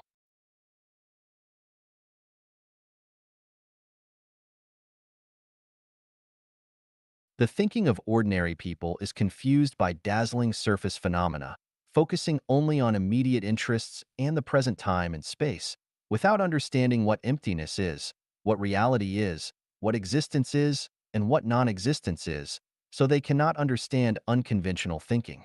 Some people are purely blinded by their own arrogance, selfishness, and jealousy. Their conventional thinking confines their minds. Some people are blocked from wisdom by inferiority, poverty, stubbornness, illness, and prejudice. In my view, the vast majority of people are covered by layers of nets and can never break free without external force. Some may ask, am I not doing fine? Where should I break free from? Aren't you just like me, living on the earth? Indeed, I am just like you, living on this earth. The difference is that I know why I'm alive, while you are living in confusion. When I die, I know where I'm going, while you may end up in hell. Now, let's get back to the point. In the first issue of the Reader's Digest in Gansu, China, in 1987, there was a question in a reader survey. What are your hobbies? My answer was self-anesthesia. This statement appeared in another issue under the Report on the Reader's Survey Form section with a comment. A reader pessimistically wrote, self-anesthesia? He made very pertinent comments on our publication while sharply criticizing certain social phenomena. He did not sign his name. Self-anesthesia is probably just self-deprecation. He is actively contemplating and feeling the responsibility on his shoulders. Why did I choose self-anesthesia? Because I found that this world is upside down. People live upside down, and everything they see is inverted. The opportunity that triggered such thinking for me was in 1982 when I was generating electricity in the Chilean mountains at an altitude of nearly 4,000 meters. I had altitude sickness, with my heart beating 120 times per minute. I often had headaches, felt weak all over, and had to stop and catch my breath after walking a few steps. I choked while eating, and 2 months later, my nails started to indent. I raised my difficulties to the leadership, hoping to be transferred to the temporary workshop below the mountain. At that time, Dr. Lee, who later committed suicide, from the team also helped me plead with the leadership, but the answer I got was, "This is the arrangement of the organization, and the revolutionary work needs it. Other places are already full, and you only have this position."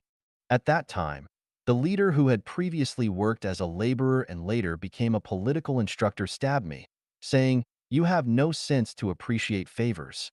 Helpless, I thought of running away, but to my surprise, all the drivers entering the mountain didn't let me hitchhike. It turned out that there was a rule that drivers were not allowed to take people out of the mountain without the permission of the leadership. I thought about walking out, but it was not easy.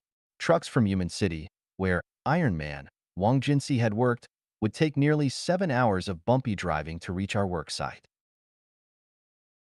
Along the way, except for occasional tints of Tibetan herdsmen, there were almost no signs of human habitation. Could I walk out? I realized that I must have incurred this ordeal because I had offended the brigade leader. Understanding this, I felt relieved. My first thought at the time was, to save myself? I thought, if grass can grow on the mountain, it must have the ability to withstand the cold. So, I began to look for edible grass. Fortunately, there was a wild onion on the mountain that looked like garlic and tasted like onions. I started to eat it in large quantities, firmly believing that eating this onion would relieve my altitude sickness. Whether it was a psychological effect or the effect of wild onions, I gradually adapted physiologically. Once I found that my life was no longer in danger, I felt that the world was vast. Apart from the time for sleep each day, I remained silent and reserved, no longer seeking approval from others. I concentrated all my time on sitting on the top of the mountain, starting a few months of intense contemplation of life from the simple and practical slogan, organization arrangement, revolutionary work needs, commonly used by leaders. Although I didn't realize the true meaning of life at that time, I already knew many mysteries of life. The mystery is to look at the world and life in reverse, using reverse thinking to understand the connotations and extensions of things and phenomena.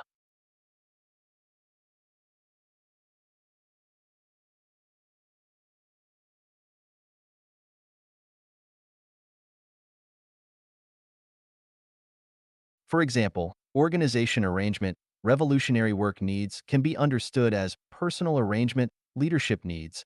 Labor is most glorious is interpreted as being an official is most glorious. Model worker is seen as ignorant model. Three goods becomes three bads. Advanced individual transforms into brainless individual. Moving closer to the organization signifies moving closer to the leadership. Revolution equates to deprivation. Obeying the organization's arrangement implies suppressing one's own personality. Reactionary individual may represent thoughtful individual. Good comrade might signify someone who doesn't adhere to principles. And mischievous person could indicate someone with some talent, and so on. Outwardly, I went with the flow, following nature, trying to maintain harmony with people and leaders as much as possible. Sometimes, I also showed off and competed for excellence or the three goods. But inwardly, I didn't care about the people and things around me at all. But all this couldn't be discussed with people. Everyone was busy chasing colorful bubbles, and they didn't understand what I was talking about. I thought it was better to self-anesthetize first. 4 years before going abroad, when I was still a middle school teacher, Mr. Li Zhengrui, the director of the Lanzhou Information Office, asked me to contract his office. I wrote to him, telling him that I wanted to go abroad first, because my thoughts at the time were out of sync with the times and the surrounding environment, and I was afraid of becoming a frog at the bottom of the well. I could only leave my homeland, go to a foreign country, and breathe different air to verify the correctness and universality of my thinking. Today, my ability to write Life Genuine abroad is the result of unconventional thinking. Some may perceive it as mere good fortune, but in truth, it was a deliberate plan on my part. However, don't mistake it for scheming. I'm simply employing unconventional thinking and the principle of non-action, Wu Wei. Who can predict what will happen to themselves 4 or 5 years from now? Probably 90% of people can't do it. After descending the mountain, I set aside orthodox works like Marxist-Leninist writings and Mao Zedong's selected works, and instead delved into the thoughts of Sakyamuni and Laozi to experience their thinking. Then I studied the I Ching, Book of Changes, Bagua, 8 Trigrams, Chiman Duanjia, the art of becoming invisible Taoist magic, palmistry, chiromancy, astrology, feng shui, 8 characters divination, solar term picking, yin and yang 5 elements, name mysteries, Huangdi Neijing, Yellow Emperor's inner canon, and basic traditional Chinese medicine, among others, which are considered by some to be superstitious or unorthodox. I also scrutinized Maslow's hierarchy of needs theory, Freud's psychoanalytic theory, and Nietzsche's philosophy of the Übermensch. None of the above fully answered my questions. After that, I worked as a translator, a truck driver, a salesperson, a street vendor, a shopkeeper, a nightclub manager, a restaurant owner, a fast food operator, and a bartender in a foreign country, using real-life experiences to verify my insights and experience the ups and downs of life. Apart to my experiences abroad, I worked as a farmer, a construction worker, a cargo handler, a clerk, an accountant, a party branch secretary, a cultural propaganda team instructor in a commune, a fitter, a welder, a car mechanic, an electrician, a high school teacher, a department clerk in an office, and an office director after going into business. In my childhood, I herded sheep for several years. I picked wild vegetables and cleaned up dung. I scavenged for scrap and sold fruit in a county town. I visited villages and households to sell vinegar. Additionally, I caught pigeons and smashed bird nests. I raised squirrels and used a bamboo basket to catch fish by the Yellow River. Furthermore, I picked wild vegetables and flowers in the mountains for cooking. I participated in various forms of gambling, including 5 dragons, 10 and a half, coin flipping, dice throwing, drawing the 9 tiles, mahjong, blackjack, and roulette. I also smoked, drank, to the point of causing stomach bleeding, and used opium for pain relief. I started dating at the age of 13 and was publicly criticized and warned by the school principal at a school-wide assembly, ridiculed, mocked by classmates, almost dropped out of school, and served as a Red Guard platoon leader during the Cultural Revolution, where I was beaten, resulting in a nosebleed, betrayed by colleagues, deceived by respected individuals, and cheated and extorted by international criminal organization. In 1960, I almost starved to death, nearly drowned while swimming in the Yellow River, almost got bitten to death by a snake on the mountains of Bandura district in Zimbabwe, and narrowly avoided rolling down a hill in Mutare district in Zimbabwe due to a car accident. The highest-ranking person I ever came into contact with was Prime Minister Zhu Rongji. Our interaction was limited to a handshake, and he simply said, "Hello," to which I replied, "Hello," and that was it. Next was the Minister of Posts and Telecommunications of Zimbabwe, who also served as the chairman of an international organization. I rented his villa for 3 years. During my time abroad, I worked with an American, 2 Botswana nationals, several Zimbabweans for over 6 months, and had extensive business dealings with many Indians, Pakistanis, and a few South Koreans, British, and Portuguese. I spent a considerable amount of time studying, chatting, dining, and going on outings with British and Portuguese individuals. I also established a good friendship with a Brazilian family in Mozambique. The least privileged people I encountered were the blacks living in the remote Panka area of Zimbabwe, where I stayed for over 2 months and gained a deep understanding of poverty, destitution, kindness, friendliness, and optimism. My education primarily consisted of 3 years of study at Zhangjiago Geological Technical School after graduating from high school, where I learned mechanical drawing, engineering mechanics, metallurgy, drilling, and the repair and installation of various machine tools. I later studied Chinese literature at Lanzhou Education College, where I memorized the Book of Songs, Chu Yuan's Li Sa, and Tang and Song poetry. I also studied English at Zhochuan Education College and International Trade at Beijing University of International Business and Economics, focusing on import and export business, foreign trade telegrams, trade negotiations, marketing, and business management. I spent 6 months reading through Mao Zedong's Selected Works Volumes 1 of 5 at the Party School, and also studied Popular Science Literature Volumes 1 of 4. My wide-ranging and colorful experiences, extensive learning, and social engagements did not lead me to fully grasp the essence of life. It was the opportunity of delving into the study of the Bible for a span of 4 years and continuous contemplation that truly brought me enlightenment. I first tackled the question of the origin of life. I had earnestly explored Darwin's On the Origin of Species, intending to use Darwin's theory of evolution to refute the theory of God creating humanity. However, the results of my investigation, comprising tens of thousands of staggering facts, led me to completely overturn Darwin's theory.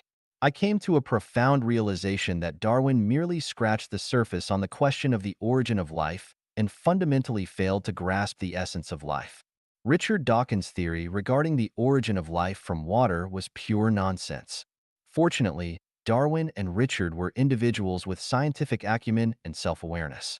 Darwin admitted that the initial forms of life may have been created by God, while Richard advised people to regard their theories as hypotheses or scientific fantasies. Unfortunately, most people mistake conjecture for certainty, using the ambiguous theories of Darwin and Richard to deny the indisputable fact of God creating life. In doing so, they close the door to wisdom, leaving generations to wander outside the treasury of true understanding.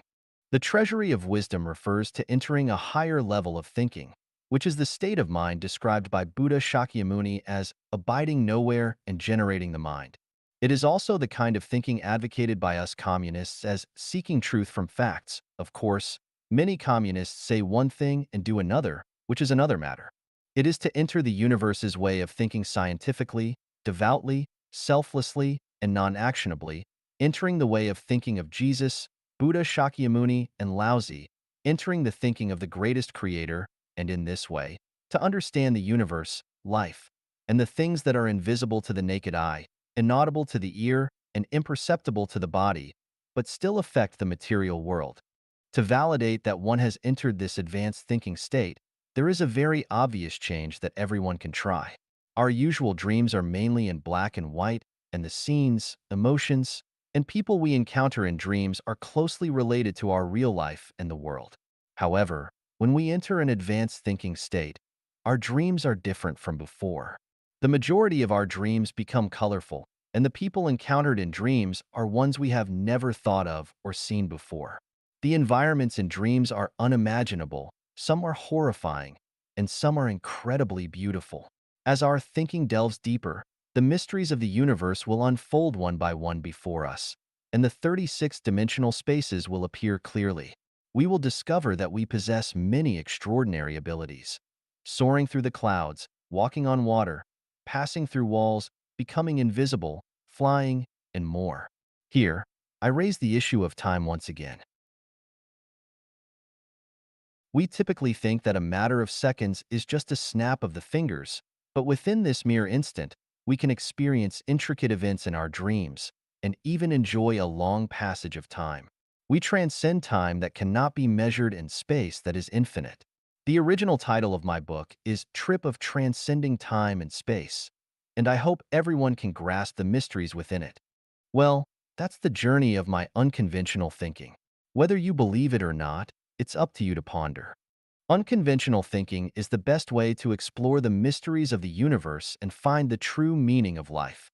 As long as we proceed step by step, we will eventually enter a vast world. At that time, we will be amazed to discover the essence of the universe and the mysteries of life.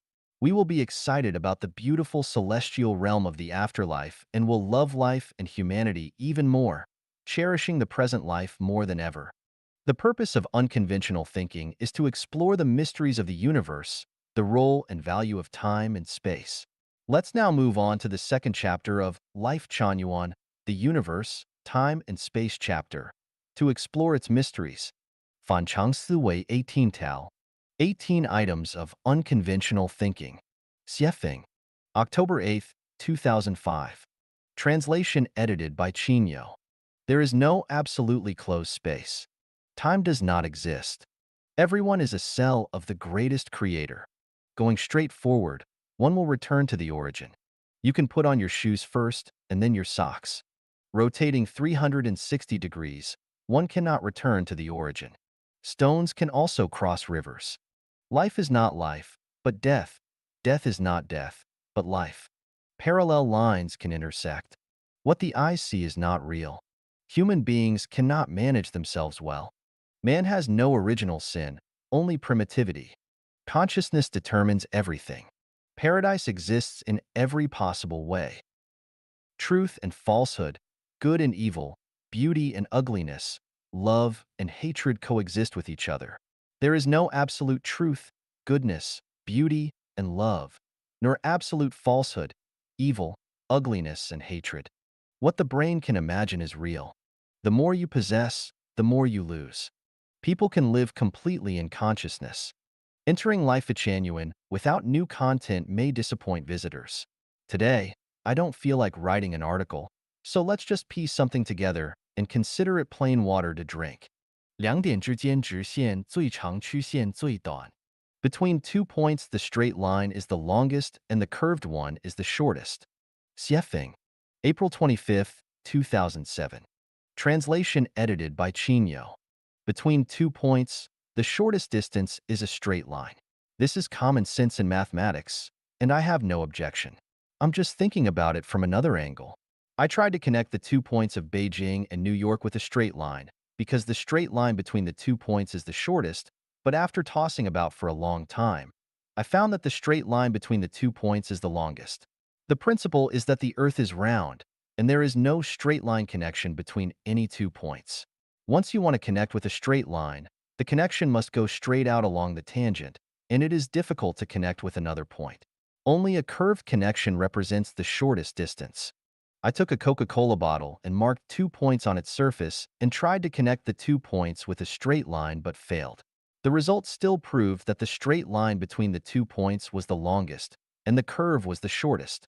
As a result of various thinking and experiments, It is found that the conclusion that the straight line between 2 points is the shortest only holds true in two-dimensional space, and beyond the two-dimensional plane, this conclusion becomes invalid. In addition, this conclusion is valid in theory, but not in practice. That is to say, 2 points that are not in the same dimension cannot be connected by a straight line. The more you want to use a straight line to connect, the farther the distance will be. At the same time, what is correct in theory cannot be applied in practice. What will be the result of extending this discovery to other fields? In the field of thought, 2 points cannot be connected by a straight line. For example, the thoughts of Jesus, Buddha, Laozi, Muhammad, Marx, Lenin, Mao Zedong, Osho, Seth, etc., represent points that cannot be linearly linked. The shortest distance is a curved line. In the social field, such as the systems of the United States and China, there is no straight line between these 2 points. The shortest is only the curved one. In the field of belief, such as atheism and theism, evolution and creation, idealism and materialism, cannot be connected in a straight line. In human culture, for example, the values of Eastern and Western cultures cannot be linearly connected. In terms of love, the more direct the connection, the shorter the lifespan. A winding path leads to a hidden spot. A meditation chamber lies deep within the flowering trees. The more curved, the more nerve-wracking, the tastier. In terms of happiness, the more you want to get happiness in a straight line, the less you can get happiness. Many people have walked for a lifetime and finally find that the more direct road is the farthest way from happiness, and it does not lead to any destination. In fact, the Chinese know the truth of the curve best. Bribery is not done directly to oneself, but through his wife, his sisters, or his wife's sisters. It is not necessarily the bribe being his money, but to provide convenience for profit. They do not go directly to the office to ask for help, but invite people to go to the hotel first to talk about it. Although they are anxious, they pretend to be okay. Strategies such as playing hard to get, relieving the state of Zhao by besieging the state of Wei, crossing the sea under camouflage, making a feint to the east and attacking in the west, advancing secretly by an unknown path, resurrecting a dead soul by borrowing a corpse, abusing the locust tree while pointing to the mulberry, stealing the beams and pillars and replacing them with rotten timbers, using seductive women to corrupt the enemy, sowing discord among the enemy, etc. all exemplify taking indirect paths to achieve one's goals. The more curved the road of life, the better, and the more direct, the worse. What's so good about being born without experiencing anything and going straight to the grave? Falling in love today, getting married tomorrow, having a baby the day after tomorrow, and dying the day after tomorrow's tomorrow, what good is there? Eat, go to work, sleep, eat again, go to work again, sleep again. What good is there? What's so good about staying the same?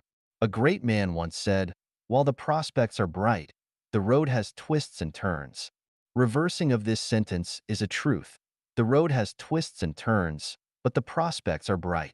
At least it makes more sense. The same is true in the field of life. If a master were to reveal the mysteries of life directly, and we were to journey to the Elysium Islands continent tomorrow, firstly, we would be unable to reach them, and secondly, we would miss out on the rich and diverse experiences of life. If you are having fun, laughing, playing, laughing and joking, feeling, undergoing, and experiencing, it looks like a curve, not direct, but the actual situation is. The straight line between 2 points is the longest, and the curve is the shortest. I like unconventional thinking and regard the normal as abnormal, and the abnormal as normal. As a result, thinking can extend to infinitely strange and broad fields, and often have the feeling of, just as the weary traveler despairs of finding a road, lo, a village appears, and the shade of willows and riotous flowers beckon. Often think from a different perspective. Often look at things upside down. This enlivens your spirit. 两点之间直线最长曲线最短. Between 2 points, the straight line is the longest and the curved one is the shortest. Xiefeng. April 25, 2007. Translation edited by Chinyo. Between 2 points, the shortest distance is a straight line. This is common sense in mathematics, and I have no objection. I'm just thinking about it from another angle. I tried to connect the 2 points of Beijing and New York with a straight line, because the straight line between the 2 points is the shortest, but after tossing about for a long time, I found that the straight line between the 2 points is the longest. The principle is that the Earth is round, and there is no straight line connection between any 2 points. Once you want to connect with a straight line, the connection must go straight out along the tangent, and it is difficult to connect with another point. Only a curved connection represents the shortest distance. I took a Coca-Cola bottle and marked 2 points on its surface and tried to connect the 2 points with a straight line but failed. The result still proved that the straight line between the 2 points was the longest and the curve was the shortest.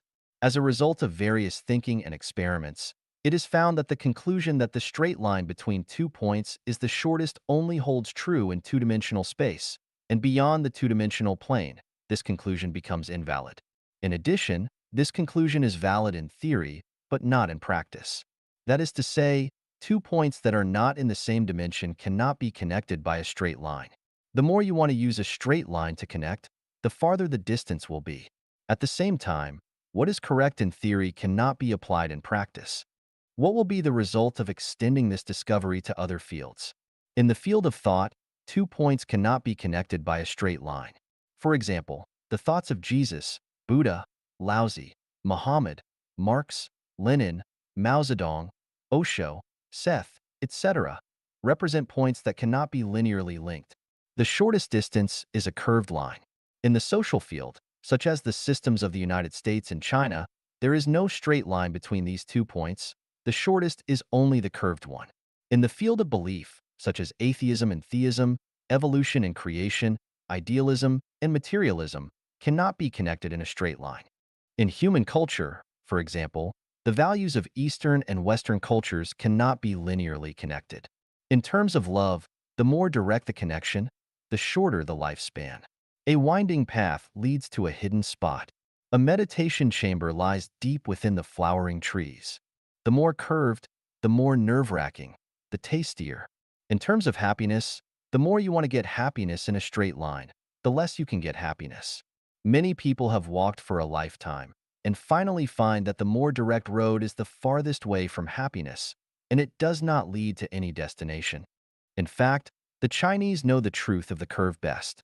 Bribery is not done directly to oneself, but through his wife, his sisters, or his wife's sisters.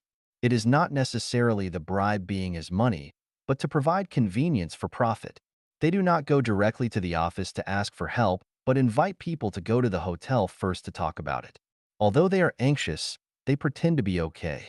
Strategies such as playing hard to get, relieving the state of Zhao by besieging the state of Wei, crossing the sea under camouflage, making a feint to the east and attacking in the west, advancing secretly by an unknown path, resurrecting a dead soul by borrowing a corpse, abusing the locust tree while pointing to the mulberry, stealing the beams and pillars and replacing them with rotten timbers, using seductive women to corrupt the enemy, sowing discord among the enemy, etc. all exemplify taking indirect paths to achieve one's goals.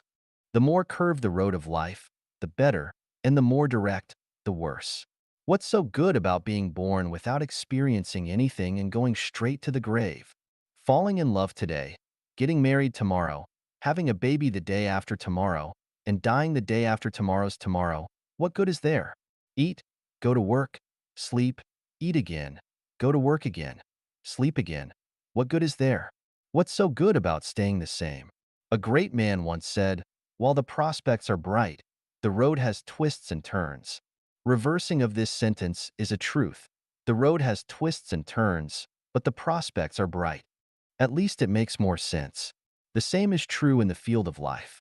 If a master were to reveal the mysteries of life directly, and we were to journey to the Elysium Islands continent tomorrow, firstly, we would be unable to reach them, and secondly, we would miss out on the rich and diverse experiences of life. If you are having fun, laughing, playing, laughing and joking, feeling, undergoing, and experiencing, it looks like a curve, not direct, but the actual situation is. The straight line between 2 points is the longest, and the curve is the shortest. I like unconventional thinking and regard the normal as abnormal, and the abnormal as normal. As a result, thinking can extend to infinitely strange and broad fields, and often have the feeling of, just as the weary traveler despairs of finding a road, lo, a village appears, and the shade of willows and riotous flowers beckon. Often think from a different perspective. Often look at things upside down. This enlivens your spirit. Hee. 如何先穿鞋子再穿袜子? How to put on shoes before socks. Xiefeng. February 12th, 2022. Translation edited by Chinyo. Yesterday, a netizen asked me how to put on shoes before socks. Since I didn't have time to respond yesterday, I am writing this article to answer today. Putting on shoes before socks is the fifth item in my article, 18 Items of Unconventional Thinking, in the chapter on unconventional thinking. Attempting this reverse order of dressing using conventional logic might seem absurd, as it is exceedingly challenging from a traditional perspective and could be considered impossible.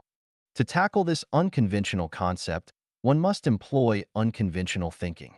Once unconventional approaches are embraced, solutions become apparent. Renaming shoes and socks offers a simple workaround. Call shoes socks and socks shoes. This semantic switch allows for the unconventional act of putting on shoes before socks. In the thousand-year world, where I resided, footwear was singular in form, referred to interchangeably as either shoes or socks. If one desired to wear two pairs, layering was the solution. This allowed us to distinguish the inner layer as shoes and the outer layer as socks. Isn't this a clever way to don shoes before socks? Our preconceived notions often lead us to believe that shoes are sturdy and rigid, while socks are loose and soft. However, shoes can be made pliable and socks flexible. Consider the soft shoes provided by some hotels, easily accommodating a pair of supple socks. Must shoes be indivisible? Detachable shoe designs offer an alternative. Don the shoes first, then unzip the instep to open the shoe upper, allowing for sock insertion. Close the upper and zip up the zipper. Voila!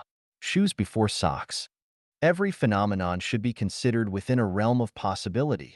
64 possibilities to be precise. Limiting ourselves to familiar knowledge and cognitive boundaries renders many problems unsolvable. For instance, must the China-US relationship solely vacillate between cooperation and confrontation? Surely, there exist 62 other potential approaches.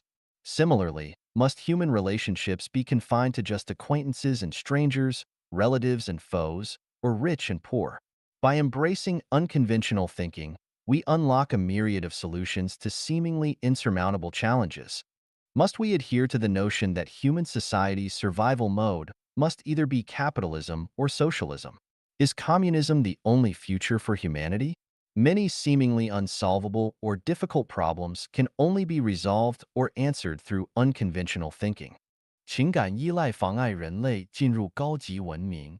Emotional dependence hinders humanity's entry into advanced civilization. Xiefeng. April 14th, 2024.